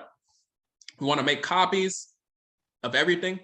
Then we're going to mail out certified mail and get a green return receipt. Get a green return receipt. We're going to mail out copies, mail out certified mail, and get a green return receipt. Why do we want to mail out and get a green return receipt? We want to get the green return receipt because that's proof that they received our letter, whether it is a furnisher, whether it is Experian, TransUnion, or Equifax, right? So really understand that. Once you make the copies and mail out, now what we're going to do is we're going to file a CFPB complaint. What did I say earlier? There's no such thing as a bureau besides the CFPB. The CFPB is a Consumer Financial Protection Bureau. And you got to talk to them like you're talking to these CRAs, Consumer Reporting Agencies. You got to break down the law to them like they're babies, right? So same thing with your CFPB complaint. The CFPB complaint, you got to look at it as the CFPB is like your employee. But to be honest, as times get more recent, now we're in 2022 versus 2021, when things have been working maybe a little bit better, they're catching on to different things and they're coming up with different rules. There's different regulations and things like that. So the main thing I want y'all to look at when it comes to the CFPB is you want to look at it as a paper trail for the work that you've submitted, right? Because you're building up a case. You want to look at it from the moment you've been violated to you understanding it, from the moment you sent your very first demand for them to delete the information from your report. You're building up a case, and we're going to look at some past CFPB cases just to give y'all a little bit more confidence about how, some people are getting paid based off of these inaccuracies. So once you file a CFPB complaint, you can also file a BBB complaint, a Better Business Bureau complaint. Again, paper trail. You could also file an FTC report. FTC report is the identity theft report, right? So identity theft meaning no consent. So you got them inquiries, go file the FTC report. Go listen to the CAP podcast. I already walked y'all step by step on how to do all that. State Attorney General complaint. So every state, they got a state attorney. So if you just Google State Attorney General complaint, you can file a complaint. You have that under your belt as well. So Attorney General complaint, and an OCC complaint. So OCC is basically the regulators of banks, and we're going to walk through a resource as well, just to kind of help y'all as far as that. So you just want to establish a paper trail with everything. Certain things work for different people. Some people, they'll file a Better Business Bureau and then things will get handled. Some people, Better Business Bureau won't do nothing. So it's like, it really just depends on your situation. So once you do all that, now we're going to round 2. So round 2, what are we doing? We're going to draft up a round 2 letter. We literally looked at an example of round 2 letter here in the class. So, do what you will with that information. Scroll back if you're watching the replay right now. And then you could draft up an affidavit of truth. So this process, I'm telling you right now, you don't necessarily submit an affidavit of truth in your first round, even though you can. Remember, I said this is a process, not the process. It's not the only process. It's multiple ways to skin a cat. You don't even got to use consumer law to get deletions, just that y'all are interested in, learning consumer law because consumer law is powerful. So draft up the affidavit of truth, same example we showed earlier. Again, make copies, mail out certified mail, get a green return receipt. And then same thing, file CFPB complaint, BBB, FTC, Attorney General complaint, OCC complaint, just have a paper trail of everything. Every time you file these complaints, you're going to get like an email. Sometimes you're able to print out a copy of what you filed. Make copies of all of that. All those are exhibits. All those are attempts that you made in order to get the negative information removed, right? So just really remember, all of this is a paper trail. And remember, most importantly, a lot of this stuff takes time. So be patient with the process. And then repeat until you get your desired result. Based off of this class, remember, your desired result initially should be just to get the deletion. We can go after the remedy, meaning the money for the damages later. But initially, you want to focus on the deletions. I want y'all to get comfortable with the deletions, right? You got to get comfortable with the free throws before you start, starting to shoot Hail Marys like Steph Curry. You know what I'm saying? So really just keep that in mind. And that is the process, or a process, I mean. That's not the process. Do y'all have any questions? We're going to walk through just some final resources. And then, yeah, I want y'all to ask any questions if you do have any. It might be a lot of information. Maybe y'all just got to actually execute it. But yeah, if y'all have any questions, let me know.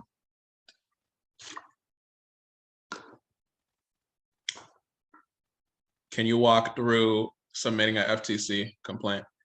Okay, I know that you're new to following me, but I literally put out a podcast episode where I did that. So just for the sake of time, everybody's time, I'm not going to do that because it's in the podcast episode. So yeah, you could definitely go back and listen to the podcast, and I have an example there of where I walked through FTC report. I think y'all might be tired. Maybe y'all not tired. I don't know, but yeah, we're gonna go through the final resources. So yeah, okay, I got a resource here that I want to go through. It's gonna be helpwithmybank.gov. So basically, helpwithmybank.gov. This is the OCC. Like I told y'all, the OCC.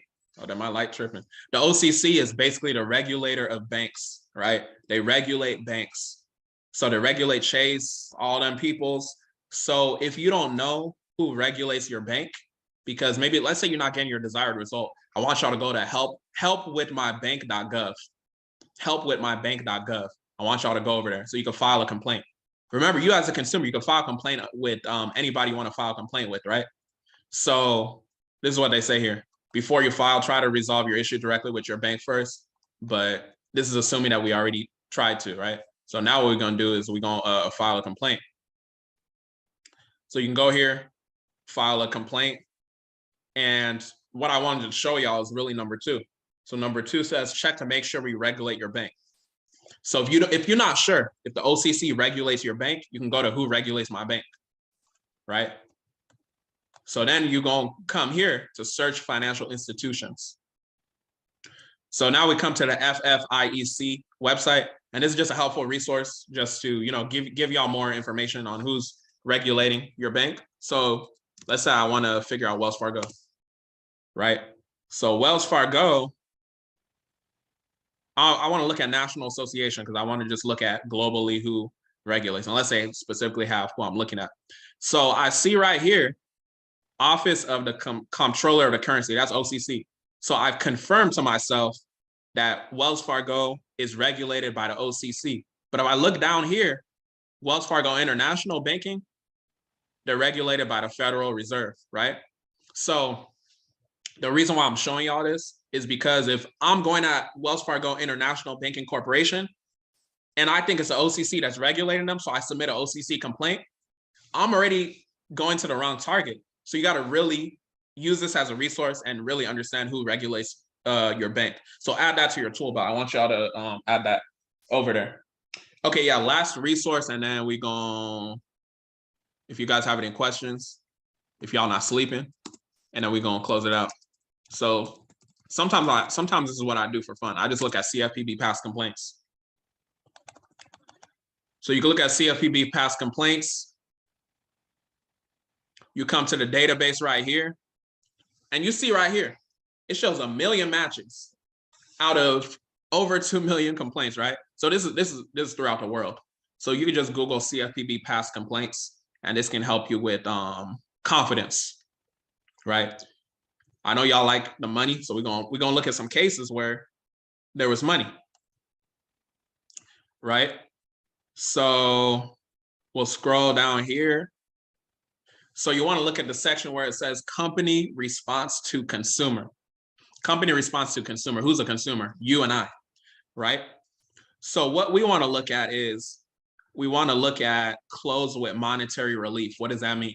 Close with monetary relief means that the CFPB issue was closed where the consumer got paid, right? When we talk about getting paid, we can talk about damages as far as $1,000 per inquiry. We're going to cover that whole process in a different class, but just as an example. But y'all see right here, close with explanation, that's a majority of what happens. You got over 1 million results right here, globally. So let's look at close with monetary relief, because, you know, we're looking at the money. But we gotta filter even more, because look, it shows different sections of what happened as far as what was closed with monetary compensation. So credit card is most popular, 15,000. What we're interested in is the least popular, which is credit reporting, credit repair, etc. So we're gonna go to filter it again, right? So we look at the issue over here. We could expand this. Hold on. Okay, I'm in the wrong session right here. So product is credit reporting, credit repair services, or other personal consumer reports. Because remember, we're Fair Credit Reporting Act right now. So remember, look at the timeline. From January 30th of 2019, literally 3 years ago, up until 3 years today, which is January, at the time of the recording, which is January 30th, 2022. So what we'll do, go to list. This is what you want to click right here. Because once you come to the website, you're automatically on the map. So you can look at map, you can look at trends, but you want to look at the list because that's going to give us the data. So we click on list. So now we can actually literally look at it. Look, date received. What is this? 126 was what? 4 days ago, right? You can see the consumer state. They live in California. Shout out to my West Coast people, California. So basically what happened, the issue was with this company, Grant Mercantile Agency. That sounds like a person defined in the Fair Credit Reporting Act, right? So Grant Mercantile Agency, they sound like a furnisher of information. Basically, the situation was closed with monetary relief. But what was the issue? Credit reporting. Incorrect information on your report. Information belongs to someone else. So what happened? This person 4 days ago, they got paid for information that belonged to someone else being reported on their report. When it goes back to accuracy, that's both inaccurate in terms of not being correct, but that's inaccurate and not being valuable. Because why is somebody else's information on my report?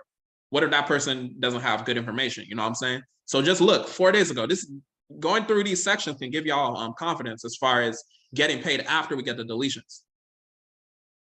Let's look at another one. So 120, January 20th, what is that, 10 days ago? The consumer state was Texas. So it's not only in California. So close with monetary relief, what does that mean? Damages were sustained, they got paid. Alliance Data Card Services, that sounds like a furnisher of information. So what was it? Credit reporting again, right? Problem with the credit reporting company's investigation into an existing problem. Their investigation did not fix an error on your report. So because the error wasn't fixed, they got paid. What does the error not being fixed sound like? Sounds like I'm submitting all of these letters and I didn't get the deletion, right? So these are damages. Maybe you lost sleep because you didn't get the negative information deleted. So keep that in mind. Let's look again. Let's look at maybe a couple more examples. Let me even scroll down a little bit more. Let's just randomly stop right here. So January 6th, 2022, right?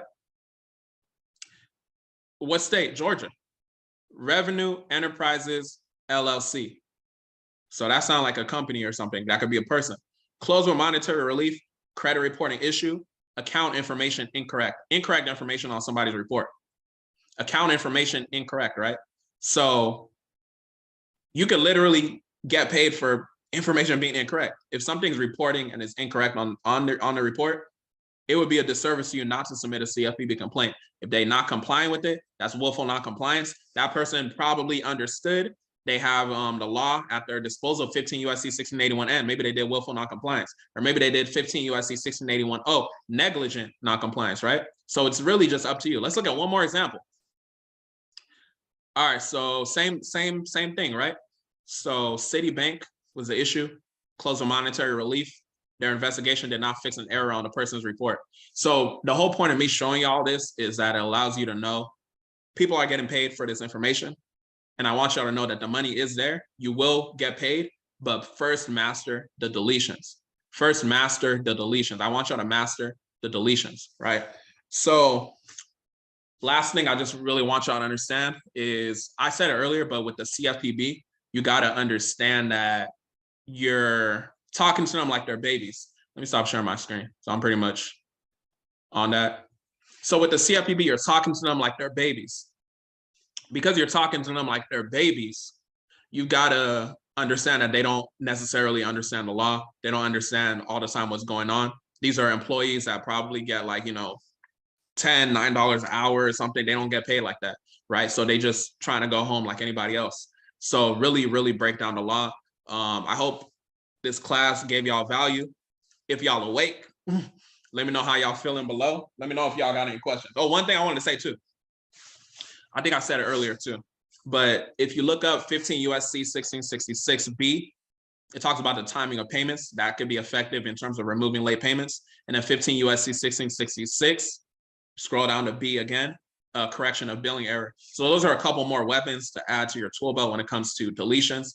This was a lot of information. If you purchase the recording, then definitely, definitely understand that it's just going to be consistency and persistence to help y'all move forward. Any questions? I'm going to let it be like a couple minutes if I don't hear any questions. I mean, if I don't read any questions, then we're going to get out of here. Hopefully this gave y'all value.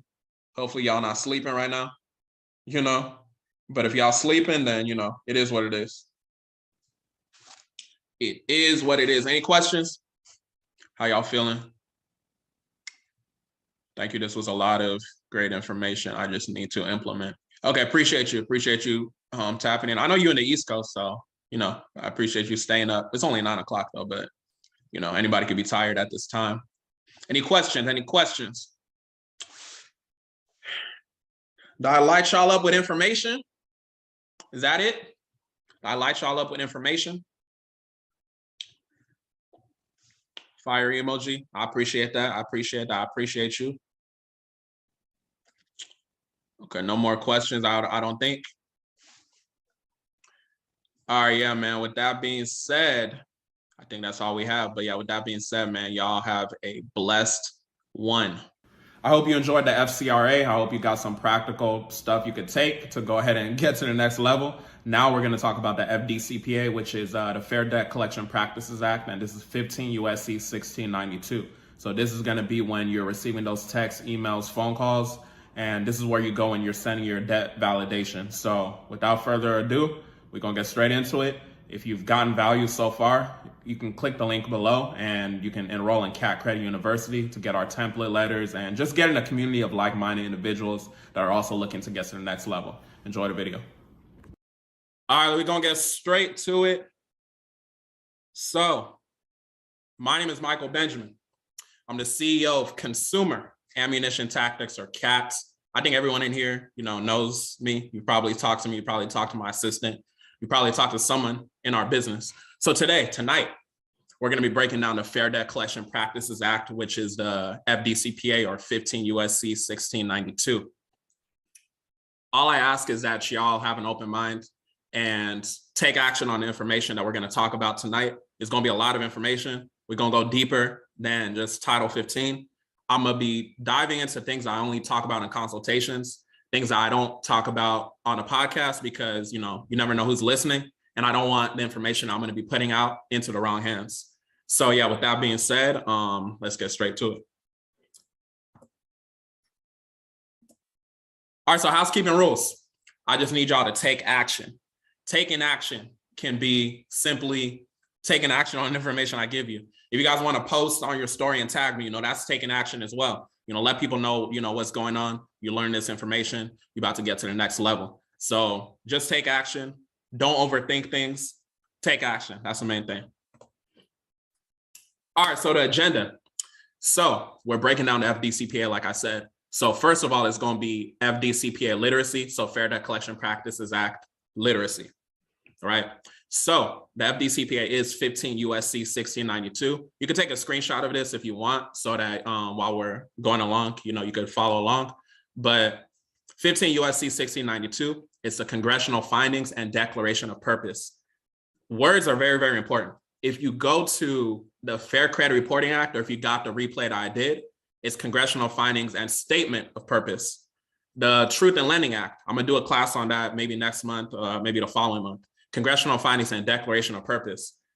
I wouldn't focus too much as far as declaration versus a statement, but I just say that to say the congressional findings is where Congress found something was going on that was wrong, and it's why they came up with the law. 15 USC 1692A, definition section. When you're reading the law, the big three, or just any law, there's always going to be a definition section. Definitions, just defining, you know, the different terms that's going to be used in the following sections. The FDCPA in particular has 8 definitions. I don't know everybody's familiarity with the FDCPA, but the FDCPA has 8 definitions. So not too many. We're going to focus on them. Then we're going to go into 15 USC 1692B. 1692B is an acquisition of location information. So we're going to dive into that. We're going to go over some violations over there. And those of y'all that know, pursuant to 15 USC 1692K, civil liability section, each violation is at least $1,000. So we're going to talk about it and, you know, help y'all as far as getting paid and things like that. Then we're going to go into 15 USC 1692C, the communication section, communication in connection with debt collection. The communication section is one of my favorite sections, because literally if a debt collector communicates with you, that's a violation. You know what I'm saying? So it's going to be a lot of violations. Then we're going to go into 15 USC 1692D, harassment or abuse section. Harassment or abuse, an example is a debt collector simply saying that this is an attempt to collect the debt. You as a consumer, you decide what is harassment or abuse to you. So we're going to get into that. Then 1692E, we're going to talk about false or misleading representations. Some of y'all may have seen when I posted about speeding ticket, as far as a police officer pulling you over. I'm going to go a little bit deeper into that when we get towards the end of the class, and you'll kind of know where to start when it comes to disputing a speeding ticket, as far as, you know, getting paid and things like that. All right, after that. So 15 USC 1692F, unfair practices. Unfair practices, we're going to get into that.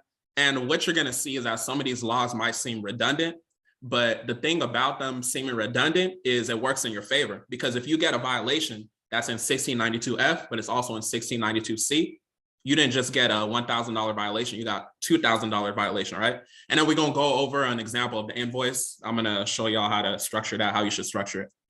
Then we're going to go into 15 USC 1692G, validation of debts, right? We're going to get into the definition of debt and just everything that needs to be done to validate a debt.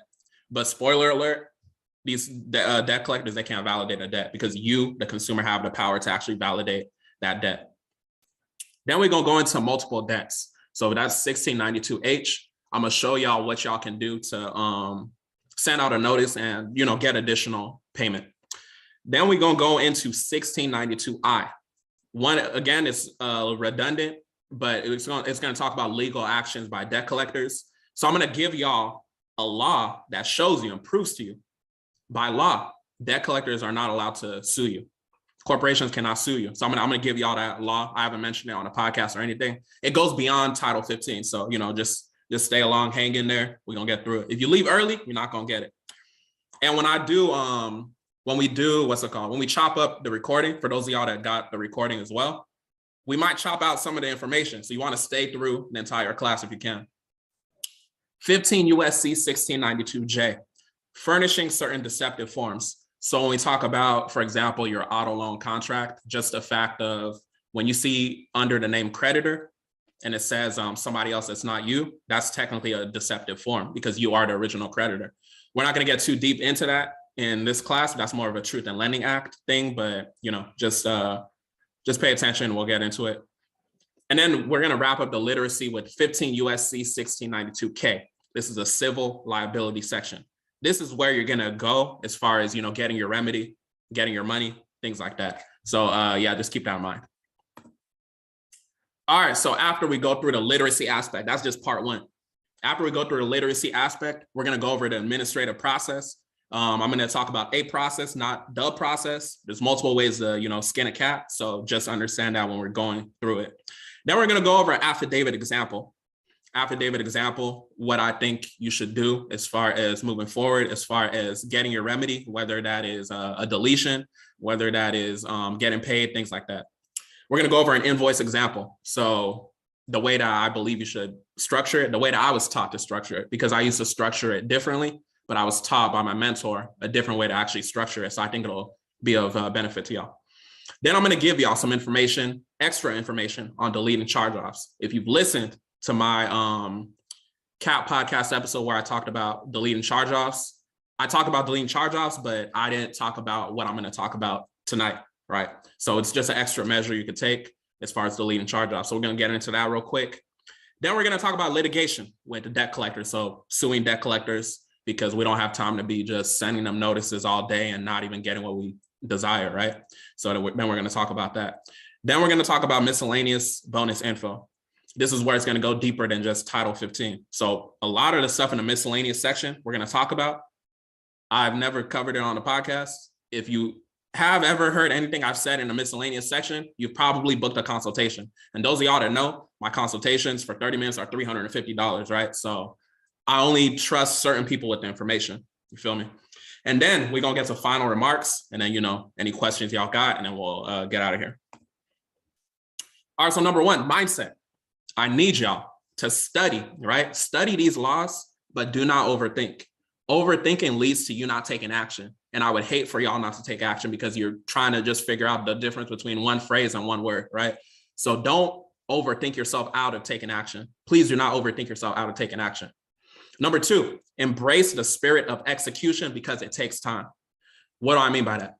I mean, embrace the spirit of taking action because the whole process takes time. When you send out a letter as far as like the credit reports, consumer reporting agencies, it's like 30 days for them to, reply to you and things like that. We're going to see in the affidavit that I have, I specify 14 days because I like my process to be quick, but I don't want y'all to be in a habit of, okay, I sent this out 30 days. They got to reply. I sent this notice out 30 days. I got to reply. I sent this out 30 days. I got to reply. We're going to go over the administrative process. You could do it like that, but we're going to talk about a way you can combine everything just in one notice and then just get straight to litigation if you need to go that route. So just execute and do not overthink. I'm going to walk through the most important parts I think you should have in FDCPA. If y'all got questions, you can ask, but if it's beyond the scope of what I'm covering, I might, just tell you not to focus too much on it because you want to look at it as use only what you need to use to get your desired result. You don't need to use everything in FDCPA to get your result because FDCPA goes from 1692A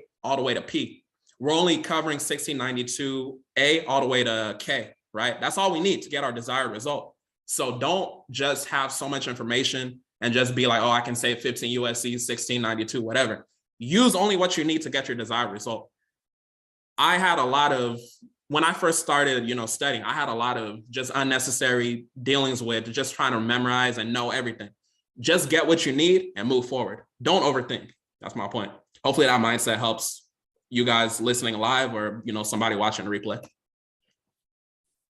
All right. So I'm a big believer in mindset and writing things down. So if y'all attended the FCRA class or you watched the replay, this may look familiar. We got the same statement. I'm going to need you to write this down in your notes. If you're typing, if you're writing, do whatever you got to do. Put I, insert your name. Understand that everything I was taught about credit before may not have been true. And I promise to open my mindset to what I learned today. Sign and then put your name. I'm going to give y'all like a minute or something to do that real quick. And then I'm going to continue. And you guys can put done in the comments once you actually write that. But yeah.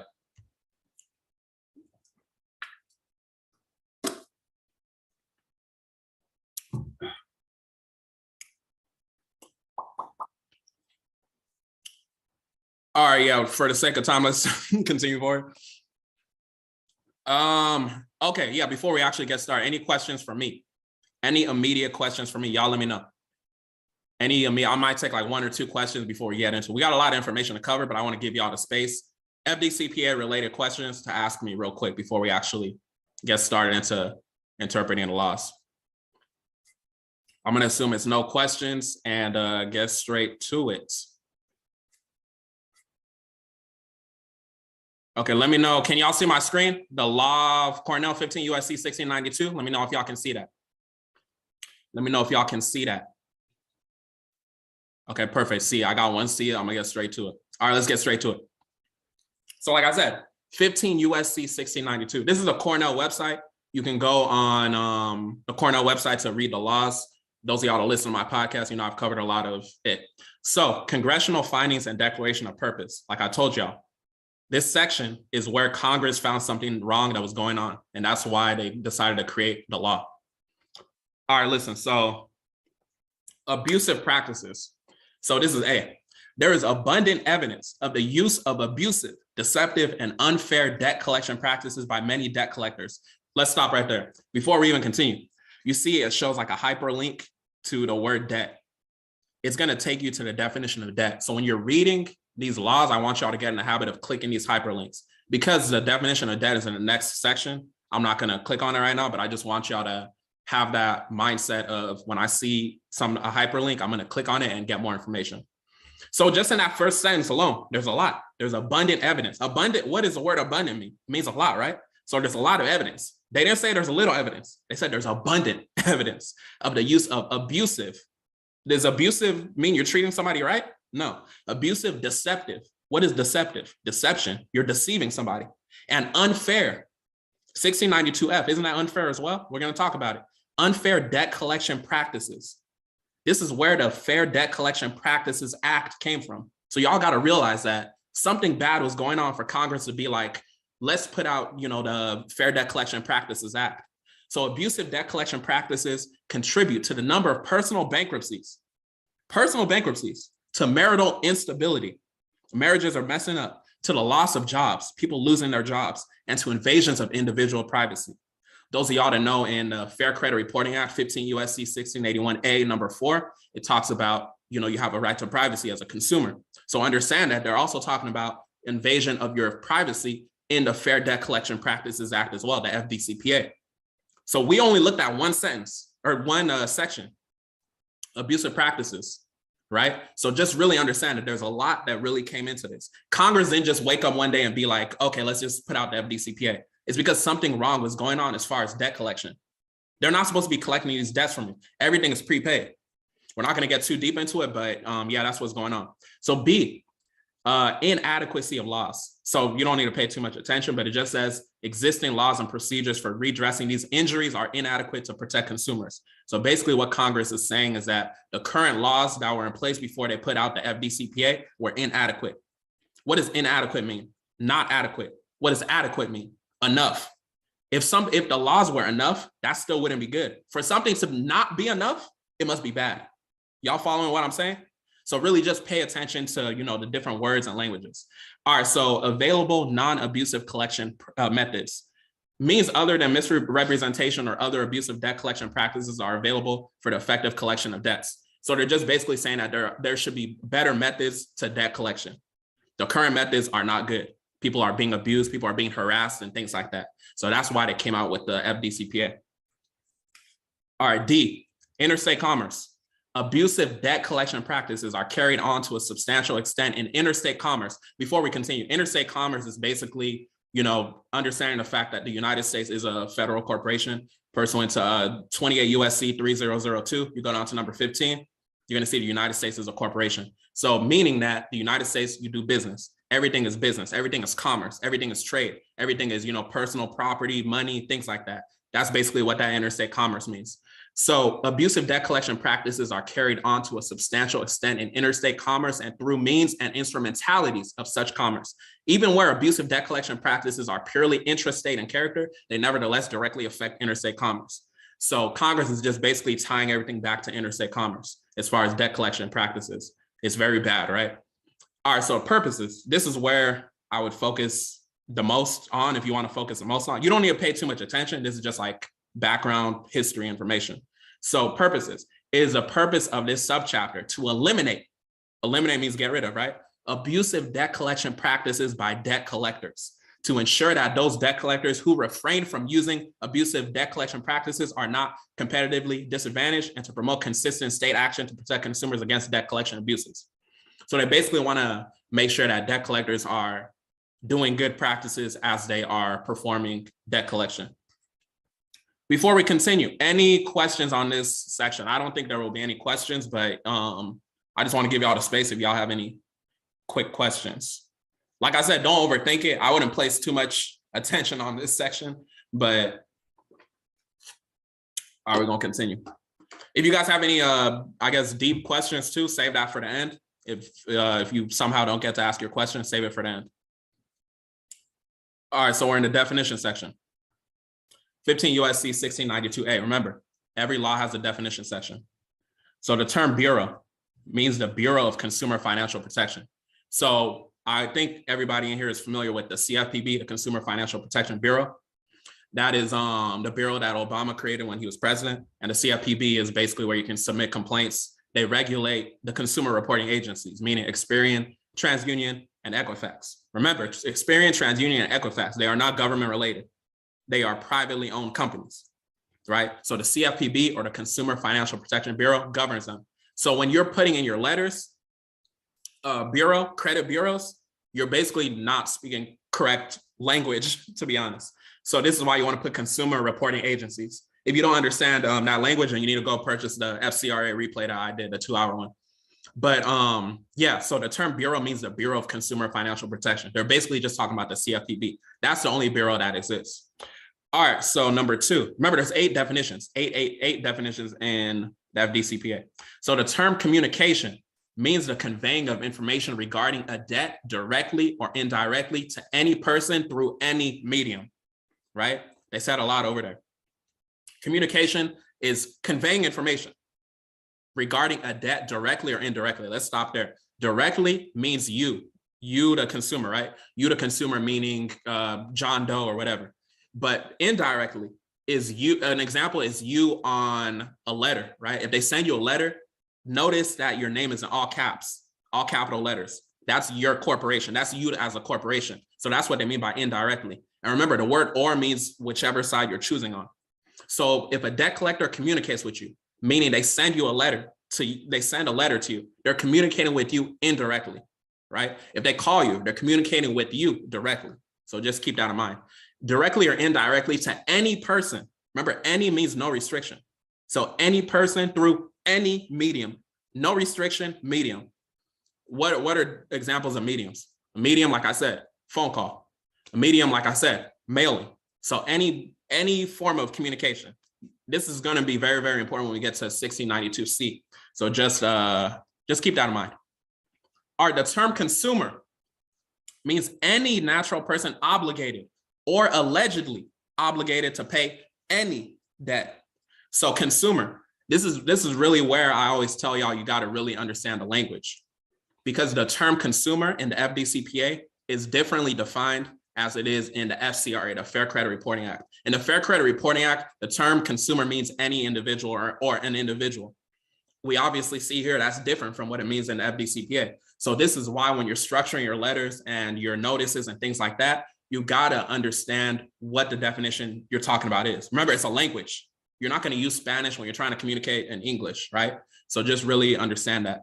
So any natural person, so no restriction. You're the natural person, no restriction. Obligated or allegedly obligated. What did we say or means? Or means you choose the side you want to be on. So it's up to you when it comes to a debt, if you're obligated or if you're allegedly obligated. When we talk about 18 USC 8, it talks about that obligation as well. So you got to really just understand, are you obligated to pay that debt or are you allegedly obligated to pay that debt? So understanding that is really what's going to allow you to be powerful as far as your notices. And we're going to go over an example of affidavit as well, but I just want y'all to be familiar with that. So the term creditor means any person who offers or extends credit creating a debt or to whom a debt is owed, but such term does not include any person to the extent that he receives an assignment or transfer of a debt in default solely for the purpose of facilitating collection of such debt for another. Don't think too deep about it. Whenever you're saying creditor, when it comes to the FDCPA, remember you're the consumer. A lot of times in the way you structure your letters, the creditor is going to be, that person you're talking to, that debt collector. But technically, when we're talking about Truth in Lending Act, when we're talking about creditor, you are the original creditor, right? So it depends on what you're talking about as far as interpreting creditor. But I don't want y'all to overthink it. I'll just say, in most cases, when you're using the FDCPA, the creditor is going to refer to them. You're the consumer. All right, so the term debt, let's continue. This is a very, very important definition. The term debt means any obligation or alleged obligation of a consumer, right? You're the consumer, right? To pay money arising out of a transaction. I would just stop there, but I'm going to read the whole thing. In which the money, property, insurance, or services which are the subject of the transaction are primarily for personal, family, or household purposes, whether or not such obligation has been reduced to judgment. So when it comes to debt, the main thing I need y'all to really focus on, you can read the whole definition, but the main thing I need y'all to focus on is any obligation or alleged obligation of a consumer, or means you choose what side you want to be on. Me personally, Michael Benjamin, the consumer, when I see the term debt is an alleged obligation of me, right? There's no law that says you have to pay any debt. Debt is an alleged obligation. To me, it's an alleged obligation. If you say it's an obligation to you, it's an obligation to you. When a debt collector sends you something, they say, oh, you owe the debt. If you don't refute it, if you don't say this is not my debt, it stands as is. Remember, silence is acquiescence, meaning that if you don't reply, what they say stands. It's the same, and it's the same thing when you send them an affidavit. If they don't reply line by line, it's an unrebutted affidavit. They didn't reply adequately, so it stands. So just keep that in mind, and you decide if debt is your obligation or alleged obligation. All right, the term debt collector is a long definition. We're not going to read through the whole thing. I just want to give y'all the important part. So the term debt collector means any person, remember any, no restriction, any person who uses any instrumentality of interstate commerce or the mails in any business, the principal purpose of which is a collection of any debts, right? And it goes on to say, or who regularly collects or attempts to collect directly or indirectly. Remember, directly calling you, indirectly, capital letters, mailing you a letter, right? Debts owed or due or asserted to be owed or due another. So the main thing I need y'all to really understand is a debt collector. Any person who attempts to collect something from you. So this is why a police officer is considered a debt collector, because any means there's no restriction. Congress is literally letting y'all know, these police officers, they are debt collectors. Are they not attempting to collect a debt from you when they're running your credit card, your social security number, right?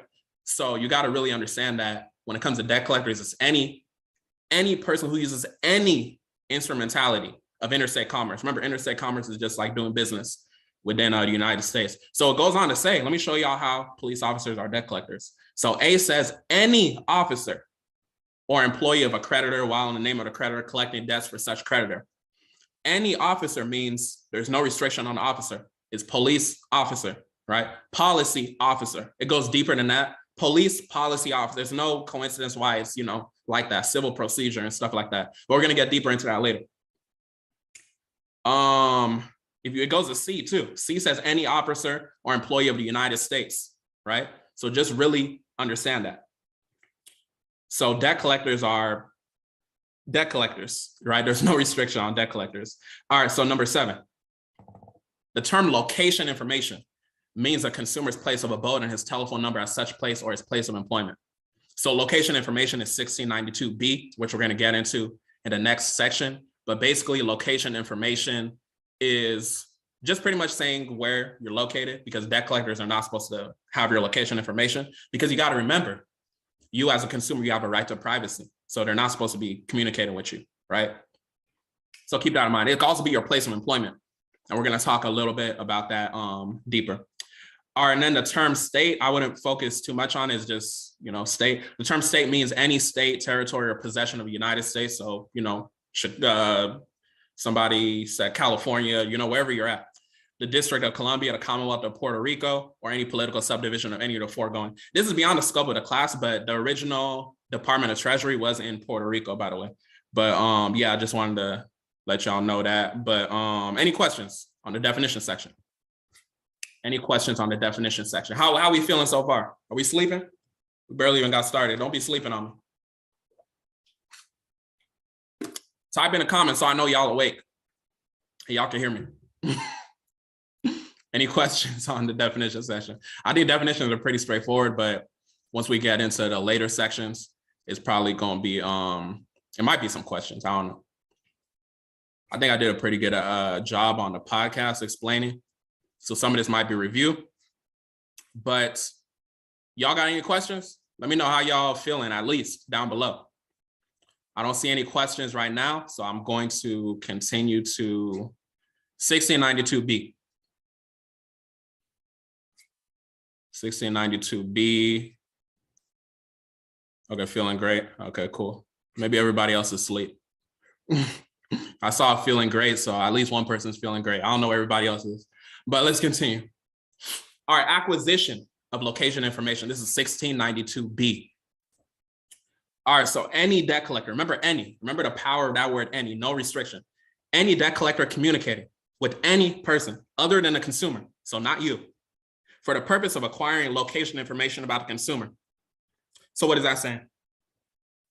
It's basically saying that if a debt collector is trying to get your location from somebody that is not you, what's an example of somebody that's not you? The most obvious example of somebody that is not you is like a family member, friend, whatever. But don't sleep on the fact that somebody that is not you is communicating with you indirectly. So if they send a letter to you, right? It might seem like they're communicating with you, but they're communicating with you indirectly. So that's what Congress is saying. They're communicating with you, but they're not directly communicating with you. So that classifies as any other, person that they're talking about. So yeah, just keep that in mind. You got to read between the lines sometimes. It says when they're doing that about the consumer, they shall. So shall means that they have to do it. They shall, number one, identify himself or themselves, state that they are confirming or correcting location information concerning the consumer, and only if expressly requested, identify the employer. So basically, it's pretty self-explanatory. They just got to identify themselves, etc. Number two, this is 1692B, number two. This is one of my favorites that you guys can use as a violation. Not state that such consumer owes any debt. So it's a violation for them to say that you owe a debt to somebody else. But remember, somebody else could be them mailing you a letter, because that's not directly you, that's indirectly you. Have you ever received a letter that said this is an attempt to collect a debt? It has your name in all caps. So that's a violation. 15 USC 1692B number 2. That's a violation of that. You need to write that down. Write it down as an exhibit on that letter, make a copy of it, and send it out with your paperwork. So number 3 says, not communicate with any such person more than once, unless requested to do so by such person, or unless the debt collector reasonably believes that the earlier response of such person is erroneous or incomplete, and that such person now has correct or complete location information.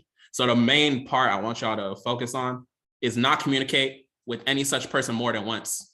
Remember, think about the communication other than you as them sending you a letter. So they're not supposed to communicate with you more than once unless you request them to, and you never request them to. So it looks like 1692B number 3 is a violation as well. We already found $2,000 worth of violations. If we want to go with number 1, we found $3,000 worth of violations. Number 4 says not communicate by postcard. So a while ago, debt collectors used to communicate by postcard, but they don't as much anymore. But yeah, so you can skip that section unless you get communicated with by postcard. So this one, number 5, everybody has this violation. not use any language or symbol on any envelope or in the contents of any communication affected by the mails or telegram that indicates that the debt collector is in the debt collection business or that the communication relates to the collection of a debt. So basically, 15 USC 1692B number 5 is saying that if they use any language on a letter, what is any language on a letter? Literally typing anything, that's a violation. So you already got, are we at $4,000, $5,000 worth of violations yet? If they use a symbol is their logo. If you see a Chase logo on something, circle that. That's an exhibit. That's a violation of 15 USC 1692B number 5. So that's like what, $6,000? We're only in 1692B. We haven't even gone through all the sections. So you got to really understand that they are really committing a lot of violations. You want to really write them down, make copies. And at the end of the day, identifying the violations aren't too hard. It's just about structuring your argument and going to get your desired result in your remedy. But we're going to dive into that. All right, number 6. So it basically says, after the debt collector knows the consumer is represented by an attorney with regard to the subject debt and has knowledge of or can readily ascertain such attorney's name and address, not communicate with any person other than that attorney unless the attorney fails to respond within a reasonable period of time to communication from the debt collector. So 15 USC 1692B number 6 is just basically saying if you have an attorney, they're not supposed to communicate with you. To be honest, we're going to dive deeper later and we're going to talk about you representing yourself, which is a pro se litigant. So I wouldn't focus too much on that violation, but if you have an attorney, then, if they communicate with you, that's an extra $1,000. Any questions? I said any. Any questions on 1692B? Let me know. Are we gonna move forward? If y'all have questions later on, just let me know. So we're going to one of my favorite sections, 1692C. Communication and connection with debt collection. So A says communication with the consumer generally. So communication with you generally. Sometimes it makes it easier to read these laws when you just substitute things with phrases. So you're the consumer. So you can say, if your name is John, you can say communication with me or John generally. So without the prior consent, what does consent mean? You're allowing them. Without the prior consent of the consumer given directly to the debt collector or the express permission of a court of competent jurisdiction, a debt collector may not communicate with the consumer in connection with the collection of any debt. Just that section alone. We don't even got to go to, number 1, 2, and all that. You can quote 15 USC 1692CA, communication with the consumer generally. They're not supposed to communicate with you. That's already a violation if they communicate with you. So that's $1,000 right there. All right, number 1, what does it say? At any unusual time or place, or a time or place known or which should be known to be inconvenient to the consumer. In the absence of knowledge of circumstances to the contrary, a debt collector shall assume that convenient time for communicating with the consumer is after 8 o'clock and before 9 o'clock, local time at the consumer's location. Let's break down that second sentence first before we get into the sauce of the first sentence. So it basically says a debt collector shall assume. Does an assumption mean it's correct? Just because a debt collector makes an assumption and then they call you, it doesn't mean they didn't violate you. What if they call you at a time that's inconvenient to you? That's a violation, 15 USC 1692 CA1. So the first sentence, it says at any unusual time or place, which should be known to be inconvenient to the consumer. So this is a sauce right here. What if, okay, let's say you're working your job, right? But what if you're also a business owner? As a business owner, let's say you work 24/7. So if a debt collector calls you, isn't that already a time that's inconvenient to you? I can't tell you what's inconvenient to you, but I can tell you what's inconvenient for me. Me as a business owner, I'm on the go 24/7. So if a debt collector calls me at all, that's inconvenient to me. That's already 15 USC 1692 CA1. That's a violation. That's $1,000. I'm gonna need that, right? So you got to really understand what's inconvenient to you. If you're a business owner, 24/7, you work. If you're at work and they call you, obviously that's a violation. The easiest way, obviously, is you working as a business owner 24/7. You don't even technically got to be a business owner. Maybe you're learning about business. You're still working, so that communication is a violation. Number 2, if the debt collector knows the consumer is represented by an attorney with respect to such a debt and has knowledge of such attorneys, etc., it's basically saying right there, which was in the previous section, if you have an attorney, they're not supposed to communicate with you. And earlier in the beginning, I was saying how some of these laws you're going to see are redundant, and it works in your favor, the fact that it is redundant. So in the previous section, 1692B, where we had the attorney law, that was a $1,000 violation. We can come back to 1692C, same violation, $2,000. We just double up, right? So just really understand that when you see something that's like repetitive or redundant, it's going to work in your favor. All right, so number 3. At the consumer's place of employment, if the debt collector knows or has reason to know that the consumer's employer prohibits a consumer from receiving such communication. What did I say about you as a business owner? I said, if you're a business owner, right, your place of employment can be literally anywhere. If I'm at the store or something and I'm a business owner, 24/7 I'm working, I might be buying some stuff for my business. You communicate with me, you call me, that's a violation of 15 USC 1692 CA3. So really just understand how it can work in your favor, right? Congress made these laws for you. It's up to you to utilize them the correct way. So communication with third parties, this is B. It basically is redundant again, based off of the previous section we talked about, so we're not gonna go over it. But 1692 CC, ceasing communication. This is where your cease and desist comes in.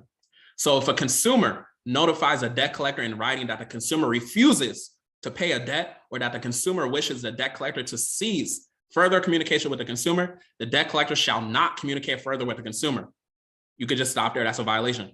To such debt, except, so it says number 1, to advise the consumer that the debt collector's further efforts are being terminated. So they can only communicate with you after you send a cease and desist notice to let you know that, okay, we're done communicating with you. They can't attempt to collect anymore.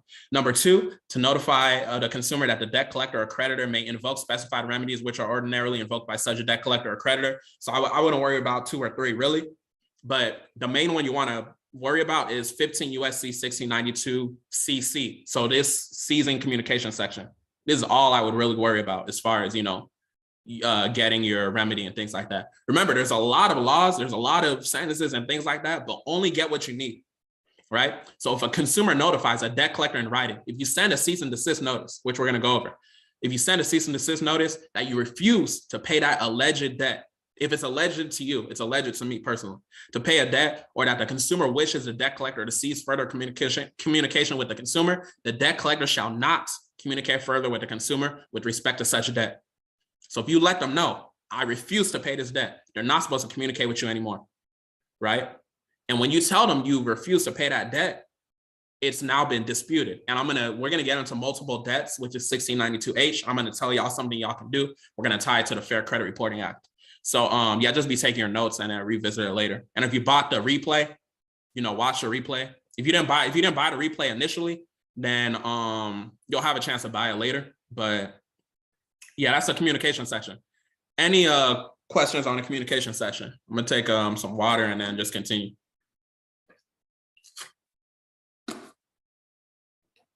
All right. So 1692D, harassment or abuse. This is a fun section as well. A debt collector, we know what debt collectors are, right? May not engage in any conduct, the natural consequence of which is to harass, oppress, or abuse any person in connection with the collection of a debt.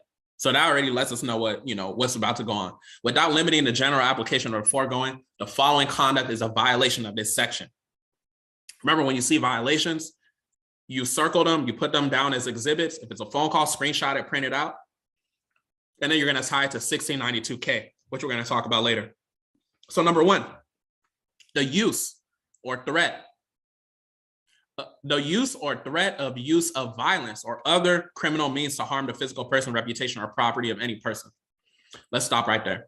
So 15 USC 1692D, right? 1692D, harassment or abuse. 1692D, number 1, the use or threat of use of violence or other criminal means to harm the physical person, reputation, or property of any person. The most important part I want y'all to focus on, because a lot of what we're focused on is credit, is your reputation. If you have a negative item on your credit report, your consumer report, whatever you want to call it, is that not a harm to your reputation? That looks like it's a violation of 15 USC 1692D, number 1.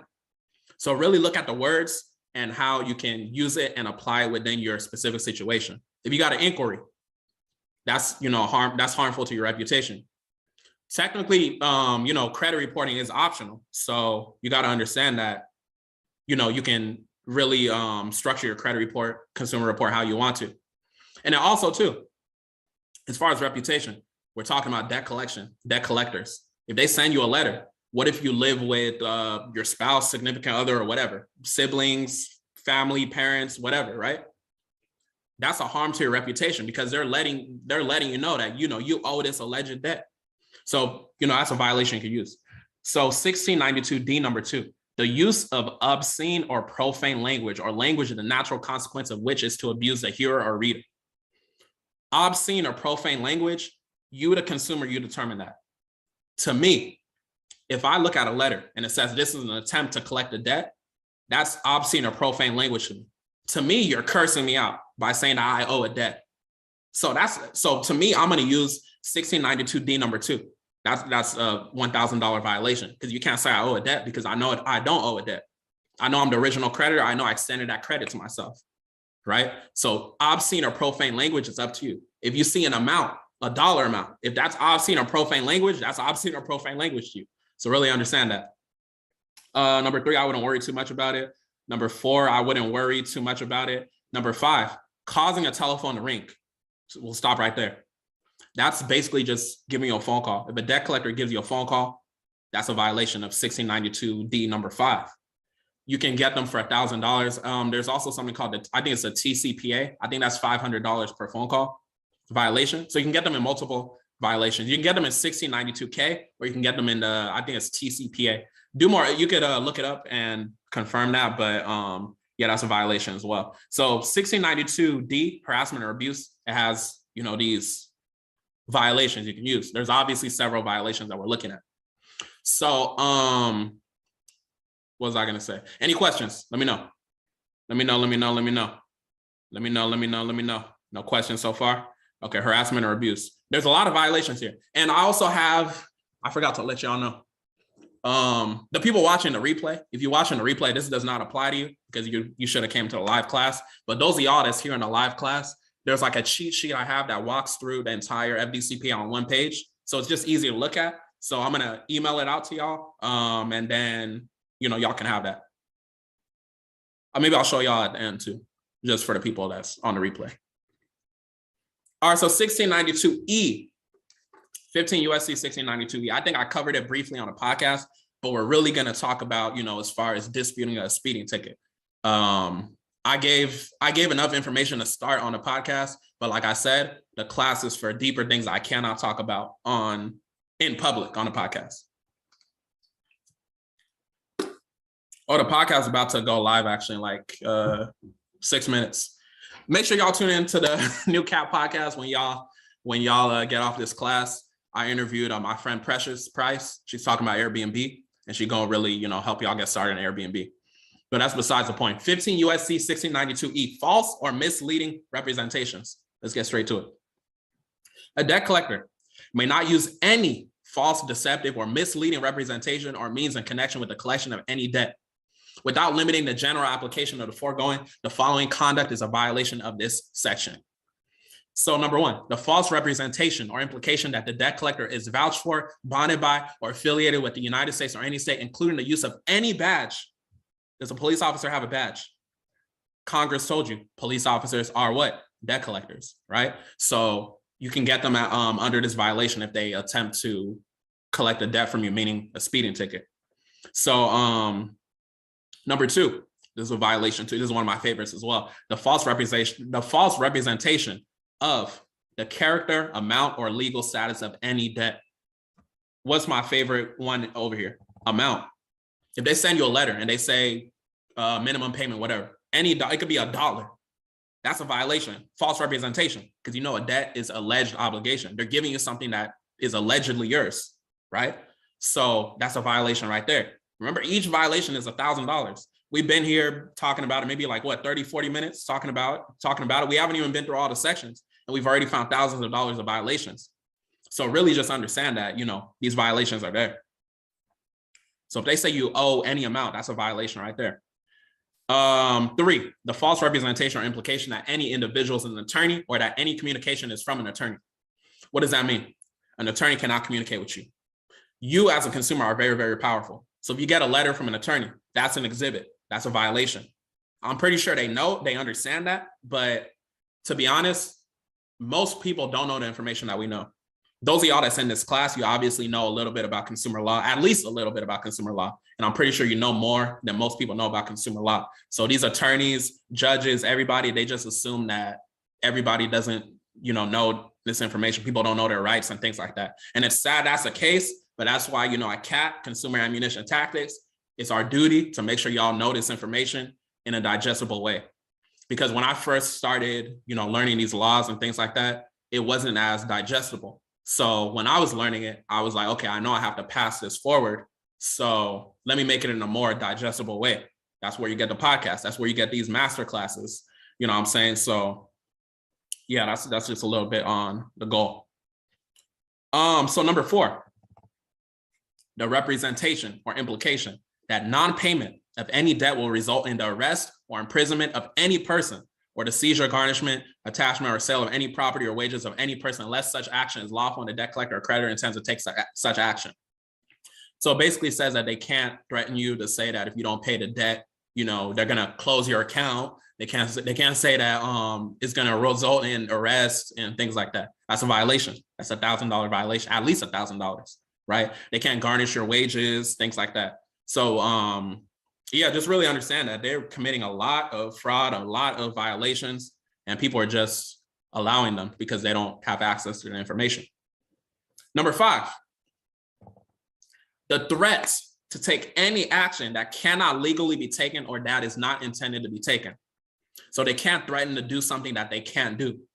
And I'm going to give y'all a law that I never spoke about on a podcast or anything that lets you know that corporations, debt collectors, they can't sue you.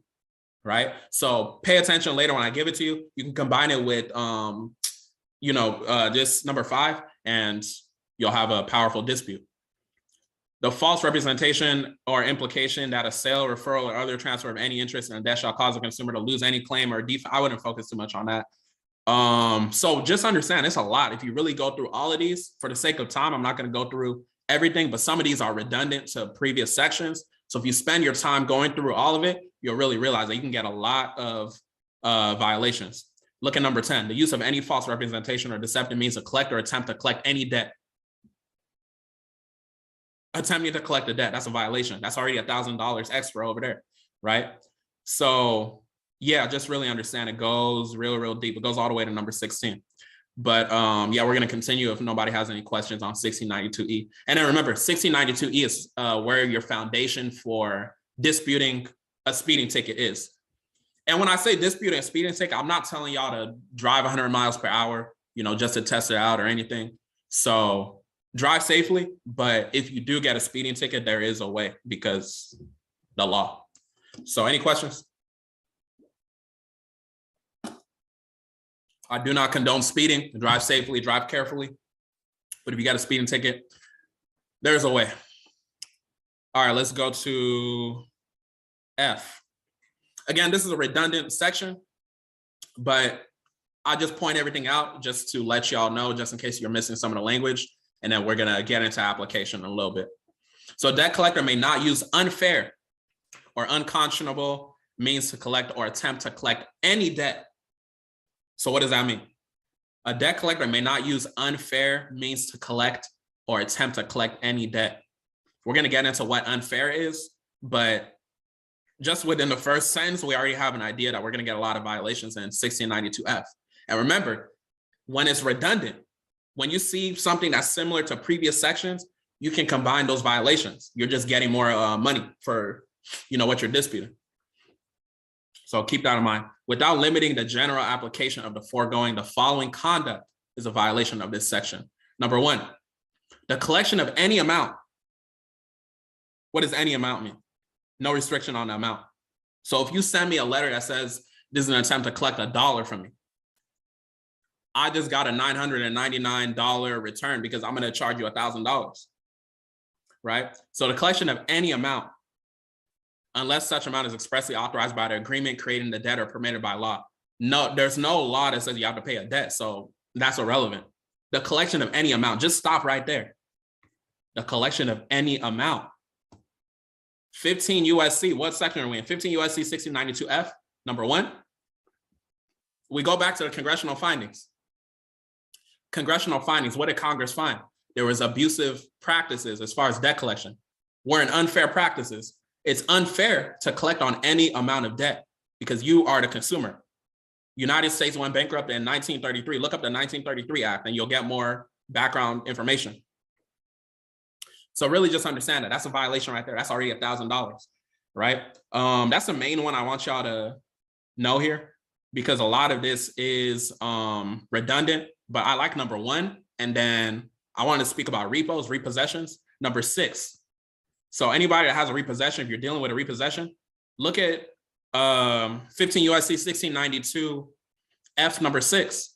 So taking or threatening to take any non-judicial action. What does non-judicial action mean? A non-judicial action means it's not given by, judges. It's not given by the court to affect dispossession or disablement of property if A says there is no present right to possession of the property claimed as collateral through an enforceable security interest. There's no present intention to take possession of property. The property is exempt by law from such a dispossession or disablement.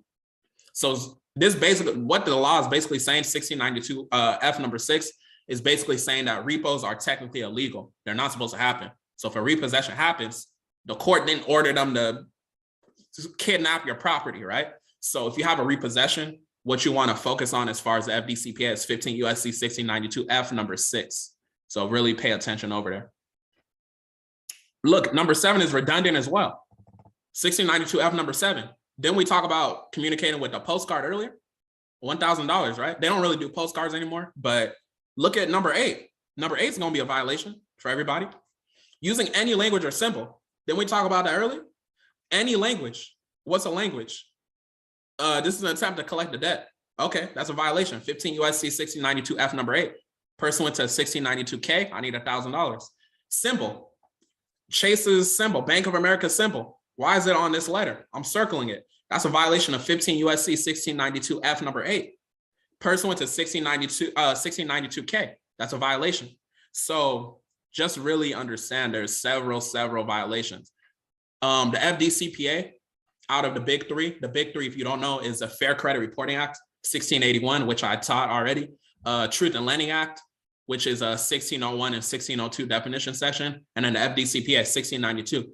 The Fair Debt Collection Practices Act is probably, in my opinion, where you should start if you haven't started studying consumer law. I think it's the easiest one to understand. And it's just several violations. And the fact that there are many violations, even if you miss some violations, there's so many violations, you're going to rack up a lot of money within your remedy. So yeah, just keep that in mind as you're going through it. Any questions? Any questions? Remember, we're just diving into the definitions. I've covered some of this stuff on a podcast, so a lot of this may be review if you listen to the podcast, but we're going to get deeper into the stuff that, I don't cover on the podcast. I only cover in consultations. Remember, consultations, 30-minute consultations are $350 currently. It's going to go up to $500 pretty soon, but currently they're $350. I think everybody in here used a 40% off code, so you got the class for $120. So you're saving a lot of money, by taking action and being in a course class, whatever you want to call it. All right, so we're going to go to validation of debts. I'm going to give y'all a UCC code, Uniform Commercial Code. That's very similar to validation of debts. That's one of the things I haven't talked about on the podcast. I've only talked about it in consultations, but we're going to talk about 1692G. 15 USC 1692G, validation of debts. So basically, the section 1692G, whenever you're writing your debt validation letter, which is part of your administrative process, you're basically letting them know what they have to do to actually validate that debt. But even though you're reading the 5 things that they have to do to validate the debt, understand that they cannot validate the debt. Only you, the consumer, can validate the debt. So just keep that in mind as we're going through. Notice of debt, contents. Within 5 days after the initial communication with the consumer in connection with the collection of any debt A debt collector shall, unless the following information is contained in initial communication or a consumer has paid the debt, send the consumer a written notice containing. Number one. Oh, before we even continue, like I said, as y'all are going through it, if you want to tag me on your story or something, let the people know what you're doing, let the people know, you're getting the information, go ahead. So number one says the amount of the debt. So number one, they have to say the amount of the alleged debt. Remember what I said about the hyperlinks. When you click on the hyperlinks, it lets you know, it takes you back to the definitions. So the term debt means any obligation or alleged obligation. So get in the habit of clicking on them hyperlinks. So let's go back. They have to let you know the amount of the debt. Number two, the name of the creditor to whom the debt is owed. Number three, a statement that unless the consumer within 30 days after received a notice disputes the validity of the debt or any portion thereof, the debt will be assumed to be valid by the debt collector. So I have to let you know that too. Number four, a statement that if the consumer notifies the debt collector in writing within the 30-day period that the debt or any portion thereof is disputed, the debt collector will obtain verification of the debt or a copy of a judgment against the consumer, and a copy of such verification or judgment will be mailed to the consumer by the debt collector. And number five, a statement that upon the consumer's written request within the 30-day period, the debt collector will provide the consumer with the name and address of the original creditor if different from the current creditor. So I'm gonna give y'all a secret. All five of these things, these debt collectors are never going to give it to you. But like I said, even if they give it to you, the language is very, very important. Even if they give you the five things, what does debt even mean? Any obligation or alleged obligation. If it's an alleged obligation, even if you give me the five things to actually satisfy or validate the debt, it's still an alleged obligation. I wrote to you, it's an alleged obligation. So it's an alleged obligation. That's the foundation. So really just understand, even if they send you the five things, which they won't, it's an alleged obligation. We're going to walk through my affidavit example. It's an 11-page affidavit. It's asking more than like 50 questions, basically. So you have 5 here, but in the affidavit that I send, it's like 50-something questions. They're not going to answer every question. So by law, your affidavit is your most important piece of information when it comes to, winning in court and all that. So by law, that affidavit is going to stand true, because if it's not replied to line by line, it stands as true. So yeah, just keep that in mind as we get into the affidavit. I'll give you guys more information on that. But the validation of debt section, this is basically what they say has to be satisfied. And like I said, I'm going to give y'all a UCC code, Uniform Commercial Code, because, these laws go deeper than 15 USC. There's UCC codes, there's rules.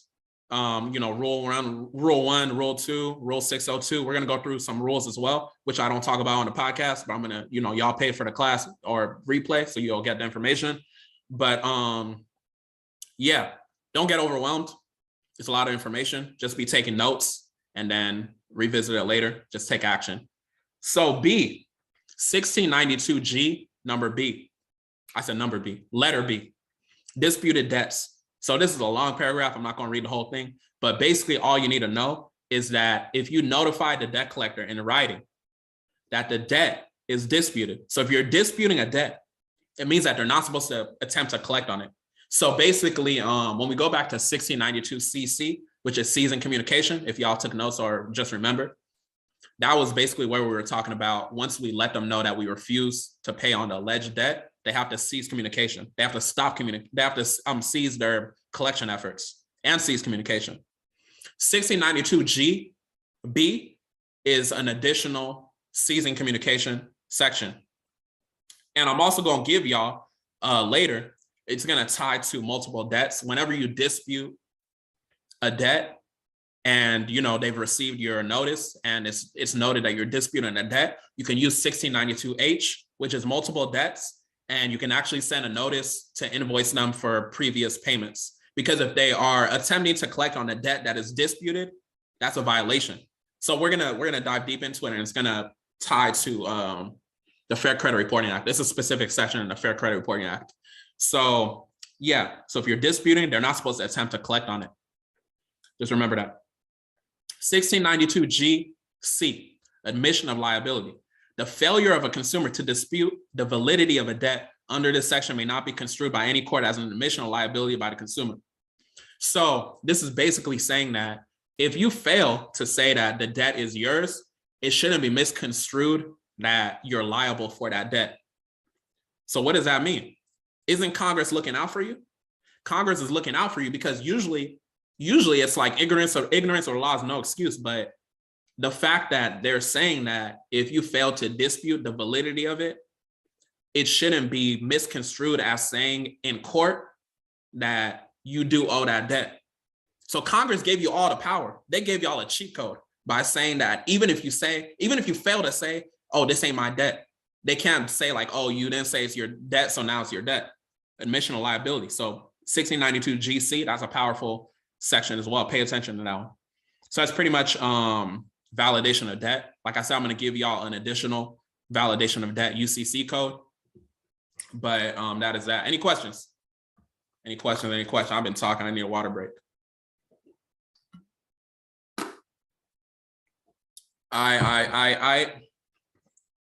So we're going to go to 1692H. I got to go over here because it acts weird after you get to 1692G. So we're talking about multiple debts. Multiple debts. So this is a section you want to pay attention to as well. I haven't really covered it deeply on the podcast because, I don't want it in the wrong hands. But if any consumer owes multiple debts and makes any single payment to any debt collector with respect to such debts, such debt collector may not apply such payment to any debt which is disputed by the consumer and where applicable shall apply such payment in accordance with the consumer's directions. All right, let me read that one more time and then I'm going to break it down on what it means if y'all aren't following. So 1692H, multiple debts. If any consumer owes multiple debts and makes any single payment to any debt collector with respect to such debts, such debt collector may not apply such payment to any debt which is disputed by the consumer and where applicable shall apply such payment in accordance with the consumer's directions.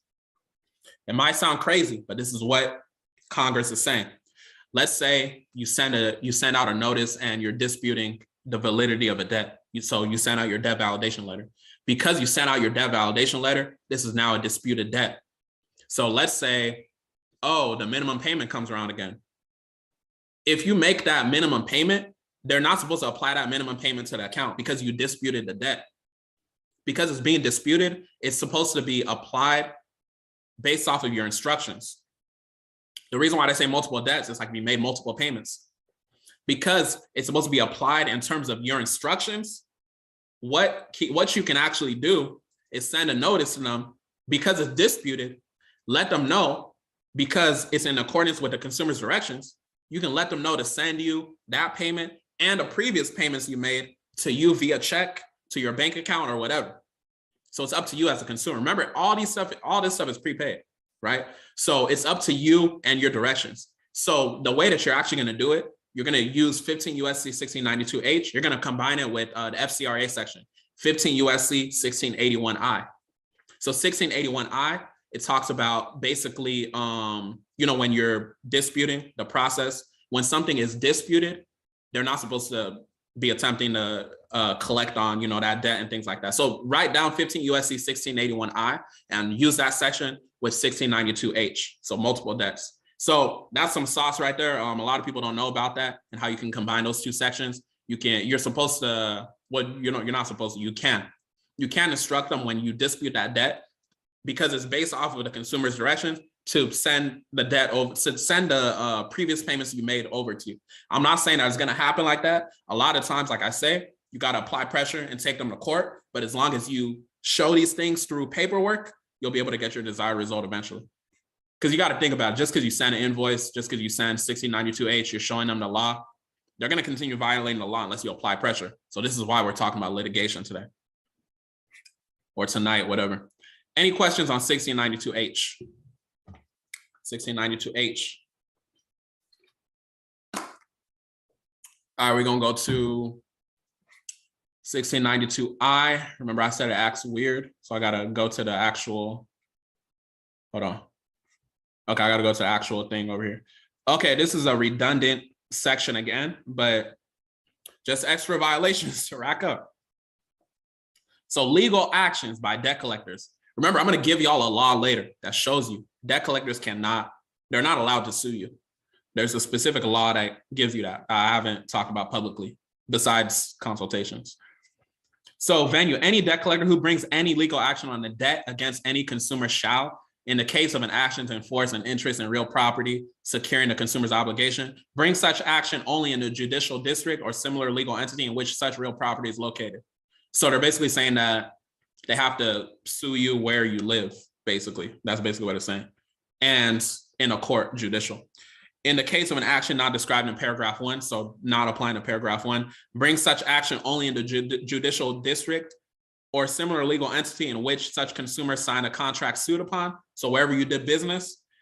B says in which such consumer resides at the commencement of the action, you know, where you were at the time of that transaction that they're attempting to sue you for. But remember, they can't sue you. If you get sued by a debt collector, you should be smiling because you understand, well, you're going to understand if you don't know already, the law I'm going to give y'all that y'all want to write down to use against them if they attempt to sue you. In the authorization of actions, it just says nothing in this subchapter shall be construed to authorize the bringing of legal actions by debt collectors. So yeah, they're not supposed to sue you. But if they attempt to sue you, I'm giving y'all the protection on how to go about that. Any questions on, this one? All right, let's go to HIJ. So we got 2 more and then we're gonna get deeper into examples and stuff. So this is just a literacy aspect. Oh, I meant to open an additional tab. Hold on. Furnishing certain deceptive forms, legal actions by debt collectors, furnishing certain deceptive forms. This applies to everyone, right? Chase, etc. Yes, it applies to Chase. If they're attempting to collect the debt from you, they are a debt collector. So yes, it applies to them. Our 1692J, furnishing certain deceptive forms. Furnishing certain deceptive forms. So A, it is unlawful to design, compile, and furnish any form knowing that such form would be used to create the false belief in a consumer that a person other than the creditor of such consumer is participating in the collection of or an attempt to collect a debt such consumer allegedly owes such creditor, when in fact such person is not so participating. So a simple example I can give y'all. This goes back to TILA, Truth in Lending Act, which is 15 USC 1601, but 15 USC 1602, it's a definition section. So when you have your car contract, if you go to your car contract right now, it's going to say original creditor and it's not going to say you. That is a deceptive form. So that's a violation of 15 USC 1692J because of the fact that you are the original creditor. You extended the credit to yourself. The FDCPA is not the section for us to break down, the fact of how you're the original creditor, but just understand, take notes, 1692J, that applies to your car contract. So when you circle on your car contract, the original creditor, that's deceptive, right? Because it's as if you're not the original creditor, right? So anything is, anything that says you're not the original creditor on that car contract is a violation. An additional violation is if they don't give you like a certain disclosure. So omitting something from a certain process, that's a deceptive form. So just really be thinking about, things that you get and what is a certain deceptive form. A deceptive form, what's a deceptive form? An example of a deceptive form, because they say any form means no restriction. An example that I want to give y'all as well, they send you a letter saying that you owe a debt. If it's an alleged debt, that's a deceptive form because they're making you think that you have to pay something that you don't have to pay, right? Because you're not paying on a positive balance. So you got to really understand that. B, any person who violates this section shall be liable to the same extent and in the same manner as a debt collector is liable under section 1692K of this title. We're going to go to 1692K next. That's where the money is. For failure to comply with the provision of this subchapter. So 1692J, pretty self-explanatory, just additional violations for y'all to get them under. The main example that I've seen, dealing with people is just the fact of, your car contract. So when it comes to rescinding that car contract, that 1692J is what you want to be aware of as far as part of your exhibits. That's only a small portion of the whole process, but that's a different conversation for a different day. So this is 1692J. I'm going to go to K. if there are no questions, and then we're gonna continue. So civil liability section. So you see 15 USC 1692 goes all the way to P. But I'm telling y'all, only use what you need. You don't need to get too deep into it. I used to be falling victim to getting so deep with all these laws and things like that. But it's like, use only what you need. So civil liability section. So if you don't know about civil liability, 15 USC 1681N is a civil liability section for the Fair Credit Reporting Act. So if you watch the Fair Credit Reporting Act, or if you just know about it, you know that's civil liability section. 16810 is also a civil liability section. So the Fair Credit Reporting Act has two civil liability sections. The Fair Debt Collection Practices Act, which is what we're talking about today, it has one civil liability section, which is what we're talking about right now. The Truth in Lending Act has one civil liability section, 15 USC 1640. So Truth in Lending Act, that's going to be a separate class that we're going to talk about. But I just want y'all to be familiar with, the different civil liability sections. So amount of damages. Except as otherwise provided by this section, any debt collector, any is no restriction, right? So someone asked about Chase earlier. Chase is, if they're attempting to collect a debt from you, they're a debt collector. Any debt collector who fails to comply with any provision of this subchapter with respect to any person is liable to such person in an amount equal to the sum of any actual damage sustained by such person as a result of such failure. So an actual damage is dependent upon you. For me personally, if you're using obscene or profane language, that's a damage to me. That's harmful to my reputation. You're saying I owe a debt I don't owe. You put something on my credit report or my consumer report, that's harmful to my reputation. That's an actual damage. You put something on my credit report, it's aggravated identity theft because I did not give you consent to put it on there. That's a damage, actual damage, right? So it's really up to you to determine what an actual damage is. So in the case of any action by an individual, such additional damages as the court may allow, but not exceeding $1,000. So that 2A is where you understand when we say it's $1,000 per violation, where it's $1,000 per violation, right? And when you're doing it, when you're suing in district courts, the max you can get is $75,000 you can sue for.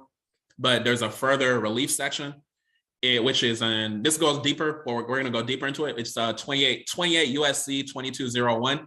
There's a further relief section if you want to sue for more than $75,000. That's what you would use. But yeah, we're gonna go deeper into that in a little bit. But I don't want to give y'all too much information to where you won't take action. When it comes to litigation, we're going to talk about litigation in a little bit. We're looking at 1692 KD, right? So a lot of people, this is where a lot of people just focus on. A lot of people just focus on, any actual damage right here. A1, 2A, etc. But when we're talking about actually taking action, like I said, I haven't mentioned this on the podcast because, I don't know who's serious, right? You guys invested in the class. I know you're serious. So let me tell y'all what we actually focus on when it comes to taking these people to court. 1692 KD, jurisdiction. An action to enforce any liability created by this subchapter may be brought in any appropriate United States district court without regard to the amount in controversy or in any other court of competent jurisdiction within 1 year from the date on which the violation occurs. So amount in controversy, this is basically the amount that your remedy is, what you're suing for, and you would state it in your affidavit. So just keep that in mind. So 1692 KD is what you want to focus on when you're going about your remedy. So before we get a little bit deeper, are there any questions? We're going to get into the administrative process. We just got into the literacy aspect. We're just getting started. So I hope y'all aren't sleeping. That was only the beginning. And that should have been reviewed to a lot of y'all, to be honest. If it wasn't reviewed, don't be discouraged, because I know not everybody knows about the law, but that was really only the beginning. Any questions? Okay, we ready to get into the real stuff, huh? All right, so let's get into the administrative process. Hold on. I could leave this open. I don't need to leave this open anymore. We already reviewed everything. Okay, so we're gonna get into the administrative process. So this is a process, not the process. This is a process, not the process. So administrative process, what you're gonna do, anytime you're dealing with a debt collector, what you wanna do is send a debt validation letter. So you can send a debt validation letter pursuant to 15 USC 1692G, which is what we talked about earlier. And then also, like I said, we're going to look at UCC 9-210. I haven't talked about it. Not a lot of people use it, but it is something you can use. On top of the debt validation letter, we're going to send a notice to cease and desist. So 1692CC, or you can use 1692CC, or you can use 1692GC as well. Just letting them know to stop attempting to collect on the debt. And the reason why I bolded notice, sometimes some people just send a letter and they say cease and desist. You don't want to do that. You want to put notice. Remember, language is very, very important. You want to put notice to cease and desist. The reason why you want to put notice instead of just putting cease and desist is because the word notice allows it to be something that's used in a court, right? If you're just putting cease and desist, it doesn't technically mean it's going to help within your case. So you want to put the word notice. Just that piece right there. I don't think I've talked about that on the podcast. I only want to give information to people that are serious. So remember to put the word notice when you're writing your cease and desist. So once you send that debt validation and your notice to cease and desist, let's say it's 14 days, 30 days you gave them, right? When it comes to UCC 9-210, the reason why I like using UCC 9-210, which is a different form of validation of debt, it allows you to say they have to respond in 14 days. And remember what I said about time. Time is very, very important. We don't have time to be waiting left and right for them to reply to us, right? So we want to get straight to it. So once that 14 days, 30 days happens, where we sent our debt validation and our notice to cease and desist, we want to send it certified because we want to make sure when they receive it. When you send it certified, you're going to know that they received it. And then number 2 is optional, which is what I talked about earlier. You can follow up with the multiple debt section, 15 USC 1692H multiple debts. Why can you follow up with the multiple debt section? Because you disputed the debt by saying, I need validation, I need verification of this debt. Once they receive it, that debt is now in dispute.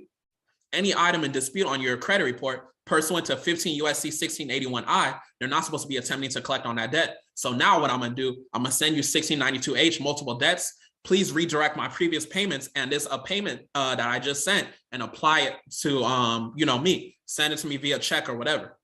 So that's an optional thing you can do. You don't have to do all that. You can do that in your invoice later, but that is something that you can do. After that, it's going to be your affidavit, right? You're going to send your affidavit. So this is technically like step 2 or step 3 if you do multiple debts. So the affidavit, the whole purpose, this is your most important document when it comes to winning your case. The affidavit is important because it's going to show your exhibits, right? It's going to point out how they didn't provide an authenticated record by law. Authenticated record is more of language used in the UCC 9-210, which we're going to look at. But they didn't provide validation. That's basically what your affidavit is going to talk about. And you're going to point out to them how they're violating the cease and desist notice, if applicable. And in the affidavit, I'm going to show y'all an example.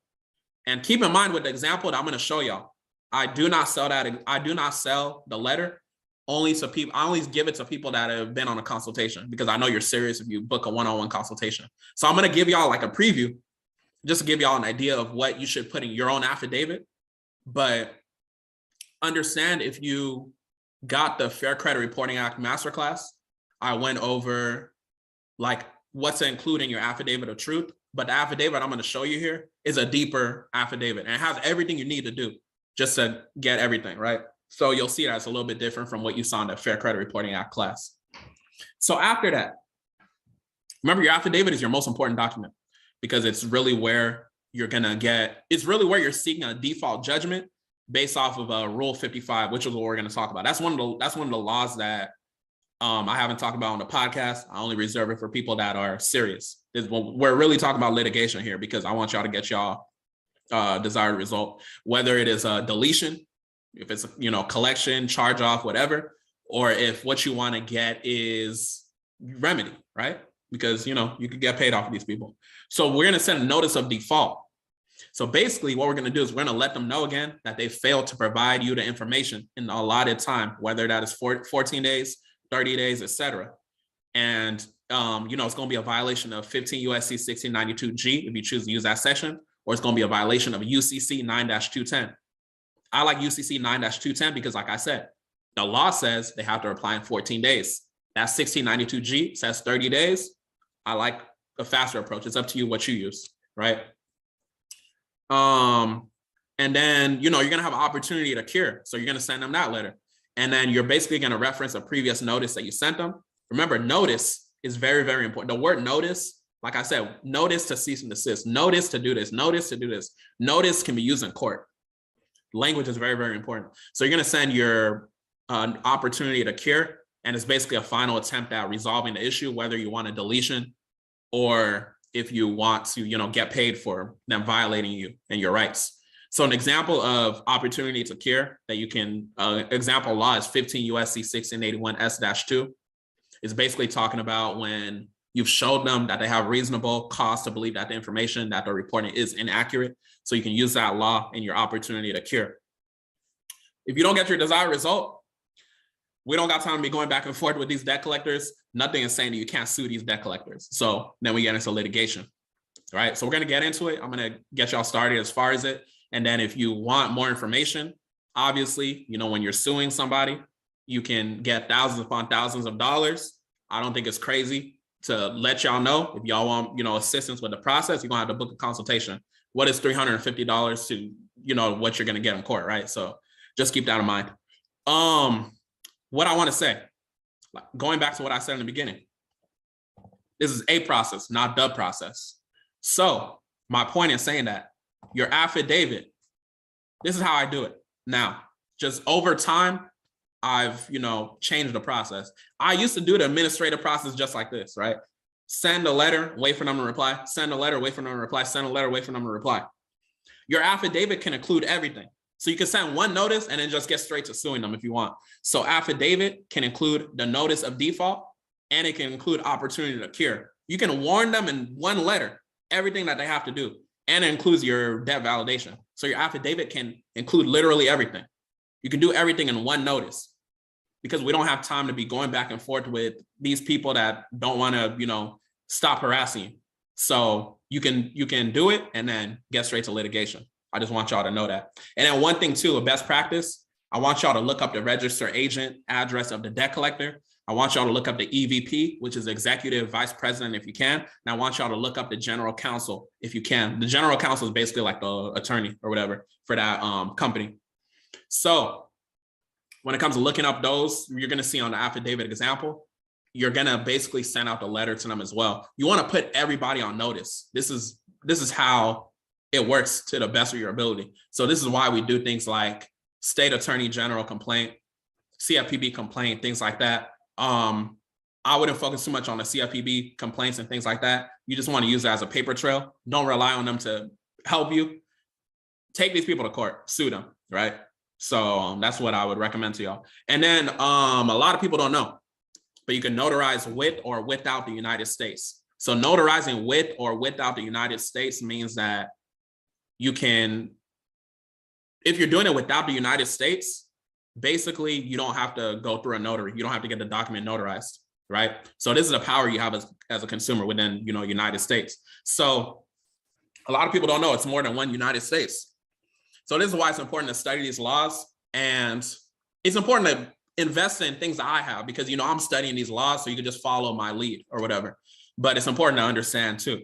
So when you're signing without the United States, it's 28 USC 1746, number 1. The thing that you have to do, you have to quote Matthew 18:16, and that basically talks about having 2 witnesses.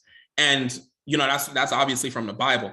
A lot of people might think like, oh, you know, is it a religious thing? It's not necessarily a religious thing. It's just that the Bible is the law of the land. Let me give y'all an example. There's a public law you can look up. I forget it off the top of my head that lets you know the Bible is a law of the land. But an example as far as how the Bible is the law of the land is basically like, let's say you have a debt and they say, you know, with credit, on your credit report, your consumer report, it's 7 years and then it falls off. It literally says in the Bible, after 7 years, stop collecting on, you know, a debt. So that just goes to show you a lot of these policies, the Bible is a law of the land. So when it comes to notarizing without the United States, you're going to quote the scripture, Matthew 18:16. So write that down. If anyone has heard me say, go this deep on a podcast, let me know. I'll send you $10,000. You know what I'm saying? So yeah. So let's look at 28 USC 1746, number 1. I just want to show y'all the notarizing real quick. So this is 28 USC 1746. Remember, I said it goes deeper than 15 USC. 15 USC is what you'll get on a podcast. When you get in classes, private stuff like this, you're going to get more than Title 15. So 28 USC 1746, this lets you know how to actually notarize your affidavit. So number 1, this is if you're executing without the United States. This is what I was talking about. So if executed without the United States, you write the same thing as what you write on number 2. But the main difference, like I said, 28 USC 1746, number 1. Number 1 says if you're notarizing without the United States, you have to have 2 witnesses. 2 witnesses, and you have to quote the scripture, Matthew 18:16. So that allows you to notarize without a notary. So you don't have to notarize with a notary. You can notarize without the United States. If you notarize with the United States, then that's your typical affidavit where you get a notarized. You go in front of a notary, they sign it, stamp it, all that. But if you want to notarize without the United States, 28 USC 1746, number 1. When it says 2 witnesses, you know, that's up to you, whoever that is. So yeah, just really understand that. Do more research on that on your own. That's more independent study stuff. I just wanted to expose y'all to that because, you know, you invested in the class. I want to give y'all the bang for your buck. I think everybody here using the code, you invested $120. I hope by the time we're done with the class, you think $120 was worth your time being here. All right, so I also want to show y'all the UCC code I was talking about. So this is a different form of affidavit. This is a different form of a validation of debt. So UCC is Uniform Commercial Code. And Uniform Commercial Code is commercial law. Courts, they use commercial law. So these laws are very, very powerful. So UCC 9-210 is request for accounting. You as a consumer, you have a right to request for accounting. What is a request for accounting? The one I want you to focus on is UCC 9-210, number 2. So UCC 9-210, number 2 says request for accounting. Request for accounting means a record authenticated. That's all I want you to focus on. A record authenticated, right? So an authenticated record means that it's signed by an official. So if you send out a debt validation letter and you decide to use UCC 9-210, what you're telling them is that they have to give you a record authenticated. So when they send you something that is a statement saying that, oh, these are things you paid and all that, it wasn't signed. It wasn't authenticated by an official. It has to be authenticated by an official, and they're never going to do all that. Why is that so powerful? Because they're never going to do all that. That means they didn't adequately validate the debt. You have a right to request for an accounting, right? So because they're not going to send you a record authenticated, that now becomes the fact that they didn't answer adequately to your affidavit.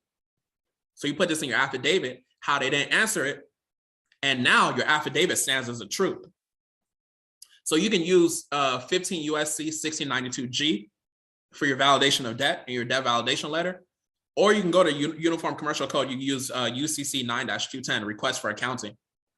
And like I said, the reason why I like UCC 9-210 is because of speed. Let me show y'all on the law where it says 14 days is when they have to reply.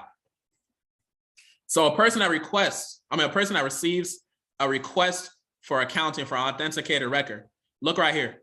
Within 14 days after receipt, by saying the debtor an authenticated record. So basically it's saying when they receive that notice, they have to reply in 14 days versus 30 days in a 1692G. So that goes a little bit deeper beyond the scope of Fair Debt Collection Practices Act, but UCC 9-210 is related to debt. So that's why I wanted to include it in the class and just reward y'all for investing in yourselves. So that's UCC 9-210. And we also went over 28 USC 1746. So, notarizing without the United States. So now what we're going to do is we're going to go through the example affidavit. And then we're going to go over invoice and other stuff. How y'all feeling? Are y'all with me? Let me know if y'all awake. Let me know if y'all sleeping. Let me know what y'all doing. Hopefully y'all awake. If you're sleeping, if you're missing anything, hopefully you bought the replay or you buy the replay. All right, so like I said, you can put everything in one notice. Everything can go in one notice, right? So this is your affidavit. This is the 11-page affidavit that I use personally. Like I said, I don't trust everybody to take action. So I only give this template to people that booked a consultation. So if you booked a consultation, then you can get this affidavit. But if you didn't book a consultation, then you obviously don't have the affidavit. So let's just walk through it real quick, and then we're gonna go into the next section. So notice to agent is notice to principal, notice to principal is notice to agent. If you don't know what that means, this basically just means when you send out this affidavit, the notice to agent is notice to principal, notice to principal is notice to agent. It means that by law, it's supposed to get to the right person, the right department. So for example, sometimes when you send out these notices, it gets to the clerk, the front desk clerk. That's not even the right department. It could be the wrong department. But when you put notice to agent is notice to principal is notice to agent, it's a binding document. It has to get to the right person. And then I put silence as acquiescence. I put silence as acquiescence. What does that mean? That means if they don't reply, it stands as truth. But it doesn't just go there. If they don't reply line by line, it still stands as truth because they didn't refute it correctly. An affidavit has to be refuted line by line in order to be refuted adequately, but they're never going to do all that. If they won't do it on a simple debt validation letter that might be 1 to 2 pages, you think they're going to reply line by line to my 11-page document? No. So yeah, put the date, put your name and address, put the debt collector's name and their address. And then this is why I say you want to look up the registered agent. When it comes to, getting your desired result and doing this effectively, you're going to have to do research. So you might be like, how do I get the registered agent? Google the Secretary of State, right? They should be registered as a business on the Secretary of State. Where do they do business? You'll find a registered agent. You'll find a registered agent address, right? You can search the Secretary of State website in the state that they're registered in. So you should know where they're registered in, obviously. You can also search their trust indenture. So just really understand that. Okay, hold on, let me scroll down. My picture is in the way on this Zoom. All right, so if you do have the document, you want to keep this in there. And then you would say you, private woman or man, you'll put your first, middle, and last name. You would just say, basically like in a normal affidavit, that what you're about to say is facts and to the best of your ability. And then what we put is within 14 days of receiving this document, they have to reply. If they don't, it's they didn't reply to it adequately. So now they're in trouble, right? And then remember what I said. A lot of people just say, 15 USC 1692K, that's how you get money. But we're looking at 15 USC 1692K D specifically, right? So we're looking at D specifically. So basically, once I say that, I tell them I'm looking for a Rule 55 judgment, Rule 55 default judgment. We're gonna get deeper into that, but Rule 55 judgment, default judgment. This means that if they don't reply, I'm looking for a default judgment. I'm gonna get my remedy. So that's how you want to look at it as. Remember, this is an 11-page document. So then I say I require proof of the following to authenticate, this account. So 1692C, proof of your permission to contact me regarding this debt. Obviously, we didn't give them permission, so they can't even prove that. Number one, they can't even prove that. So it's like they can't even refute the document. But we asking them over 50 questions here. Proof that I gave you permission to speak to me as a communication from an attorney is illegal. 1692E number 3, go back to that. That's illegal, right? And then, it just goes on to say different things that they have to satisfy. And like I said, I give this to people that have been through consultations. If you haven't been through a consultation, you can book a consultation. I'll give you this example. That's how I'll know you're serious. But yeah, it asks all these questions. We go through like over 50 questions. And then basically at the end is where you certify. Remember, your signature is very, very powerful. So if you're certifying, if you're notarizing without the United States, 28 USC 1746 number 1, that's what you'll say here. So I notarize without the United States. So that's what you'll put there. And then I just put John Doe as an example. Like a normal affidavit, you'll say the day and the month. And then you'll say attached exhibits of violations and invoice for violations. So exhibits are everything we did earlier, right? Everything we did earlier as far as identifying the violations and things like that. Also, I just remembered I got to show y'all the PDF I'm going to send y'all. Those of y'all in the live class. So I'm going to do that in a little bit. But yeah, basically this is where they are supposed to sign. They're not going to answer everything, but this document is all you need to send. We're going to get into litigation and you know what you need to send as far as getting your desired result. But you want to send an affidavit that has everything if you want to do it quickly. Or like I said, it's nothing wrong with doing the administrative process where you send your affidavit, then you send your notice of default, then you send your opportunity to cure, and then you go about litigation. But you can literally, this 11-page document, it literally has everything in it. I just sent one notice and then now I'm, you know, it's litigation. And then as far as authenticating your own signature, just a best practice, you want to sign in blue ink. Use a blue pen when you're signing, when you're signing on with your name. Do not use a black ink because black ink represents a dead entity. Blue ink is certifying it that you know you're signing it. And then what an additional thing you can do to authenticate it, you can get a red ink pad. Red ink pad, thumbprint. Your thumbprint is very, very powerful. Thumbprint and then you know stamp it. So that really certifies the document.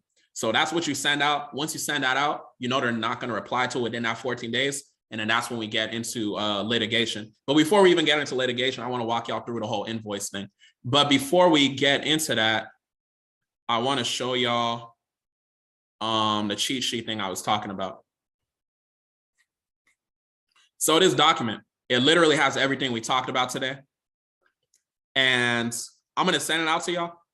And it's just a way to, you know, look at everything on one simple page. So those of y'all that's here on the live class, you're going to get this. If you're watching the recording, maybe screenshot, I don't know.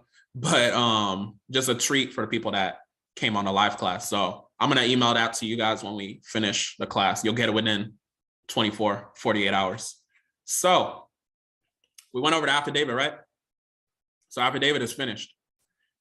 Like I said, I don't sell this document, so don't ask me for the document. If you book a consultation, then I can, you know, I can give you the document. We can walk through it and, you know, make your disputes more powerful. So this is done. Administrative process, I can leave that up. But now we're going to look at the invoice, and then we're going to get into litigation, and then we're going to get into charge-offs and stuff like that. So yeah. So your invoice, everything in the law is language. Remember, everything in the law is language. So you want to title your invoice bill of particulars or true bill. So what does bill of particulars mean?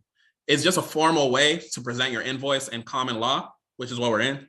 It's an itemization of the claims in a lawsuit against the defendant. Remember, the debt collector is the defendant, you're the plaintiff, you're suing them, right? So you want to title it bill of particulars. Or true bill. True bill is decision to indict the defendant. So you're saying that they're committing criminal activity, basically, or they're committing a violation against you. So you want to call it what it is. These are law terms you want to use. You don't want to just, in the beginning, I used to just say invoice, you know? You could say invoice, but this makes it more official.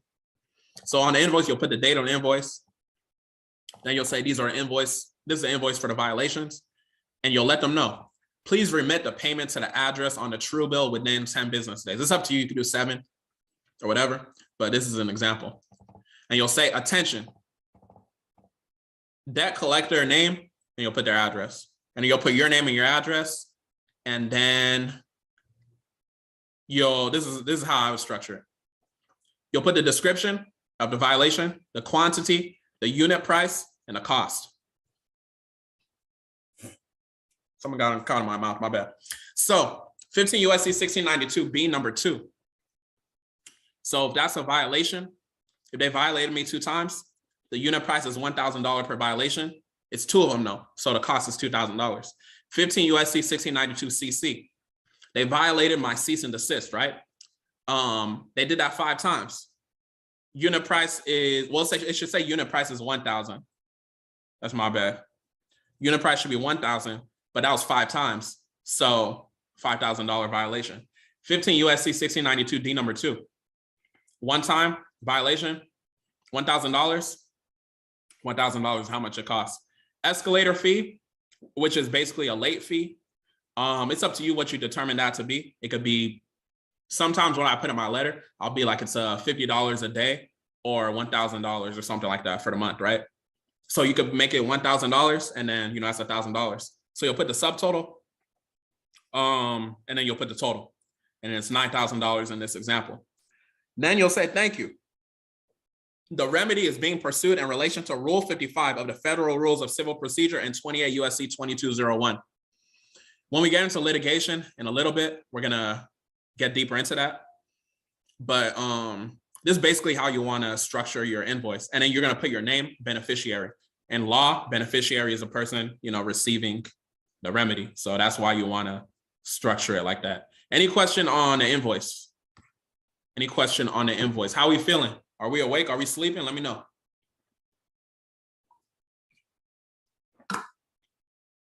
This is how you can structure your invoice. So we're going to get into the charge-offs, deleting charge-offs, just something extra you could do. And then we're gonna get into litigation and then miscellaneous info. And then we're gonna call it a night after y'all have questions, if you guys have any questions.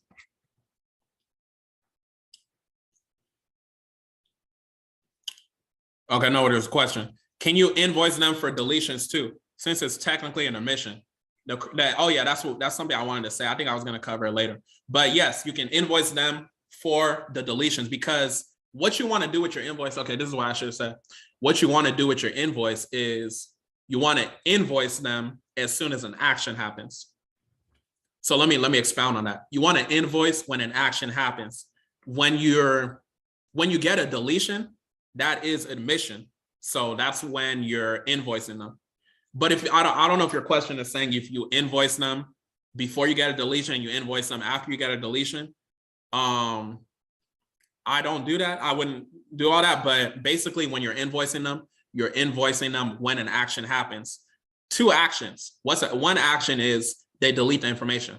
A second action, they don't reply adequately to your notice. They ignore your notice. That's an action. They took an action to not reply. So you invoice them. So whether it is a deletion or they don't reply, you can invoice them. So yes, you can send an invoice after they delete, because that is an action. Technically, you're supposed to send an invoice after an action happens. An action can be when they delete it, because that is admission. An action can be they didn't delete it and they ignored you, right? So basically, let's say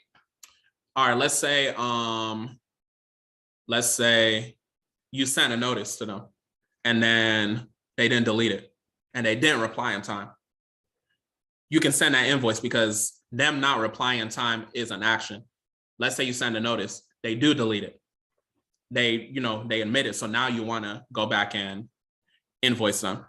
But as far as charge-offs. So charge-offs, I think we all know. If you listen to my charge-offs episode, you do know. Charge-offs are basically income. So it's not supposed to be reported on your consumer report. Because income is not supposed to be reported on your consumer report, it's inaccurate information. So we're obviously going back to the Fair Credit Reporting Act. So charge-offs can be very, very stubborn sometimes. So one thing that we've been doing within our business as far as credit repair, sometimes what we'll do is we'll send out IRS tax fraud forms. And this is something you can implement within your own pursuit if you're helping someone get a charge-off deleted or if you're deleting a charge-off yourself. So this IRS tax form that you're going to want to send as far as IRS fraud is a form 3949A. So basically, you're going to fill out section 2, which is about the business. Let me pull up the form. Hold on. Okay. So yeah, let me max out my screen. So if you got a debt collector, charge off, whatever, you're going to skip number 1 because it's not about an individual. Number 2 is going to be the name of the business. So you're going to put their information. And then number 3, you're going to describe the violation. So it's really up to you. But what we do is a lot of these boxes you can check. The one that we choose is we check false exemption, false deductions, failure to withhold tax, failure to file return, and other. So like I said, it's up to you what you decide to choose, but that's what we do. The whole purpose of filling out this form is letting the IRS know that they did not send you your 1099-C, because this is the approach you want to do with a charge off. Whenever you have a charge off, you want to request a 1099-C form because the company wrote off your debt and they're supposed to have filled out a 1099-C form. If they didn't fill out a 1099-C form, they're committing tax fraud. So this is why if you send out the notice and they don't send you that 1099-C, which happens a lot of times, take it directly, send a notice to the IRS for tax fraud. I'm not saying the IRS is going to do anything, but it helps when you're filling out a form where they do business to the Attorney General. You let the state Attorney General know in your complaint. You filled out an IRS tax fraud form. You put in your CFPB complaint and other complaints. I'm just giving y'all an extra measure as far as, this is related to the scope of debt collection. So this is what it is. If you don't have charge-offs, you don't deal with charge-offs, just sit through what I'm talking about right now. But yeah. So like I said, number 3 is where we check those boxes. Number 4 is where you would skip. Number 4, you would skip it. And then number 5 is where you describe what happened. So this is how we do it. We say, so this is after we sent a 1099-C form. I requested my 1099-C form that should have been given to me by insert the name of the company, but they failed to give it to me. So it is under my assumption that they have committed tax fraud by not filing. The account number for this reference account is XYZ. If they did file a 1099-C form and just didn't give it to me, it needs to be deleted from my insert the credit consumer reporting agency it's reporting on, wherever it's reporting, because it's inaccurate. Since per the IRS, it is now classified as income, and income is not supposed to be reported on a consumer report. So that's what you would put in number 5. So this is what you would put. And then number 6, additional information, you can skip that.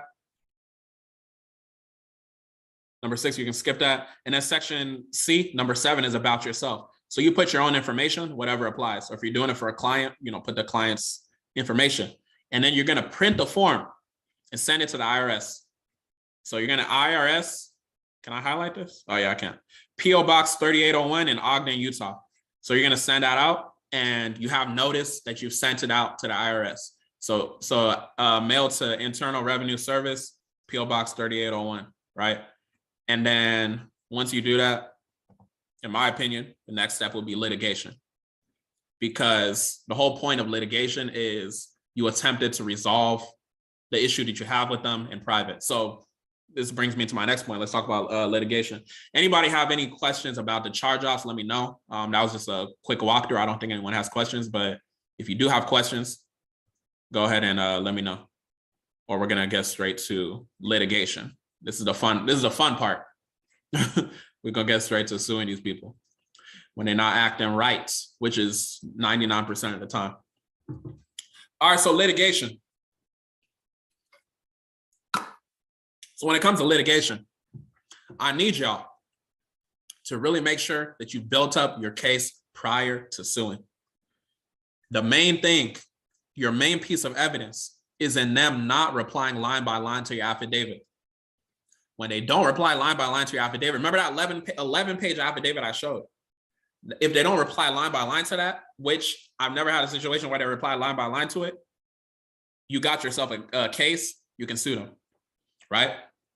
So like I said, like I was just saying like a minute ago, the goal is to settle in private with a private claim, but if they don't resolve it, we make a complaint, which is public, meaning we're suing them, right? And then like I said, we're going to be suing pursuant to 1692 KD. This is for district courts, 1692 KD. So the amount you can sue for is up to $75,000. If you want to sue for more than $75,000, you go to the further relief section in 28 USC 2201. So these are the laws you want to be aware of when you write your affidavit. And this helps you build up your case. So when you're writing your affidavit, if you don't have my 11-page one, you're going to want to include these laws. Like I said, I don't talk about these laws on the podcast or anything. I only want it in the right hands. So Rule 55 is default judgment. So Rule 55, default judgment. Write that down and look it up. Default judgment, you want it by the clerk. You don't want it by the judge because the judge is not there to, help you or anything. Default judgment by the clerk. When you read it, it says a sum certain. A sum certain is basically the amount that you're suing for. And that's what you're going to put in your affidavit of truth. This is your remedy. So Rule 55, when it comes to litigation, when it comes to suing these debt collectors, consumer reporting agencies, whoever you're suing, write down Rule 55, Rule 55, Rule 55, Rule 55. You want to be familiar and be aware of Rule 55. Put that in your affidavit of truth, affidavit of truth, whatever you want to call it. You want to combine Rule 55 with 28 USC 2201A. This is the creation of your remedy. 28 USC 2201A. This is the creation of your remedy. When you combine Rule 55 and 28 USC 2201A, this is where you're able to, get the remedy for the violations that we invoice them for. You also want to use Rule 301. Rule 301 basically says that they have an obligation to reply line by line to your affidavit. So you're just using all these laws to back yourself up to have the best case in the world. And then Rule 602. This is the need for personal knowledge. This basically rules out attorneys from participating in the case. So let me give y'all an example. If you're dealing with a debt collector, you're suing a debt collector. Obviously, with that debt collector, something happened where you applied using your social security card and everything. So in that transaction, the only dealings was with you, the consumer, and the creditor, the debt collector, right? So if an attorney is communicating with you, let's say they hire an attorney, the way to roll that out is use Rule 602. So use Rule 602. If you let an attorney know about Rule 602, they're going to know and be like, okay, this person knows what they're talking about. And they have no choice but not to reply, because when it comes to law, everything's under the penalty of perjury. So for an attorney to come and say and represent them, Rule 602 knocks that out, because they didn't have personal knowledge of the situation, because they weren't there for the transaction. This is why Rule 602 is very, very powerful. So really understand that. As far as formulating it and everything and the proper forms to fill out, you'll have to book a consultation for all that. But, I just want to expose y'all to it if you're not familiar with these rules and, 28 USC and all that. So like I said, also in 28 USC, notarizing. You can notarize with or without the United States. 28 USC 1746 number 1. If you want to sign without the United States, you just have to have 2 witnesses. And remember, quote scripture. You want to use those 9x12 manila envelopes.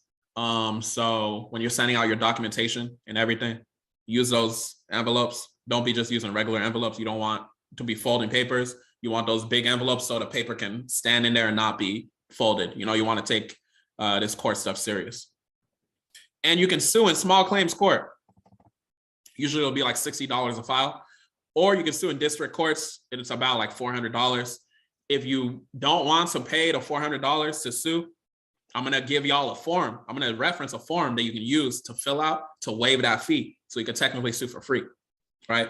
So just do your research and fill out the proper paperwork. Like I said, you can book a consultation if you want more information. I'm just presenting it to y'all. It's a lot of information today. So obviously just pay attention, take notes, do more research later. All right, so when you're suing in district courts, so the forms you want to have is your civil cover sheet. You want to have your complaint for civil complaint form, and you want to have the summons and civil action form. So the summons and civil action form, each company you're suing is going to need this form, need the summons, right? So let me give you an example. Let's say you have a debt collector, they're reporting something on your consumer report that you don't want reported. So let's say it is debt collector 1. Let's call them debt collector 1. So if you're suing debt collector 1, but what's reporting is on your Experian, TransUnion, and Equifax, you need to also sue Experian, TransUnion, and Equifax. So they get the same damages, right? Because they're also participating in the situation. And when you're sending out your notices and when you're serving, you need to send it to every single person, right? Every single corporation or whatever you want to call it. So just keep that in mind when you're doing your summons. You want to send an example. You want to send a summons document to everybody involved.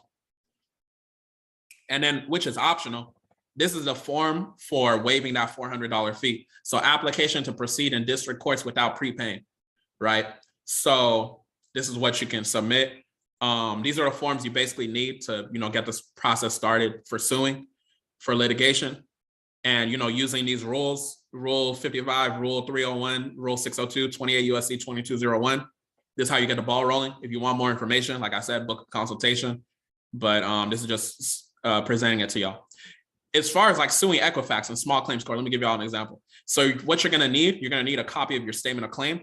So basically you can e-file, so you go online and fill out something, and then basically the clerks, they have to approve of your case. As soon as you fill it out, it should be approved within 5 to 10 minutes if you fill it out right, depending on, you know, how busy they are, I guess.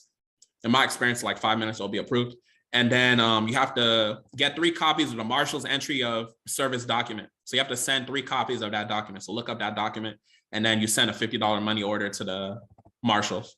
So that's an example of suing Equifax in small claims court. And yeah, that's pretty much what it is as far as litigation and getting the process started.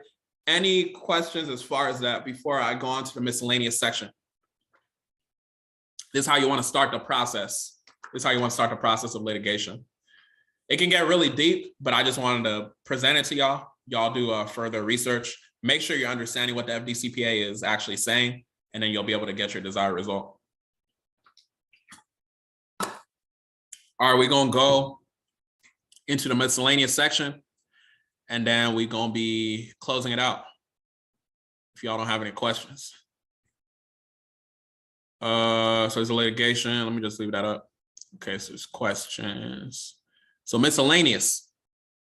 It's miscellaneous information. I want to give y'all some extra laws that you can use besides Title 15 that you can study for independent study. So laws for independent study. UCC 9-210, which I mentioned earlier, request for accounting. 14 days, they have to reply, right? Request for accounting is request for an authenticated record. So them sending you a statement, that's not a validation or verification, whatever you want to call it. When it comes to discharging student loans, 34 CFR 685.215. Use that law, look it up. It's a deeper process. Book a consultation if you want to get deeper into it. 18 USC 1341. So this is a Title 18 mail fraud additional violation. Basically, if they send you a letter saying that you owe a debt, because that's considered a mail fraud. So obviously we focus on Title 15, but Title 18 also has violations you could use based off of them attempting to collect a debt from you. So just look that up and, you know, study it more. Rule 55 default judgment, that may be new for some of y'all, like I said. 28 USC 2201, creation of your remedy. Rule 601, remember I mentioned earlier, I said I'm going to tell you a law that says that these debt collectors cannot sue you. Rule 601, if a debt collector sues you, attempts to sue you, they can't sue you by law. Rule 601. So use Rule 601 in your refute of that, your conditional acceptance, whatever you want to call it. Rule 602, need for personal knowledge. This is the law that says that attorneys can't participate because they weren't there at the time of the transaction. So attorneys is only speaking on hearsay. The word, look at the word attorney, attern. It means to attern, so twist words. They're only operating on hearsay, right? So Rule 602, it'll get them attorneys out of here. So just remember that. 12 USC 83, banks cannot loan money. Banks cannot loan money, right? So 12 USC 83, this will be important when it comes to like dealing with those financial institutions with whatever credit card stuff you have. 12 USC 1431, banks are borrowers, you are the original creditor, right? So these are laws that you want to study independently and go from there. All right, so let's talk about disputing a traffic ticket, speeding ticket, I said. So disputing police policy officer giving you a speeding ticket. So Rule 2 is what you want to look at. Rule 2 talks about one form of action. It's basically talking about them pulling you over, trying to give you a speeding ticket is a civil action. So the whole process about disputing is a little bit deep as far as actually disputing the speeding ticket and successfully and getting it, you know, dismissed and all that. So like I said, book a consultation if you want to get deeper into that process, but I'm here to get y'all started a little bit more deeper than what I gave on a podcast. So you want to use Rule 2 and 15 USC 1692 as your foundation for your defense. So 1692E, right? False or misleading representation. So you want to use 1692E and Rule 2. And what you got to understand is that police officers, they are debt collectors by federal definition, right? So nothing they do can be considered criminal. You got to understand that. Nothing they do can be considered criminal. This goes back to Rule 2, one form of action. They're doing a civil action because they work on behalf of the city, which is a corporation. register on Dun & Bradstreet. Those of y'all that know DMV, you know, businesses are registered over there. Remember, everything is interstate commerce. So they gave you a ticket without due process. That's where the violation is, and it's a violation of the Constitution. It goes a little bit deeper, but if you look up Rule 2 and you go from there using 1692E and you send your disputes to the appropriate parties, you can definitely successfully dispute that speeding ticket appropriately. And remember, you can, because they're a debt collector, they've assumed the role of a debt collector.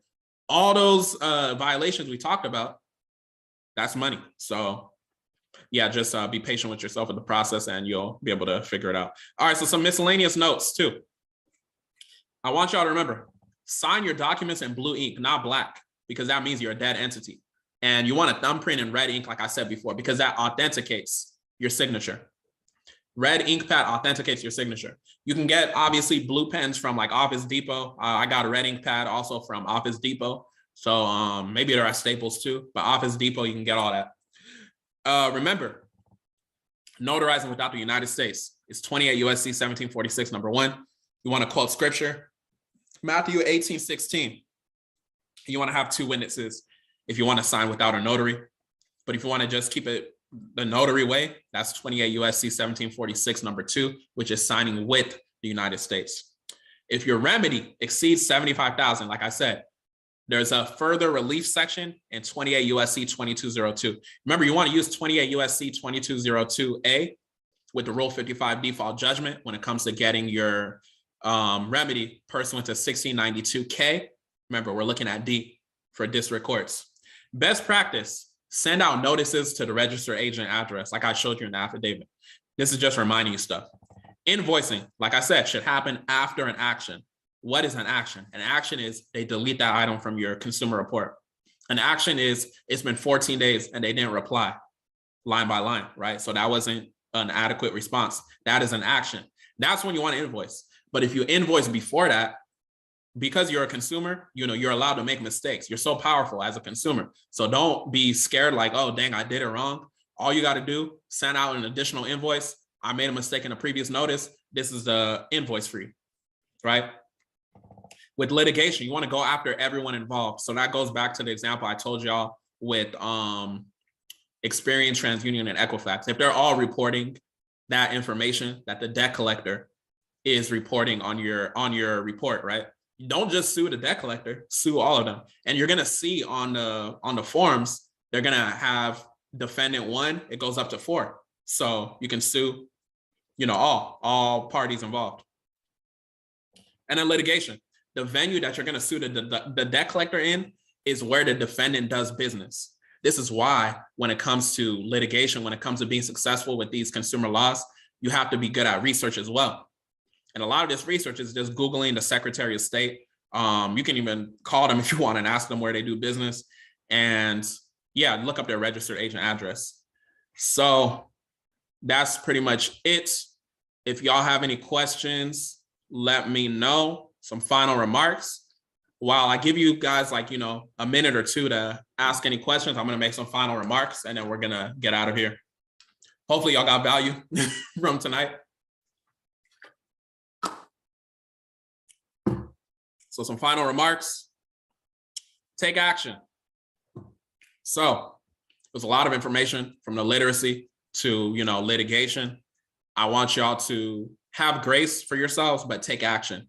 Don't just hear the information and be like, oh, you know, it was all the sauce and all that, but not taking action. I want y'all to focus on taking action. Y'all took action by investing y'all hard-earned money and being here tonight. So take action by going further and actually, you know, taking action as far as a process, whether that is sending your affidavit, whether that is going to court, whether that is booking a consultation with me just to get clarity on, you know, what you need to do. You don't have to book a consultation, obviously, but obviously it'll make the process quicker. All right, don't get overwhelmed. Like I said, it was a lot of information presented today.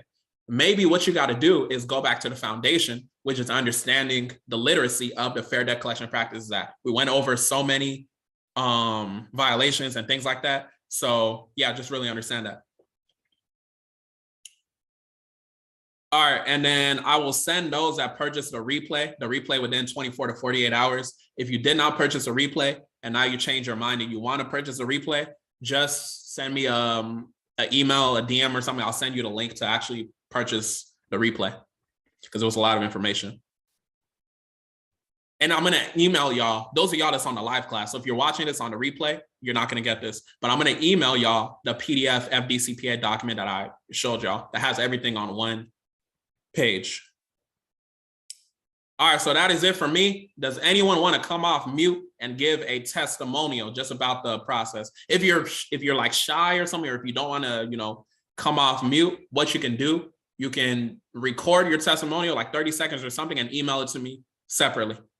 But any questions or anyone want to come off mute and, you know, give a testimonial about their process, let me know. Let me know. I'm gonna give it a couple minutes for any questions, and then we're gonna get out of here. Let me know. Or if you want to come off mute and give a testimonial. Remember, you can, if you're shy or if you don't want to give the testimonial right now, you can record it as soon as we get off this and then just email it to me at michael@catactics.com.